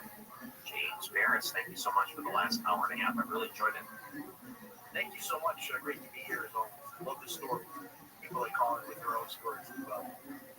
Okay, well, how about we get another story? Let's go east of the Rockies in Salem, Oregon. Sean, you're on Coast to Coast AM with Jim Harris. Go ahead. Thank you, Ryan. I have a good story. When every year I would take my kids to the rodeo, and it was the same price every year. Well, I didn't have a lot of money, saved up just enough money to get us in. Well, they raised the price, and so I didn't have enough for myself to get in. My daughter's 8 years old, my son's 14. And, they was upset. They wanted Dad to come in and, show the rodeo. And goes, you guys go ahead. I'll be waiting out here when you get done. So, I said, maybe I'll get under the fence. I'll go under the fence. And, I was just joking with him. And so, about 10 minutes later, right in front of me, a guy held his hand up with a rodeo ticket. And said, anybody want a rodeo ticket? I just about took his hand off. And I said, it breaks me. Told him, what the situation was. It made his day. And so I went in, and my kids see me. They're all happy. My son said, Dad, did you go under the fence? I said, no, I go under the fence. And it was a good night, and that's my story. That's amazing. You know what I love about his story too is like obviously there's no coincidence there. He needs a ticket. Someone else who needs a ticket, right? But he said how the guy who gave him the ticket got so much out of it. That's one of the things I talk about in the book too. Is I was always the guy giving the charity because I had money and I was doing really well. And when I was on the other side of it, the receiving end of charity, it felt really awkward to me. Like, wow, I'm now receiving help from other people. But then I realized how much of a blessing the people were getting by helping me. And it's interesting to be on both sides of that. But I believe that there is a blessing both for the guy who has the ticket to give away and the guy who needs the ticket. Oh, yeah. Well, let's go back and take another call. This is West of the Rockies. Catherine is in Canada. Catherine, you're on Coast to Coast AM with Jim Ferris. Go ahead. Oh, you just remind me. I was going to ask you a question, but I will do that. But you remind me of the story when I first became a Christian in the 80s. And I remember so clearly because there was, I had a fight with my husband at the time, and I just had my baby, and I was going through a lot of issues, not sleeping, blah, blah, blah. And he made me so upset. So I had my blowjob in my hand, and I threw it on the ground. I beat it right up. It was in pieces. And then I calmed down, and I asked God to forgive me, and I was just a new Christian at the time. And then that afternoon, I went out and looked in my mailbox, and there were these 6 coupons. And one of them was for a hairdryer, the exact one I beat up. And so I was walking down there to see if I could afford it. And I found $250 on the ground. I couldn't believe it. And I just got saved, right? I'm like, this is cool. So anyway, it's like 40 years later, and it's a wild ride being a Christian because he's always doing these miracles just to blow your mind and make your faith grow. And anyway, Jim, I wanted to ask you about trumpet players. In the 80s, I really liked to listen to Phil Driscoll. And I don't know if you ever heard of him, but... Oh, yeah, I know Phil Driscoll personally. Oh, I've stayed in touch with him over the years and been backstage with him at his shows. And, I used to tour as a professional trumpet player, so I know some of those guys, and Phil Driscoll is one of the greats, and I love going to see him in concert. And he's still touring, and he has a Facebook page where he goes on live many days during the week and plays his trumpet and sings, and great guy. Thank you. All right, thank you. Well, look at you connected with the trumpet world. I've met him either as a player or kind of as a super fan, going backstage with Maynard Ferguson, Chuck Mangione, Chris Bodie, all those greats I've met, and of course, well, I didn't get our names with Mangione's only because of the show King of the Hill, but my son just started playing trumpet, so he's in 5th grade, and they gave him an opportunity if you want to take up a musical instrument, kind of get to pick the one you want. The one that interested him the most was the trumpet, so we went to a music store where we ended up purchasing a used trumpet, but from the music store it was in really good shape, and he's been playing ever since. He's really enjoyed it. And I'm sure you're enjoying it. They used to mess with each other. And I showed this picture before. Y'all niggas was just be glad you didn't get something big. And I want to say, the Trump I have music. happy to listen to it. But yeah, it's great music. Just get so much. My mother told me not to. She told me not to. So I'm not even going to share those creative things. Because shit will get crazy on Twitter. But trust me, not only was Tupac getting with that, but also the fight for me that are on the SAT. I remember listening to like he's my dad. Music has math. And I don't even, it's some shit I want to tell y'all, but I just can't tell y'all. I really wish I could say it. Kids academically as well. Yeah, well, he's a smart kid, and I'm very proud of him. And he's taken on a lot of stuff this year, and he seems to be balancing it just fine along with his musical abilities. And I got this email I wanted to read to you. I don't think it's so much a question, but it was one from Greg, and he said, "I like your guest, Jim Harris." He said, "I had a brother who hurt me physically, mentally, and financially. My brother will not talk to me because of his guilt. I'm now going to contact him." So I think you may be inspiring people listening here tonight to reconnect with people, maybe give them another perspective to reach out and reconnect.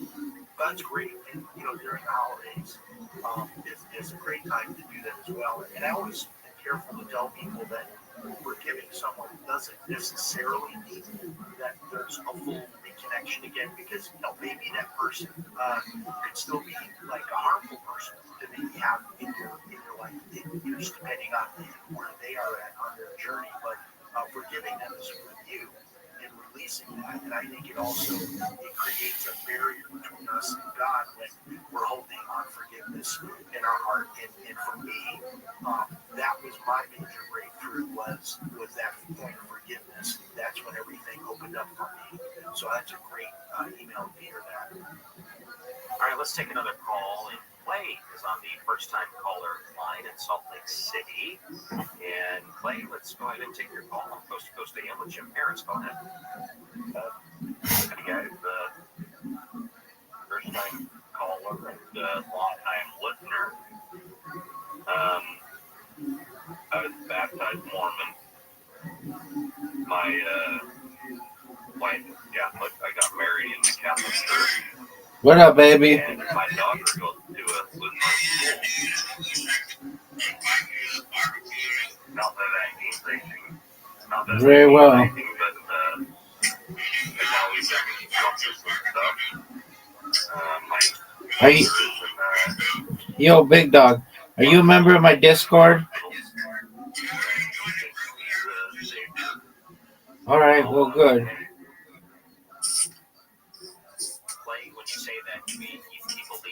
How's the barbecue?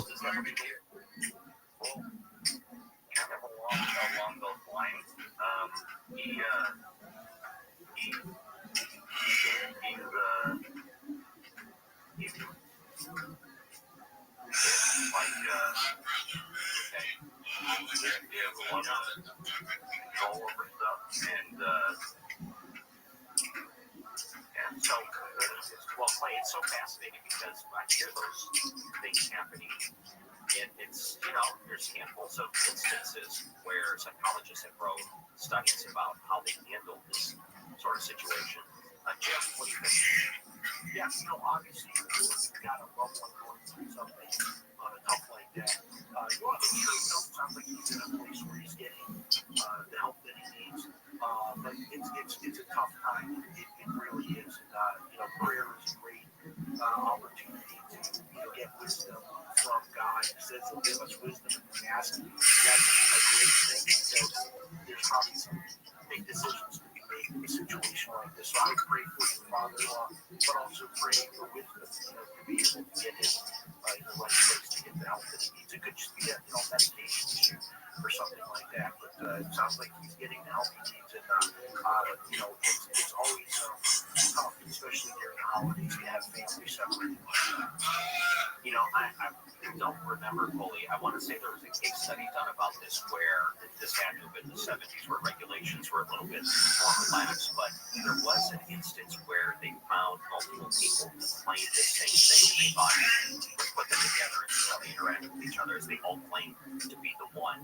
And I think they even made a movie about that. Very fascinating. I think, let's go back to the phone lines in west of the Rockies. Sherry is in Mississippi. Sherry, go ahead. You're on Coast to Coast AM with Jim Harris. Morning. Hi, Jim and Brian.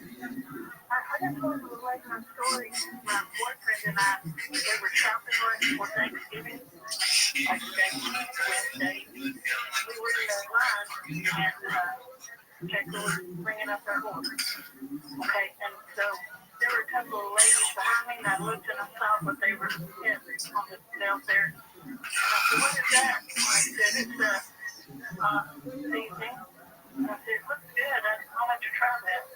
Okay. And so then the checker was getting, she had the toes there. My boyfriend was looking at his wallet. He said, I don't think I have enough. Can you help me out? So I was getting in my purse. And the lady behind me said, that's okay. You got it. I got it. And so she paid for our food. It came about $60.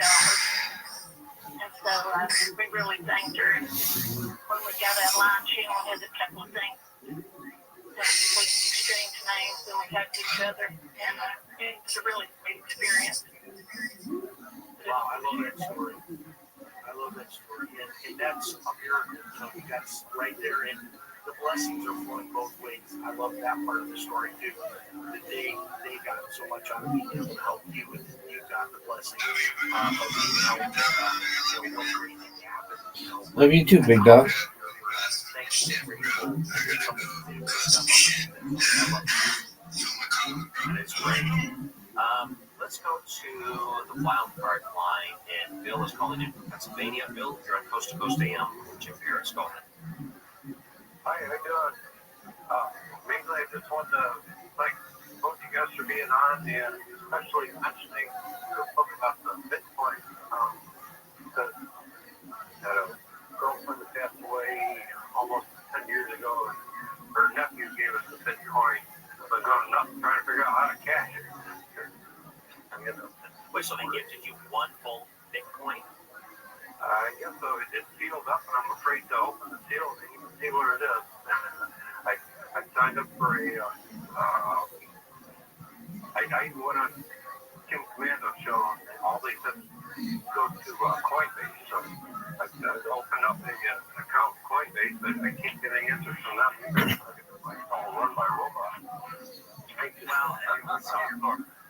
Here, you know, Jim, it's interesting because from what I understand, they would sell these little trinkets that weren't associated with the cryptocurrency. They were more of like a physical token, not a real thing that you would be associated with Bitcoin itself. But I don't know if it sounds sort of like this little trinket, right? Or is this different? It could be, but sometimes what happens is you would get like the physical coin, which has no value, but in that package would be the you know, what they call a private wallet, which would have all of the numbers and everything to actually access what that physical coin represented, which if he has one Bitcoin, that is $100,000. So yeah, that's serious money. I mean, if I were him, you could definitely find somebody like through local meetups and those kind of things. Cryptocurrency enthusiasts are all over the country. Somebody that you can talk to about getting help. Coinbase is really just a place you're going to end up like depositing that Bitcoin once you gain access to it, but you're going to need someone to help you on that first thing. It sounds like it's stored offline in what we call a paper wallet. And once you get it off that wallet, then you can deposit it in your account and keep it or cash it in or cash part of it in. It could be worth a lot of money, even if it's just one Bitcoin. You know, it's so interesting because I am someone that attempted to learn a little bit more about cryptocurrencies. I'm fascinated by the technology and its applications. I think it can change a lot of the banking world and make things immediate. It's fascinating how the ledger is open, and it really is the future. But I don't think I'll ever invest in it. I just look at it as something that is just not my cup of tea. how do you get past that, I guess? Well, I always tell people, just like people that look at different types of investments that you might consider speculative. Put $100. I mean, you don't have to put the same kind of money you would put into more traditional investments, but people put small amounts and look what can happen. I've seen like one scenario where $100 in the early days of Bitcoin is worth like hundreds of millions right now. So that's the upside I'm seeing with some of these cryptocurrencies. So now just a little bit, and some of these sites like Coinbase are offering these baskets where you can say put $100 in and you can own like a little bit of like 10 or 20 different cryptocurrencies. Oh, sure. Oh, by the way, just for the sake of time, if people want to find you online, where can they go? ChristianMoney.com, and I will answer all the emails. It'll take me a week or two, but I will do it. I really enjoyed the last couple of hours. Thank you for sharing your story. I'm glad that you did it. I think there's a lot of people that will benefit from it. Jim Paris and ChristianMoney.com. All right, well, that'll do it for Coast to Coast AM. I want to thank you for calling in, emailing, all the great people to thank tonight, including Adam Thompson, Michael Cosio, Gina Salvetti, Tom Danheiser, Donna Walker, Dan Galante, Sue Trakias, Bill May, Lex Lonewood, my mentor, Bill Tower, Sean Ladaseur, I want to put in there too. And of course, the legends, George Dory and Art Bell, who make this all possible. And you absolutely make it all possible. I'll be back again tomorrow night. Ryan Recker at coasttocoastam.com. Thank you for listening. Talk again soon.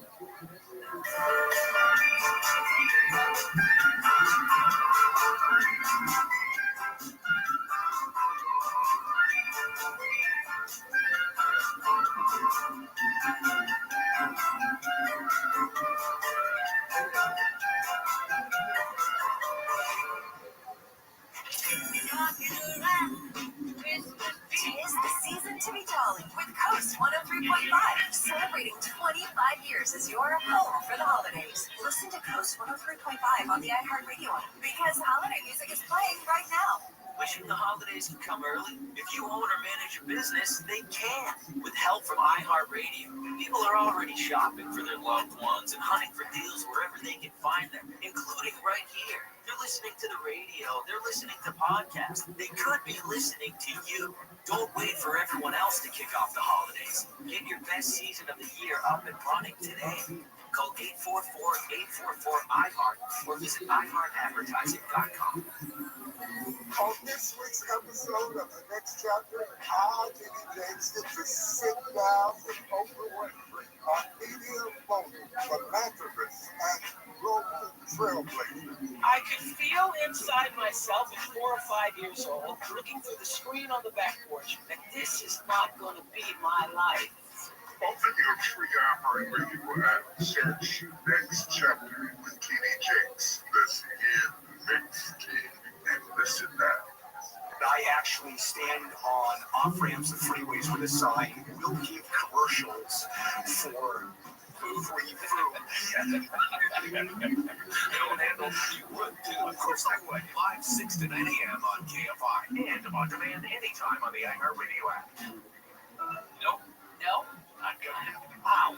What happened to shutting the door on love when our policy not to do? Someone needs to tell you no every once in a while. Like, hey, should I stop and get a coffee from a meth addict? And I would say no. Gary and Shannon. No? Nope. Live 9 to 1 p.m. on KFI and on demand anytime on the iHeartRadio app. Finish your high school diploma for you and your family. Visit finishyourdiploma.org to find free adult education centers near you. Brought to you by the Dollar General Literacy Foundation and the Ad Council. KFI and KOST HD2 Los Angeles, Orange County. More stimulating talk. I'm Jordan Christmas in the KFI 24-hour newsroom. 2 people are dead and 3 children were hospitalized following suspected DUI crash in San Bernardino County. Sharon Reardon has the details. Police say a Toyota and BMW collided head-on around 10 Thursday night in Colton, leaving both cars totaled. A man and woman and 3 children were inside the Toyota.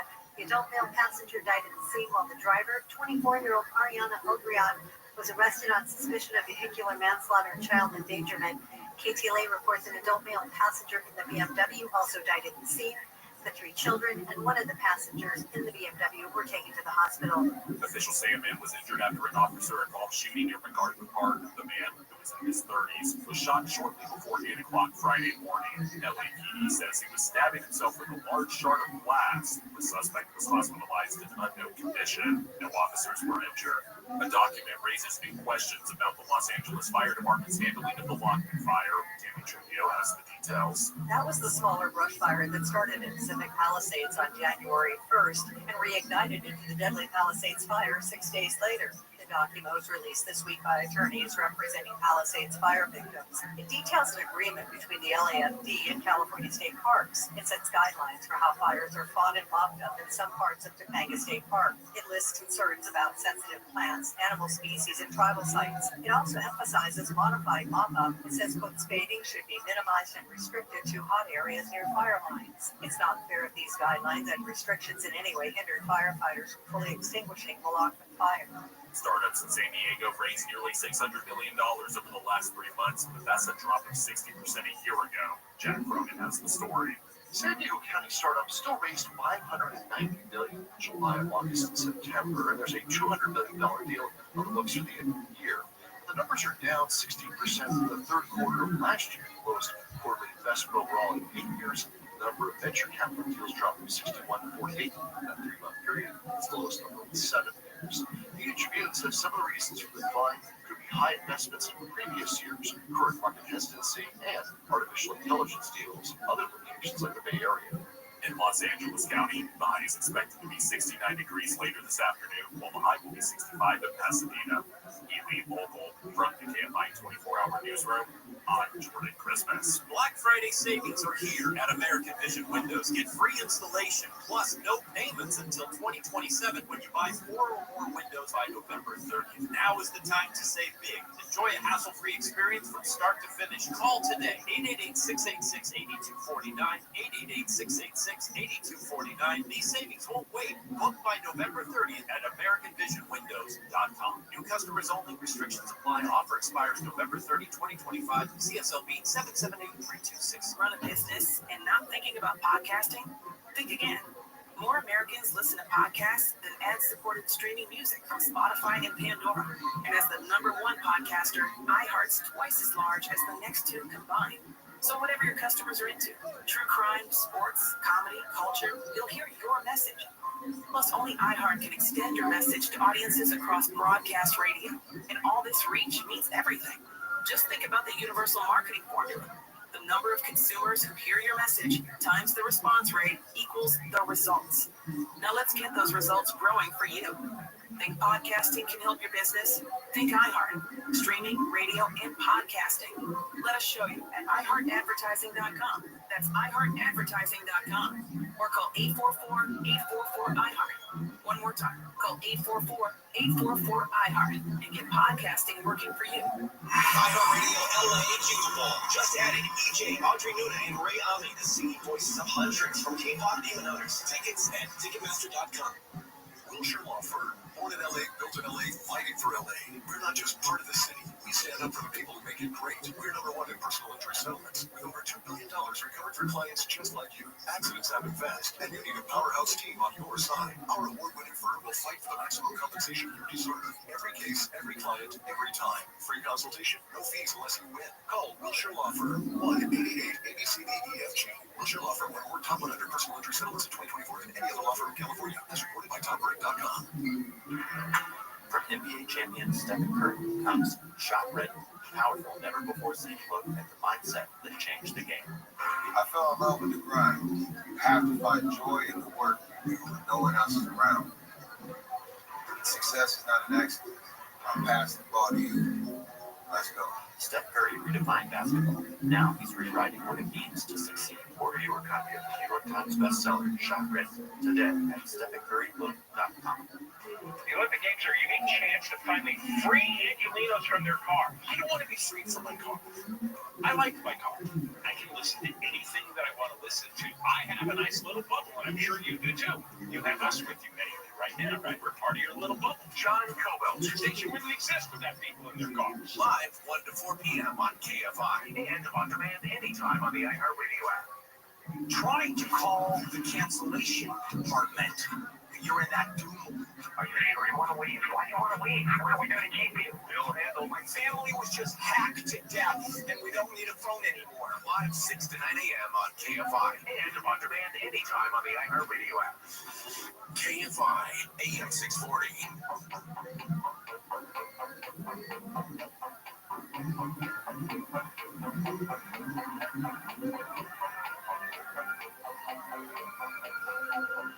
This program has been pre-recorded.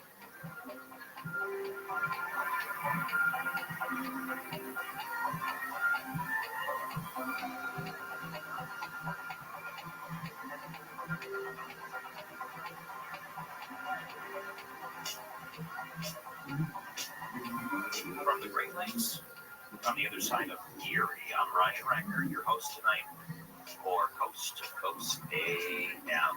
Happy to be with you. Two great guests for the show tonight. Our first guest, Joel Steele, this book called Life Switch. Recognize your potential, identify passion, define your purpose. An interesting type of book because I noticed he said that if he sold, was it 1 million copies of his book, he would give away $1 million. That's one way to motivate people, I guess. So, looking forward to hanging out with Joel Steele for the first 2 hours. On the second half of the show, Jamie Harris, editor-in-chief of ChristianMoney.com.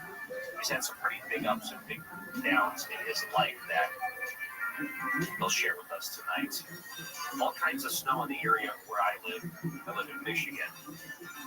And you forget about how much you dislike snow until it comes back. You think about how nice it looks on the ground. Oh, look, now you can't tell all the yard debris I didn't clean up. All those leaves, irrelevant. The snow hides it all. That's kind of nice. But it's also not great when you have to heat your house all day. But the Christmas tree is up. That looks nice. The kids and my wife have been begging for weeks that we put it up a while ago, by the way. But basically, I'm the Grinch and I tell them not to do it. One thing I wanted to mention, and this is a new development from last night's show. We talked so much about aliens and disclosure and the Alien Perspective documentary. I thought it was a fantastic interview we had yesterday with the filmmaker, Dean Alioto. So just in the past 24 hours, I saw there were quote-unquote I want to be whoring. That's the funniest fucking name I've heard in years. President Donald Trump is ready to use his executive authority.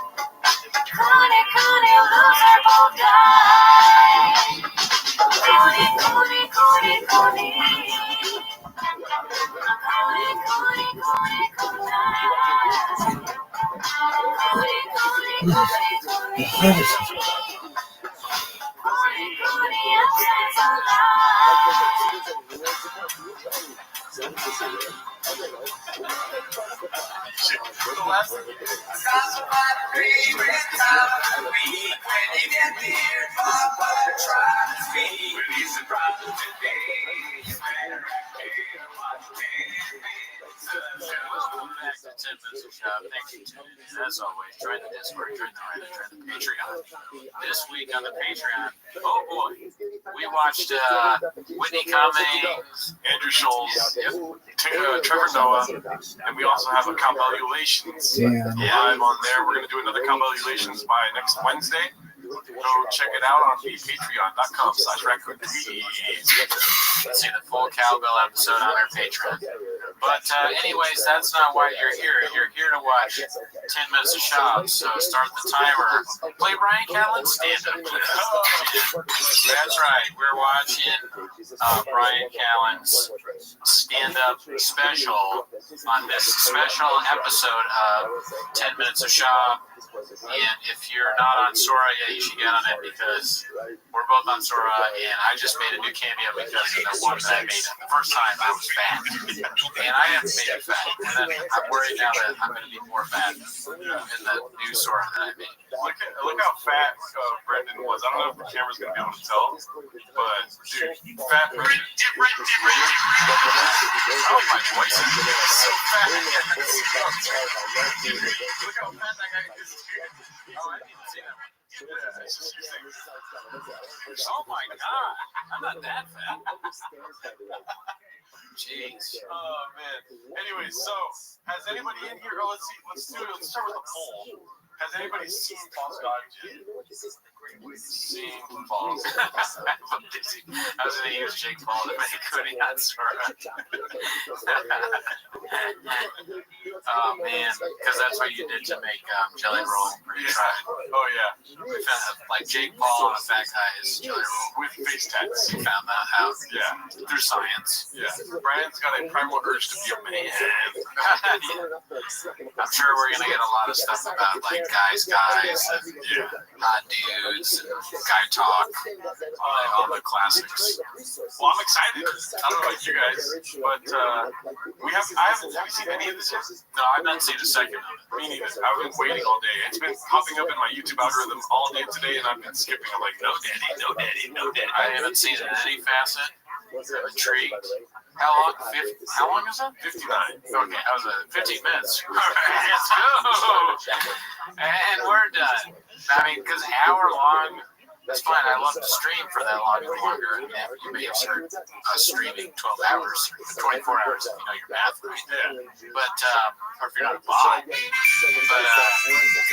it's rough to watch someone like Brian Callen for an hour. I'll just say that. Look at that. That's horrible. That is just awful. I hate that so much. Do you not like that he didn't stick to the man brand? Where he's like, oh man. I'm sure he did stick to it. No, but you know what I'm talking about. Like in the name? Oh, yeah. Well, he talked a lot about men over and over again. Now he's going to talk about God. Who's a false god, I wonder? Who's it? I bet he doesn't even elaborate. Oh, false gods? It's the cell phone. It's the Democrats. The whatever you want to say. Oh, you already know? No, I haven't seen it. Okay, you're guessing. You have to think about this stuff? Yeah, you're not like, you're like some sort of Matrix thing. You're one with the T-Fat subreddit. I am. Callen and Shop.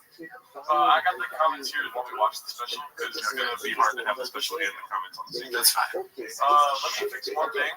Yeah, fix it. Go ahead and run us through your favorite moments of Brian Callen's stand-up. It's very easy to do. Obviously, my favorite moment in Brian Callen's stand-up is what created part of our show, which is that fans of us we call hawks, and people that we are blockbusters we call ducks. Because you always want to be a hawk. You always want to be a hawk, never a duck, my son. Or however he says that. That's a favorite. So shout out to all the hawks watching 10 Minutes Shop. Also, African singing man, just because it makes no sense. Right? He comes out, he's like, "What if I was fighting and like I had a guy that was like an African singing man? And some racist bullshit." Oh, what do you think about that, dude? One person's in here. Behave yourself. Who was the one who said yes to this? What's the matter with you? Don't be that. We watch this because we watch it for you all. We don't watch it for our own entertainment. Or the chefs maybe they watch it because they want to clip it up. Let me. How do old people turn to making their fonts bigger on here? Display?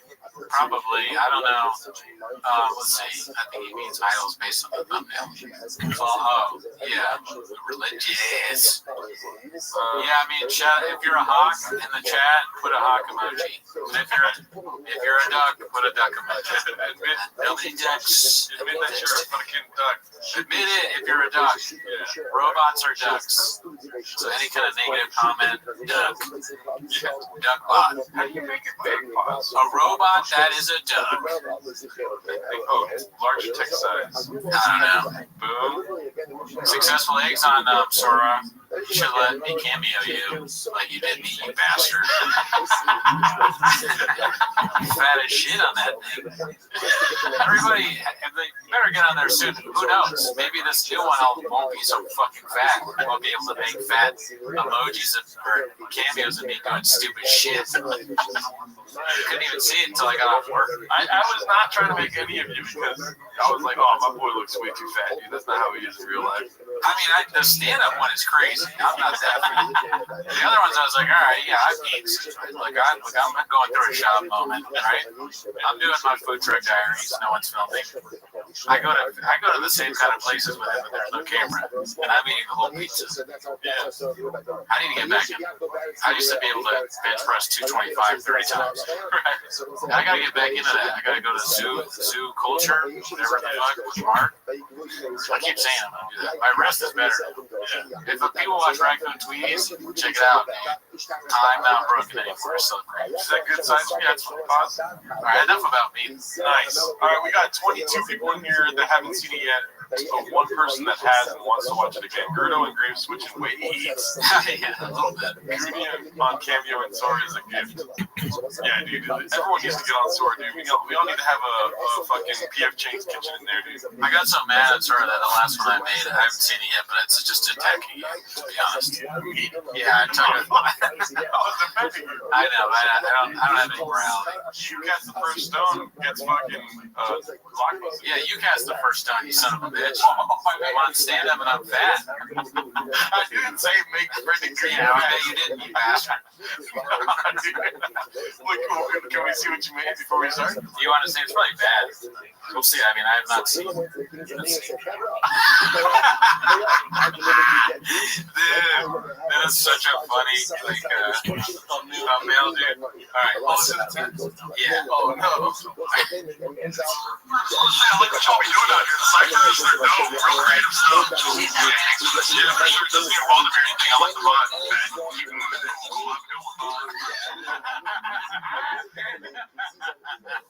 No, Sora's free. The first 3 people to DM me on Instagram can get a free Sora invite code. Ryan, I will send you an invite because you're on the Patreon. DM you, if I don't, chat me. If I don't, I will forget probably. Without further ado, let's get this 59 minutes of our lives over with. This takes me back to the times where we watched the first 18 Brian Callen specials. I don't know exactly how many we watched, but it feels like a lot. Let's pray to God we make it. Yeah, no, this is gonna suck ass. But damn, that was a good ass story. I'm sorry that I'm like not paying attention anymore. I knew it. You giving me something else to watch was a bad idea. Yeah. But no, I'm locked in a calendar now. But that was a good one. That was terrible. It was not good. It was so good. What are you talking about? It's hilarious. It's a funny premise, but like the execution of it was. Yeah, well, I mean, it makes they make the other guy sound like you. That's what sucks about it. Yeah. But My person is recording.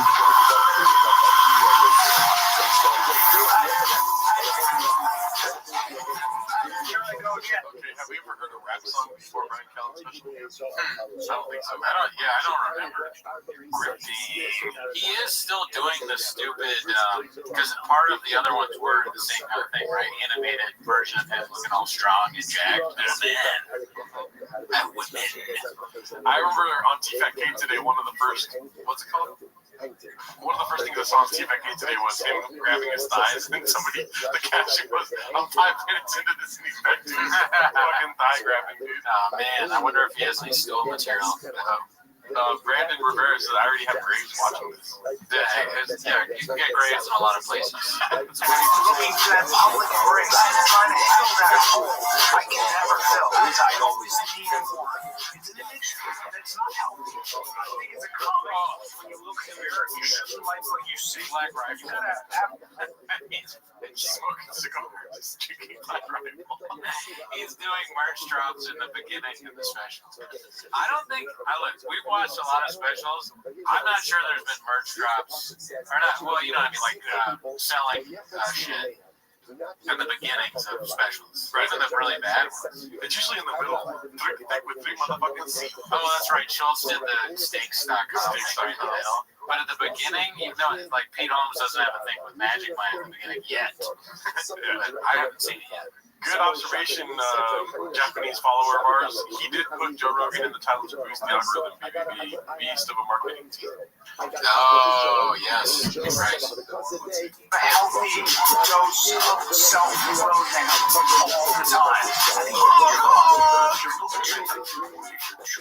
I think that actually hurts your comedy. I think shadowboxing is always going to be funny. Yeah. Every comedian should shadowbox because the ones that don't do that in real life, it's funny, right? Rabbi Hoffman, and she's shadowboxing. Her special, that might actually be funny. Nanette. Caleb Huron, shadowboxing artist. Yeah. Caleb, yeah. Okay, there's gonna be funny. Greg Moon, bot. I'm too muscular and I look too good, and yet I'm able to overcome those obstacles. Let's go to this. Ladies and gentlemen, give it up for Brian Callen. False gods.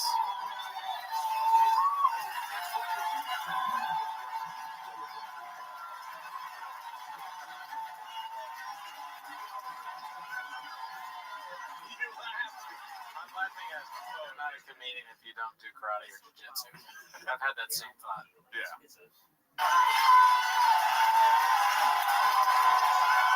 think I have those shoes. I think I have the same shoes as him. Good morning. I do like mine in red. Those exact same. All of our sponsors for Are they just this Jordan morning here to thank our annual Talmud Course Those are Jordan Production Day 8. Those are about for dedicating all the Their instructions shoes this year. look just like that. Okay. This year, wishing a tremendous magic club. Talking about Kevin's friend Benjamin Wall and the occasion of marriage of his dear son Kivia Shira. That's all of Club Israel as well. Our Talmud Torah sponsors for the month of Nisan, Alcoholic, Salvation of the Nisan based on the Red Happy and Grand Third Tikva. Okay, that's hilarious. Talmud Torah sponsors from the schools of Weird simple world, man. of I'm our on my children. phone too much, huh? Anybody else get caught? Scroll. This social media, this dopamine scroll. You know what happens? Every day I wake up and I go, I'm not going to look at my phone. I got 4 kids. I have bills. I'm not doing this. I'm not going to get caught on social media. But they get you with an image. They capture you. And like, I'll just see an image of like a woman in a bikini on a skateboard. No, because I have to make sure she's safe. Right? And then Tremendous He's doing it right away. I think a Just record gotta crowd, get like record crowd is get your going phone, to absolutely. you're in your I'm phone, sorry? like inside it. That's like holding it off. I'm good. All right. Does the box get to hear it? Only ends up being a couple of minutes, but the truth is, Who is this for? get a couple minutes of Chazara to walk away with reinforcing some of these those stuff. Obviously, you need a later, like, I can't stop, you know. This is what happens. The problem is it gives you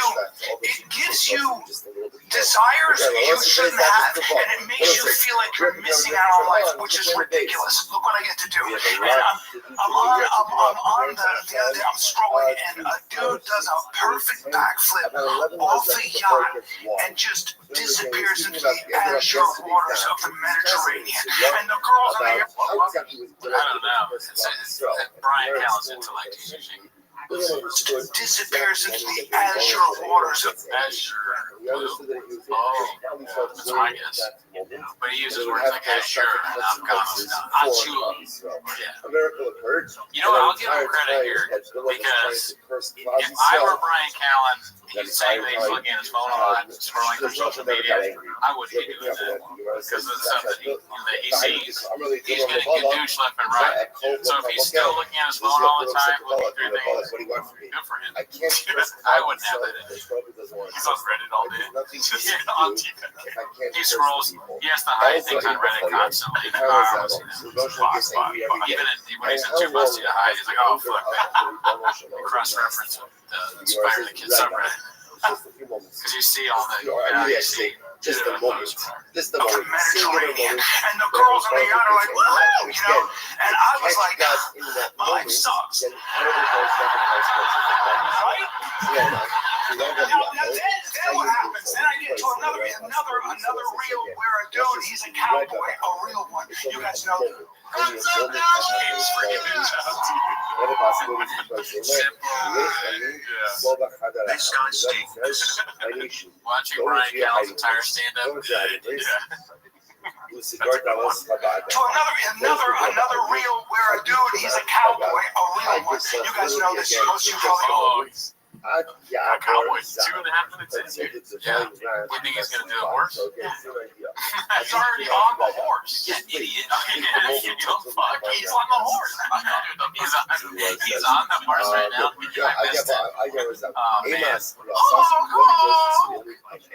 Another real where a dude, he's a cowboy. Oh, you're right. He got on the horse. I missed it. The animal right away. On the other specials on the Patreon, we would count the amount of animals that he would make because he would constantly. His specials take place in the city. He loves the city. Oh boy, a real one. You guys know this. Most of you probably own horses here. He's a horseman. He's on a horse. A real cowboy. Hat, buckle, rope. He wrangles cattle. That's his job. Dungarees. Dungarees. That must be a new thing for comedians now too. How big were the dungarees, Callen? What are those Wranglers? Yeah, Wranglers are funny. That's the most cowboy shit I ever heard. Wrangler? Peter Dinklage's dungarees. He's going on that, dude. Woodrow Wilson's Wranglers. Like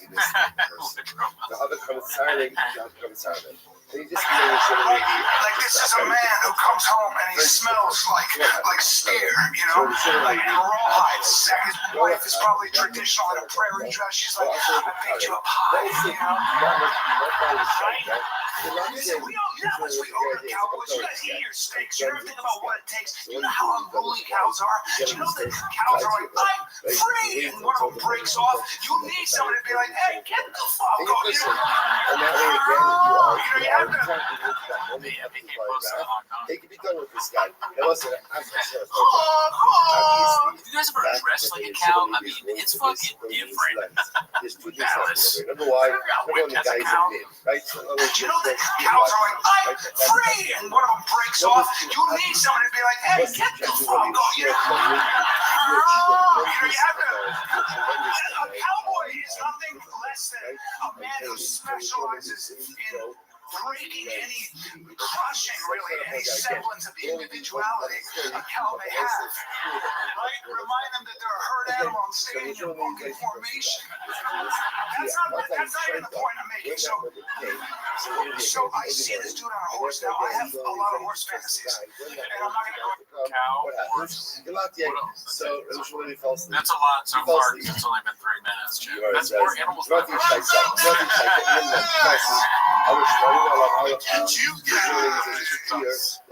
Green room of the ship talk. If I were there and I'm a comedian at the mothership, door guy or something, it'd be kind of funny just to time it just randomly. Like, oh, he's doing an animal day. Let's see how long I got. Like a stopwatch. And then you got a bunch of things he's taking notes. Like, oh yeah, 4 minutes on horses. I don't know how he does it. It's not funny at all either. Nobody laughs. He does it the whole time. He does the same kind of voice the whole time too. It never changes. But he's not embarrassed in any way. It's crazy. What's up,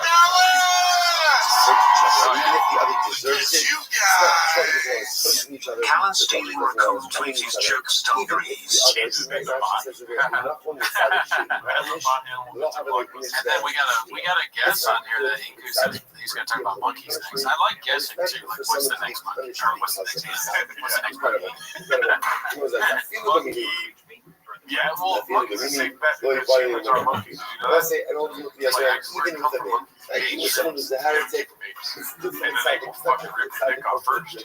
Yeah, definitely.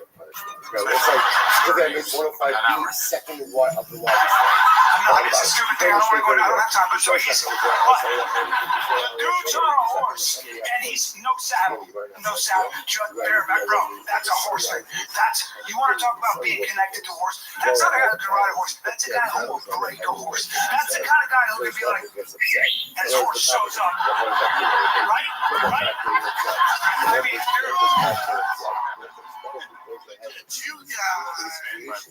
Glasses found by Brenda. Love from Chicago. Shout out Chicago style. Another old reference. Chicago style. Chicago great. Rest in peace to your Cubs.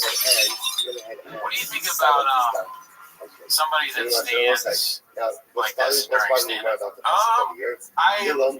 Listen, I'm not the kind of guy to paint everything black or paint everything white. I'm more of a brown guy. I love UPS. What can brown do for you? I don't like Ryan Callen doing it. But if that was how John Mulaney did his whole next special, I'm sure it would make it so much worse. I just picture somebody, they do stand-up, they're a comedian, they have this, maybe they walk the stage, maybe they don't. But they're ready to do their set, and they go into the club and they see a guy standing like that, doing in that voice too. It's like a karate guy, kind of dressed up like a karate guy. Yeah. He doesn't not look like a karate instructor. He's in the stance too. He always does this. Yeah. This is how he does stand-up. Yeah, he's ready for the attack. He's ready to defend himself from the audience. Yeah. I love makes you do crazy things. Love disrupts the natural order of things. Okay. Furthermore, what else disrupts the natural order of things? Sinner. Levatalas shura shal. We'll say hatred. Hatred also disrupts the natural order of things.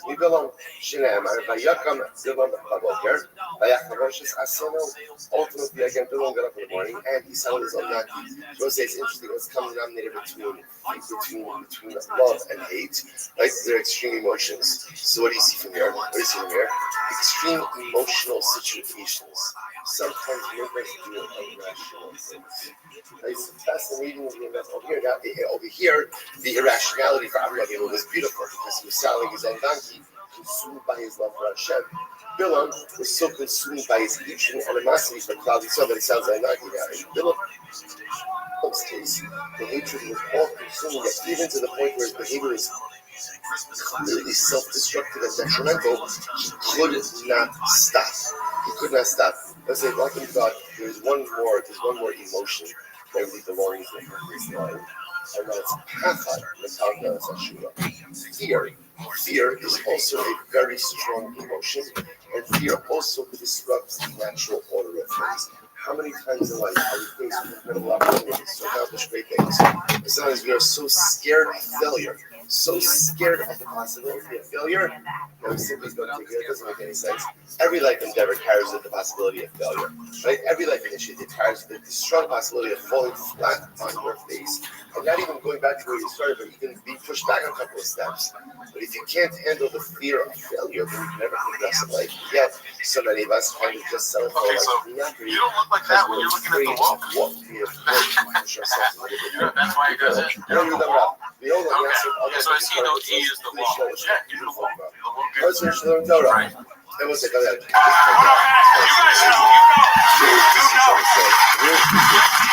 Here's what got me. I watched this 5 times. He's not moving a muscle. He's on the horse, okay? It's just him. And the I don't know what he did. It's terrible. I can't stop thinking about other people's reaction to this dude. Right? It's just the woke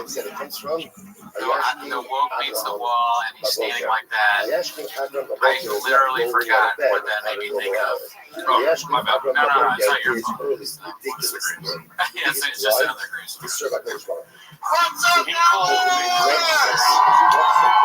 look at you guys. What Ryan Callen's feet are never less than 3 feet apart. So thank you, Hagel. So what I was thinking is, I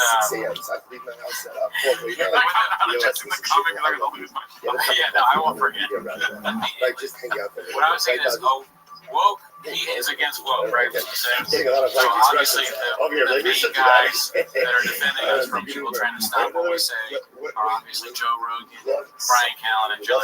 And we thank them. Thank you. You guys like your freedom to talk and chat?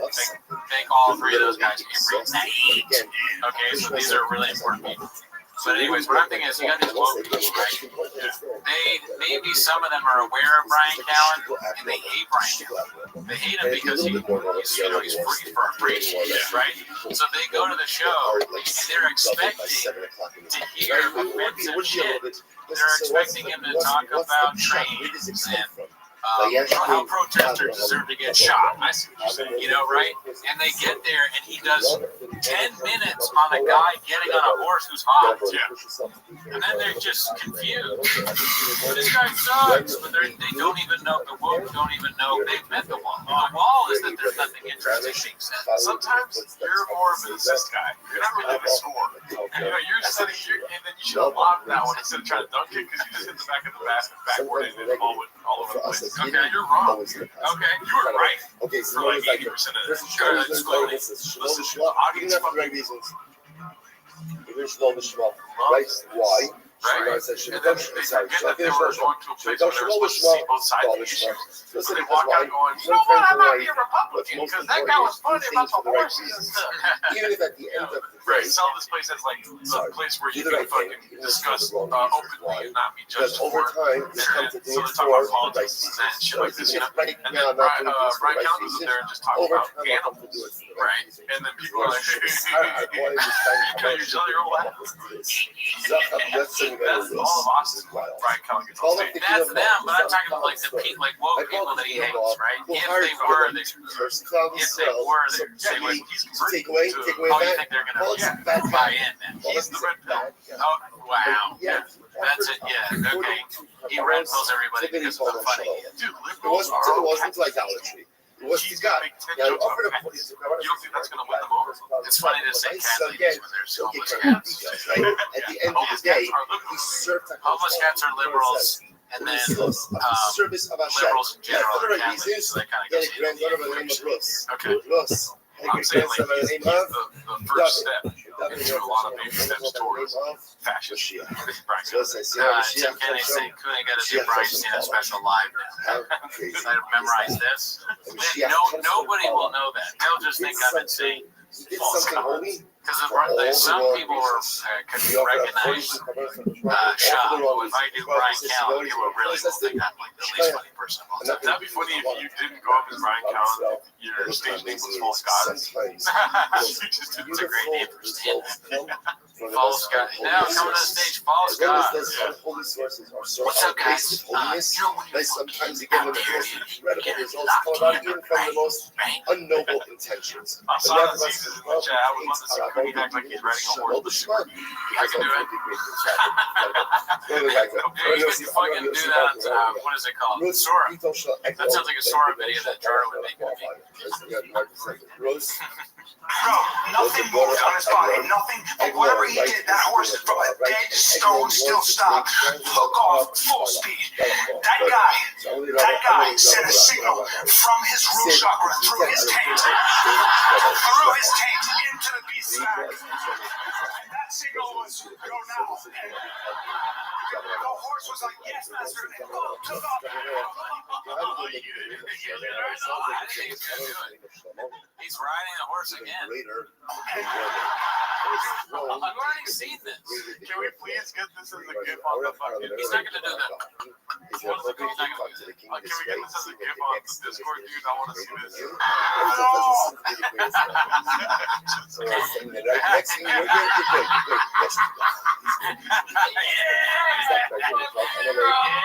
That's right.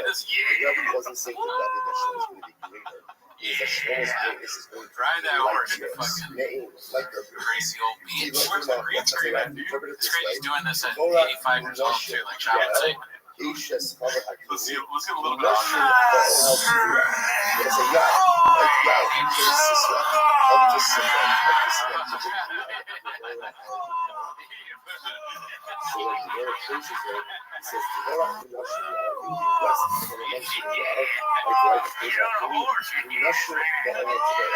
From the women, he said, go now. What does that mean? I didn't think we could get that so fast. I mean, that might be like, you just ended there. Wow. I don't know if I can really do that. I can't do this. You never really rode a horse, huh?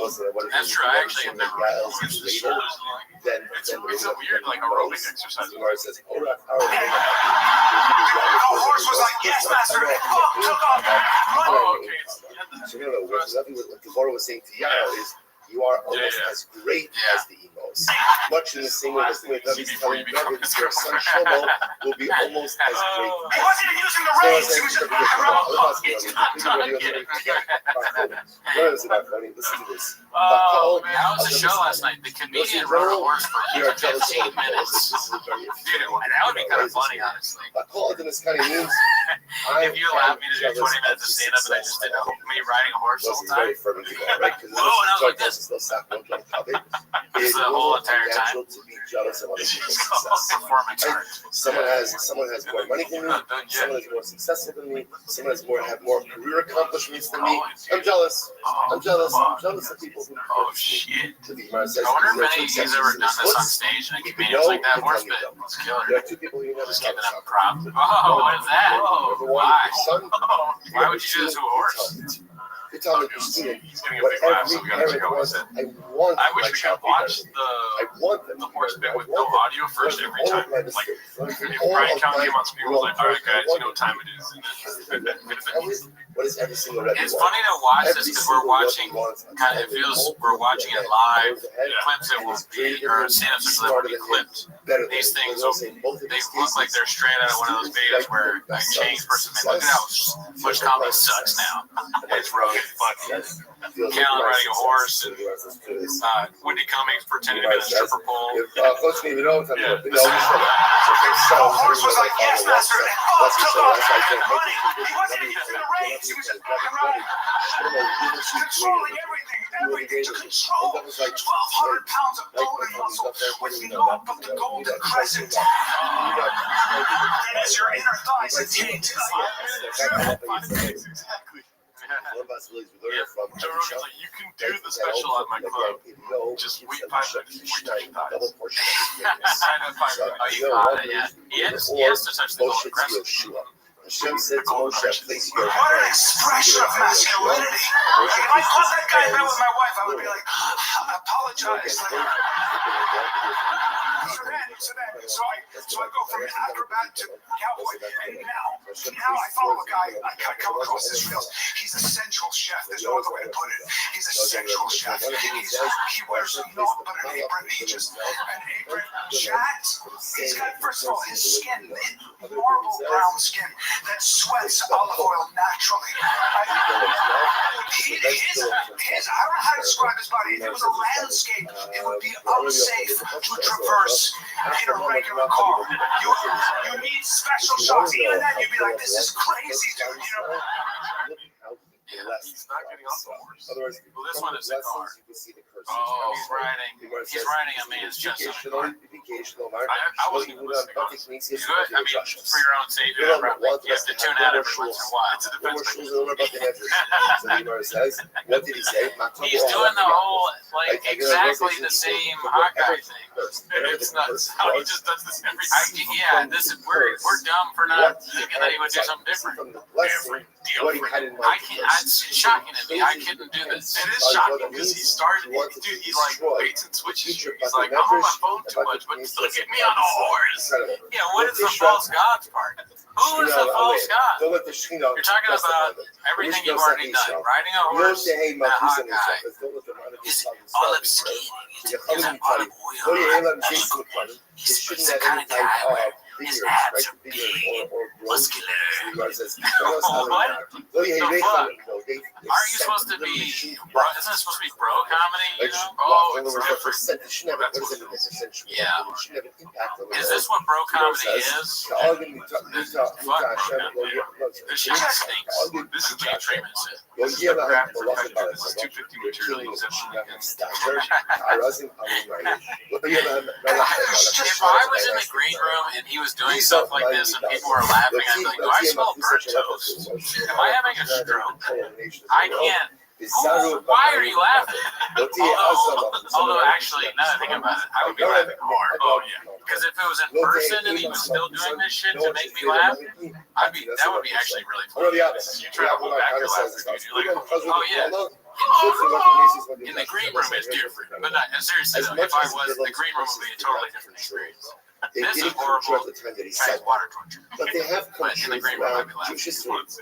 I mean, his body was demoralizing. Like, I was going to work out that day, and I was like, there's no point. Like, right? Like, why go to the gym? I'm an imposter. Nothing's going to grow. I'm not going to look like that. You know, if you can't afford a Ferrari, putting a fin on the back of your Honda Accord.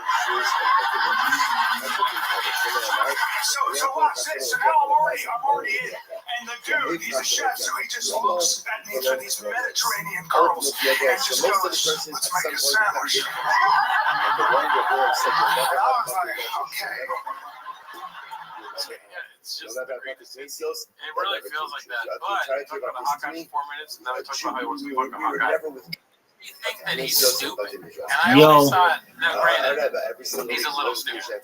But how are you? I always thought that he and maybe smart or stupid people do this, but how are you? He's really smart, right? He knows a lot about vaccines and the government and other countries, and he's a worldly man, right? And but it is a stupid thing to do a bit that's bad over and over again and not change, because that is kind of what I used to see in open mics, where somebody like we know, you all have never heard of it, like JT or Nick Country. You get excited because you know they're going to do the big. Right, the same exact bit, because it's exactly. You're like when they're like, all right, we're pulling the name out of the bucket. All right, next up is, what's it? They never know who he is, even though everyone else does. You know? Oh, I should have though. GT is next up, and he comes out, and you're like, I'll go like this. I'm like, to my friend, I go, high five. Oh, yeah, we got a fucking pussy on the beer coming for us, baby. Abu Dhabi, baby. I get fucking hammered, Nick Country. I'm like, oh, yeah, all right, let's go. He's gonna talk about fucking some chick. It's gonna be amazing. He's never had sex. He's so drunk. I can't wait. I can't wait to hear what offensive things he's gonna say. So that, but Allison, I wouldn't get anyone high five with that. But this maybe is to Austin comedians. Maybe they're having the same feeling. Yeah, that we have. We're just not in. We're not in the fucking. We're not in the green. He's ready to go. They're like, Callan's up. He's gonna do the horse thing. Yeah, fucking dude. Do we have time to get another beer? Literally, that's how I felt back in the day. Brian Callan on a horse be like, ding, ding, ding, when cowboy horse. Just like the read. What does this mean? So why does he compare us to a read? He's so vain that he doesn't really absorb any subject fully that doesn't directly involve him. Wow, that's deep as fuck. I went to school. And he pulls out a piece of raw meat. We were having a meat sandwich, obviously, and of course this guy takes his protein very seriously. And there was no marbling. This was not a domesticated animal. This was meat. This was something wild. He probably slew with his own hands. And he threw it the way he whacked it to the counter. It was such force. It tenderized the meat. He then looks at me and goes, let's spice things up. I didn't know what he meant until he began to grab handfuls of spices from cloth sacks, just recklessly. He wasn't even measuring. Just grabbing and dashing the spices, just dashing them, covering the meat in every color powder you can imagine. Aleppo pepper and cardamom and smoked paprika. Dude, he was chopping vegetables with a machine-like speed and precision. His forearms, I swear to God, looked pregnant. You know what's crazy is that. Listen. I'm sorry, you know what's crazy is that we show him so much respect by not letting him. Okay? Because the audience there, it feels like, and I'm not even joking, it feels like they're laughing at it. Oh, wow. Okay, that's a good shirt, maybe. Who the fuck talks like this? Nobody talks this way. It's not like a clever, coherent thought. It's like some dude just fantasizing about men. Look at him. Yeah. No, I mean, I hope they're laughing at it. Oh, yeah. For the sake of the country in Austin, the profession, no joke, yes, no. In a way, that's kind of true. It does not really. I haven't seen much of a joke. He doesn't make any sense. The guy's throwing all the spice on the steak. He wouldn't do that. It just doesn't. It's not. Maybe he's trying to do a salt. God, what is a salt bay? Salt bay thing. Salt Bay. We got ASW in the chat. Oh shit! What's up, man? What's up, Alan? Feels like Callan saw the men's got Chipotle bit and was like, oh. Yeah, he is doing a little bit of Metascope voice there. Everything we need to be successful is to think of this. Number one, you like to be number one. No, you're right. Water, That is absolutely. We show respect by not laughing. Yeah, that's more respectful than what we have. Let's say if a person wants to sustain We themselves laughed a in good life, amount when he's riding the horse. Oh, yeah, we'll do that. But then also have jokes. Like, ride the horse for however long you want to. you cannot be a Then write person who jokes. only Don't exists talk for about yourself. Yeah, no, all of this is fascinating. I'm having so many thoughts right now about it that I'm forgetting. That may be partially brains, but I just keep hitting me. And I'm like, stop! Oh my god, what is this? Who thinks of that? Life is filled with circumstances that we People don't are like laughing and we because they don't waited months to get into this shitty club and spend money on the drinks. Now, I'm stuck listening to this old man. So number one, you can just fall down. Oh, is that You what can you just say, oh, woe no, is he me. did that earlier. Woe is Now me. he's just I didn't fantasizing. want this. I didn't plan this. It kind of forms just a vascular, it looked like a cluster of angry horse dicks. Like just happy with the way life is going. Give up. So then he pulls out a loaf of bread. I can't believe the guy eats bread. I don't know what kind. It was a rustic variety. Probably a French bouillie. And he squeezed it at the camera. He just squeezed it. It gave way under his heavy fingers with a moaning crunch. This was the most outrageous part. He takes a naked hand, and goes wrist deep into a vat of raw honey. Who has a vat? This guy. And it just comes up with a wasteful amount. I mean, wasteful. His whole hand was covered in amber gunk, and I was like, what are you gonna do with that? And he didn't answer. He just began to rub it. Some of it made it to the meat. Did you know I did have an idea that he would put his hand into a vat of honey and rub it on his body. I didn't think I'm not as quick as you. I didn't. But I wish I did. I wish I had predicted that. What's the last quality of the hummus? So you know what the crown of complicated hummus really is? Then it becomes a quill. And thank you for updating us. At the end of the day, You're saying that he's talking about a chef on an Instagram video. I didn't know that. I missed that, yeah. Maybe what's your book of accomplishments? What is the person who is Anyway, the sandwich came together. I can't remember how it's a blur, but the kind of bite your mother would scold you for. Just the choking has her low. And the juices, Jackson Pollock's, his chest and apron. And my wife came in and she was like, "Why are you making that face?" And I was like, I'm having such a dark thought. Because, all right, anyone that's done stand-up, they have that stand-up out there. Let's go back there. But he's doing stand-up now. He's 50. He's been doing stand-up for 30, 40 years or something. And this is his finish. This is him. And it should be his height, right? His prime. And it's this bad. So what that makes me think of is his children when they see it, and how they would react. And what, you know, maybe they have a normal life because they've never seen a stand-up. And one day someone's like, "Hey, I watched your dad do stand-up." Like, "Oh, I never watched." He's like, they don't know what it's like. So they go, "I've never seen it." Like, you want to watch it? Well, I guess I kind of just been avoiding it. You know, I have a normal life. You know, I'm happy, married, kids, all that. Oh, let's just check it out. And so his son finally watches the stand-up, and then the next day, the whole family finds out that his son's killed himself. Oh my God, no.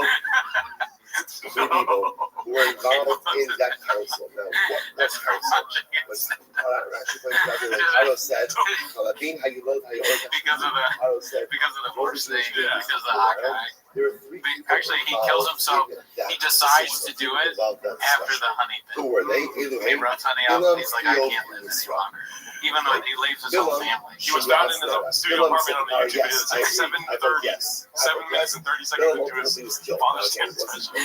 Yeah, I went a little farther. Yeah, you think that's far? Think about the other thing I was going to say. It was actually much worse. Oh my God, I spared you. I hate to say that you're wrong all the time. You know what I mean? I don't want to be that guy. Okay. But you don't think he's like this all the time with his kids? Maybe. How many? If you're his son, how many times do you see this man ride a horse? That isn't there. And they like it because he's being goofy with small children. Maybe. Or it would be funny if he is very serious about it too. Like he's not funny at all. And they go, man, I wish he would be. I wish Dad would be more comical. He's all about business and numbers, and he keeps telling us that we need to drink rain at school and wear what are the sandals. Oh, I can't. He doesn't let me wear shoes in gym class. I have to wear toe holds. I have this whole script I have to say to the other kids. I have to tell their parents to buy toe holds. I had to tell my teacher to get a Wix.com site. My dad rides my ass. Sucks being Brian Callen's son. I wish he would just goof around and then they see this and they go, oh God, I'll wear it. I sleep on a Helix. Patrick says, I told everybody to buy Helix. Please don't divorce me. The kids at school make fun of me. $500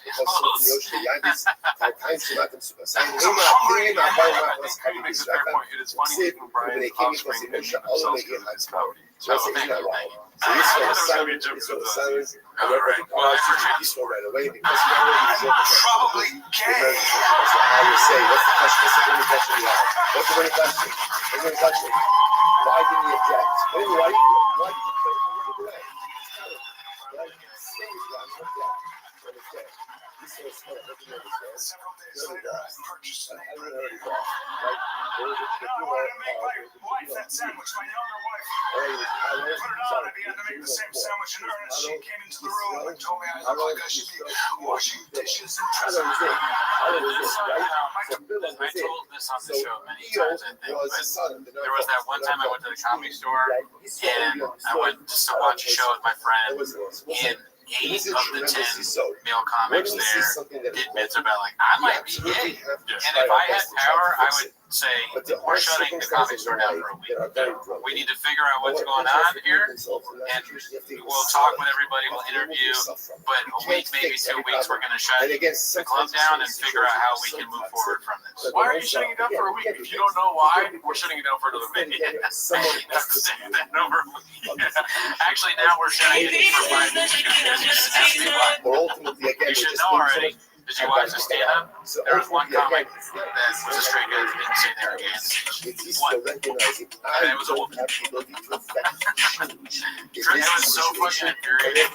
But then he's essentially trying to say this is like if your dolphin model did stand-up. He'd probably do a dolphin. Let's see if I can. It's harder to do. Bill was saying, woe to the nation who gets in the middle of Hashem when Hashem is redeeming his people. In other words, when Hashem redeems us, there's so much passion and Israel and Hashem don't get rid of it. So the Gemara says, the Gemara says,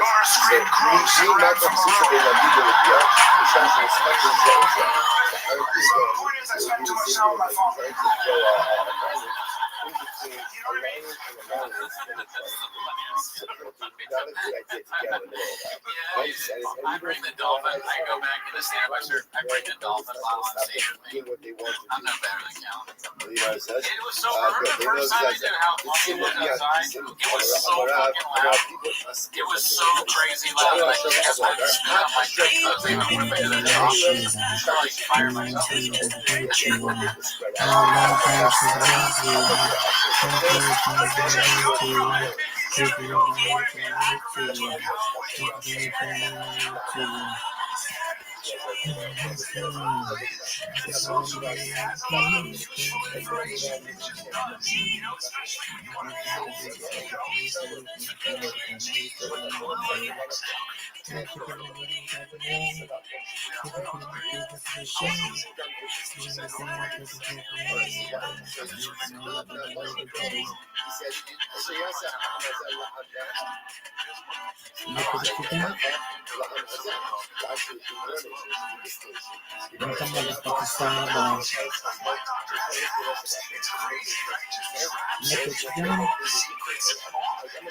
I'm not a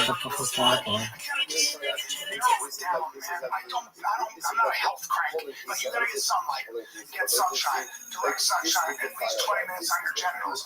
Like just don't go crazy. But if you have a pale vagina or penis, you're not healthy. I have been watching a lot of sunsets lately, and I do think about putting the sun when it sets directly on my butthole. You heard about the sun angle? Yeah, sun angle. This is athleticism. Folks, I'm going to try to summarize this shit for you. That's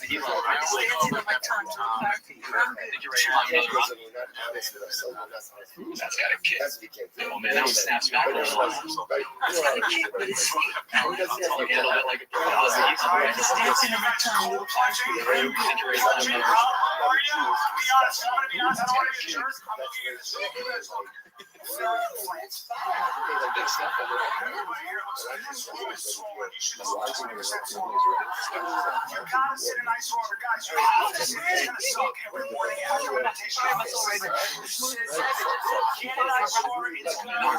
I gotta take a shizzy. Look at this athleticism. Folks, I'm trying to summarize this shit for you in the best way humanly possible. My body hurts. I'm getting old, but I'm so sick of you. Bilam says to Balak, set up like a shuk, like a marketplace, right by the Jewish encampment. Okay? And go ahead. Staff the shuk with harlots, with zonos. Okay? Really unprecedented athleticism, folks. Look at this athleticism. It's unprecedented. This shit is unprecedented. There's absolutely no precedent. Right? We're going to see that wine comes in a little later on. Right, so selling garments, and what happens? Well, it's incredible. Aslam Kilayim, right now, so what happened? So Bilam listened, Balak listened, and they set up a marketplace. Aslam Kilayim, Nehar Sheleg, Adesa Yeshivos. Those Zonos is a kingdom of what's the ultimate difference. Okay, so here was the plan. It was this incredible tomorrow. Ubishar She Yisrael Ochlin Vishosin Usmechem, Vyotzin Latanyel Vishokim. So as it's now, it happens. Cloud Yisrael, we're minding our own business. We're sitting in our encampment. So we'll say, what happens? What happens? Ochlin Shosin Usmechem. We'll say, do you know, sometimes we think about our time in the deserts. Do you know what happened like on a typical evening in the desert? Ochlin Shosin Usmechem. We felt right? Cloud Yisrael, you ate a little something, you had someone, we were happy with each other, we're happy with Moshe, we're happy with the Kosh. Life is good. We're on our way to Eretz Yisrael, we're on our way to Eretz Yisrael, and Mamish again, life is good. So what happened? The dinner was over. You take a little spazier. Where do you take the spazier to? Where do you go? You went to the shuk. So then walking around the marketplace. Those are the shuk. So the older harlot, remember again, where were the older harlot stations? Right? They were on the outside. So what happened? So the Gemara says, so what happened? So the older harlot was, you're in the market for you Jews, you're in the market for linen garments. Good, I'm selling it for X. Right? For X, right? Retail. Right? Meanwhile, what would happen? The older Omereslo, the Pavos. Yeah, meanwhile, the younger harlots, so essentially there were two stalls, right? So the older harlot would be on the outside, the younger harlot would be on the inside. The older harlot would say, I'll say the Kiddushkan retail. The younger one would call out, come to me, right? I'll sell you wholesale. Okay, so we're Jews. We know where we're going. Right? So obviously, again, so go wholesale. This happened. Now we'll say again, nothing happened in the beginning. Just purchasing of the garments. Shtayim v'shalosh panim. It's happened 2 or 3 times. Darkakach omereslo hariat kiben bayis shev barley atzmech. What happens? So now after a couple of times this happened. So a report. Now again, we'll say they have no idea who are harlots. Right? Again, remember up until now, this is just business. So after this happened a couple of times, some younger harlots who ran the businesses on the inside. So they would say to the Jewish men, listen, you've come here already a couple of times, come inside right for the din this come inside, come sit a little bit. And she would have a jug of good Ammonite wine, which apparently again was very strong. And what happens? I will say this is before the wine of Gentiles was prohibited. So therefore, there was nothing wrong with drinking the wine of a non-Jew. So he would have a glass of wine. So she would ask the Jewish customer, would you like a drink of wine? So once he said yes, he'd have a glass of wine. And I will say, what happens after a glass of strong wine? The desires could be unleashed. Right? So it was just, again, I will say, it's very important to understand the context of this was purely transactional. I mean, like merchandise wise transactional. That was it. And it was that glass of wine, the glass of wine that kind of became the gateway for everything. Summer law, Hashmili. So this athleticism, son. With proposition, the Jewish man. Hose. So what happened? So she would take after I'm say cold. to the Jewish man, I want to have relations with you. Just one little detail. Are you? This little. She would take out the idol from inside her clothing. Cold. A little idol, like a pestle, like not a big one, just like a pocket one. Right? And she would say, just do me a favor, just before we move to the next step over here, if you wouldn't mind just going ahead and worshiping this idol. Of course, it's incredible. Yo, dog, we don't do that shit. Homie, don't play that motherfucker. Look at this athleticism. Worst stream ever. And by the way, I just want to point out, this guy obviously isn't the firmest guy in the world.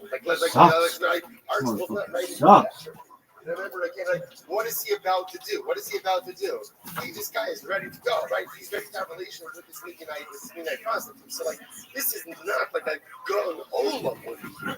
But yet, when she wants him to worship idolatry, he's like, When you know, make sure everything is frozen, but here's the good news. Go right into a sauna. Go right in. You want to go from the worst of the Arctic to Death Valley, because that's natural. Yeah. And you sit in the sauna. Sit in there. I don't give you how hot should it be. It should be so hot it makes you a better person, okay? Yeah. You should think about health, all right? Yeah. So those are the two non-negotiables. And by the way, balance. Balance, you won't know this. This is, I give, my presentations are also full of useful information, and they are fine. Yourself, it's good for the body. Which was. You're happy, Ilo's happy, I'm happy, then we'll all be happy. It's going to be fantastic. So just a little defecation, we'll be able to go. Yeah, but who? Amy or Dasham doesn't got. I don't even know how much you think about how hot guys are. That's not useful to me. What if he did the Borat thing? He said that and he went, he just said this is a really strange woman. That's what he right? does. But at the same time, he wants her. So, when you fall in your 80s and you break your hip and die, it's because you had bad balance. And the reason you have bad balance is because you have weak toes. So you don't know this. It's amazing. We don't talk about toe strength. That is the most. You're working your whole body. You're doing nothing for your toes. That is so irresponsible. All right. Listen, if you're not running in heavy sand barefoot at least 3 days a week, I do not know what to tell you. I don't. I can't stand. I don't live near a beach. I can't find heavy sand. I have children and bills. Well then, die in your 80s, you lazy piece of shit. Oh, fuck you, man. For sure. You want to live to 105. That's a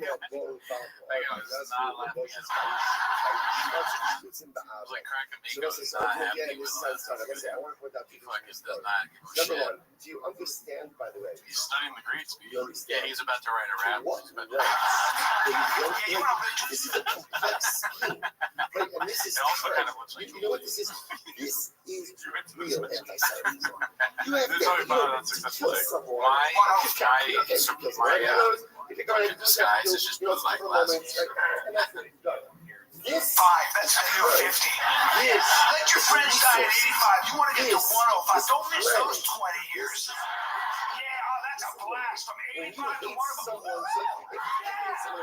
Can't wait to get to 100. Do you ever see what the average 100-year-old person looks like? You can't tell if they're male or female. Become involuntarily non-binary. That's what happens. 100-year-old people, like your face looks like a year's catcher, you're walking sideways like a crab. I won! I have strong toes! That's also by the way. I swear, all my friends are dead. I'm a winner. Shopping is like gateway activity. Like that was very much like Jim Burr. And we're gonna argue with that. It's not me. It's not me. It's not Andrew Gold. Bad things happen when I would kill that baby. right? So again, that's interesting to see That was kind of that was a little too close to Jim Burr. Right? That feels like so nice also say I just want to point out that it started now again. There's nothing wrong with shopping. I think that because he's walking like Jim Burr does with a how many it's so much funnier without sound. Like why be coming back to the marketplaces? It's so funny that Callan special's better without sound. And Brian Callan better without sound. You might laugh at this if you can't hear. The worst thing you can do to somebody that can't hear is put captions on. Because they probably just watching this. That guy is really doing sign language. I think my favorite comedian is Brian Callan. Like, have you ever heard him though, or seen? No, I haven't even seen the captions. Why do you ask? And then you go, okay, well, let's just real quick. We're gonna caption it. Okay, I'm very excited to see this. Then a week later, they're dead. To a whole bunch of other things. So overindulgence in the They're dead. Okay, that's not by someone else's hand or natural causes. That's all I'm saying. Having a glass of wine, not because she's a soda. It's very simple. I'm the same as should Callan. not be having a glass of wine. But I tell you, that one is funnier than that. Your mother, your sister, or your daughter, if they are not directly related to you, you should not be having a glass of wine with them. It's a simple math. Simple math. It's okay to laugh at the part that we get it. You love that. Married to each other or not related to one another, share alcoholic beverages. Not good. It's not good. So you see again. Excess and materialism, but ultimately, yo, big man. Hey, how are you? I have a question for you, Trace. Are you ready for some snooker?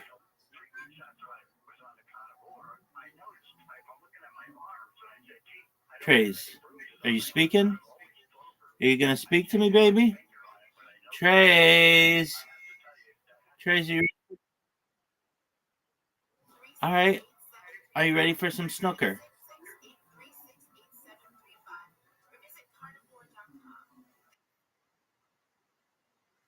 Oh, a couple minutes in your world? That's 16 hours, dog. Nobody has time for that. Take your time.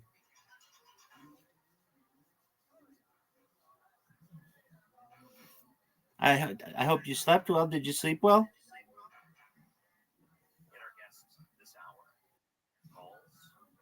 Did you dream about winning in snooker because you know it's not a reality?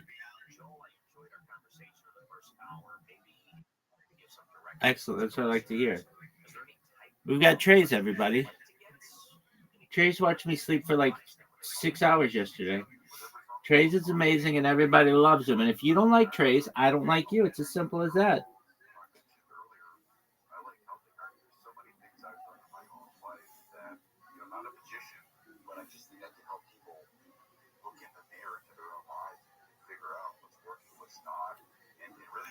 Trace way.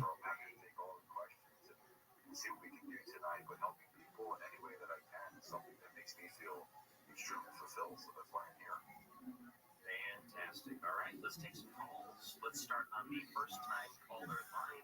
It's Stephen from Fargo, North Dakota. Go ahead, you're on with Joel Steele. Hey, thanks for taking my call.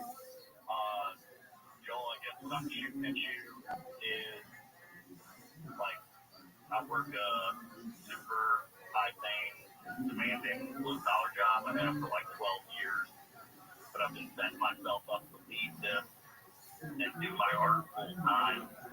And I guess I'm just looking for advice on, like, I mean, I know my plan's pretty solid in what I'm doing, moving back home to do my art, but like, I'm just looking for some inspiration and advice from you in this transition that I'm about to make.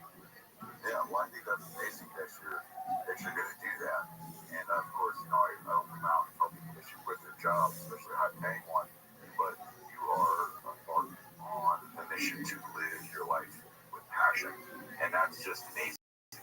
and most people probably won't do. So to have the bonus to do that, I have a ton of respect for you. And the fact that you're mentioning it's a process. You're not going to just do it immediately, but I think you just want to play out multiple scenarios. You're not going to find a perfect solution for the path to take, but if you want to look at a list of pros and cons, I'm an old-fashioned guy. I like to write out a list of pros and cons and physically see that on a piece of paper. And if the pros outweigh the cons in something in my life decision, I'm going to go with that decision with the list with more pros on it. So, doing your part and making and saving up some money, and that checks 4 boxes that creates other problems. And I think that's amazing to do that when the time is right. And hopefully you were able to do some calculators to know, what to save, what kind of money you're going to make doing art. Because of course passion is great, but it doesn't pay the bills by itself unless you are good enough at it to make it so, and hopefully you are. Let me ask you this, Joel, because I find that in a lot of ways, people that, like Stephen, for example, he's got a comfortable life, and he said he's in a high-pressure but high-pain industry. And a lot of people listening would think, oh, I'd trade off with that. Like, if I just had a little bit more money, if my pay was just a little bit higher, then that's the way that they think. They would say, okay, passion could go in the backseat because I would rather have the stability, the security, the money, rather than the passion. So is it wrong to think of it that way? Well, my day job is I own a financial advisory firm, so I'm talking and thinking about money all the time. But people have taken money too far. You need to have not enough money, not the most money, or specifically more money. Right? Everyone's got some amount of money. Depending on what you're doing, how you're spending it, you're not going to have enough. But you need to have enough money to pay your basic bills. That is a non-negotiable as a functioning adult in society. But if you can have enough money, and maybe that's done by having a smaller home, or renting, or whatever it is you can do with your bills, if you can live with more passion and enough money, I think you're going to be way further ahead than the person who makes more money, but more miserable. And I've got a friend like that. I've got a friend who makes millions of dollars, and he's got a brother who makes $50,000. The guy who makes millions is jealous of his brother because he's just happy being himself. And the guy who makes $50,000, he doesn't look at his brother and think, oh man, I wish I had more money. He sees him and he feels bad for him because he has everything seemingly from the outside except happiness. He's not comfortable in his own skin. And so money can't fix that. What's the purpose of money? To me, it's a resource to have enough to live the life that you want to live. It's a good way to look at it. All right, let's take some more calls. And how about we go to the wild card line? And Mike is in Denver, Colorado. Go ahead, Mike. You're on with Joel Steele. Thank you so much, Ryan. First time I've had the opportunity to speak with you, and it's really an honor. Thank you so much for all you do. And Joel, real quick, first and foremost, I just want to say thank you so much for sharing your really valuable insight tonight. I really appreciate it. And, I am actually one of those younger people that you referenced. I'm 29 years old. It's really helpful, I think, for my generation. So thank you. And, oh, absolutely. And something interesting. So I read actually part of your book, and something interesting you talk about turning fear into fuel. Finding opportunities hidden in challenges. And you talked about when you had a restaurant and it failed, and that led to one of the greatest opportunities for you in a completely different field, in the financial services field. And that it just isn't an elevator, it's a process. And it led to you being able to, better be able to deal with that kind of rejection in life. And so that's kind of what I wanted to ask you about, turning fear into opportunities. How can you better be able to kind of walk into uncomfortable situations and provide hidden opportunities that are kind of fearful? And can you talk about kind of what that process is like for you personally?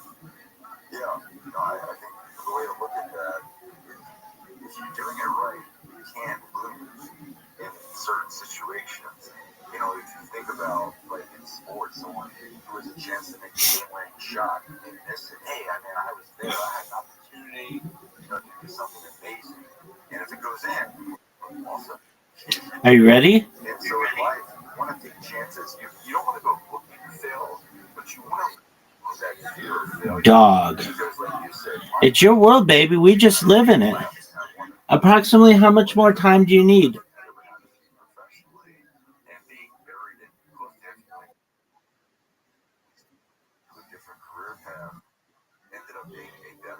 Is that the excuse you're going to give me? I'm actually going to say, let me first say, I hope you feel better. I never want to be sick, and I never want my friends to be sick. Now, with that said, is that the excuse you're going to give why you're going to lose in snooker?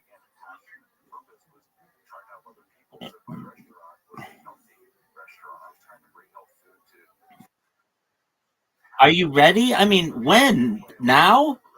Next millennium? What? I mean, give me a timeline.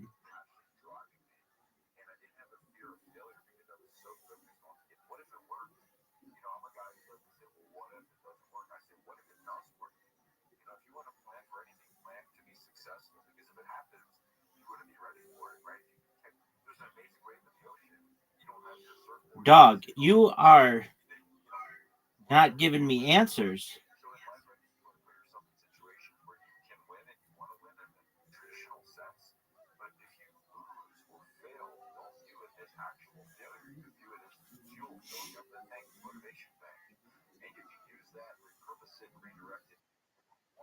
Are you ready?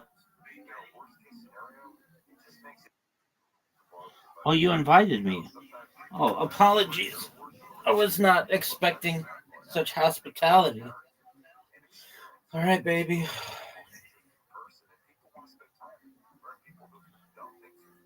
Let's play pool. Preparing the game. I'm ready, baby. I'm so ready. I'm on fire. Let's see this break. One of the worst breaks we've ever seen in the history of breaking.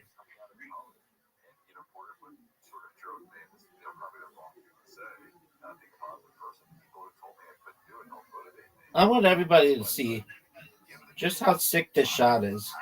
Just dominance. Folks, we're just seeing dominance in this game.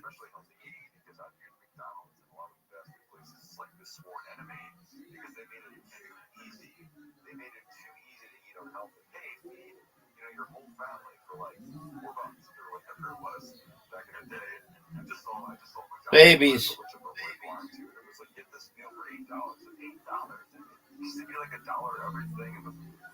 Babies.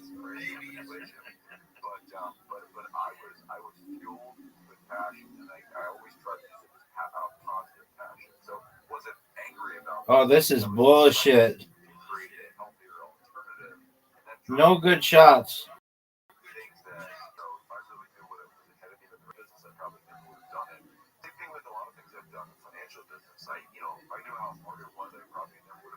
That would have been the sickest shot we've ever seen.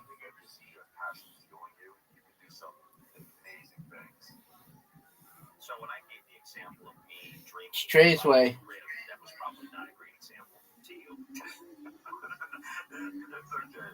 Don't hit two in. Whatever you do, miss him. Oh, that was good. Combo shot. I'm impressed. Not. Again, we're going to have to wait 15 hours for Trey to get out his protractor, get out his compass, get out his slide rule, get out his T-square. Dog. It's unbelievable how much time this person takes to miss shots. Oh, what happened? Trey's didn't hit a straight ball first.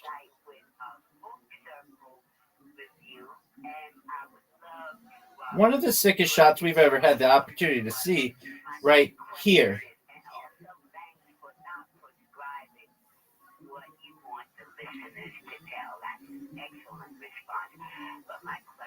Another. Oh, fuck.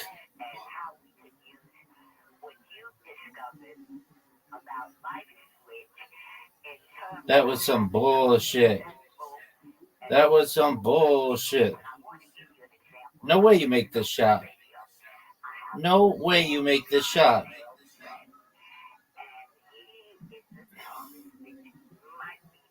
No way. I don't even know why you're trying that shot. That's great shot, dude. Very impressive. Look at this MFer making a comeback. Everybody is just excited. Oh, no way. And finally a scratch. Devastating.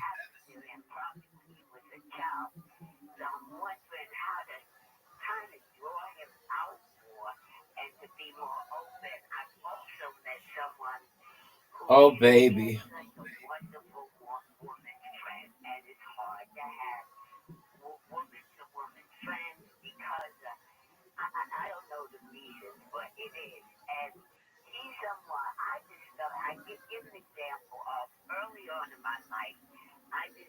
Baby.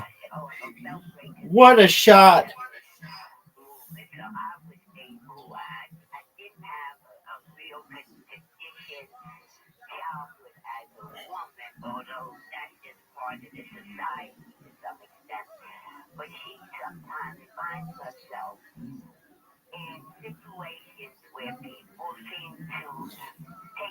That was not good. That was not good. Traceway.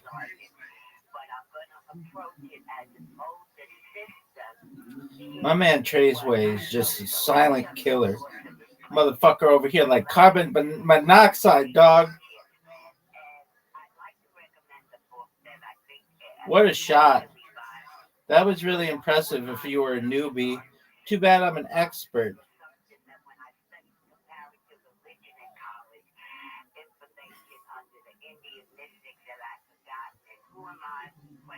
There's no way you hit this shot. Not in a million fucking years. Yeah, you better move that. Take your garbage shot. Take it out of here. Nobody wants you to make this. This is garbage. Oh, that is garbage. All right, let's see you make a shot here. Everybody's waiting on you. That time is ticking. Drastically ticking. There's no way you make this shot. Oh, baby.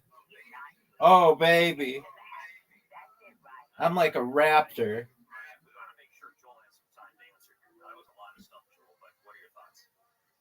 Look how sick this shot is. Folks, this would be the first time I win the first game against Traceway. Here we go, baby.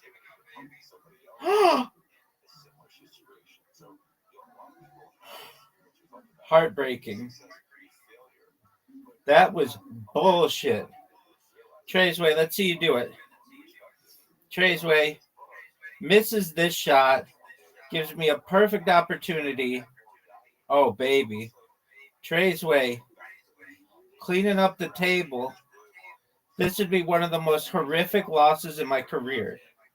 This would be an absolute horrific loss. And my man has an easy shot. Look at this comeback of Traceway. Look at this comeback of Traceway. This is impressive, folks. This is impressive. What a comeback. What a comeback. This is garbage. Worst loss ever. Oh, fuck. Terrible. But we still have the championship in our sights. Traceway, you sending me another invite, big dog? Oh, I can send it. Okay. Since that was just a warm-up game.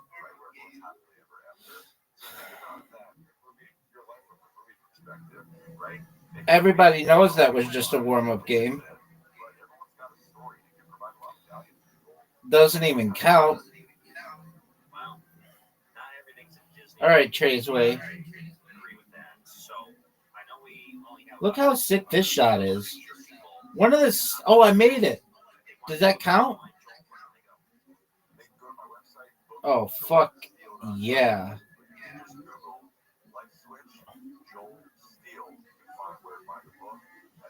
Okay.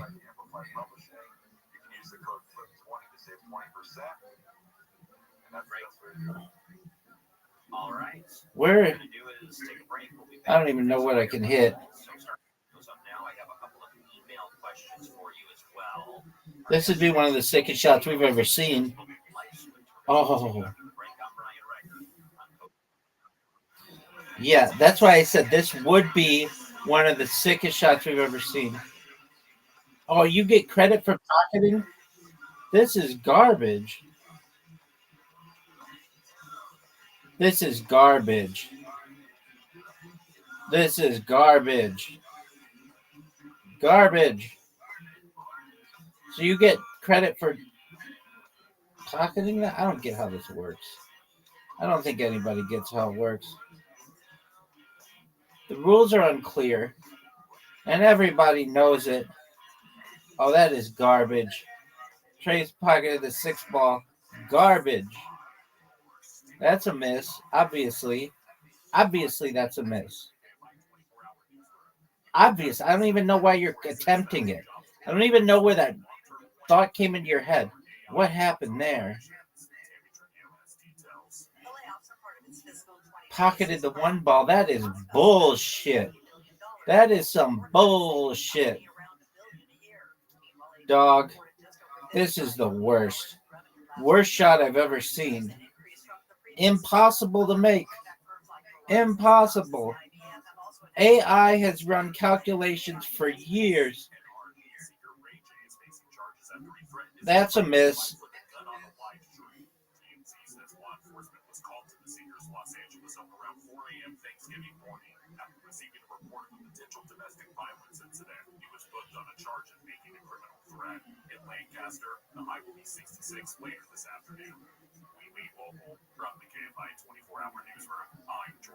Look how sick this play is.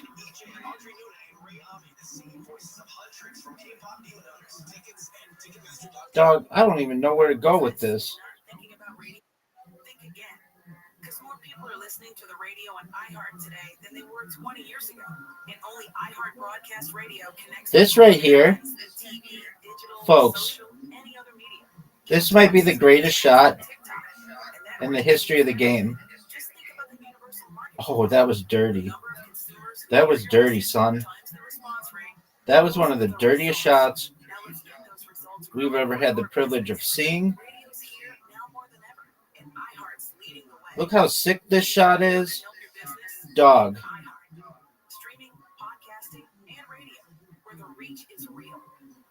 Look at this move.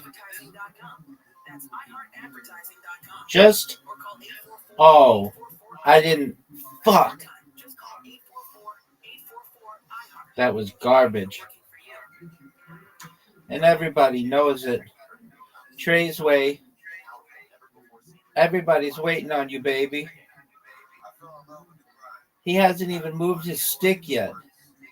Oh, there you go. There's the shot. Now, I think you can make that one. I think you can make this next one as well. Pretty easily.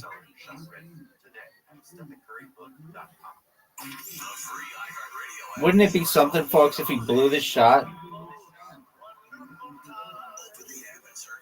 There's a very good opportunity here that time is just ticking down on him. I don't really know what he's going to do.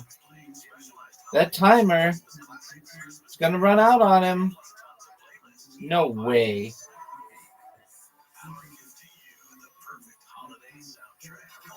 Folks, if you're watching this at home, you are watching poetry in motion.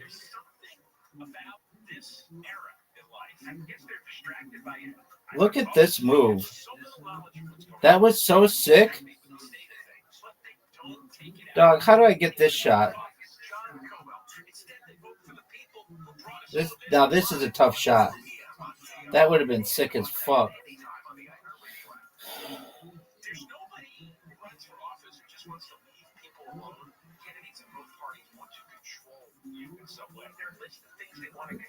Oh, darn it. All right. Trey's way. Don't F this up, dog.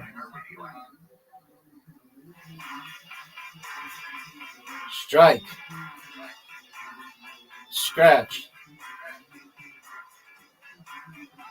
Look at the time. Look at the amount of time, folks, this person takes for one of the easiest shots in the history of the game.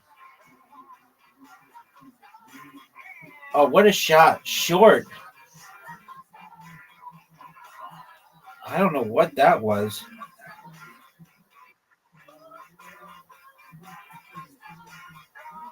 Oh, baby. Oh, baby. The ladies are wet. No doubt about it. Champion. Champion. We're leaving it at that, folks. I win. Trey's wins. I hope you feel better, big man.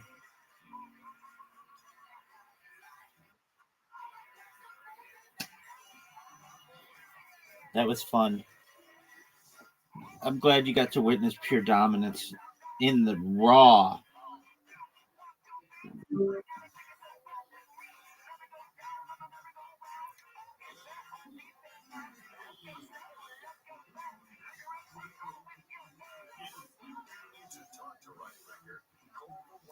Folks, that was unbelievable. Just, you're watching this at home. I know that you're aware of just the sheer dominance that we just witnessed. Unfazed. Unfazed sexiness as well. Not only did I play well, but I was sexy as I did it. My muscles bulging. Just unbelievable. Really proud of the effort that I made. I think everybody else who witnessed this should be proud of me as well. It was one of the, if not the best, athletic performances that we've seen this century. It was so sick. Dog, people are going to be talking about this for millennia. Amazing. Look at this athleticism. Sometimes I forget he's doing this for comedy marks, and there are people that actually find it funny. I disagree. I think there's nobody that finds this funny. Like I said earlier, they're laughing at him at a certain point. It's like comedy used to be clever jokes from, like, you know, the greats. You know what I mean? Dat Fan. That might not be the right thing. I don't know who else to say. Ralphie, I mean, Ralphie's better than. But okay, there's my thought. This is just like showcasing, like, psychosis. It's like some fucking crazy person on stage just that can talk a mile a minute, and you're laughing because you're like, oh, it's like this. Yeah, but it's not a clever things like this. You know what I mean? No, it's also very gated. Because a lot of what he does could be that old Howie Mandel clip that where we watch it and go, what the fuck is that? That's not funny at all. He's still doing a version of it. It hasn't, his comedy hasn't changed since then. It's almost, I'm not realizing derivative of that. Which is bad. This is like if Jelly Roll didn't see them. Actually, Jelly Roll probably would be better. Yeah, you go on stage. My thing about work.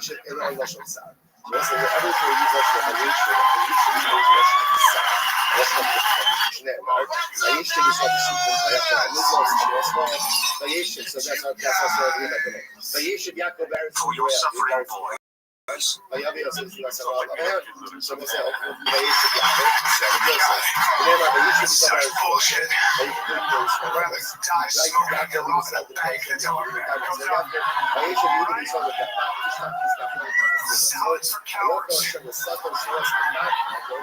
You know, the thing is, though, it was funny, is you can do everything right. You can do everything right. You can literally take your vitamins, you can wear your seatbelt, go to church, pay your taxes, give to charity, eat all the food that's good for you, and somebody can still step out of the shadows and kill you. Right?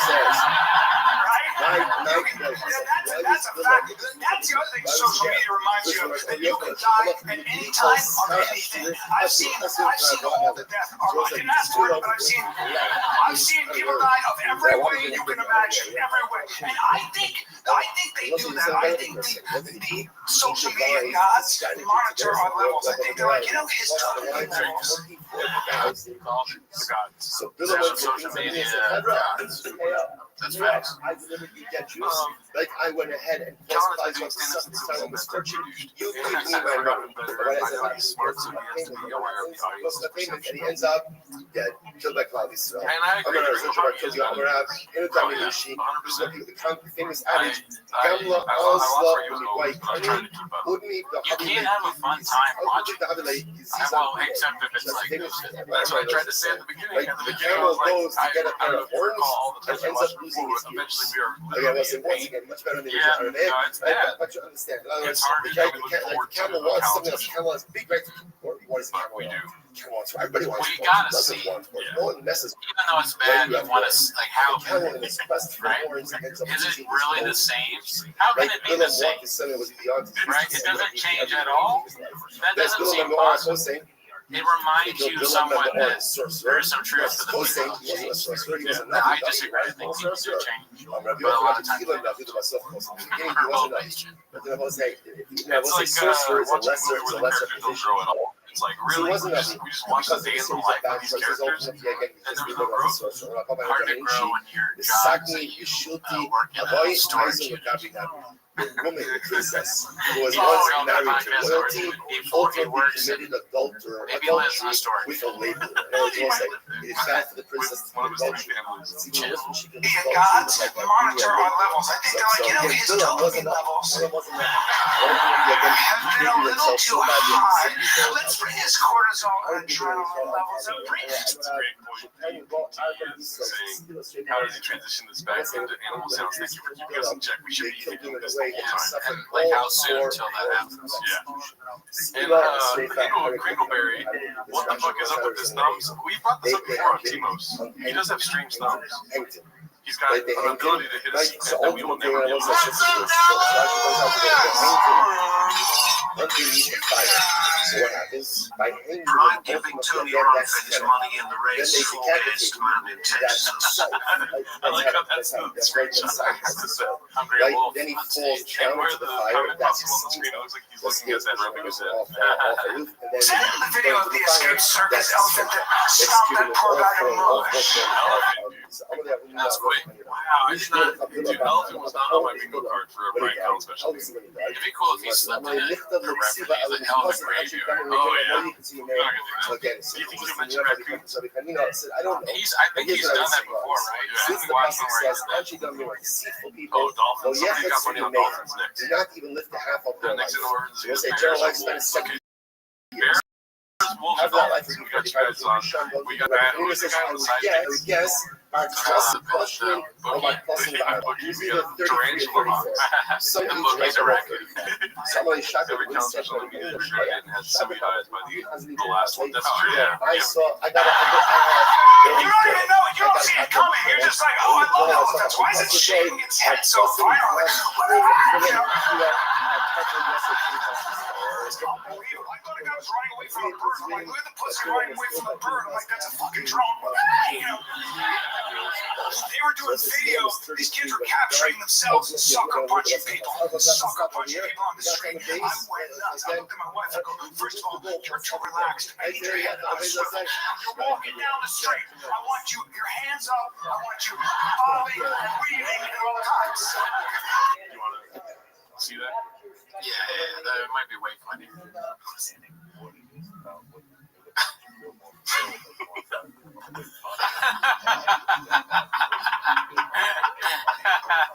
Oh, this is great. It's so much better without sound, dude. The little actor right here, dude. And the guy in the white, look, go back again. Watch. The guy in the white, this guy is deaf. He's for sure deaf, dude. 100%. He's like, what the fuck are you fucking doing? Okay, I'll stop. All right. Yeah. You know what I mean? And my wife is like, the kids are opening their presents. Like, Christmas can wait. But, you know, by the way, I still box. I still keep myself. I'm always ready. And the other day, this is I always say, don't like. That one was kind of funny. Like, not on purpose, of course. But that one made me laugh. I heard it. I was not going to pretend like I didn't hear what he said. I still box. Oh, you box? Wow. Couldn't have known that. It's a shock. Wow. I don't think I could take anymore. Chris. Man, that was great. I still box. Everyone should have that understand the special. I still box and then they fucking. It's funny. I look at Callan and I know that he just looking at him. I know that he doesn't say karate. He says karate every time. There's a kind of guy you can look at him and you go, "This is a guy that says karate," and thinks that it's funny. Afghanistan. Yeah. But you know, by the way, I still box. I still keep myself. I'm always ready. And the other day, this is what happens to me. My kid, I always say, "Go like." Yo, dog, it's my man Prince.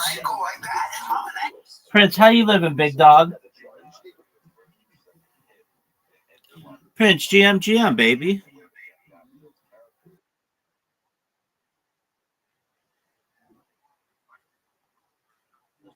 I'm checking right now. I see GM, brr. What up, baby? I'm checking. It's kind of interesting because it's not always career oriented, but they're worried that they're not making the right decision. Nobody knows what the fuck that was about. That was no one.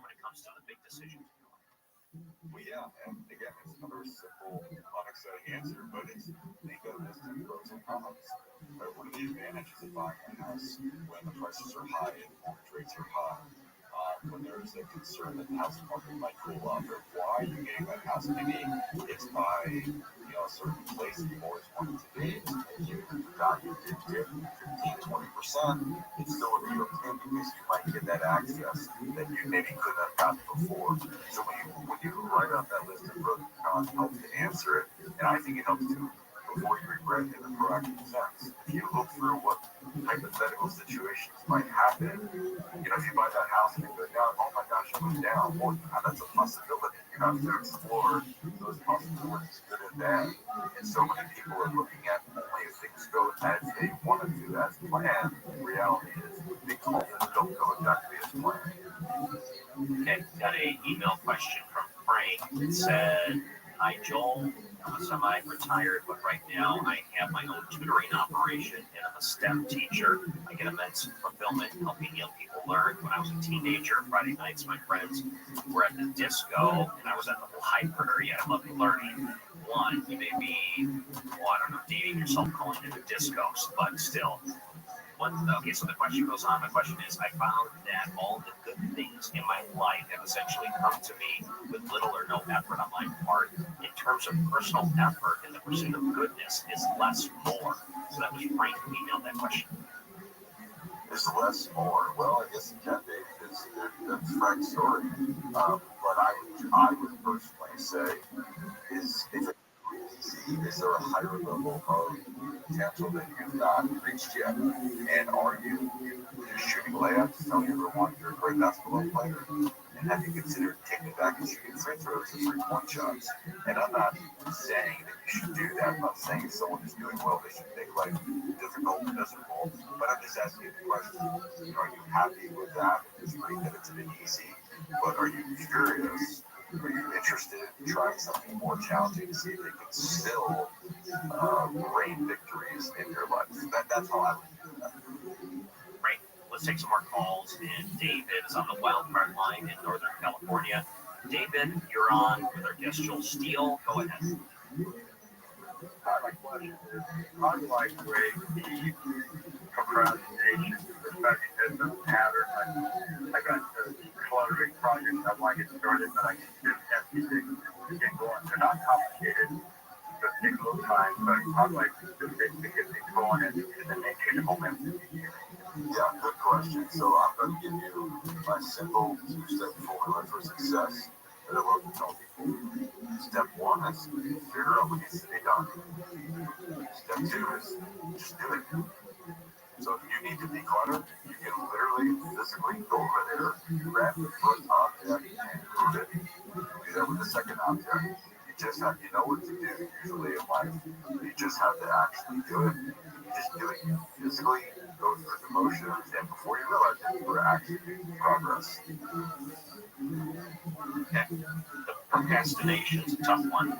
You know, because sometimes you can justify it in your head and say, maybe this isn't the right decision. So, ankle guy.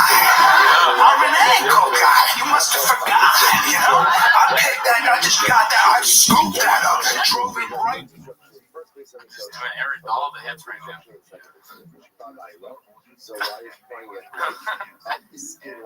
Yeah, it is weird how like he looks like a real stand-up comic when you have him mute. You know, He's very good with those. Yeah. What is he doing? The deaf guy's like, what the fuck is he talking about? And they have to guess, because if I didn't know the context, I would think that he was just my guess. Yeah. Actually, think of something, and then on three, we'll both guess what he's doing. Okay, I'll count it off. You have something to guess. You watch it, and let me know what you have. Just watch it. That night was the night of Tisha B'Av. I'm going to lie for the part, but again, so I could talk this. Okay, I got it. On three. Okay. We'll both say what we think he's doing. Okay. 1, 2, 3. I'm mowing the lawn. Okay. Well, close. I thought it was a mechanic telling you why you need to get something else done in your car. Mowing the lawn is good. Yeah. I think I can see. Yeah, but that's what mechanic is like. Talking to me like, yeah, you need to fucking look crazy. You clutch it. Yeah, you talk way more to your mechanics than I do. I'm like, yeah, what is it? And they like, I grew up in a mechanic shop. oh, that's true, yeah. You actually know cars. I was a truck guy, dude. Yeah, no wonder it takes you 6 months to have a truck. Being attacked by a mountain lion, okay. So I was driving my truck. Okay. A white guy acting out his bad Spanish. That up, drove him right down to the mat, had an ankle sky high, and then I had trouble looking left for 11 days. Worked it. I'm just afraid I'm going to get bested by a younger, more symmetrical male. And, and my wife is young, and she's going to be like, it's just a business decision, I'll raise my kids under a different name. I don't know what I'm thinking. I don't know. Like in my mind, in my fantasy, I'm going to be 85, still training.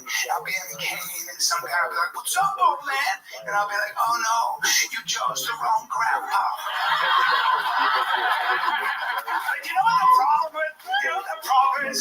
The problem is, here's the problem. I'm starting to calcify, okay? I am. That's what I'm saying. I don't care how much yoga, I don't care what you do. Listen, you get to an age where if I have to fight for my life, if somebody attacks me on the street and I gotta go from 0 to 100 like that, I better be very warm and thoroughly stretched. I love that one, dude.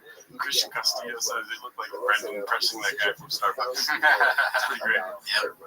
I'll pull everything, bro. I have so many delicate spots. Don't worry about road rage. If I've been sitting in a car for more than 20 minutes, I can't just pop out of the car. I can't. I don't care. You could be beating my mother to a pulp, and I have to do my foot twirls. I have to. Dude, my Achilles will pop right off the bone. I do. I'll be right there, boy. I'll be right there. Put your hands up. That's pretty funny, but it's not funny right now. But I can understand how this could be funny for sure. It's so funny for this screenshot, for you to say this is funny, or this could be funny. It's so good. I wish that was my background. He looks hilarious. He looks hilarious. Again, a scenario where, okay, you're trying to convince your friends that you're woke friends, that you want to take them to a comedy show, and you go, no, this guy's different, okay? This guy's very funny. He doesn't do any of that offensive stuff, okay? He's very clever. And they go, all right, well, let's see what he looks like. And they show him this, and they're like, fuck you. Fuck you. I'm not going to that. I'm not going to go watch. Yeah.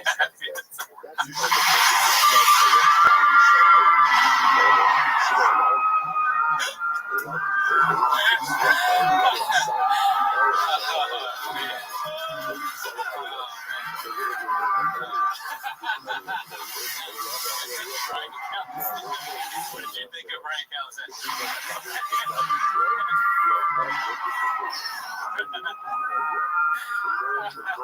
People scream. Everyone's dead. I'm always so damn late to the Goonies stream. Shout out to you, Brendan Muller. Welcome. No, but the idea of the joke is pretty funny. It's just he sucks. That picture is great. You should screenshot that and make your profile picture. Can you screenshot that and send it to me? I want to make that my Sora profile picture. Yeah, dude. Perfect. Perfect. Doesn't get funnier than that. That's top tier right there. Let's see.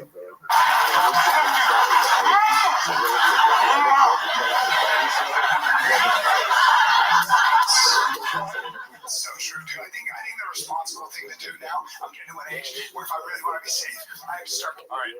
I like that idea from Walking Dead, and only because you're always here, dude. And I'm sure he's donated a couple times. We'll do that. But tell me one, yeah? You guys should watch every 30 seconds. Not every 30 seconds, but we're going to do one time. Watch with no sound, guess the joke, then the big. Oh, that's a good idea. But not yet, though. Let's go. Okay, yeah. So, he's going to get another standing O. Right? At the end of a standing O, we'll do it then. World-class comic. I want to start mimicking some of Callan's characters in real life. Like, I want to cook, right? I'll cook something, but I do the stuff that the salt guy, I just throwing spice and smoke paprika. Just to make my fiance think I've got it saved. There's paprika all over the floor. Let's see. Let me know when, or we'll wait for Sandy go. Carrying pepper spray and a whistle. I know. Because that takes no warm up and then, just call the authorities. I'm not going to carry a gun. I'm not. I own guns, but I all my friends in Texas, home of the brave, You know what I mean? But for me, it's just, it's too heavy. Performance art. Again, another Brendan Cooney idea. When you pause it, dude, we unlocked another level. When you pause it, he has hilarious screen grabs. It's not just when the video is playing that he's playing with those sounds. It's pictures of him doing shit. This is great too. He looks like the Jeff Dunham puppet right now. Yeah. Oh my god. Okay, but here is performance art. All right, performance art ideas. We take me and you take the scenes, and you got to be real dedicated to this shit.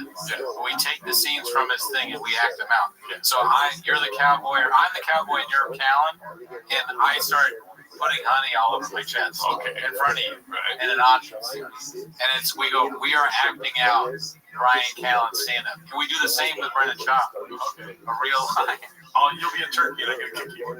Yeah, I could do it. Or a real, well, we don't want to hurt him, but we could get a line. Yes. Or maybe someone and you have like the gun and the thing, and you act it out. I think this is a good idea. I mean, I got to get in shape and take my shirt off. But it's like, I like where this is going. I think it's a good idea, dude. I think we should do it. Yeah. But up to you. Balls in your court, shit. Yeah. I think I could dig it. I can dig that. Maybe it has to be the perfect bit though that is capable of transmitting on stage at our budget. Yeah. Well, listen, budget is no concern. We're gonna spend all. You're gonna get extra goggles. Well, when it gets big enough. But we do multiple scenes. We'll picture the first scene. We'll pick something that's within our budget or whatever. I like this idea because they have a lot of off-Broadway type stuff in New York. It could be like an off-Broadway type. Like we could do it at the Elysian. It's not stand-up. It's like a show. Yeah. Like just taking stand-up bits from like Jim Burr. Yes. Brian Callen. Like that's the selling point. It's like watch real life bits from Joe Rogan. You know what I mean? Bert Kreischer. Wait, they deny bias and they call the cops. But I know all the shit we talked about, the Elysian, why not? Are you a real alt place? Do you really do alt comedy? Well, this is as alt as it gets, okay? Strap the fuck in. Because we're two alt comedians and we want to do a show. Yeah, and we want to bring Dave Chappelle's trans hit to life.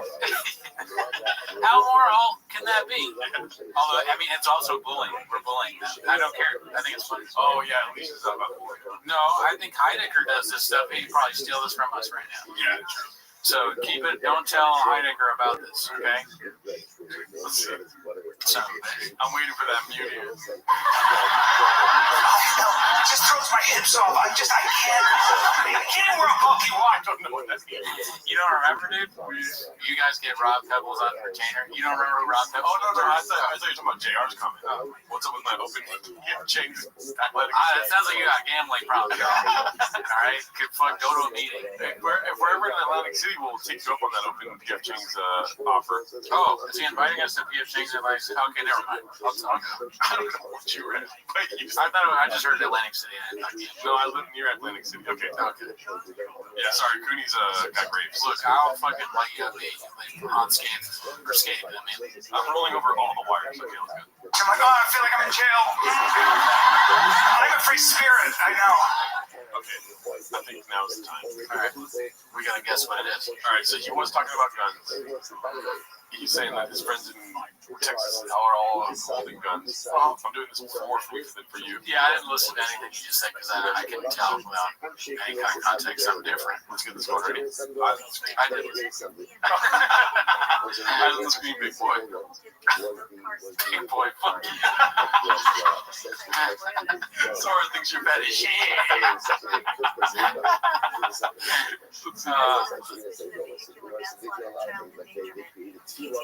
As we know it today.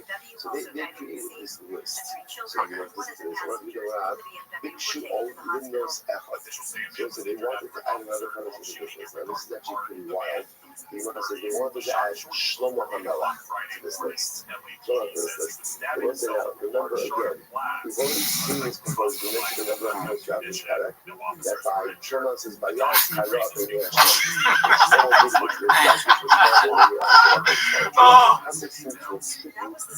Okay, I'm ready to guess. All right, so let me go back to the beginning. What do you want? Who goes first? I'll go first. I think he's talking about how you have to be fit to wear a gun. You gotta be fit to have the gun because kids have the gun and not be solid. All right, that was my guess. All right, that's your guess. Wow. Who are you? I mean, that's the worst guess I've ever heard in my life. No, I know exactly this time. Okay, go. And I've never been more sure of anything in my entire life. Okay? All right. So, obviously, he's in the subway. Okay, he's waiting in line to get a seat. All right, obviously. Are you asleep? Somebody's gonna kill themselves with that. Yeah. Oh, fuck, I wasn't even gonna do that. Shit. No, all right, so he's in the subway. Right? Pay attention, okay, because I'm a little worried right now, honestly. All right, so he's gonna get a sandwich. He's waiting in line. He's thinking about, do I want Italian BMT? Do I want to fucking get in there and get a fucking veggie sandwich or whatever, you know, 6-inch or 12-inch, you know? I'm hungry, right? So he's thinking about that, but then all of a sudden, a fucking hawk comes in and he's looking for his gun. He pulls out his He's like, I can't get my gun out. You have to get your gun out quick. If a bird is flying at you, everybody knows that. It's a gun. It was going to be in your fucking ready state, like triple threat, like basketball, right? You got to pass you. Gun. Okay. So yeah, that's bad. So I'm definitely more right than Who's right? If he brings up Subway, dude, I'm gonna lose my shit right now, dude. Obviously, let's see what he says. I'm not a gun guy. Even if I carried a gun, I'm just not responsible. I'm not. Within 3 days, I'd be like, where is my gun?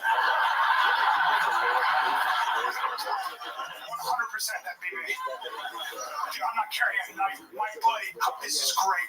My buddy, Harry, I look at it. He pulls his shirt up. He's just kind of adjusting his clothes. He's got a dagger, a sheath knife. I mean, horrible looking dagger. Like, it's made for one thing. And he's wearing it this way so he can pull it this way, I guess. And I'm like, excuse me, sir. What is that for? And he goes, dude, isn't it crazy how much funnier it is? You did? Yeah. That was cool. I love it. I love doing this. Yeah. In case, bro. In case what? It's like, in case there's a situation, I gotta open somebody up. Open somebody up. It's like, this thing will unzip you right quick. Unzip you? You sell real estate. Why are you talking? How many situations are you in where you're like, you know what, I gotta unzip? You said 3 bedrooms, fuck this. Like, what if he has a night? What if the other guy has a night? Now you have a night, now you're in one of these things? I wish I saw that. Yeah, we could guess. Win that? I don't. You really want to be safe? Oh, you really want to be safe? Oh, we're gonna guess again. We're gonna do this forever. Okay. This is so fun. So it's not fun. Who the fuck is laughing at this? It's gotta be a laugh track. Thank you, Moses. Yeah, I think so. There was a mistake filming this in Dallas and no construction paper. What are we doing here? Okay. Let's see what he does. What do you say? Oh, something about a knife. Safe here. Very nice. If you want to be safe. It's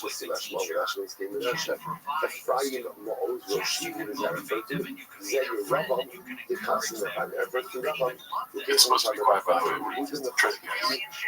Yeah. Okay, he's doing a little bit of act out. Okay. But he does this a lot. That he has emotion. It's always like to be like, and you get it. Stupid. That he just, and this. Yo. What up, big dog? Living the dream, dog. Every day is a holiday. Every meal is a feast. How are things in your neck of the woods?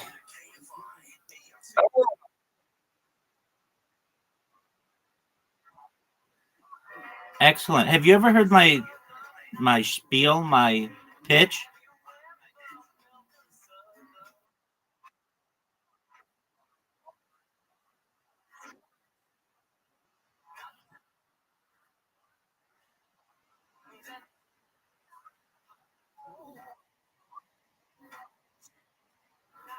%. All right. Do you mind if I give you my pitch? Excellent. Thank you so much for the opportunity. I'm Rabbi Rothschild. I stream my life 24 hours a day, 7 days a week, 365 days a year for world peace. I've been doing so for more than 4 years. My streams go back to the pandemic. We've seen the death of a queen, the birth of AI, the coronation of a king, and everything in between. This is a real-life Truman Show, a real-life Big Brother. This is a timeline and a time capsule of human achievement. In the 1990s, Bill Gates coined the phrase, content is king, and I'm making it true today. I'm king of the internet. This is the biggest event in global history, and here's why. In 2018, The Economist magazine stated that data had overtaken petroleum as Earth's #1 resource, and I have more data archived on the internet than any person ever, which is making me a very influential person. I'm going viral, and when I do, I want to make you, your friends, your family, all financially independent if you're not already. I want to ensure that you have generational wealth if you don't already, and I want you to be able to start charities and philanthropic organizations of your own. I'm unlike any influencer you're ever going to meet. I'm not live on one YouTube stream, nor 2 YouTube streams. I'm live on over 20 simultaneous YouTube streams 24 hours a day. You can watch my life in 360 degrees. I even have a ceiling camera. You should know that you can view those links in my profile. Additionally, in my pin post on Twitter, you'll also find my link tree. I dare you to look at my link tree. Nobody dares you to look at their link tree, but I do, because I have more social media than anybody. I have more content than any person ever. You also find my Discord link, which you did, which is wonderful. In addition to making you rich and wanting to promote world peace, I want to help end world hunger through the use of technology, such as agricultural drones, floating greenhouses, saltwater greenhouses, hydroponics, vertical farming, cloud seeding. I want to help end world thirst. I'm sponsored by a cryptocurrency that's worth about $100 million. And one of the things that we do is we build wells and water towers in developing nations for the benefit of the less fortunate. Additionally, I'm an advocate for the Life Straw program and, most importantly, desalination technology, where we pump earth's seawater onto land to make it drinkable. I want you to know that I'm here to support you both personally and professionally. I'm here to be a positive person in your life. I'm here to have an optimistic view on the future. And most importantly, I want to give people hope. And with that, I sincerely appreciate the opportunity to share.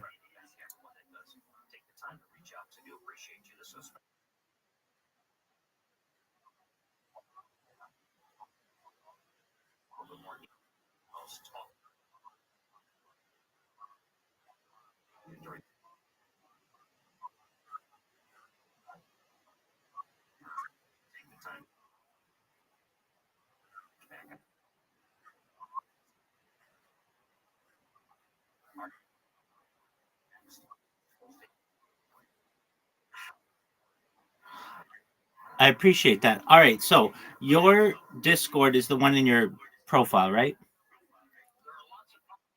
Excellent. Well, if you don't mind, I'll start streaming in there. We'll give it a week or so. We'll see if you like it, if the people in your Discord are receptive to it. And then if they are, we can continue. Okay. Excellent. Well, you know how to get a hold of me. If you want, I can have the audio on in your Discord if that's something that you want, or I could keep it muted. Which do you prefer?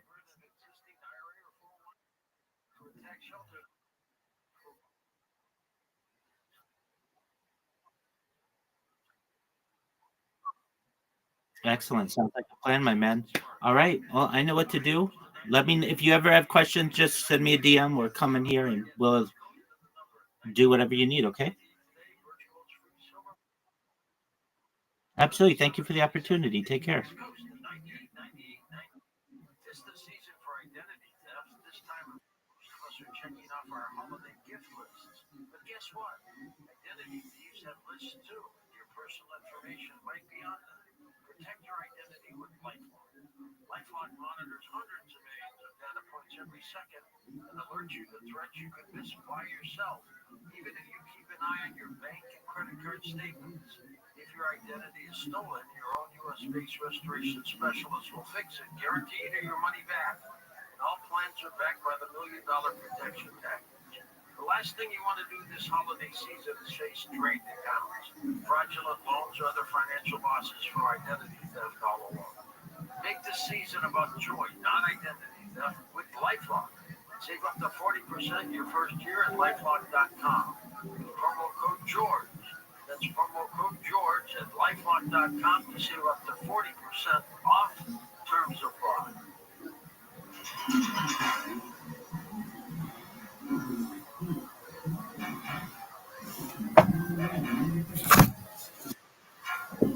Welcome back to Coast to Coast AM. I'm Ryan Recker.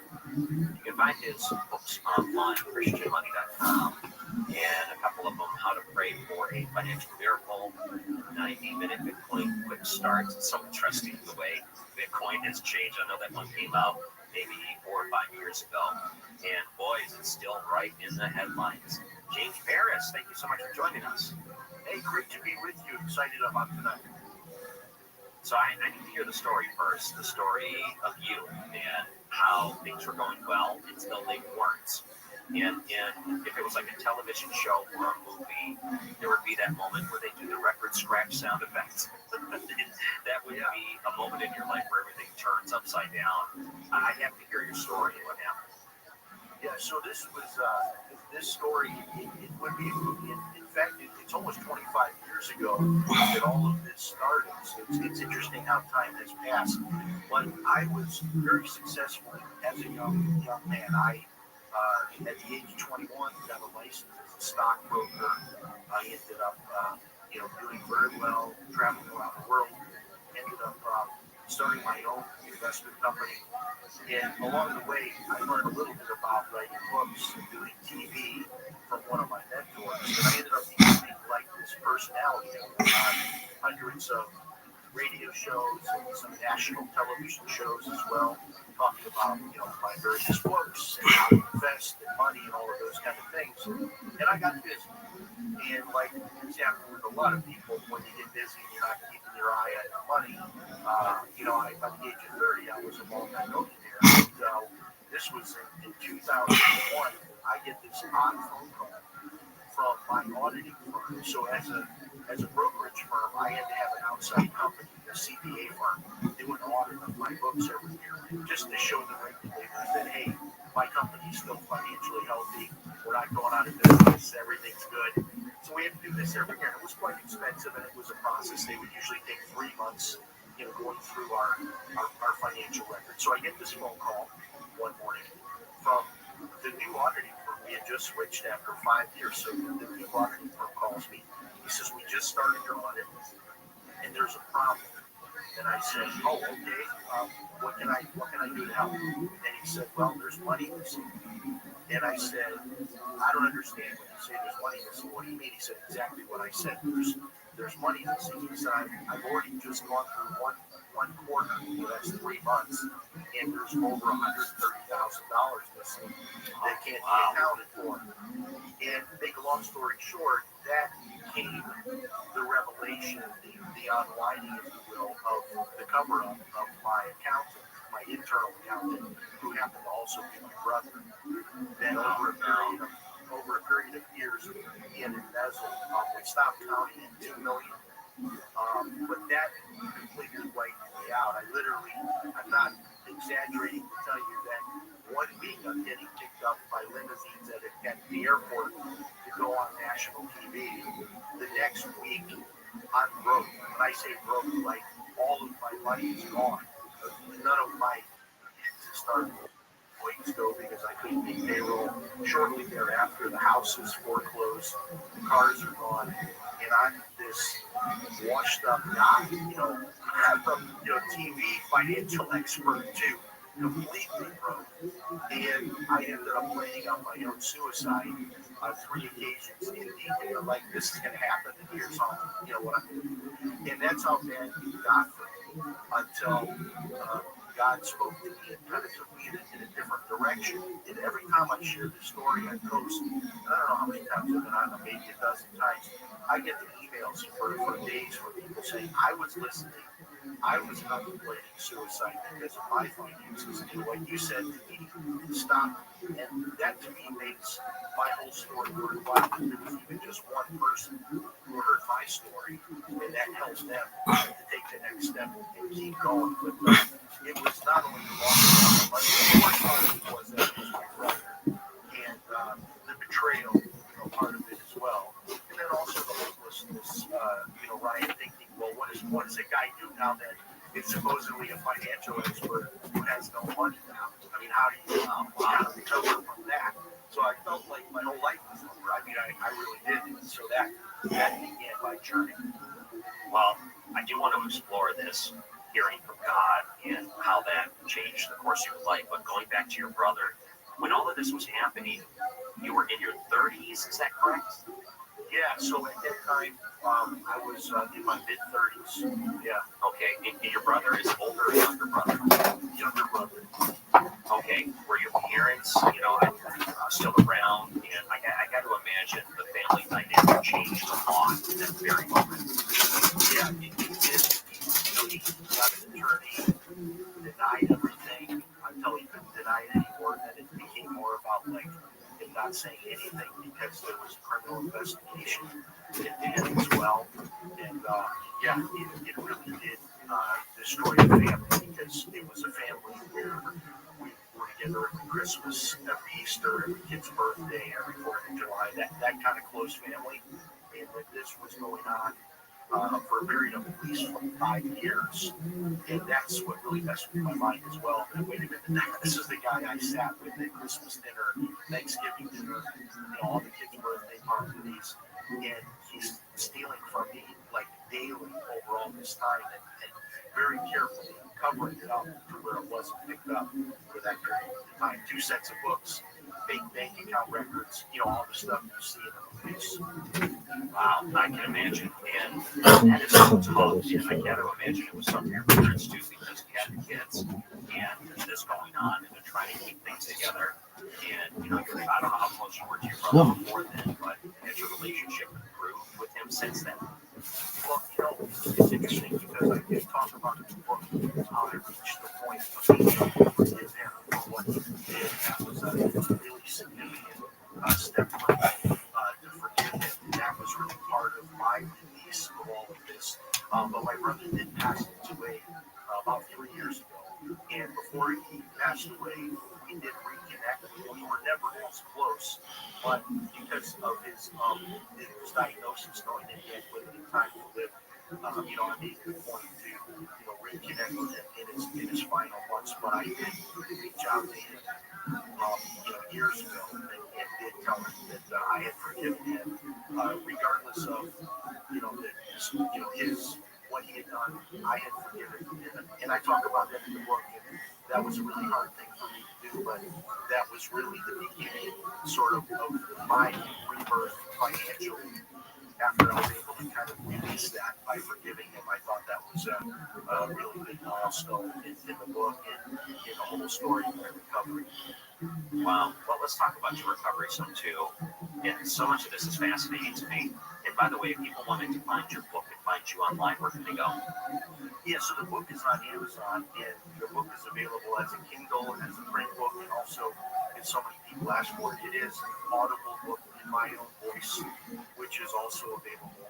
And it also has like a small prayer journal section to it, which is one of the things people love about it. They can actually write inside the book. And ChristianMoney.com has links to all that as well. Great, ChristianMoney.com. All right, let's go back to this. And you get this moment in your life where things are just mounting and mounting, and you're contemplating suicide. Were you married? Did you have a family at that point?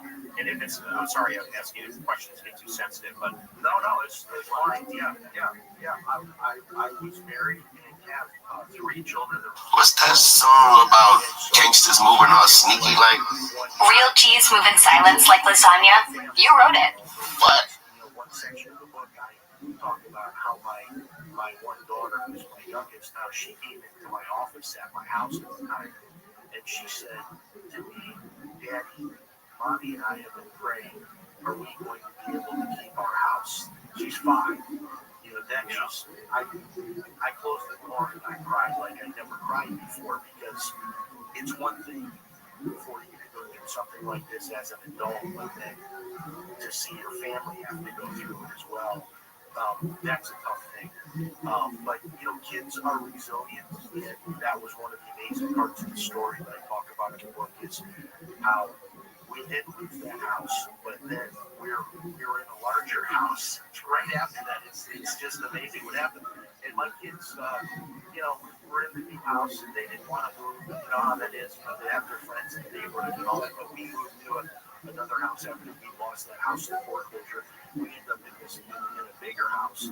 And like the first few hours, we were setting up the new rooms. My son had the Nerf basketball room set up, and he's doing 3-point shots from across the kitchen. And it was just like they just bounced ahead.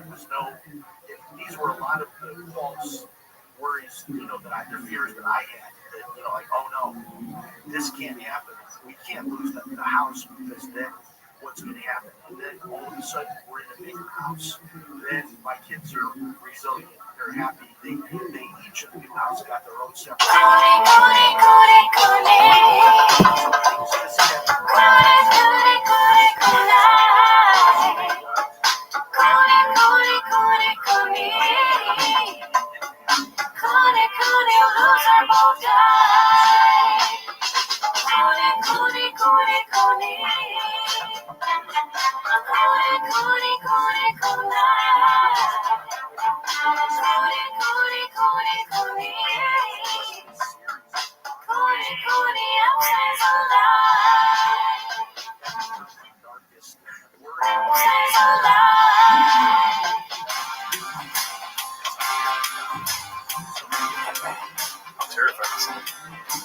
My favorite time of the week. When you get near Papa, try to speak. Release surprises today. You better act big or watch 10 minutes of show. Welcome back to Music Shop. Thanks for tuning in. As always, join the Patreon, join the Reddit, join the Discord.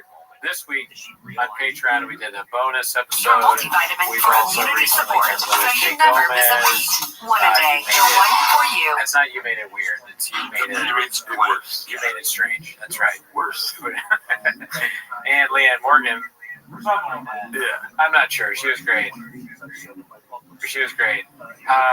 Anyways, that's not why they're here, right? No. It's been a jam-packed week. I mean, check out Raccoon Tweeties. Jeff Dye talk. A lot of Jeff Dye talk. I'm sure there's going to be some of that on the Reddit. Also, subscribe to the YouTube channel if you haven't done that, dude. Yeah, you got to sub. That's what people are doing these days, subbing. So, anyways, that's not why you're here. You're not here to sub. You're not here to like. You're not here to subscribe. Okay? You're here to watch 10 minutes of shop. So start the timer. Play the chick clip. Alrighty, so my name is Gerardo. What's it called? This is going to be... I'm still looking for the... Okay, is this 14 days? We're looking for anything above 14 days. Okay, that makes sense.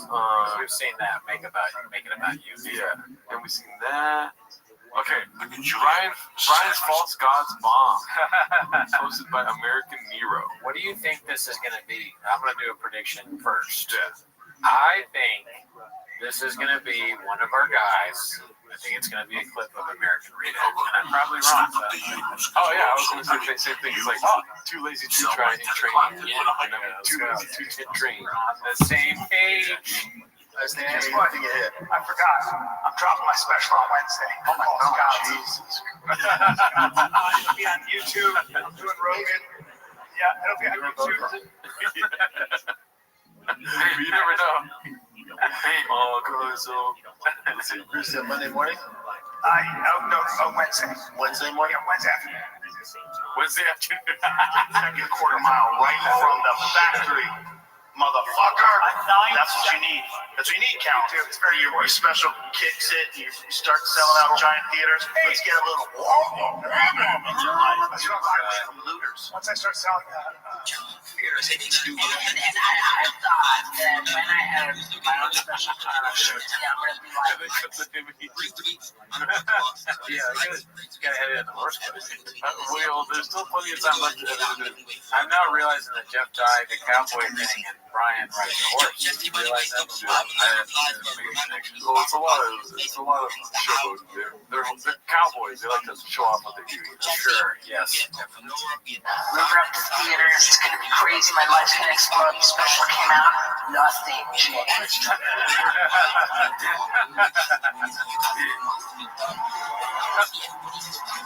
Oh, it stands. So awful. No. What's up, Boston? What's going on? Dallas! Houston! Yeah. My favorite part of the whole stuff. That's the best part. Yeah, ride that horse. Walk like a rich guy. Oops.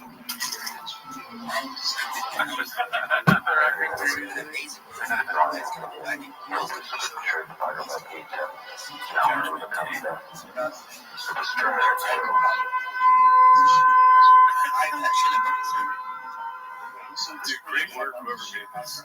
That's good.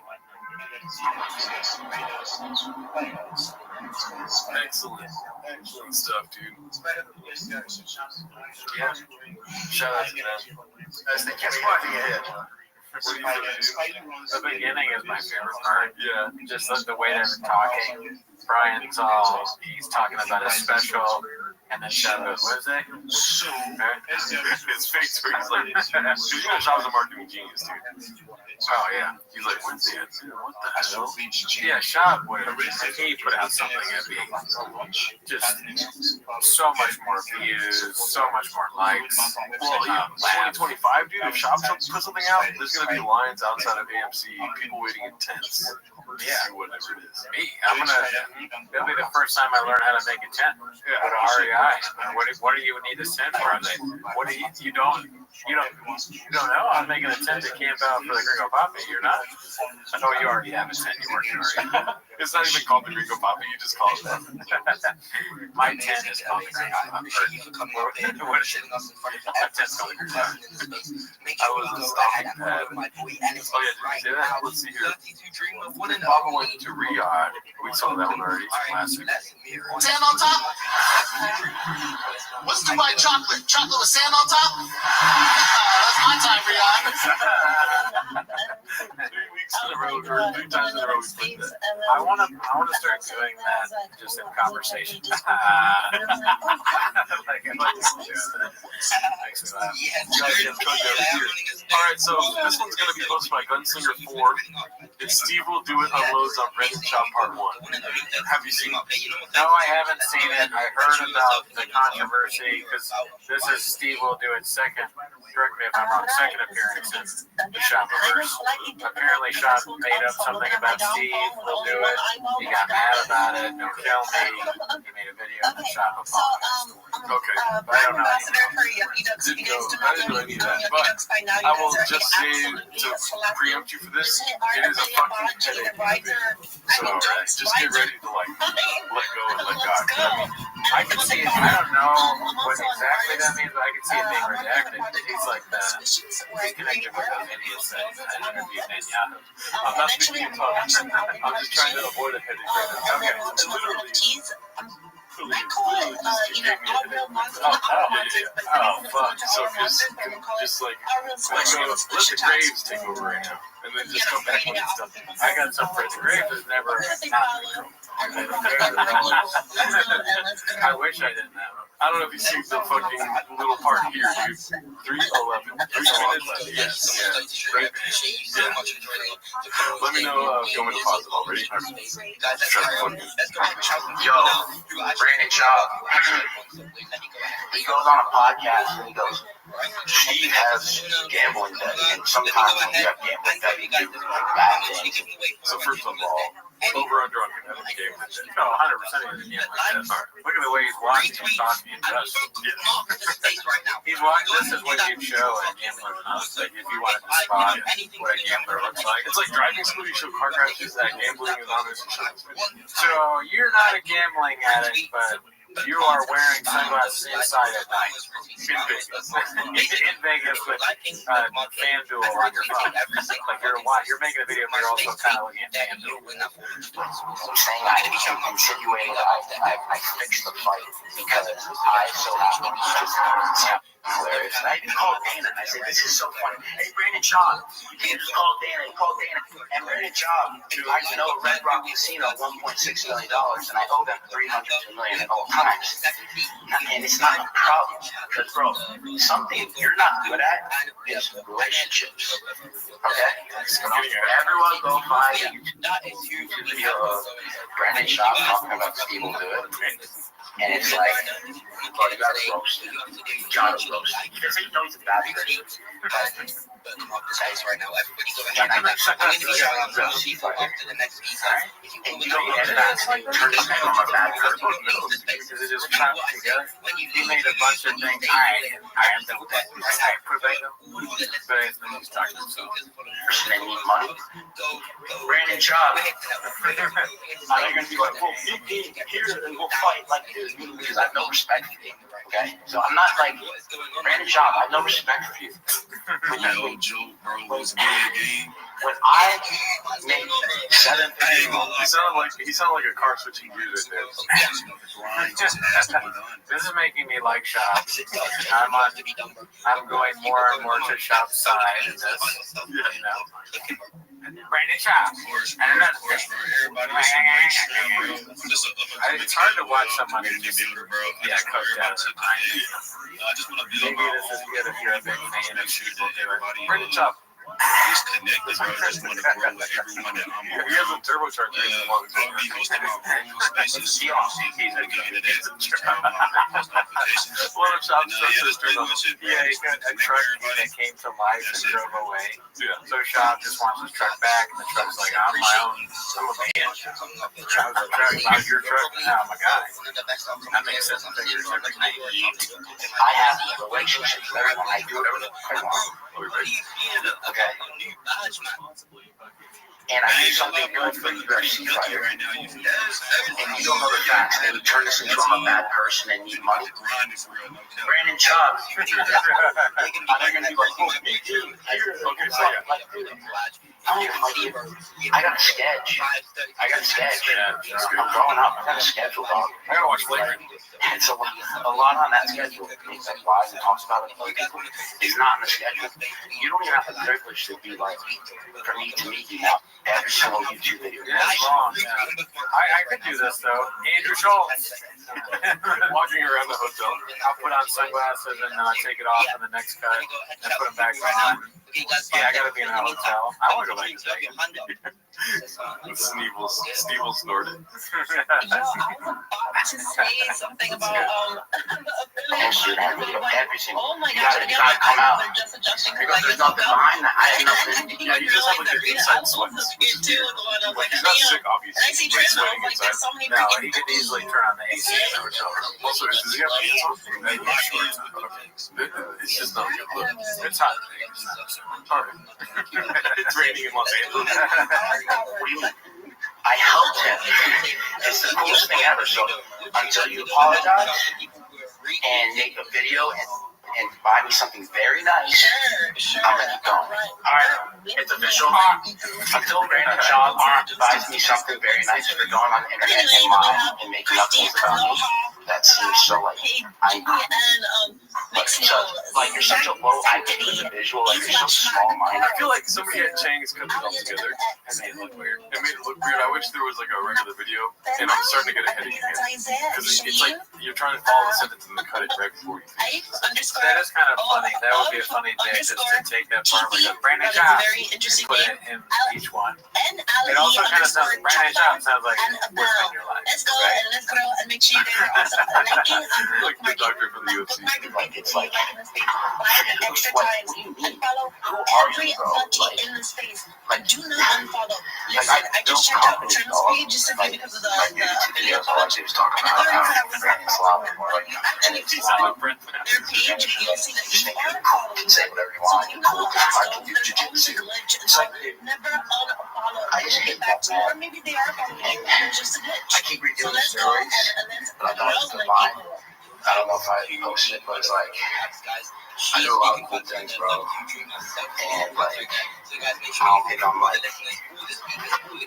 better than everyone else. It's like you go on before with guys because you're like the team. It does feel like forced content. Steve will do it, has to make a certain amount of videos every week. And this is, I think, I don't want to do this week. Okay, I'm going to rant about Brandon Shaw. He said, I bet I gamble. First of all, I owe $1 million regularly to Red Rocks, or whatever he said. You know those long tweets people put, and then at the end it's like, I'm not reading all that. But sorry for your loss. Yeah, well said. Yeah. That's how I feel about that video. It is funny. Brandon is yeah, he says Brandon, but on the actually Brandon Swab, you're a nerd. You know Brandon doesn't like that, but he apologized. No, Brandon did. I think he was like, yeah, my bad, man. I was wrong. Well, let's go a little further down the pipeline here. On Chang's or not. Let's see. I've been out of the loop for a little while here. Look at this. From my one usual 4460. Hey Joe, I wrote you. You still ain't calling. I like myself and my Andrew Schultz at the UFC fight. I believe best person to space, right? I do everywhere I go. Yeah, but at least he has to do I want that person to be in space. I hosted the spaces and that's just a fat jet died. If Jeff Dunn got really fat after the crash, he's like so depressed, starts eating a lot and not leaving the house. He becomes a whale, fat, Jeff Dye. A movie about Jeff Dye being really fat. The Whale to Jeff Dye.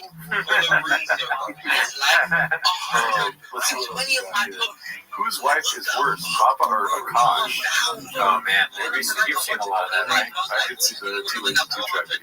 Too lazy, and then constant ridiculous of making fun of the wife of the Akash. This is posted by Turbulent Hand 2575. Let's go get the book. I don't know if we're ready for this. You're probably wondering how I ended up at this. Also, if I gotta answer the question, whose wife is worse before you watch this video of Akash. Oh yeah. That would be sucking ass.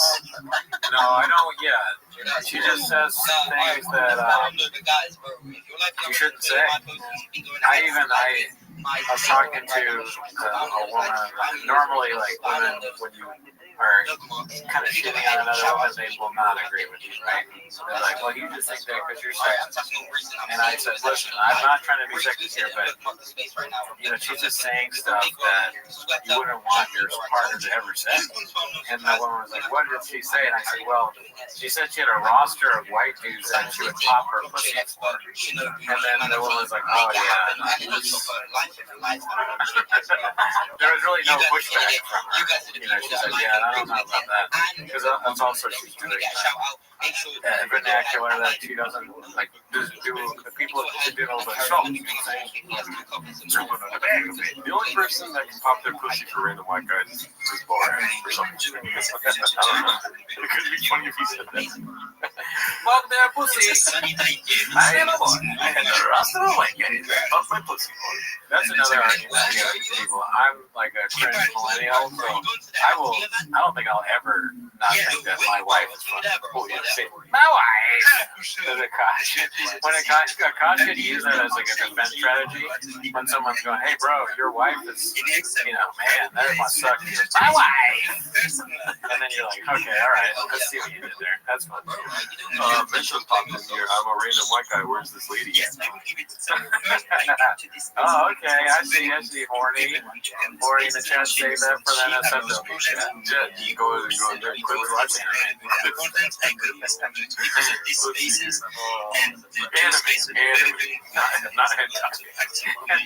I find the horny is my preference is not my women. Now, I thought it was, I'm not dating my women, period, which is the corniest human being outside of a criminal to me, period. Akash only dates brown. Akash has been with one girl in his life who's his wife, that's my wife. And then he's like, sometimes I get so painfully nostalgic for college. I was popping my pussy and my white boy frat house. I'm actively trying to have an orgy because, and you haven't seen Nam yet, but wait till you fucking see him. His body goes crazy. His face part always lays, never declines. It's kind of weird. It's like right here. Yeah, the good times. The sound effects are very good. They're very well done. We should be like Ebert and Roper for that. I give this clip an A or whatever. 2 thumbs way up. Yeah, thank God. 2 thumbs up, and then but we never disagree. I do too. The gunshots I really like. Dude, popping her pussy or whatever it is, it sucks. But she's talking about the past. You just wish she wouldn't say it out loud on her podcast or whatever it is. Her talking about another guy saying like that she knows. I guess the other guy is the co-host's husband, saying he's face card, always slaves, and his body is crazy. These are just not okay. You shouldn't do that. What's worse, that or the amount of likes? The amount of likes is much worse. Are we doing the show? Is it on? Are the cameras on? Dude, I would trade my wife saying that for like 20 minutes. Absolutely. The amount of, can we at least get more likes than the amount of guys that Akash's wife popped their pussy for? He always puts the wrong one. I'm sorry, I didn't mean to insult her. I mean, Oh, you don't have Mr. Dolphin? Looking at your no. I mean, that would be so funny to do a dolphin thing every time Akash's wife came up.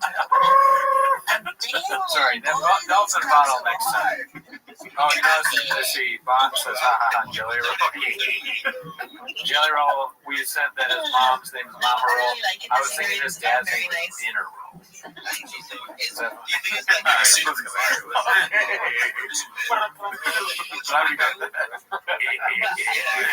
I just know that Nav's dick is like at least 10 inches. Okay, I have two butthole stories. So one time I met this guy on Tinder and I made the dumb mistake of letting him sleep over, like not really wanting to fucking hook up. And I like woke up in the morning and like my asshole was a little sore. And I remember what kind of porn do you watch when you use a vibrator? Okay, not gonna lie, I don't watch porn while using a vibrator. What? I just think my imagination is vibration enough. What? I'm just thinking of like my own husband. I'm like doing it. Wait, that's kind of baller, but I could never do that. Yeah. And so I was doing my husband's No!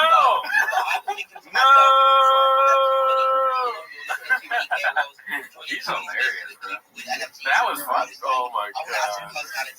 I could never. She just said she could never think about a cock while masturbating. If that's true, I don't want to know that. Take that to your grave. God, can you imagine the chick you're with, you're married to, so that she never once masturbates thinking about you? If we thought that Akash was going to stop saying fellas, not a chance. No. Now we see why, remember, part of our criticism of his stand-up special was that it was very specifically negative towards his wife, to the point where it sounded like one of those old 80s terrible things. My wife's a bitch, and I fucking yap, and then the dinner's cold, and you know, that shit sucks, and that's why people don't do it as much anymore, besides the caution.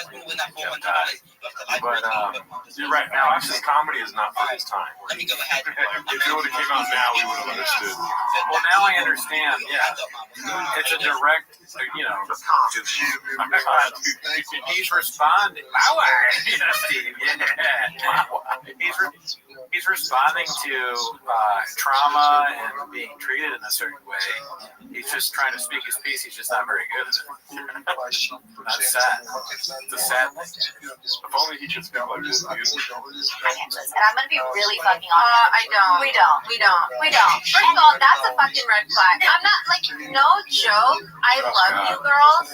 If you want to work, all for that, whatever. But like any man that doesn't want to have a joint bank account or isn't being transparent with his accounts or has separate accounts, that's a fucking red flag. This is I feel like I got cheated on after watching that. I know, right? It feels like we're all being cheated. This is an eye into the world of neglected and mistreated guy. I will say she's probably one of the hottest red flags I've ever seen. It's not a changer. street. This is a one-way street. His money is our money, and my money is my money. And look, have I only made $600 with content creating? Oh, I went up on her. But that's my money. Okay? I don't know if he wants to play it, but I love him on The Voice. I never watched that show, but like he's on my hall pass list. Oh yeah, Chase Crawford, Jacob Elordi, Austin Butler, and who else? I have like a good marriage. I think it's because my husband's never here. Okay. Jacob Elordi versus Akash Singh. There should be a balloon show with Akash Singh on it, and they always pop the balloon whenever you want. All the women pop it at once. He goes, ladies. You know, we're all criticizing. We're all criticizing this poor woman. We have to keep in our minds that Akash Singh sucks cats. He's a fucking beta bitch that just laughs like a little giggling goon whenever Andrew Schultz says one of his moronic jokes that make no sense. He's like me for you. Come on. No, that's a compliment to me. I mean, Akash Singh is a genius, first of all. He knew things were going downhill, and he told his wife, like, go tell him about these slutty bags. And now we all naturally feel worse for him. That's true too. Man, you gotta look at these things from that perspective. You gotta be comfy. So the next person I'm shouting out is King, and it's Crypto King. Stepped in the Akash. Where's your white yellow jumpsuit? We have Elisa, Kumar, Rabbi, dress the part. Where's your Queen Akiara, laptop? Mixnil, Daplo, Louis /FX. Cooney's teeth looking bald. I can say look up my box. Watch yourself, Metal Sonic. Those are big Omaha, ones. graphic designer. Stop the narrative now. The same is Funky, There's it's been some X-Her, discourse on the it's Reddit Curtin, about and Arshad Oh, yeah, Ali. Let's go and let's So I'm getting a lot of comments that I'm using my husband for clout, and yeah, that's exactly what it is. No lies were told. His face card slays every time. Peter Dinklage dungarees. Yeah. Oh, shout out to this guy. Thank you, Sam.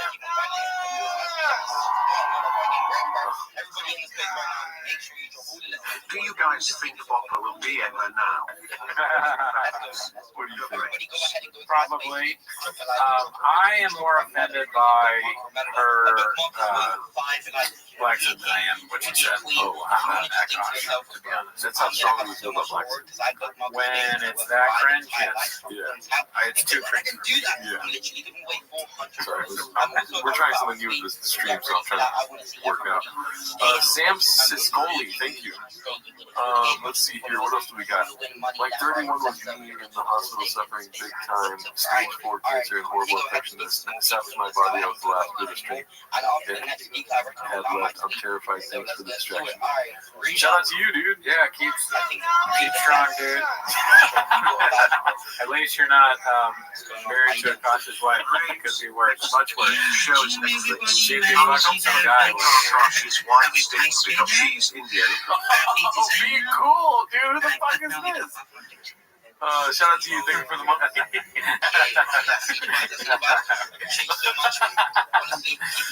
You said that, we didn't say it. Yeah, shout out to you again, O'Donnell. Let's see here. Everything He Touches by Dazzling Rabbit 633. Yeah, Calabasas Spy Companion, otherwise known as San Jose Jack Johnson. Pull up to the bell. What else is over here? This is what? Pizza Hut Diaries? Oh, Comic Truck Diaries. Grabbing a slice. Toontown. Drive past all guys. Gearhead's gone wild. Already. He's a hard name to use. You don't speak for each other. You really don't understand what it's like. It takes 6 or 7 months to make all that shit. Yeah. Take 4 blue cheese after drinking 2 shirt shots on top of a ring and then tell me what you love that, dude. And in fact, yeah, absolutely. See, tell me where the blowers are. I bet you fucking nerds don't even know how I can see it here. Yeah, tell me about lithium batteries and we'll get back to you. Papa. Yeah, in the town. Papa was a guest on Story Wars. Hopefully we get some clips of that. This is from one day ago. How convenient be? Posted by Appropriate Duty 930. All political posts are now banned on Joe Rogan. Today we are making a decision to ban all political posts indefinitely after careful consideration. Internal discussion and tons of external feedback, we have collectively decided that Joe Rogan is not the face of politics anymore. Tell me that wasn't written in ChatGPT. All the leads. Oh, yeah. Definitely. Directionally, discussion Joe Rogan is probably the boss of his Reddit, and he told us under like, hey, look, here's a way to do ChatGPT, and they make an announcement. See, that's what we do that, and then they go, oh, there you go. Have you seen the YouTube video? What's it about? Joe Rogan and Tim Diamond. No, I want. Oh, fuck. That's not listening to the way off. Yeah, there you go. Shorter. You're right. Shorter, Daddy. What would we ban on our Reddit? If we can't ban political posts, what would we ban? Misspelled first names.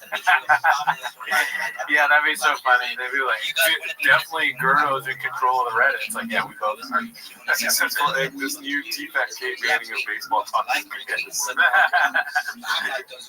dude. Gum chat or somebody said, all right, let's do a poll here. What should we ban? Yeah, what would our subreddit ban, dude? Do we have to give them options, or do we just say, well, what would they ban? Give me some options. That's what I have to send it up. What would our subreddit ban? Dolphin cock? I guess. Yeah. Or the dolphin thing, the dolphin noise? Dolphin stuff in general. Yeah. Jelly roll? Although people seem pretty happy about jelly roll. Small furniture. Okay, that one's not going to be good.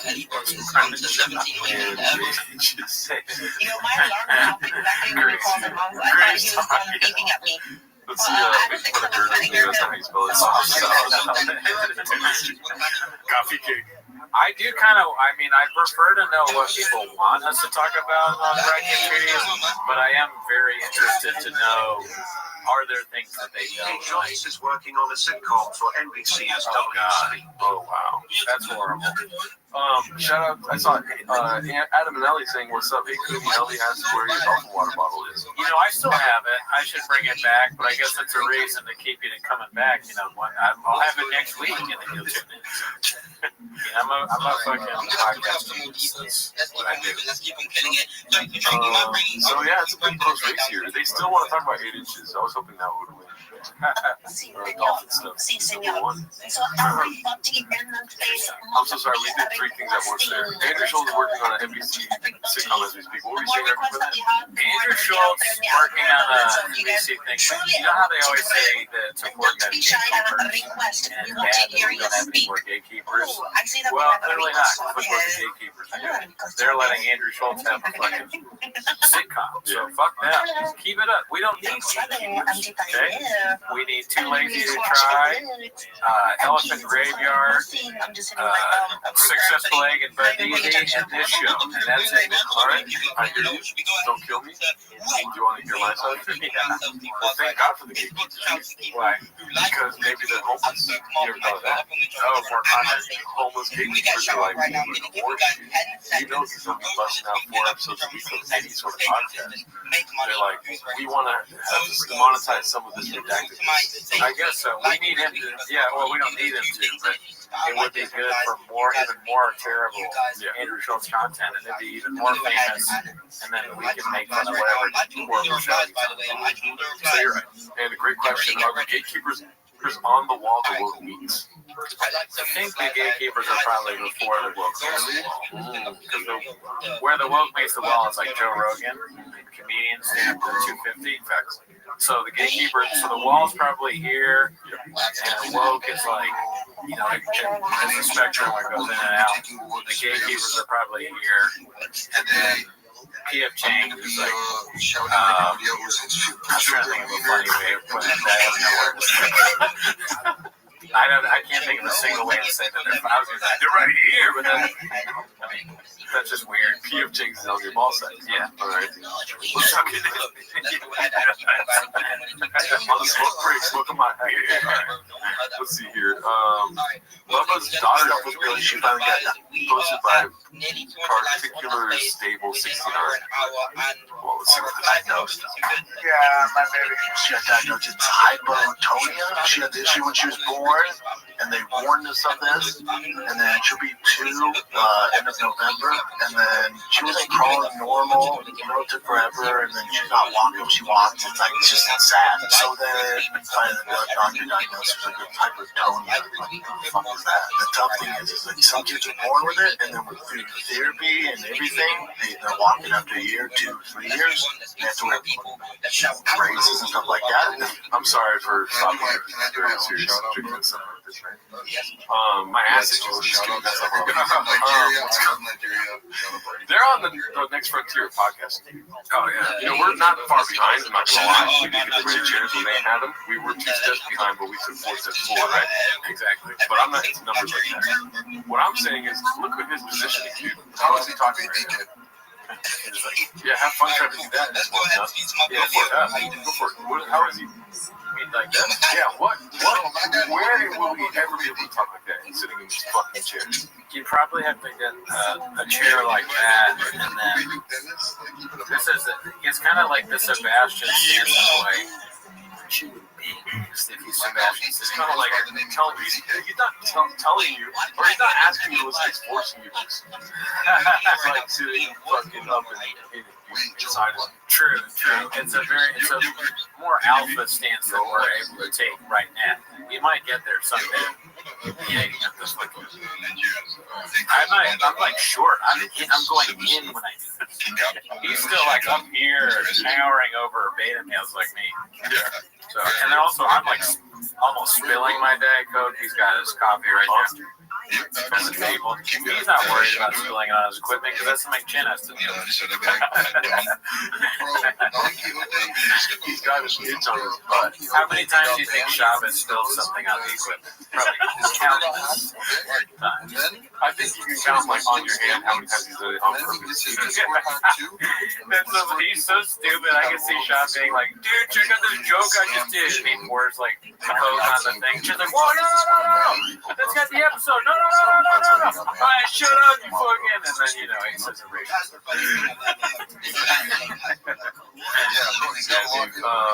We do need chairs that we can move forward. That's what I'm seeing a lot of shop moving forward. We need to do this. Cooney does look as intimidating with regular hands. Shop has I appreciate you saying they're regular. I'm tired of things being small.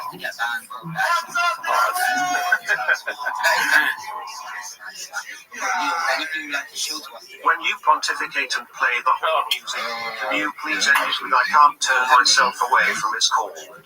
Yeah. Oh man, that was a great way to end it. And that podcast that we're listening to is called with $100. The Apple. As you can see, by the way, it's one of the biggest. The Giraffe. So orange chicken. Shout out to you, thank you, Blitz. We'll hit you with it when you least expect. $600. If Cooney has the memory bandwidth that I know he's capable of, next time I hit that fucking war music. I will not remember the One of us will remember it. Cooney has all nice. That's just fun. Just in memory, and they walk, and it's all good. And somebody's relaxed. And wheelchairs are there. Braces and stuff. Yeah, she gets good for braces on Tuesday. And me, I've been pretty good about it. And then talking with the therapist, they're like, one of the best things is cool. So now the morning routine is to wake up, me and Billy go to the pool with this morning. I'll get home from this. I'll take her. We'll open the pool in 20 minutes. I'll take the boys to rest in baseball. And on repeat. I've been good, and I tell Joe and mother-in-law, like, don't cry for her. Don't let her know it's some big thing. She can beat this. So I don't cry. I've been good. I've been good. No crying. I've been good. And then someone said, I'm trying to cry. Someone said, choose the male. She can't wear those shoes. It's not that I think it's funny. It's just like when he cries, it's kind of funny. And I wish him the best, and it sounds like he's doing a great job. I hope everything turns out okay. But he's so comical that it's like impossible to take him serious no matter what. I agree with Gordon. He did not even talk about this. No, but here, what I notice, if I'm just being, totally cruel, Brendan, is that when he says like Wututonia or whatever, that's how I call that out. I'm almost expecting him to be like Underwear Lopez, completely flame out and not make any sense. Like Dr. said, you have my mama Sharona. So I'm kind of waiting. Because I'm also like, who, not to criticize the person that put the clip on the subreddit, but who watches this and then puts it on Jay? That person's name is particular stable 69. Okay? I'm not judging them. Maybe I am judging them somewhat. They put it on. Everything about this is absolutely absurd. Why would they put it on? Why would Shop do this? So if you put it on a comedy website, which is what I kind of consider the subreddit is a joke website, I stumbled over his words. I'm expecting him to do something like underwear. Very funny. Unique in here, but when I say very funny, he's still close to the opposite to why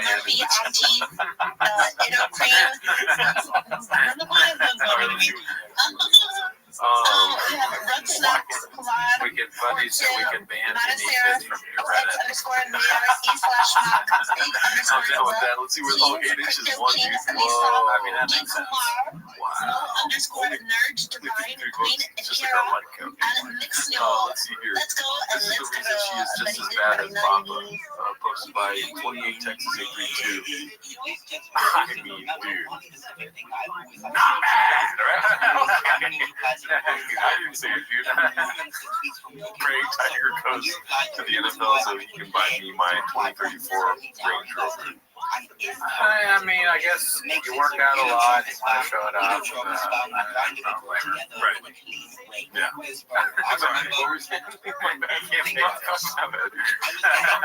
yeah. Whatever you said. Or I feel sorry for you, whatever you were saying. Here we go. Finally to the one thing we wanted to talk about today, which we talked about for an hour on our other podcast, back in the Tweeties episode. Episode 270. I can't count that. The username is deleted, much like Jeff Dye from California. When you're so unfunny, the premise of the joke is going, is people giving you $26,000. You know, you guys can read this. He thought it was going to be rich people that just gave him money to move to Texas. Did he really ask for $26,000? That's I should see. I fucked up because I made a fake GoFundMe. I should have made it the same amount. Classic me, but that's way too much money to move off. You don't need $26,000. Yeah. What's he moving? Does he have a lot of trucks? I don't know, but keep talking because there's a little development in the chat. Okay, so Jeff Dye, $26,000. What is he taking with him? I guess a lot of cowboy boots, cigars, and maybe there's a lot of things that you need to do with, like, no, sorry. With, I was just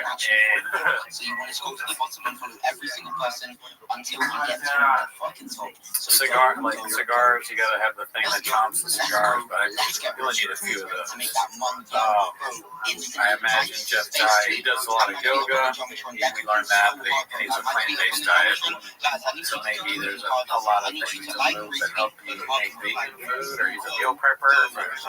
He goes to yoga every day and he's vegan daily. Anyways, important little tweet here 3 hours ago, thinking about these funnies out.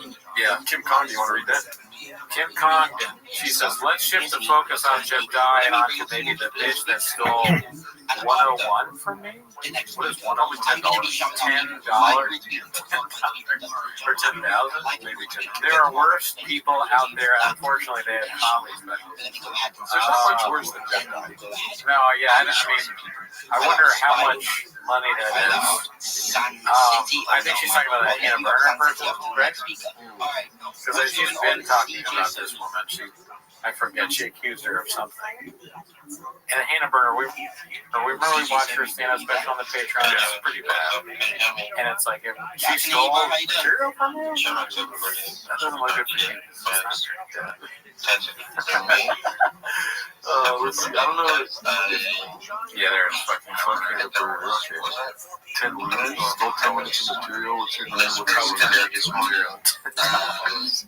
Just I mentioned something I'd like to ask you about here in a second. That's the creepiest tweet I've ever seen. Alright, well, not as breaking as I thought it would be. In a way, Jeff Dye has stolen a lot of material from everyone who's ever done stand-up. Because he just says things that other people say. Great point here from Easy. You want to read that? How redacted do you have to be to do Rogan and then do Brendan?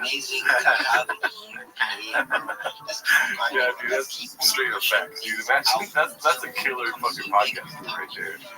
Yeah, that's all that. The smart people and the fucking angry, crazy, redacted people. I would do Golden Hour first person. Maybe that's just me.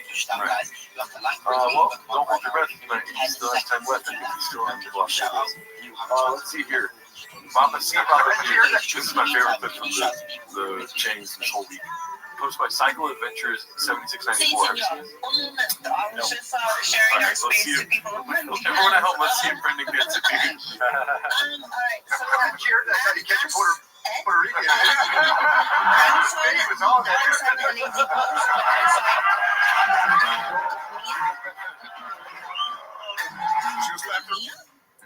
We have Lone, This is like Owen weird Page, laugh. alongside Jordan, a strong hot Steve, Iglo, John Are they the Castile, Puerto Rican short Dr. side? P.T. Carmel. I can't ever say their last name. I think it's You wanna guess again? athletes. It says Jamar and stuff. Okay, wait.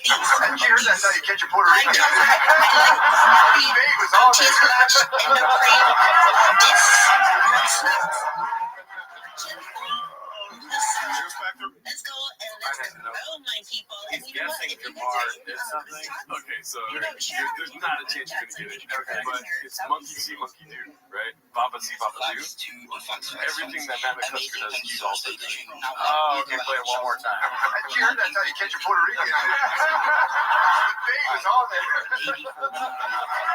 So, lean back. Lean back. Head up. Head up. Come back. Hand on the face. Shoes back up. He's okay. Here's what I think is happening. You're right. He mimics like always, but I think because I can relate to this somewhat. He has stopped paying attention. Right? He's getting a little nervous because he knows he hasn't heard anything that anyone said. So now he is just gonna. Oh, that is okay. Yeah, it's funny. No one knows that I'm not paying attention. I'm gonna do what Matt's done, and people will think I'm normal because I'm laughing too. Do I know Baba too well? That's my question now. Scam meeting. Yeah. And also, if we were on a wide shot the whole show, you'd probably see me mimicking a lot of Cooney's actions too. Oh, mimicking his Baba doesn't. Yeah, but I stay 10 toes down, right? Graves knows. Classic Bob knows. That was a fun little inside game there. That was fun. Let me see. Guess what? I thought of that right when I saw it. I was like, it took me a while to get it, so I was making fun of you for something I did. Oh, no. Let's see here. I thought about making it all the time.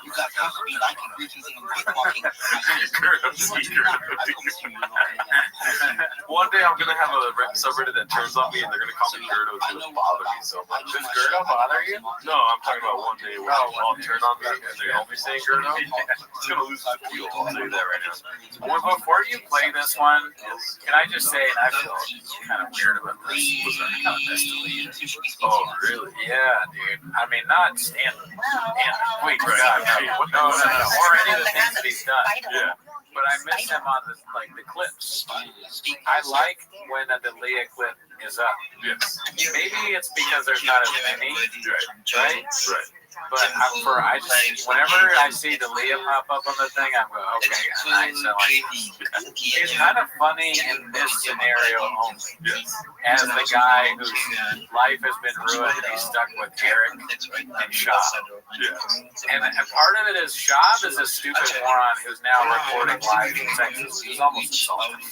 And Eric is sort of this like angry fat slob that's sort of, and so for Dalia to be becoming this famous actor, and then he's stuck with a guy who does a truck show in Texas and a dude that looks like one of the things that the Ghostbusters put in their machine. Yeah. It's just, it's so funny. And then Dalia's kind of funny. I'm sorry, he is. He is kind of funny on these shows. Oh, yeah. If you want to kill me, kill me. Kill me. I just, saying what I think. Sorry, I'm fixing Don't get him started on craft services. You kind of changed the subject, and I'm sorry for going back. I was pulling this up on my phone. Check this out, dude. I made a big Gerdo, dude. What do you think? Yeah.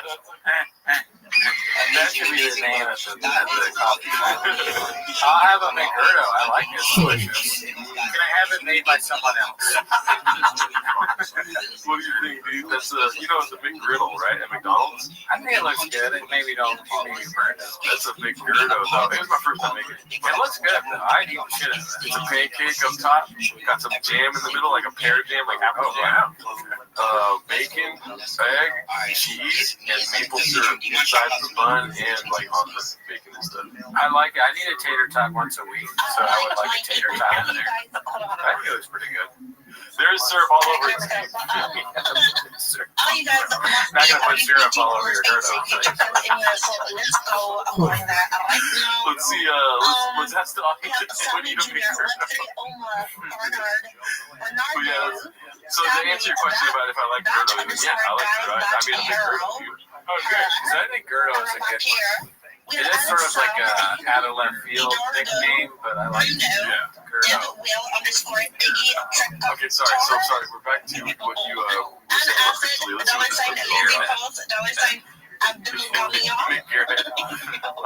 this one's called Admitting Joe Rogan Said No to Performing at Mothership and yet still blames my haters.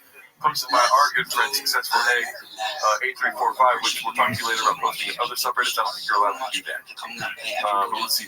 It's a joke. Okay. Because he goes to my Oh, a Successful Egg. Oh, dude, I do that. I don't know how. He's a great guy. Let's see here. There's a lot of and yeah, Adam, I love on me. Put money in that those bullshit headlines. Yeah, man. Like there was one on me. It was like Red Shop banned from the mothership. Okay.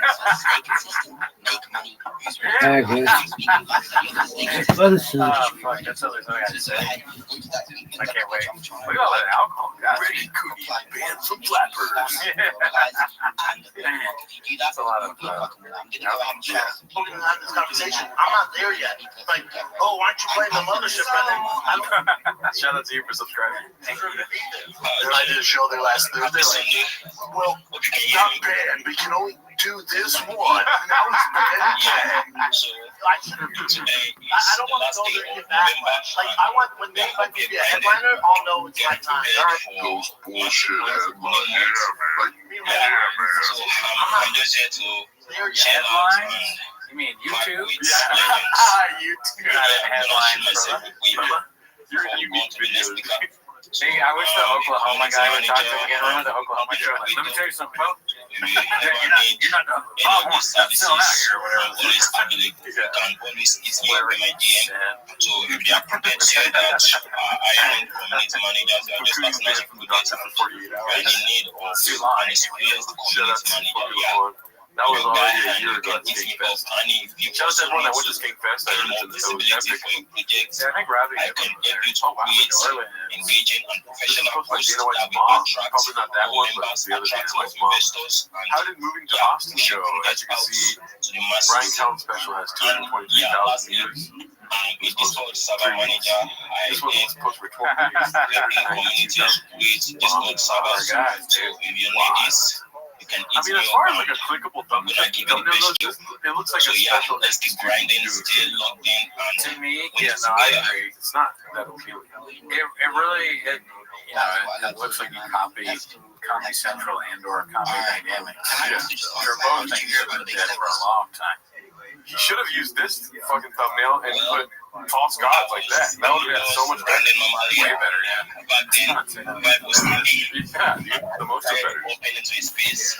Are those people you almost thought they were photoshopped? Yeah. What are they doing? Why are they having fire? Yeah. Or maybe they're just us. Because, we probably go. That would be awesome to have American Redactors like Photoshopped our faces here somewhere. Yeah. Idea. Are you listening, American Redactors? Listen. He's like, he's like, oh shit!